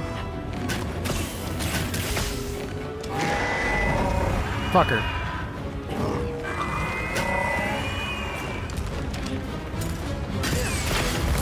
I thought that was Sagram.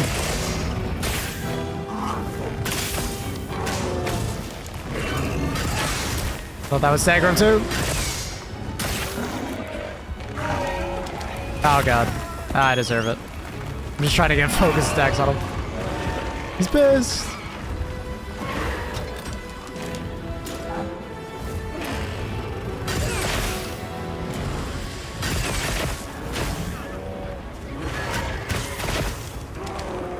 Leave this to me.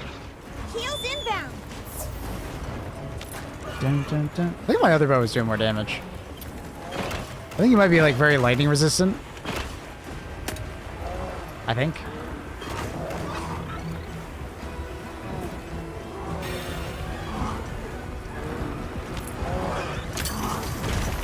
Bitch!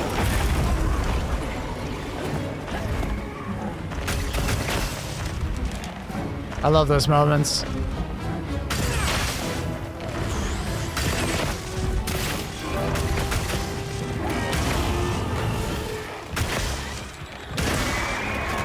No! What? I'm getting fucking pinned down by a goddamn insect? I don't think I've ever had that happen. Bitch.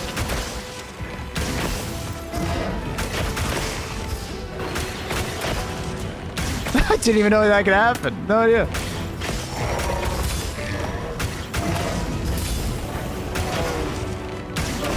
Aww, unfortunate.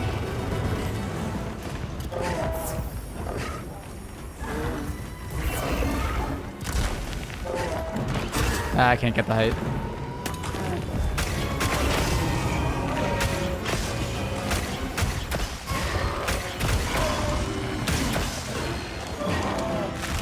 I can't get enough time. I almost got hit by that, dude.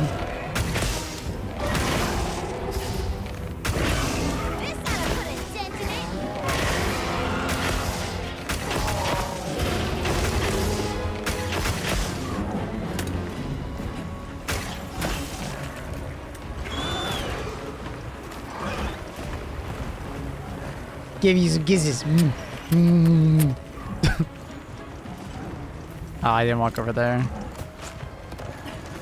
Maybe I can catch up to him and get him in the next one. There's another boulder in a second. Are you stopping here or what's going on? Are you good? Come here, buddy-o. Oh, there's no way I missed! There's no way! Wait, does this count as a trap? Like, if I, like, get him to get stuck in there, can I, like, do this? Oh, I only have one trank bomb. Aww. I fucked up. No! I only try one trank bomb. I'll be fine. I got it covered.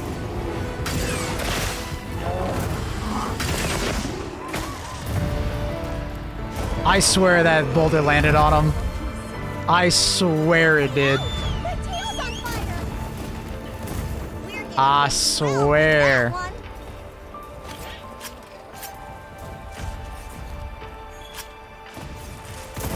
This thing's a trove of new data. Trench have? I mean, it doesn't matter. I don't think I get more decos if I trap them, do I? The GPU? I have a 4090. I've got everything on max right now. Even high setting or focus. Blech. Rapid morph? I don't even know what that is. What the hell's rapid morph?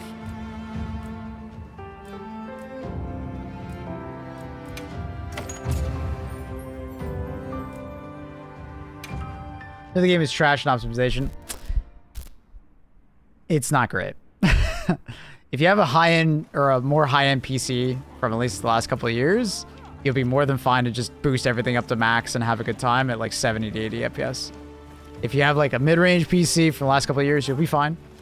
If you have a low-end PC from the last couple of years, it's rough. I wouldn't play it. I'd probably wait.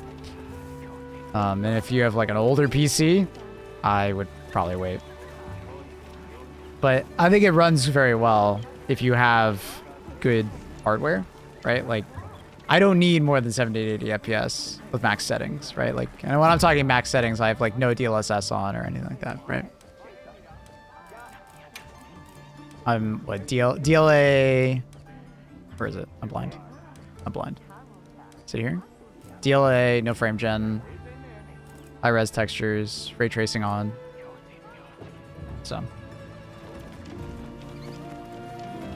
But I mean, if you can get 60 in this game and it's stable 60, you know, activate frame rate. You want to see it? Sure.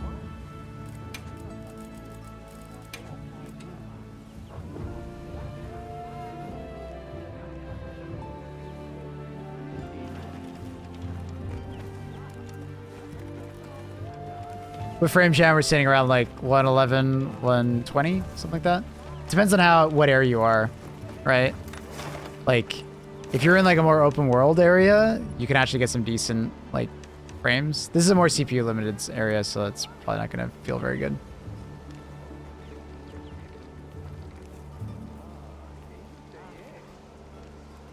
You try one home frame gen. I played the first like half of the game of frame gen on, and then I turned it off. I didn't like the thing is with frame gen is that if you don't start at like a really good FPS, I actually think it's better to just turn it off.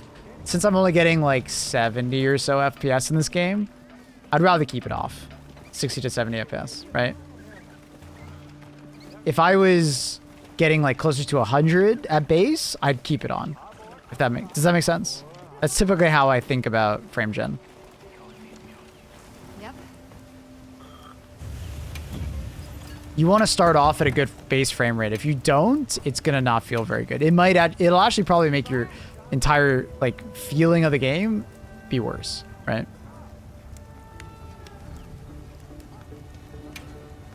So that's just how I look at it.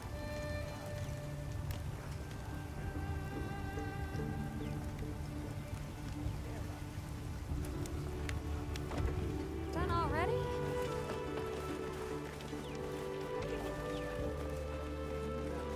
Dude, I don't like that Alma like travels, I think all the way up here. Oh no, she's down there. In this spot it sucks. Alma's just always leaving. Screw you, Alma.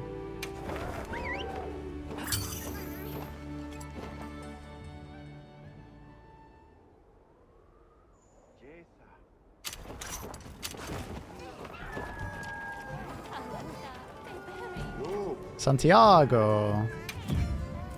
Don't be shy. Have a look. Here. It's all yours. Here.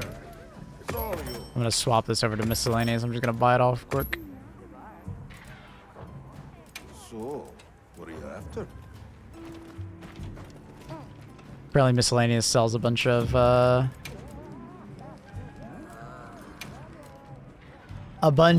stuff. I'm trying to English and I can't English for some reason. Says you a bunch of cool things that I don't know how to pronounce for some reason. I don't know how to, why can't I English? I guess I should start using my armor cores. Maybe start off at...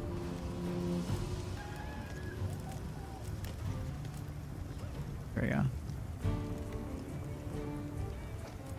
Oops. Ah, fuck.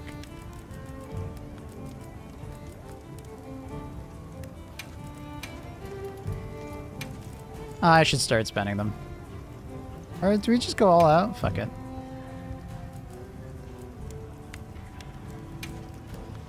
When does it start getting like way expensive? It's there. We'll go to 4. Ready to get to work?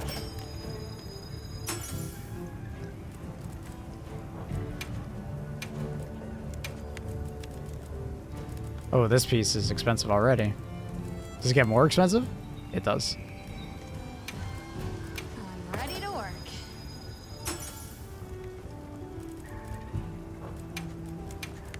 I haven't actually been spending these, so I should probably spend a few. Subar? I'm ready to work. It's like a 10% increase in armor on each one, so it's like not bad. Ready to get to work?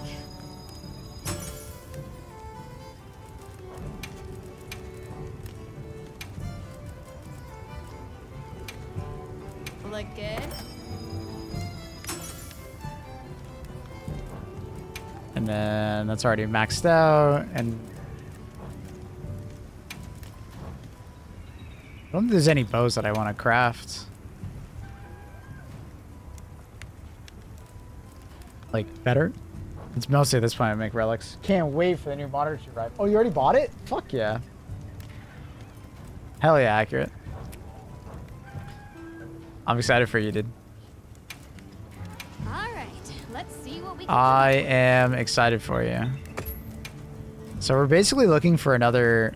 we're looking for dragon pieces, and we don't have any. We want affinity rolls. Yeah, now that's a good choice.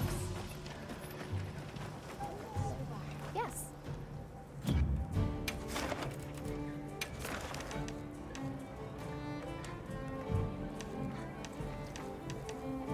Do I feel like fighting Gore right now? I was a bit tempered right now. I don't know, I want to swap it up. Could do Jihad. Dahad.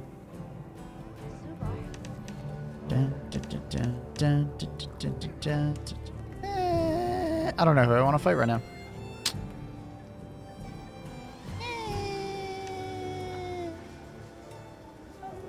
Maybe do a Gore? So I don't want to miss the $200 discount. That's fair.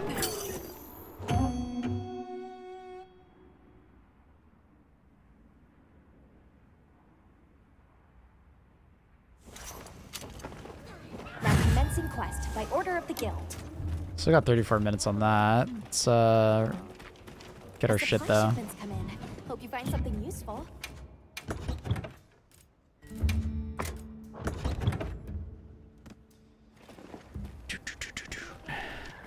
I want to get an ultra wide. Ultra wides are fantastic. Yikes, spikes. This could come in handy on a hunt. I love that they put a fire thing there. On my way there. So, wait. This guy's weak to lightning, right? Is it better that I use a dragon bow or a lightning bow? What am I doing? He is... So I think it's better if I use the artifice bow. I think. I wish I knew which one was better out of the two. But what I think I'll do is I'll start off with blast. I'll start with my other bow with blast, and then I'll swap over. After riding one of these. Where the fuck are we going? Hello, buddy. That's our target. I always try to get the amount on the hawk. I can't get it. I don't know why. Why can't I get that mount? Am I just bad?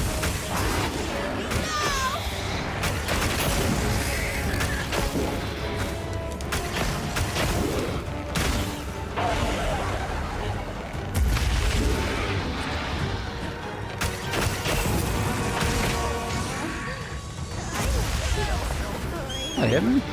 Crazy.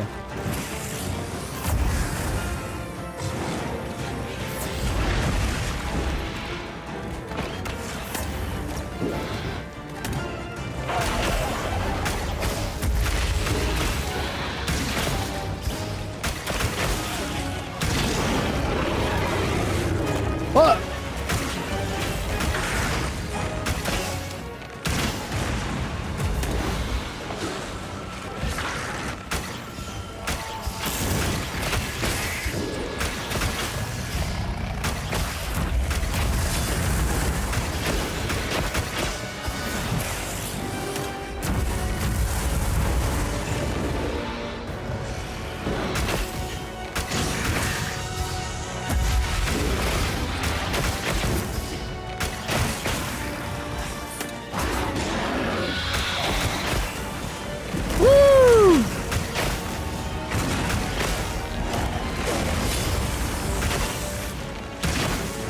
Ah, it was mid-animation. Oh, okay. Unfortunate timing on that. I tried to get away.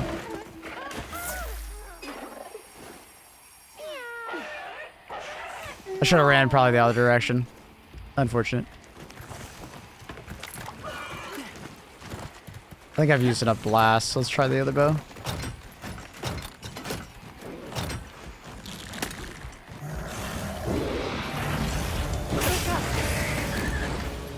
Yeah, it's like mid-combat, I can get the mount on this guy pretty easily. I just suck at getting the mount like at the start of a fight. I don't know why.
Oh, I got greedy. Dude, I can't see. I don't know what's happening.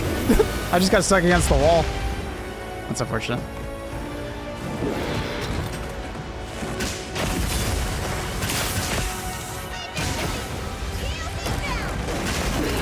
Oh, what the hell, bro? I'm not running my heals, unfortunately. Dude, my fucking Palico can't catch me. There we go.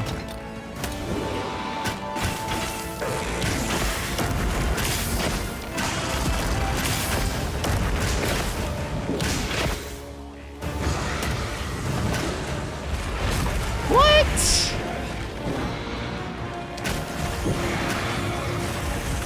Oh, I'm just getting fucked over.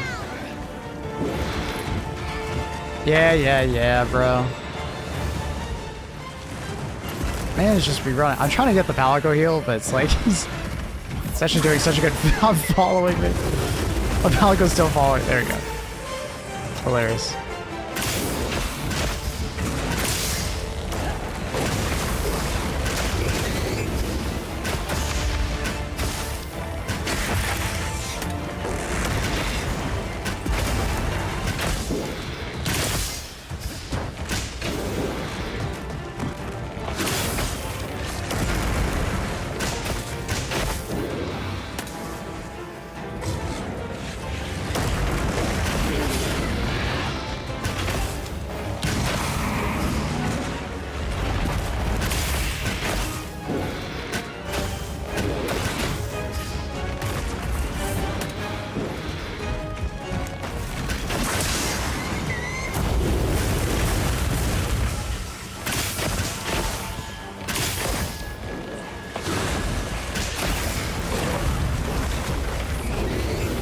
I went backwards and I should have gone the other way. I thought he was just doing the slam.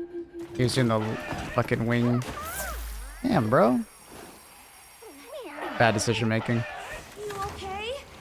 I really should put Divine Blessing back on. Just in case for those one-shots. Just in case.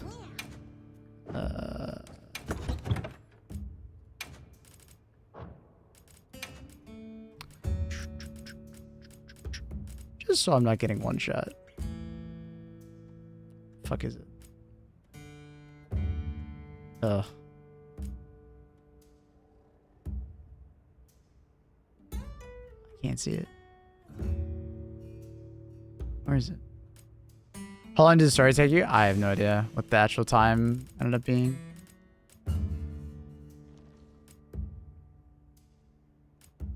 Wait, where is it? Am I blind?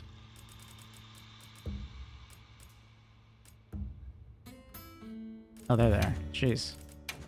That was painful.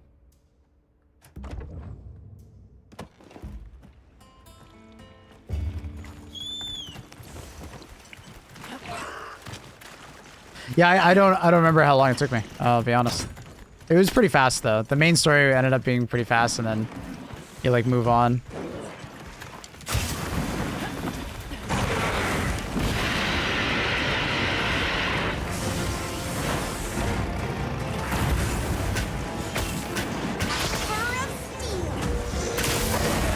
God damn it, bro. Come on. I can't see what you're doing when you jump on me like that. Why are you not healing?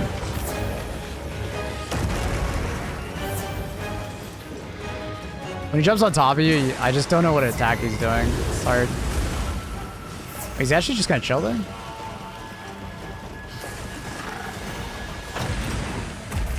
Wait, can he actually not get through?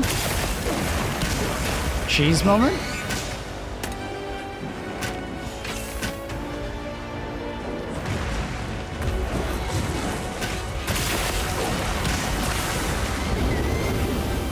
It's a little scary, but... Looks like it's moving to a new area. It's actually kind of funny. Surprised the AI doesn't try to, like, leave. Alright, hopefully get a better arena.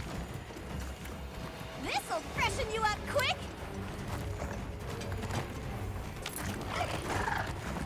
I should have put on the Divine Blessing before, but it's all good.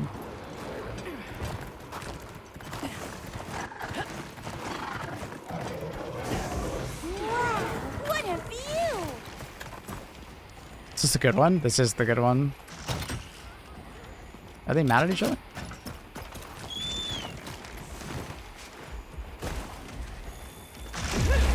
Wait, did I already take off his tail? Oh, no, I didn't. I was gonna say.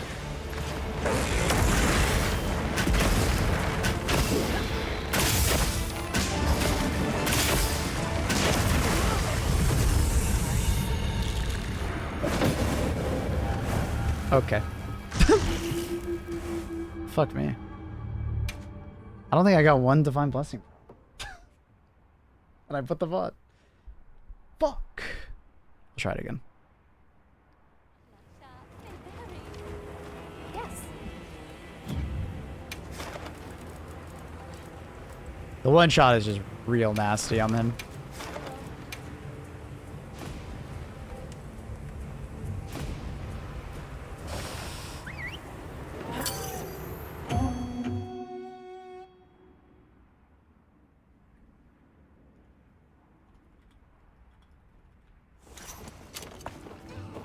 Commencing quest by order of the guild. I heard from the others. How much time do we still have? 25 minutes, that's fine.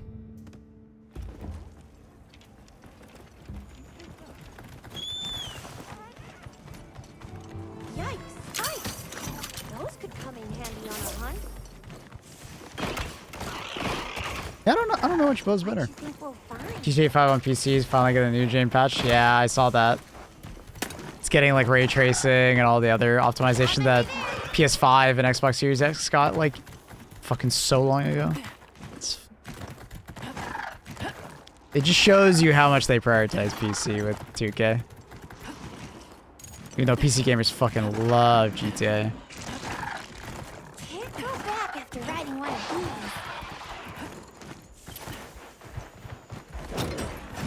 I'll just hop off for now.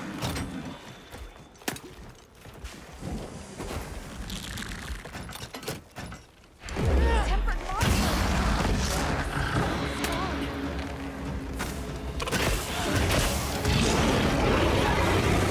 I think I'm gonna wait for him to go purple and then I'm gonna go blast.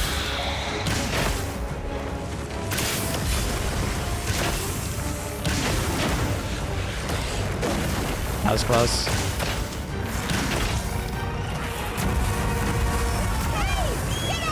Stupid attack. Wait, what are you doing, character? Hello? What was that? Hello? What did I just... What is happening? What is my character doing? Some dumbass movement, bro.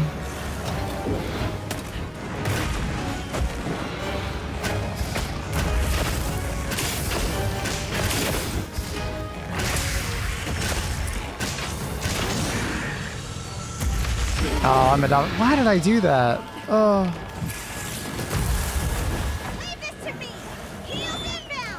I might die. Ooh. I was really... Wait, I didn't want to go up. I didn't want to go up. What's happening? I'm confused.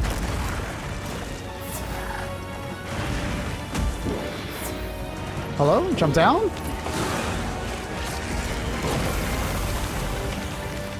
Alright.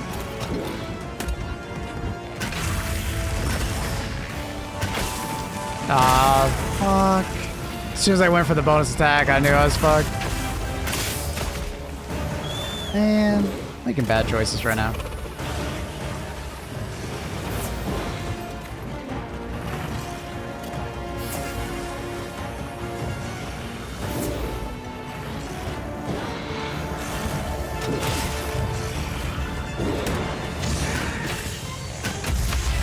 Oh, fuck.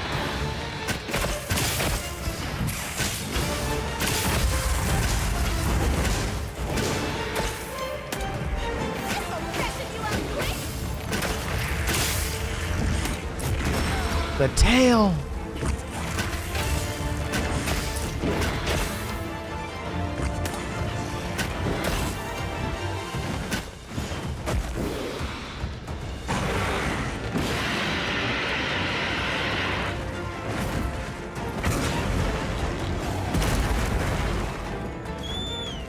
swap bows, get the power. Dude, what the hell?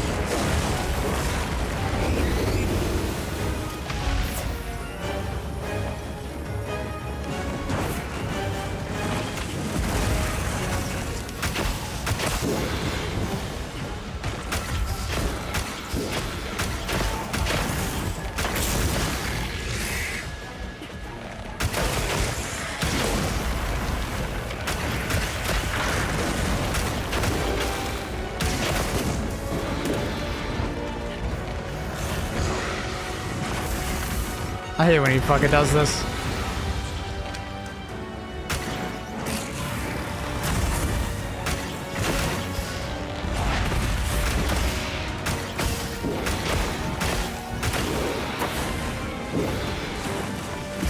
Oh my god.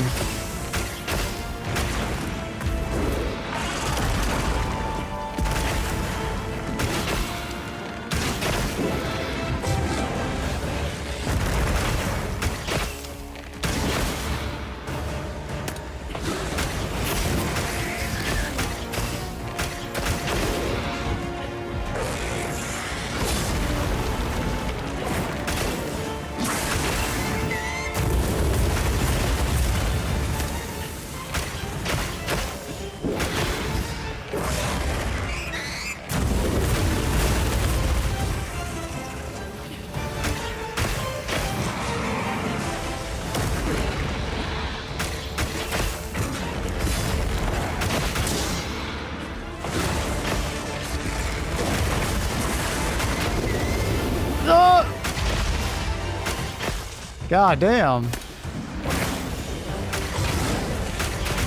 No. Man, I knew I was getting punished there. Oh my god, I almost got hit by that. Jesus Christ. I'll have to go back to camp in a second. Unfortunately, I think he's gonna spawn camp me.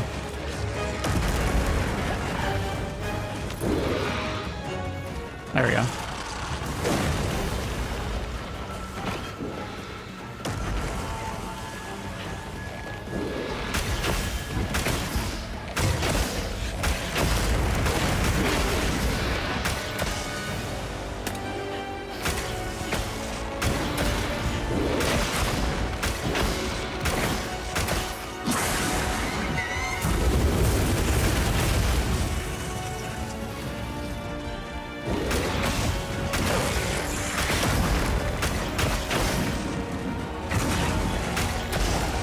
No, dude, that fucking line attack. I just want to go backwards so badly on it.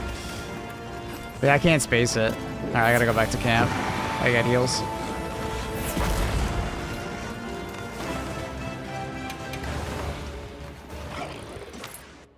I forgot to restock before I left. Also, I should probably rerunning Rocksteady during that phase.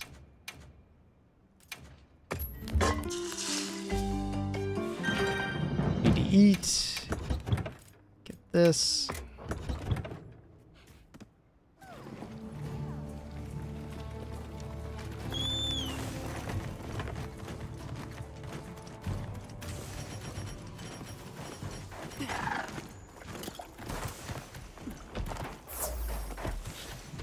Okay.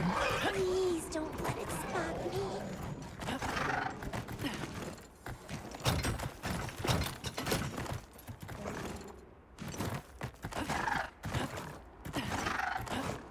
Let's try and get a mount. We haven't done a mount this one, so might be a difficult one when he's enraged, but we'll try it.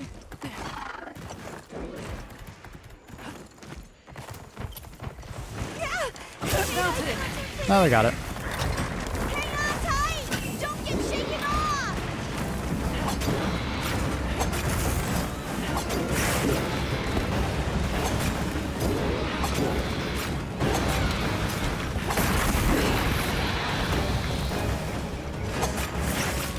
Hey, get out of there.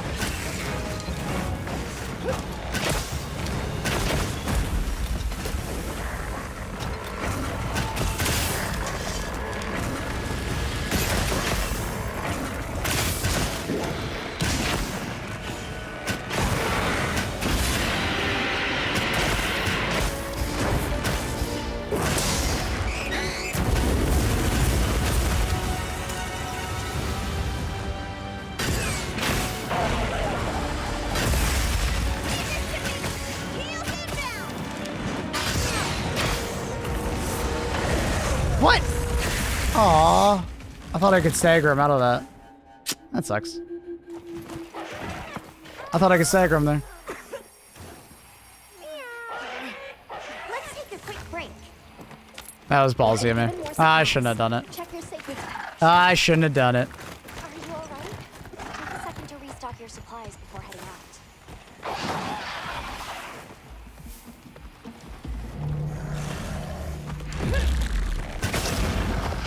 I got greedy.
Alright, that's better. I don't know what he's doing, but... Ultride's great, no intention of streaming. Yeah, streaming with Ultride is an awkward one.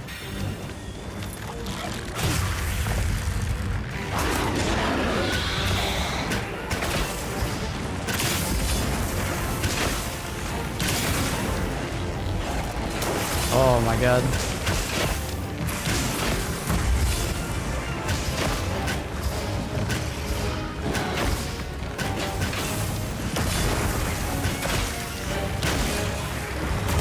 Fucking Vesvoid.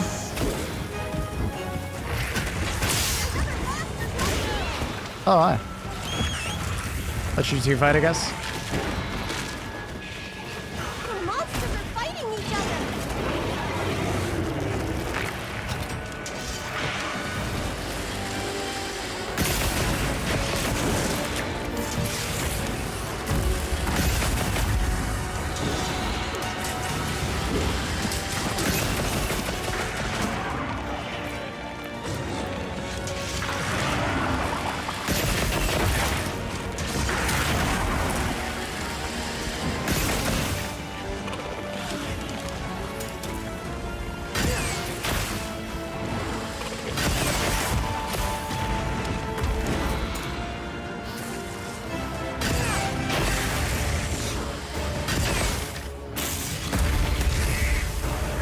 Hello, hurry up!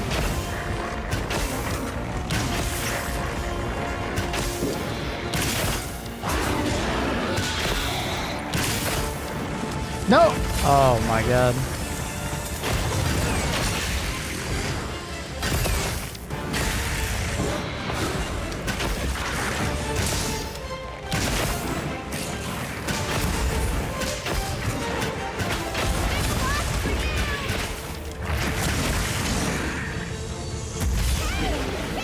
Ah, I hate that attack. You dodge it, you perfect dodge it, but you take the AoE damage regardless. Just gotta be careful now.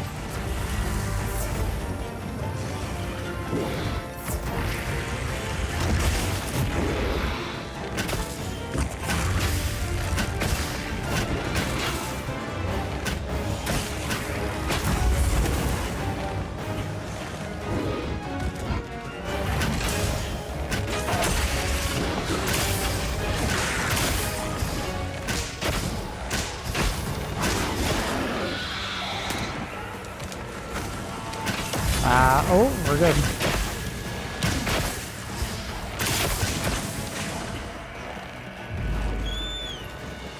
Woo.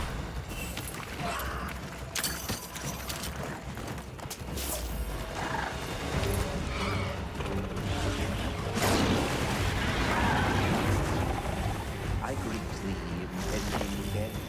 Our meeting was ordained the day I left the forest.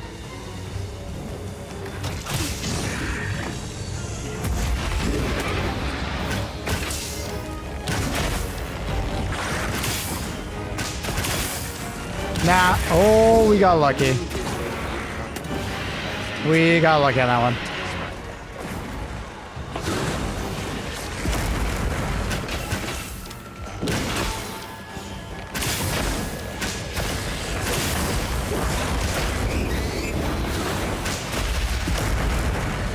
Jesus Christ.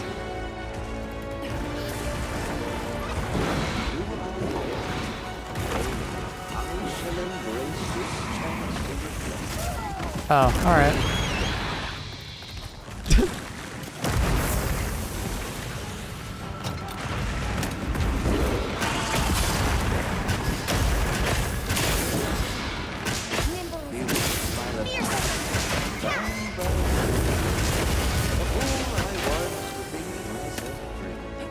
Why is Ro talking to me? Can't you see I'm busy?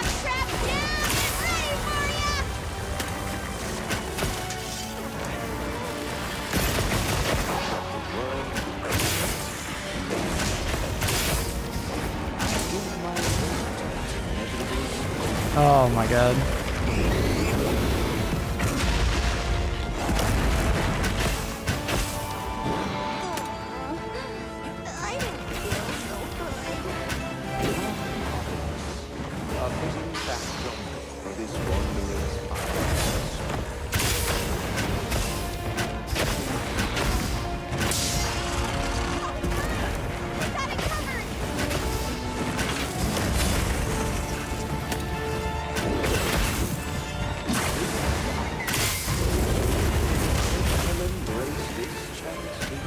Wait, didn't I see that? Oh, it's a wound on his tail.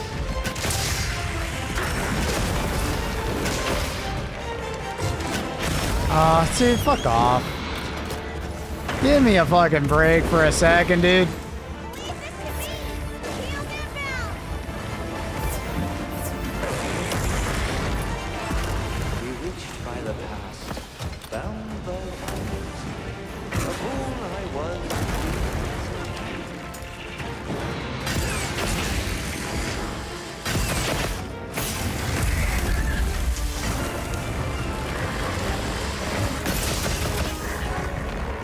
I still don't understand why Ro's doing that. Wait, is he not gonna fight him? I thought he was gonna fight the spider. What is my character doing? Oh my goodness. My goodness.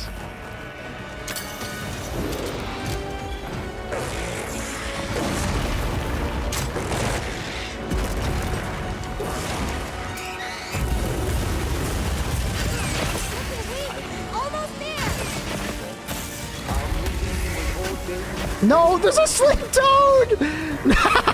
You gotta be fucking kidding me! There's no way there's a sleep toad right there. Snap out of it. No fucking way. Yo, what?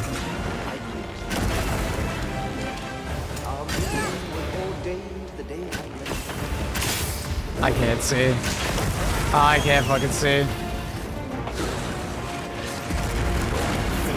Give me a moment. I'll answer your question after this fight. Jesus Christ. I'm getting trolled.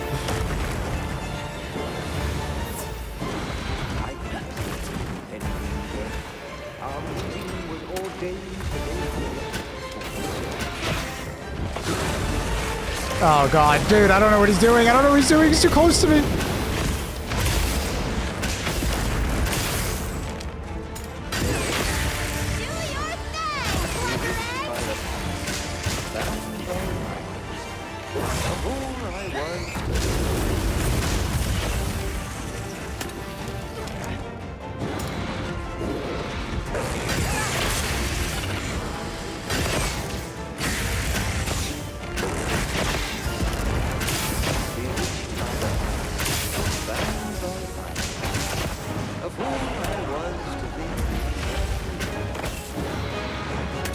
Bro is just fucking giving us the dialogue right now. Ah, stupid of me. Shouldn't have gone for the extra hit.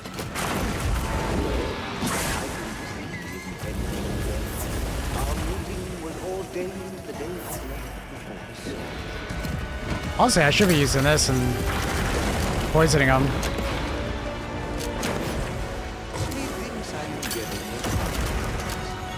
I don't know why I wasn't doing that.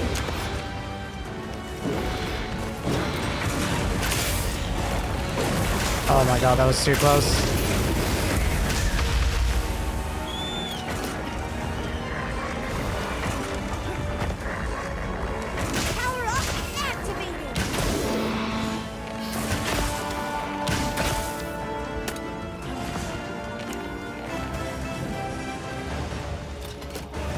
Looks like it's moving to a new area. No, what? All right, bro. Wait, I don't even know if I did I even make new tranks? I don't think I did. I think I still need to make new tranks. It's good the guy actually didn't work there. I would have been mad at myself.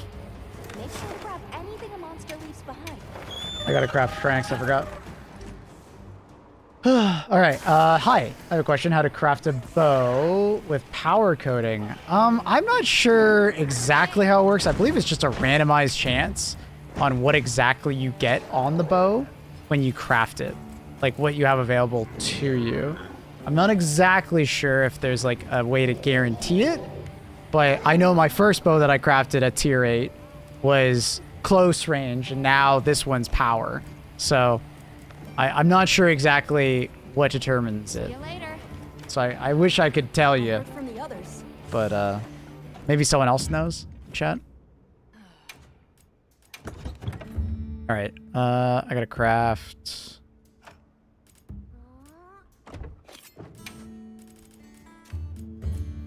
Yeah, because I ran out. Oh, look at all these mushrooms.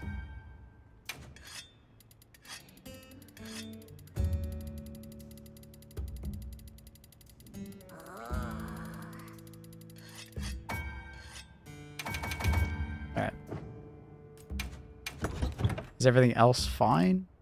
I wish it would warn me if something wasn't right. Do you know what I mean by that? I wish it would warn me like, hey, you're out of this.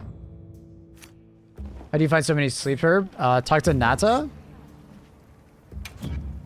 Would you like to trade something? And then for your material retrieval, The village said they can help too. at least a par. Yeah, I don't technically need 2 of them, but I did it anyways. Right. I just needed to get more, basically. Goodbye. I mean, they did kind of warn you their icon's red. I wish there was like a pop-up. I just feel like that red icon, it like scrolls off the page if you have too many items, if that makes sense. It's just like, kind of wish they would give me a little bit more of a heads up. I feel like it's really easy to miss. Maybe it's just me, but...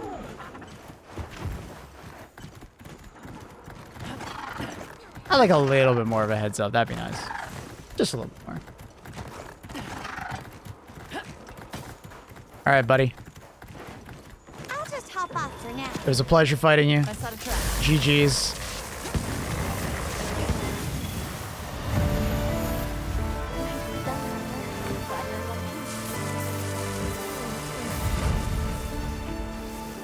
Yeah, I do need to stack them better.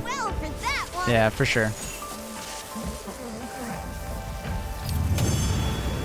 For sure.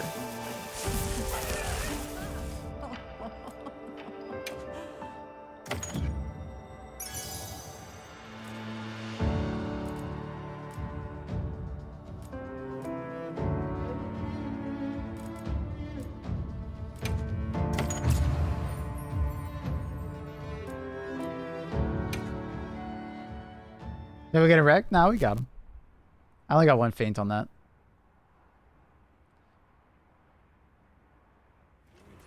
I don't know if I'm in love with this bow though versus my... Does it tell me like what's the ranking of like what is best? Like...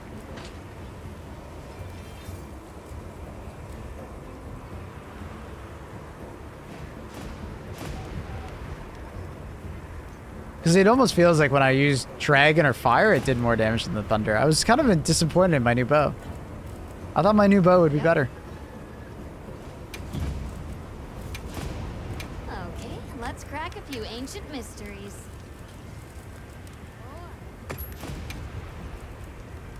Still need more dragons. Unfortunately, no. Game does. Yeah.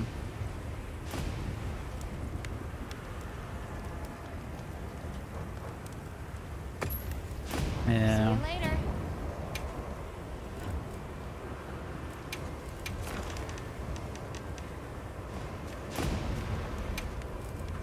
My whiskers are tingling. Weather's changing.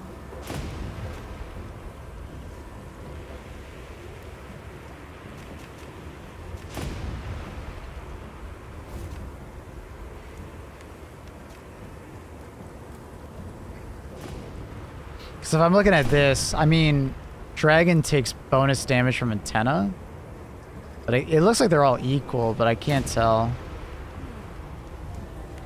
Apparently, Fire does bonus damage to right arm and left arm. So I guess Fire is technically the best versus Gore.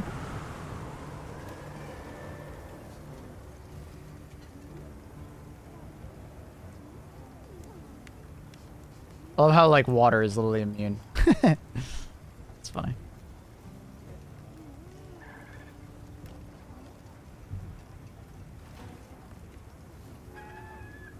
Rise used to give you, like, numerical values. That sounds nice. Yeah, I'd like to know if which one's better. I mean, I kind of get that from what they just showed me, but I feel like it could be so much better.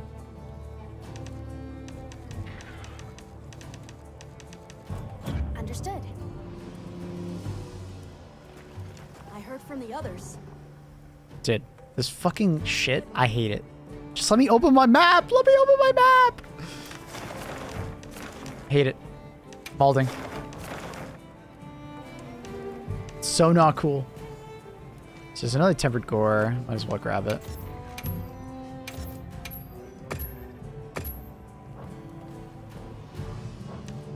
Not a great one, but not a bad one.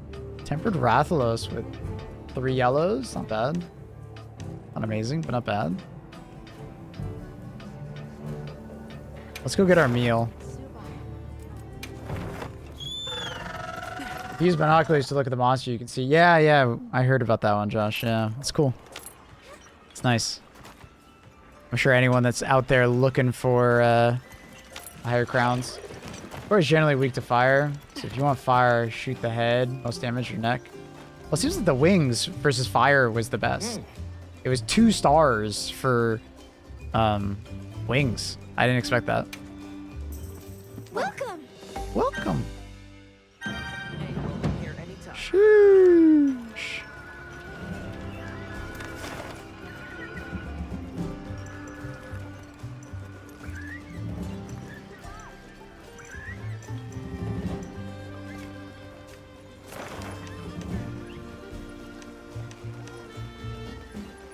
Yeah, let's do the Rathalos. I just accidentally binoculared in fight. Yeah. I don't think I can make a fire bow right now. Let me look. Hey. Let me look. Let me look. Okay, let's crack a few ancient mysteries. I do have fire, but it's an attack efusion, which is not great, but it's better than nothing. I do have double fire. We could choose a fire build. It's not amazing on affinity, and I might get fucked over by the RNG, but honestly, fuck it, let's do it. Maybe we get lucky.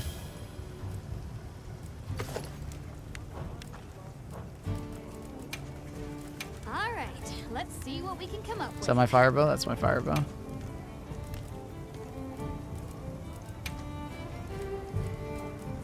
I'm gonna have to go spend some materials. Well,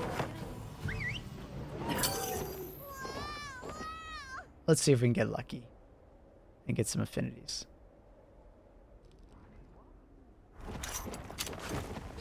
Yeah, I think my one thing about the fire, or the artisan though, or the artisan bows, is that they all look the same. I kind of wish they had like random chances to look different. Like I know you could like change the appearance and stuff like that, but I don't know. Bet you can make use of that. Okay, so Let's get started. I don't care about their armor fears, so let's do smelting that.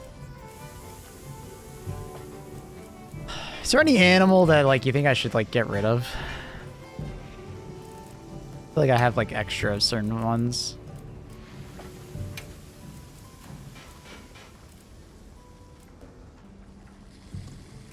Rathalos scales.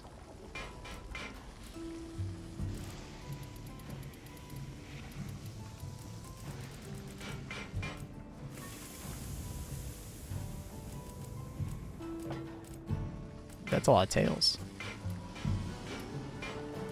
Oop.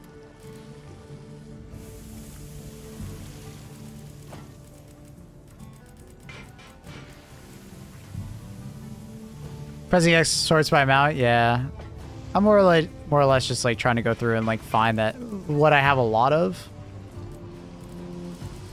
Apparently I have a lot of Arkfeld.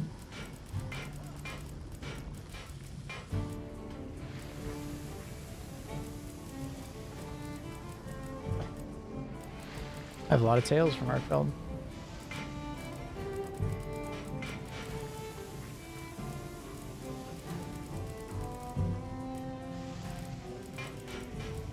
Actually, I haven't made the Raytheon set, so maybe we shouldn't do that.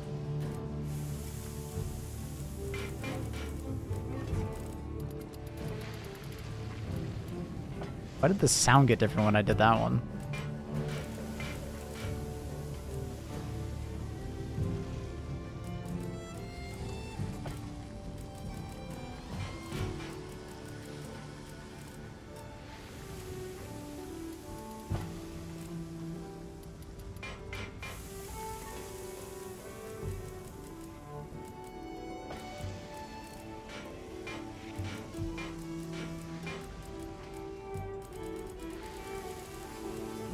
Dun, dun, dun, dun, dun, dun, dun, dun, dun. Frenzy crystal. Eh.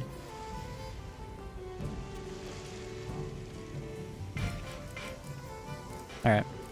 Actually. Okay. Smell. Time to get started. Come anytime you need something. Catch the latest news here. Well, what can... Yep.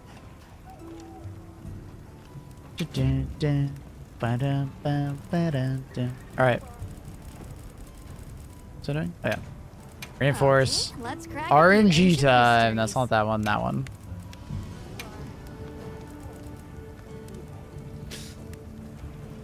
Come on, baby. Give me that affinity. I'm ready to work. Ew. Ew, I think it was all attack. What the fuck? It was one. Oh my god. I mean, I'm better than nothing, but Jesus Christ, dude. Ew. Ew. I mean, it's better than nothing, but god damn it, dude. Ah, fuck me. Well, alright. That's crazy.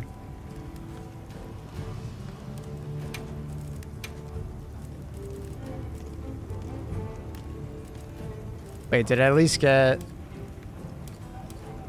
They got close range as well. Ew. They just got shit across the board. What the fuck?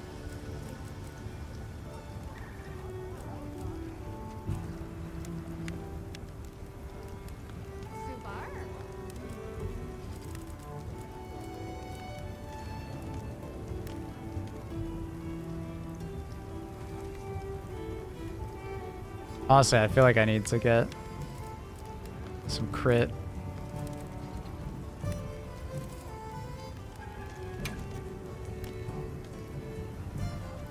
If only I had a crit I3. I don't have a crit I3. You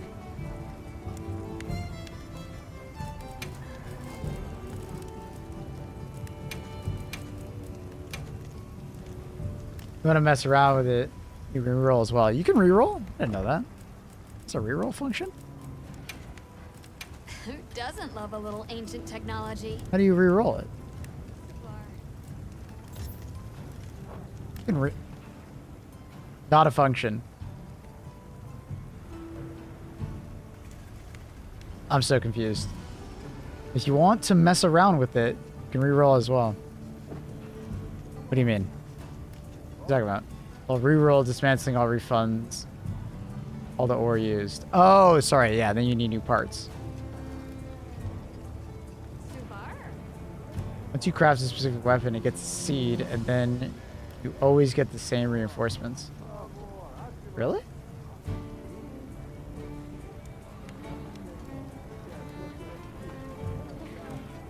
So if I dismantle it... Wait, I'm confused. How am I creating the seed? How does it know? What's the save point? What's the snapshot? Like, just... Now that I've created this bow, I have a snapshot of this roll.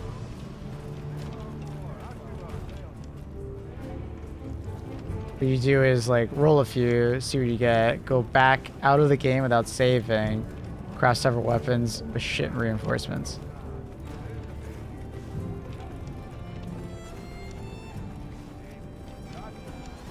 Wait, what? Are you just saying that you can just, like, keep re-rolling if you just save quit?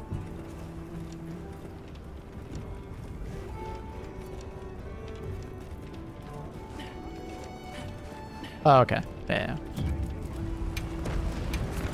Nah, I ain't gonna cheese it.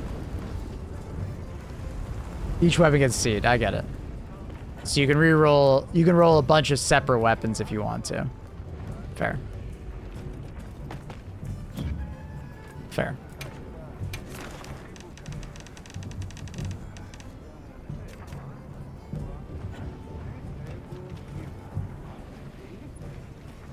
Hey.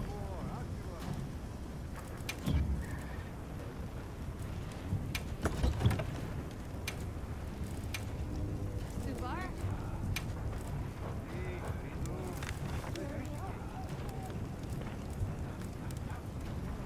See you later. That's crazy.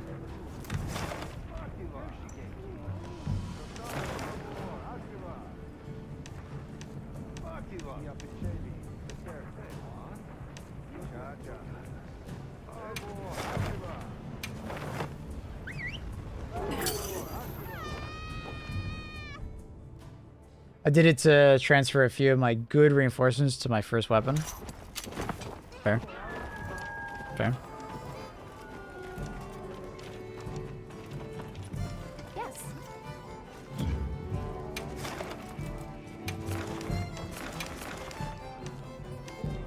Understood. What am I doing?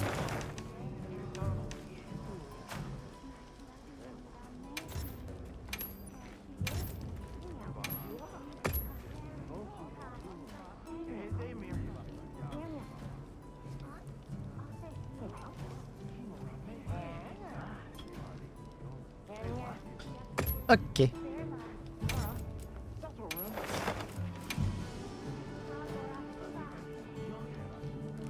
What kind of wish we could reroll normally? Yeah, that's a pretty basic, I feel like, quality of life that most games will have. So here's hoping we get something.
Is that a Guardian Rebels? The Like, monsters are fighting each other. wait, they fight? I guess they're Guardian versus normal.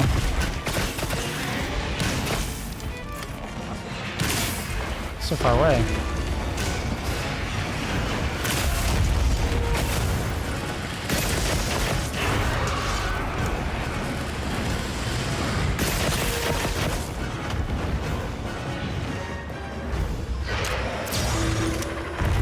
Dude, I love that I figured that out. The Alt key allows you to do your slinger. So fucking cool.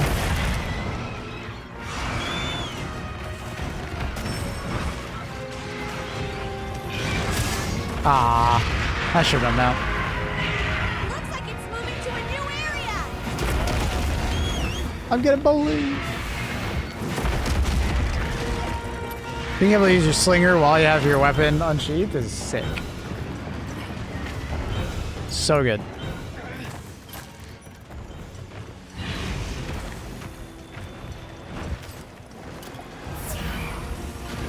Are they still fighting? Well...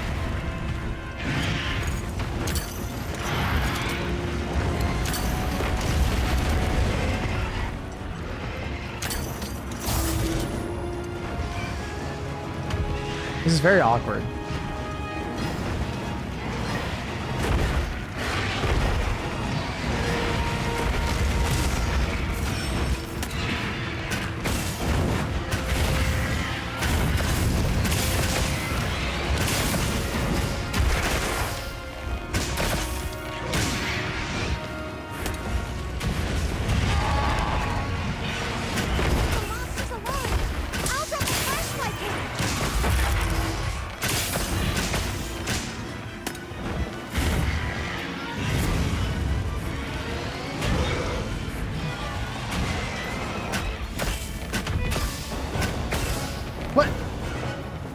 Why is he so mad at him? What's happening? Oh, is he chasing after Luna? Maybe he's chasing after Luna.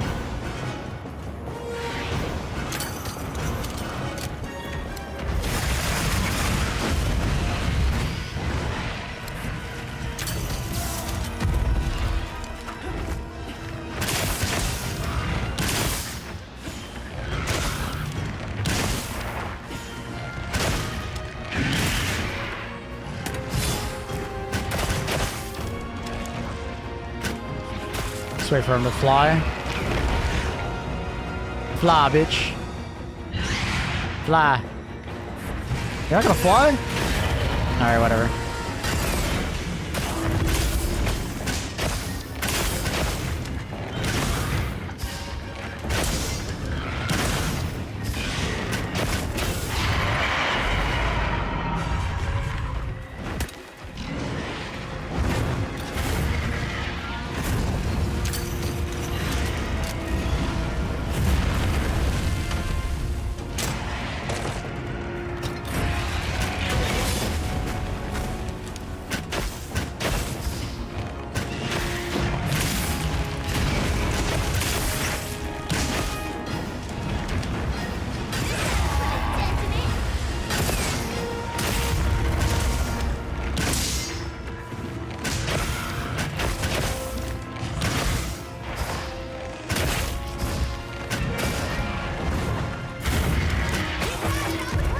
I don't know how I got him down, but alright, I'll take it.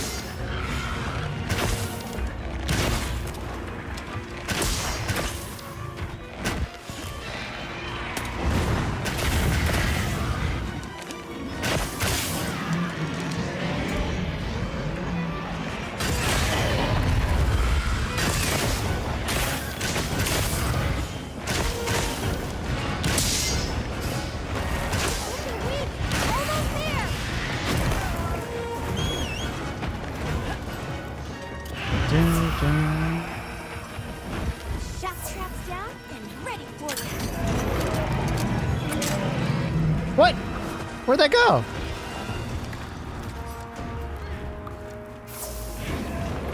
I don't know where my pod went. Make sure to grab anything a monster leaves behind. I don't know. Really joining my random temper is so fun. You just turn it off, right? So they're bothering you. failing the mission or whatever.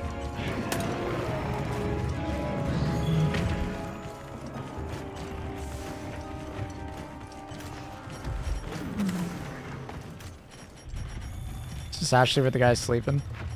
Must feel bad. Where's my trap? There it is. My lives are flashing before me here.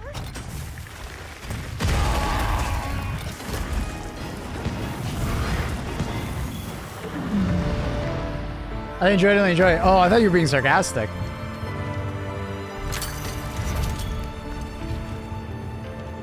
We're getting paid well for that one.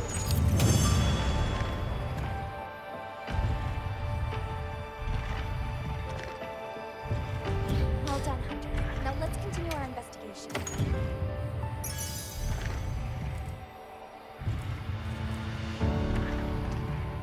Water attack, critical element skills.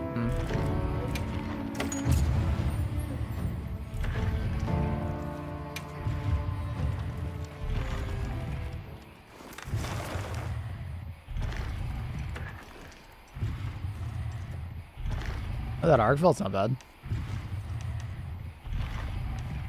Is that a normal arc velt? It's a normal arc velt. Decent roll.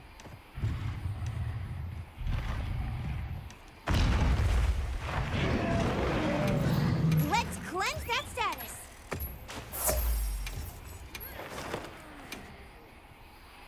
Go kill a quick Arvel for a bunch of decos. Commencing quest now. Are you prepared? Am I prepared? Yeah, I think so.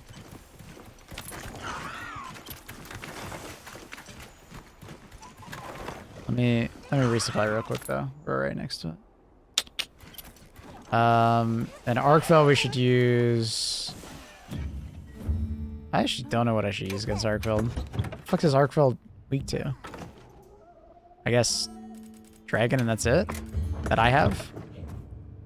I doubt it's linked to lightning. Yeah, it's literally just Dragon. Okay. Just to Dragon. I thought it was something else as well, but I guess not.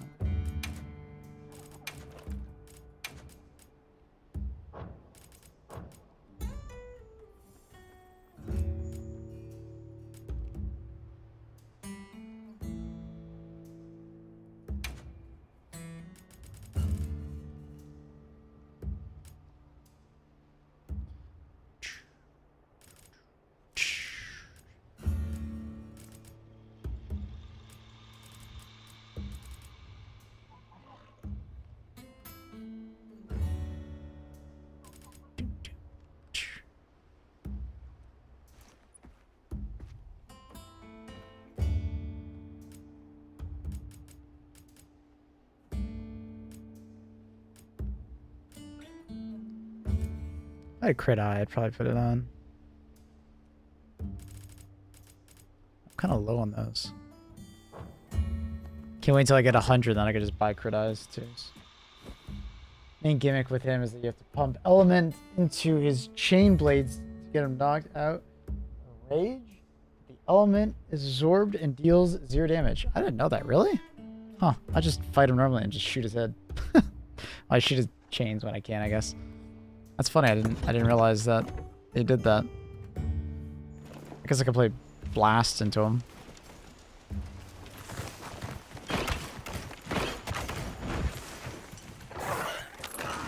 Interesting.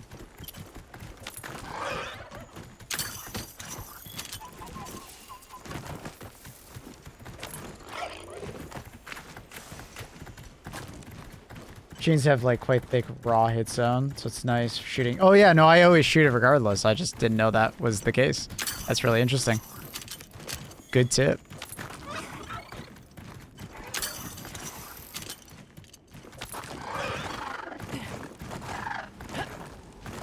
Good tip. So I wonder if I should just save the blast shots for when he enrages, probably. Just do the blast into his chains. I'll wait then. What up, big man? Good to see ya.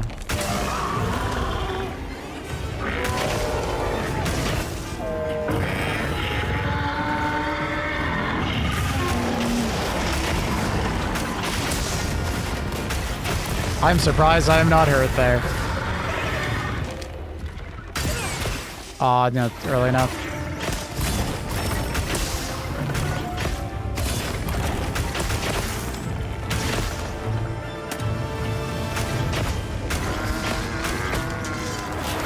Is my Palico not gonna...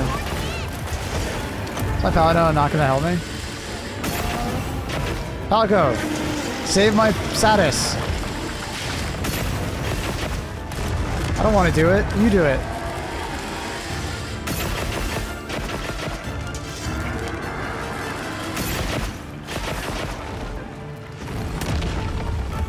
Dude, you're being so annoying, Palico. Come on.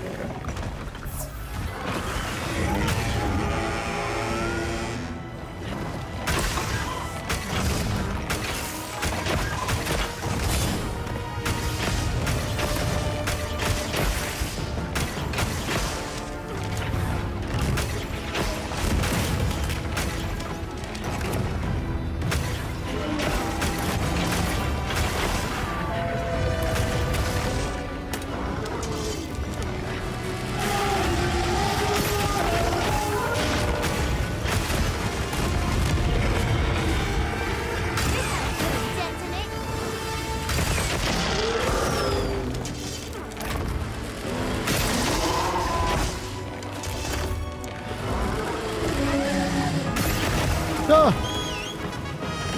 What up, Ramses?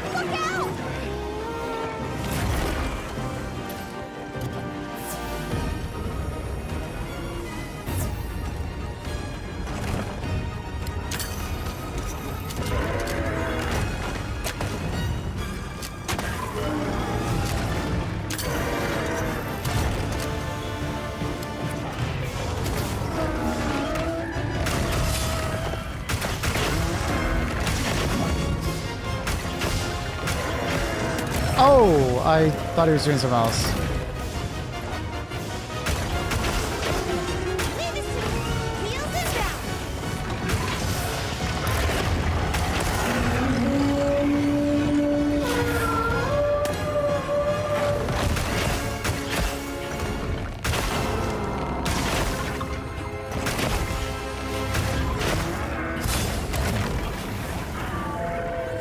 Oh, I was too slow. No! Oh my god, I'm turning the other way, dude. Oh, I thought I got a height.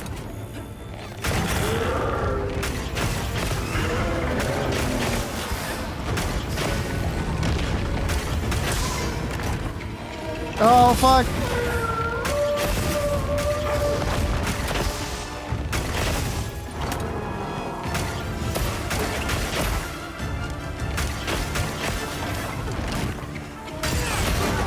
Ah, I was hoping I could immune it.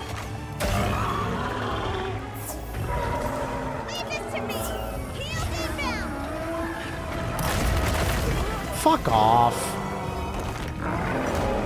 Fuck off. That was bad of me. Man just threw like 6 heals at me.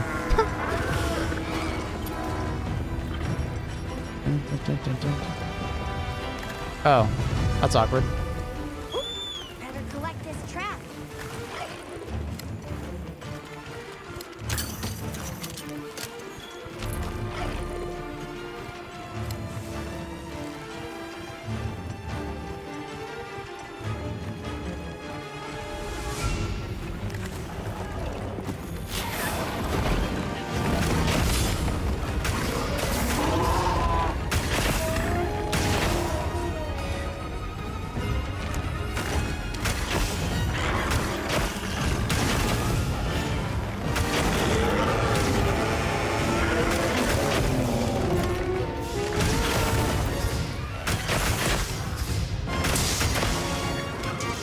Oh no.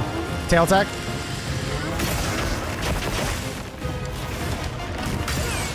Dude, not again, dude.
Dude, jump off the fucking thing! Oh my god, the controls on that.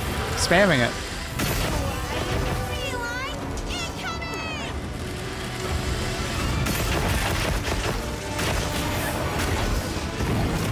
Ah, it's awkward.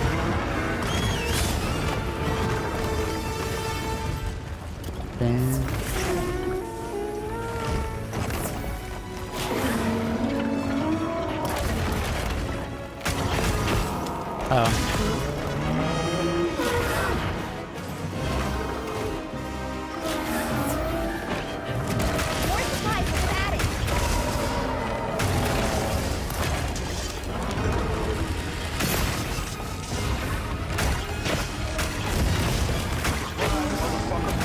Moody! It's on the far side. Thank you, Mooney.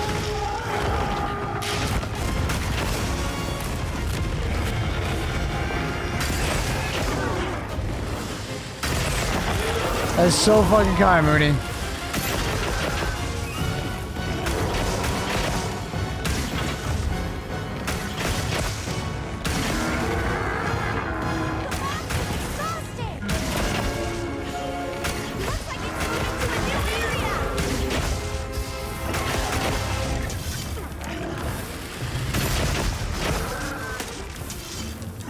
So fucking kind, Mooney.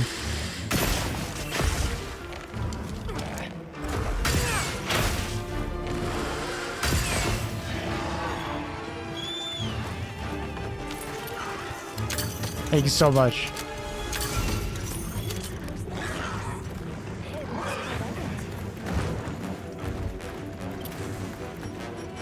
How you doing today, Moody?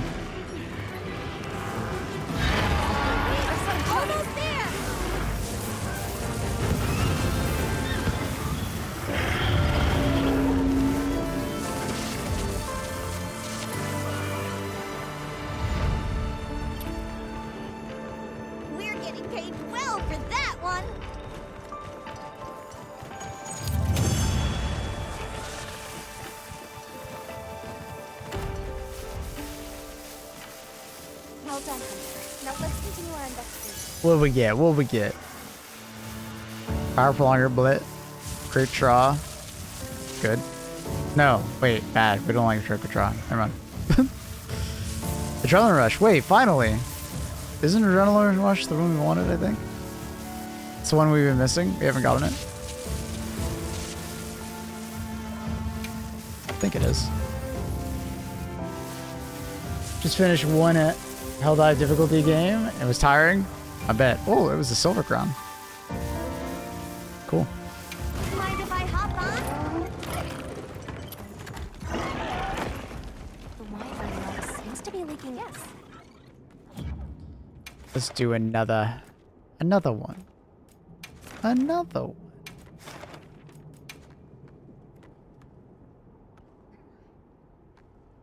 That goes, the hunt's good. Spring is almost here, 55 degrees. Thank you, Mooney.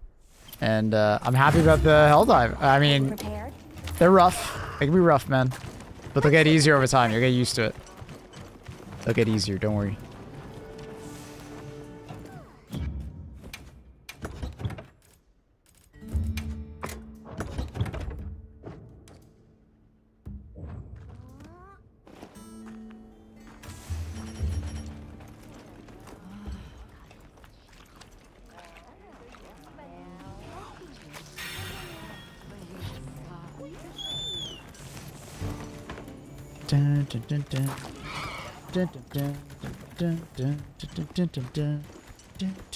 Hello, Luna.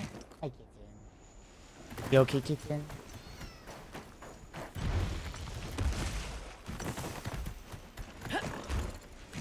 Hello, Anjanath.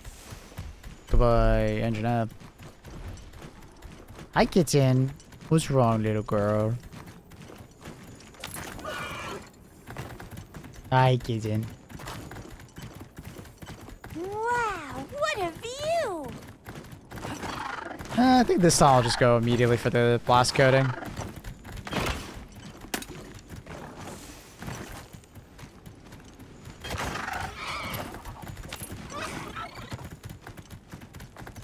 to mount that time though. I gotta get better at mounting Arcfield.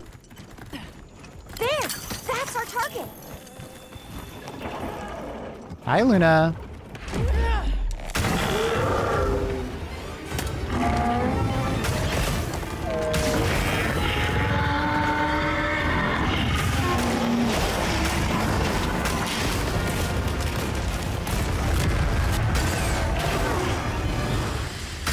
Hi, Luna.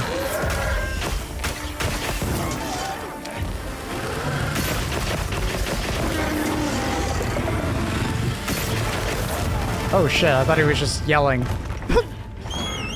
Oops. Look out!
Oh, that caught me? Bro, I'm out of there. That's ridiculous.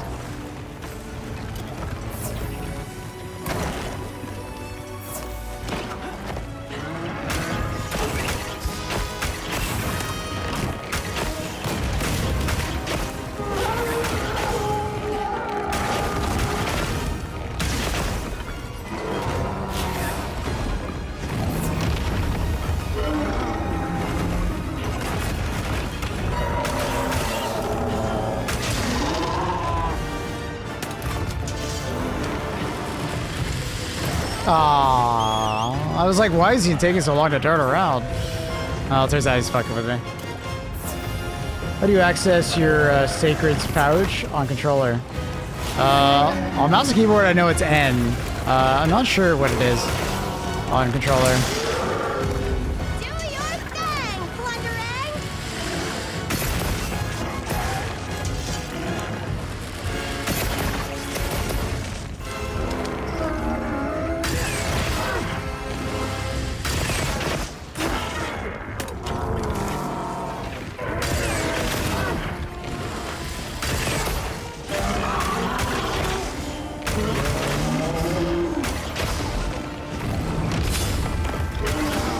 Ah, too early.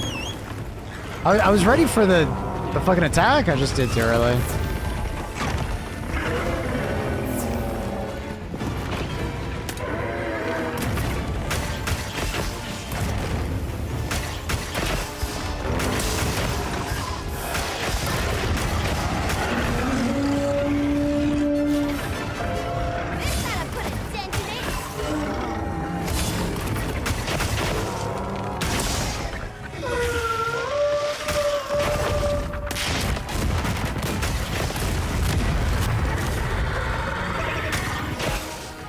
Wait, why didn't I get a tracking on that? I was definitely close enough.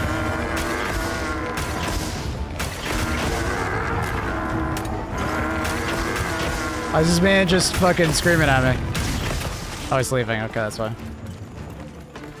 Is there more?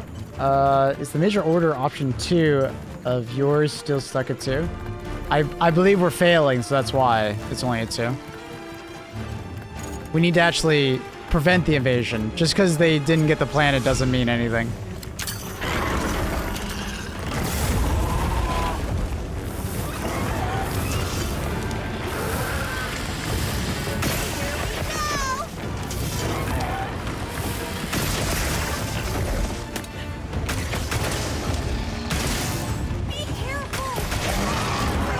Oh shit, Engine had that out of fucking nowhere. From the top, bro! The monsters are fighting each other!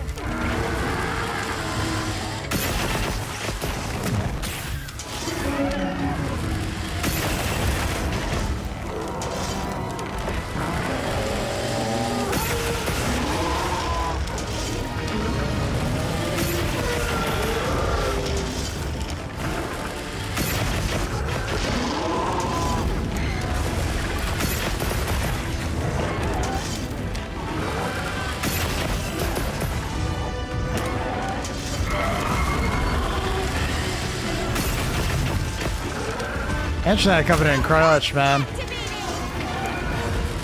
He's making this fucking fight so easy.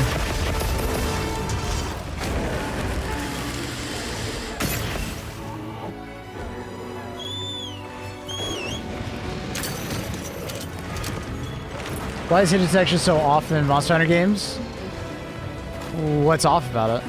I've never really noticed it. What's off to you, though? Oh, fuck. Oh, fuck! Alright, he just knew I was coming. Alright, sick. He's so ready, dude.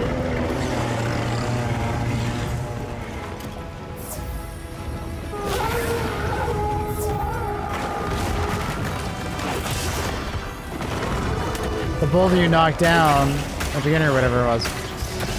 Sorry, wait. I don't understand. I mean, it hit him. This guy just has massive fucking arms, so it hit his arm.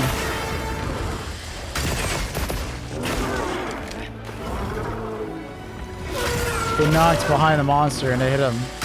Yeah, but it hits his, like, chain. His chain counts as part of him. Does that make sense?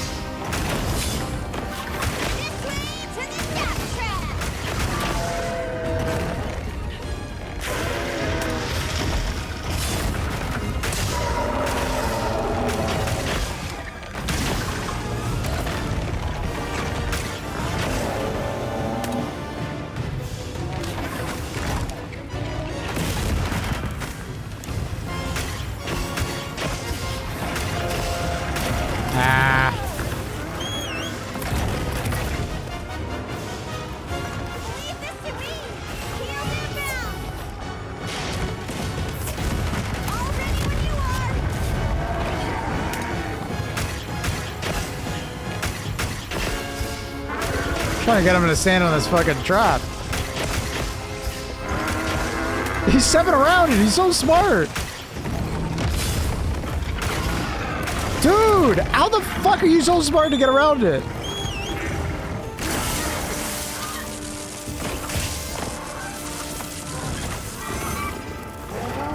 What a smart ass.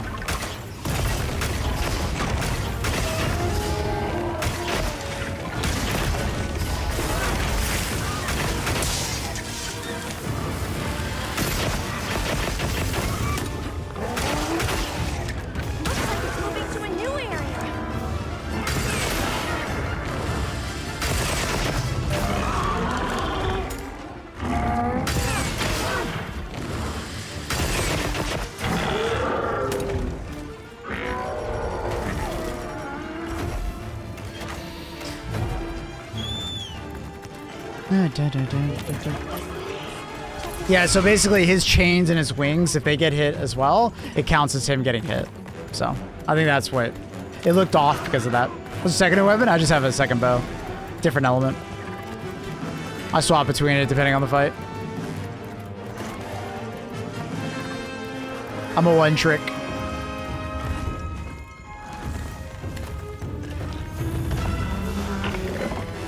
Hello? Why did I put down my trap? Why couldn't I put down the trap? Hello? Is it bugged? Wait, what's going on? Wait, now it lets me put it down? I'm so confused. Did I like bug it out somehow?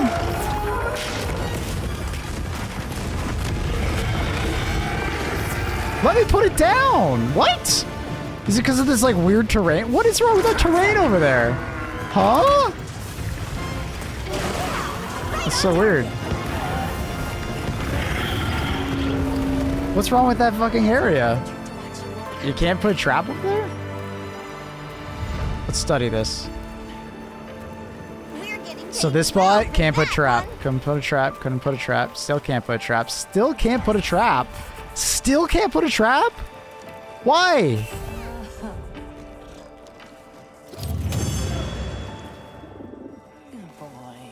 I don't get it. I was trying like bow dual sword. I can get it. Oh, that's sick. Oh yeah. Hell yeah.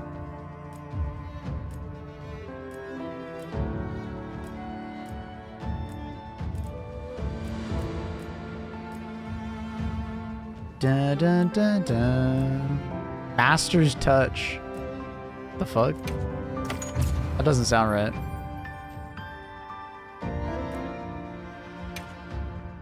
I was struggling to understand the benefit of artist weapons as I find the skills tied with normal weapons to be nice to have. Well, it's like if you... What's nice about artisan weapons is that if you get like a PogChamp like 10 out of 10 roll, you're getting a net bonus on skills, right? Because you get 3 super gems and you can get the right stats that you want, right? If you're going for a crit build, you can go for crazy crit. If you're going for element, you can go for crazy element without any negative affinities. If you're going for a full AP, you can go for full AP, right? Attack power. So you can kind of like customize the artisan weapon however you want. Now also, when you upgrade the artisan weapon, you get bonus rolls of, you know, those stats, those 3 stats. Element, attack power, or affinity, right? So I recently just rolled a flame bow, but I got really unlucky and I got like all attack power and I didn't want that, right? I wanted AP. Or sorry, I wanted affinity, right? So, you know, it really fits well with my build and what I want. So, yeah. Hopefully that makes sense. So, like what I'm trying to build next is I want a dragon bow with full dragon. But unfortunately, I need another dragon infusion. But the thing is that the infusion is attack and attack, so that's kind of unlucky. I want triple affinity and then even more affinity on top of that. That would be like my god tier.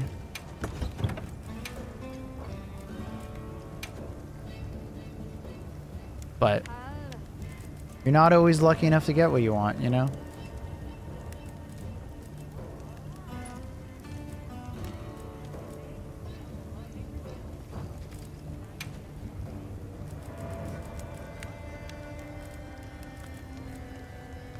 Dun, dun.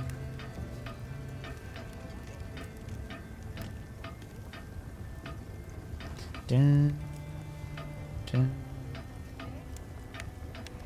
As a stun effect to draw it.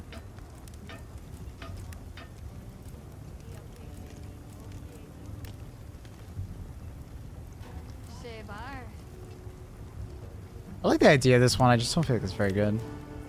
I could get full ballistics for greater range. I wonder if that's worth it for my bow. Maybe we try that. Maybe it feels better.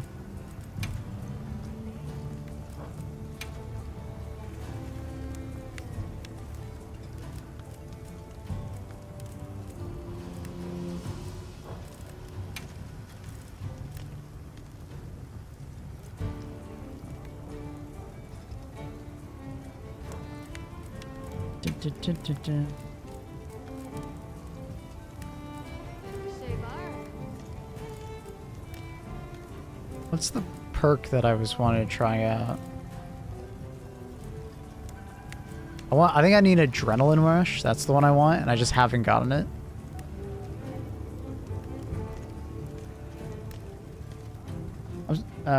So it's more like specialized on like the raw damage method than for like general comfort. For it, got it. Yeah, yeah.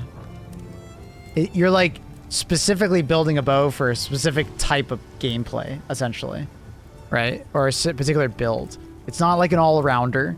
A lot of the crafted weapons will tend to be more all-around, like better than that one, right?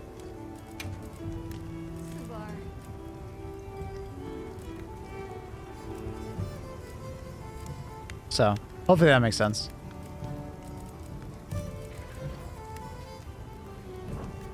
You know where to find me. I have a wireless G Pro Superlight, just the first generation. Old Logi, yeah, it's not the newer ones. I've been thinking about getting a new mouse, but it's been serving me well, so I haven't messed around with it. I've been thinking about getting a Superlight too, but they're so expensive, so I haven't pulled it. I'm kind of waiting for this one to actually fail, and then I'll probably buy myself a Superlight too. So.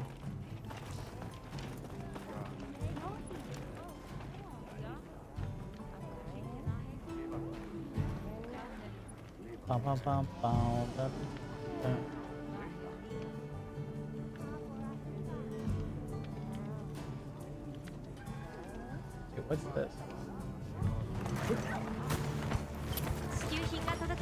Paralysis CB can kill Demper Gore in 2 minutes. No way.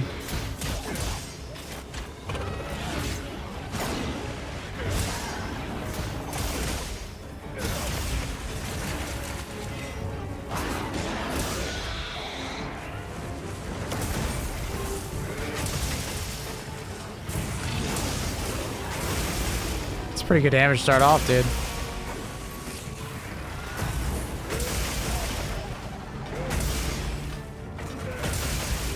That's some insane damage.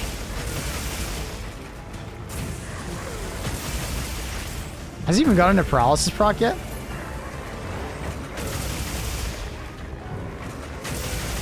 Jesus Christ.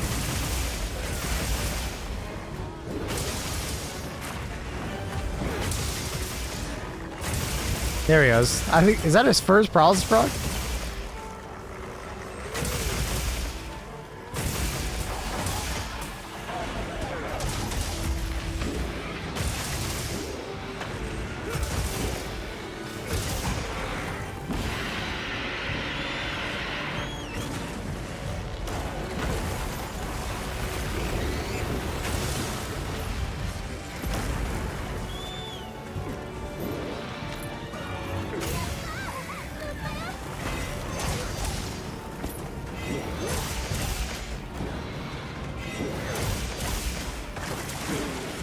This is what they do. They break the game.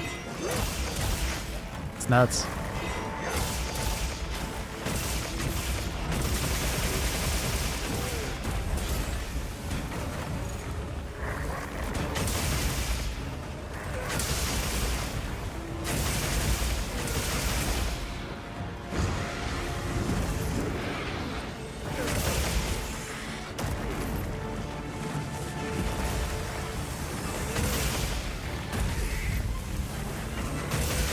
I think I've seen their 4-month hunts when they like one-shot something. I've watched their channel before.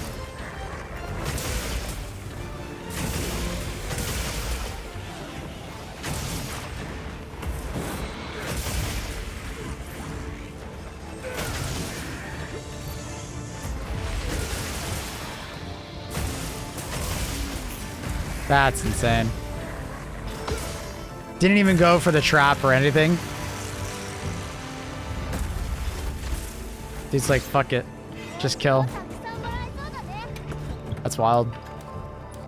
What was the skills? Going for the agitator, antivirus. Burst. I can't tell how much burst is. I think it's like 2. I think.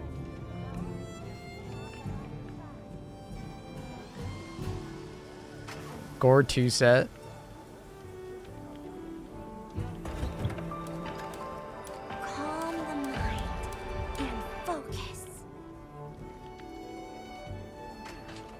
That's crazy. That's nuts, bro. That's nuts. Insane.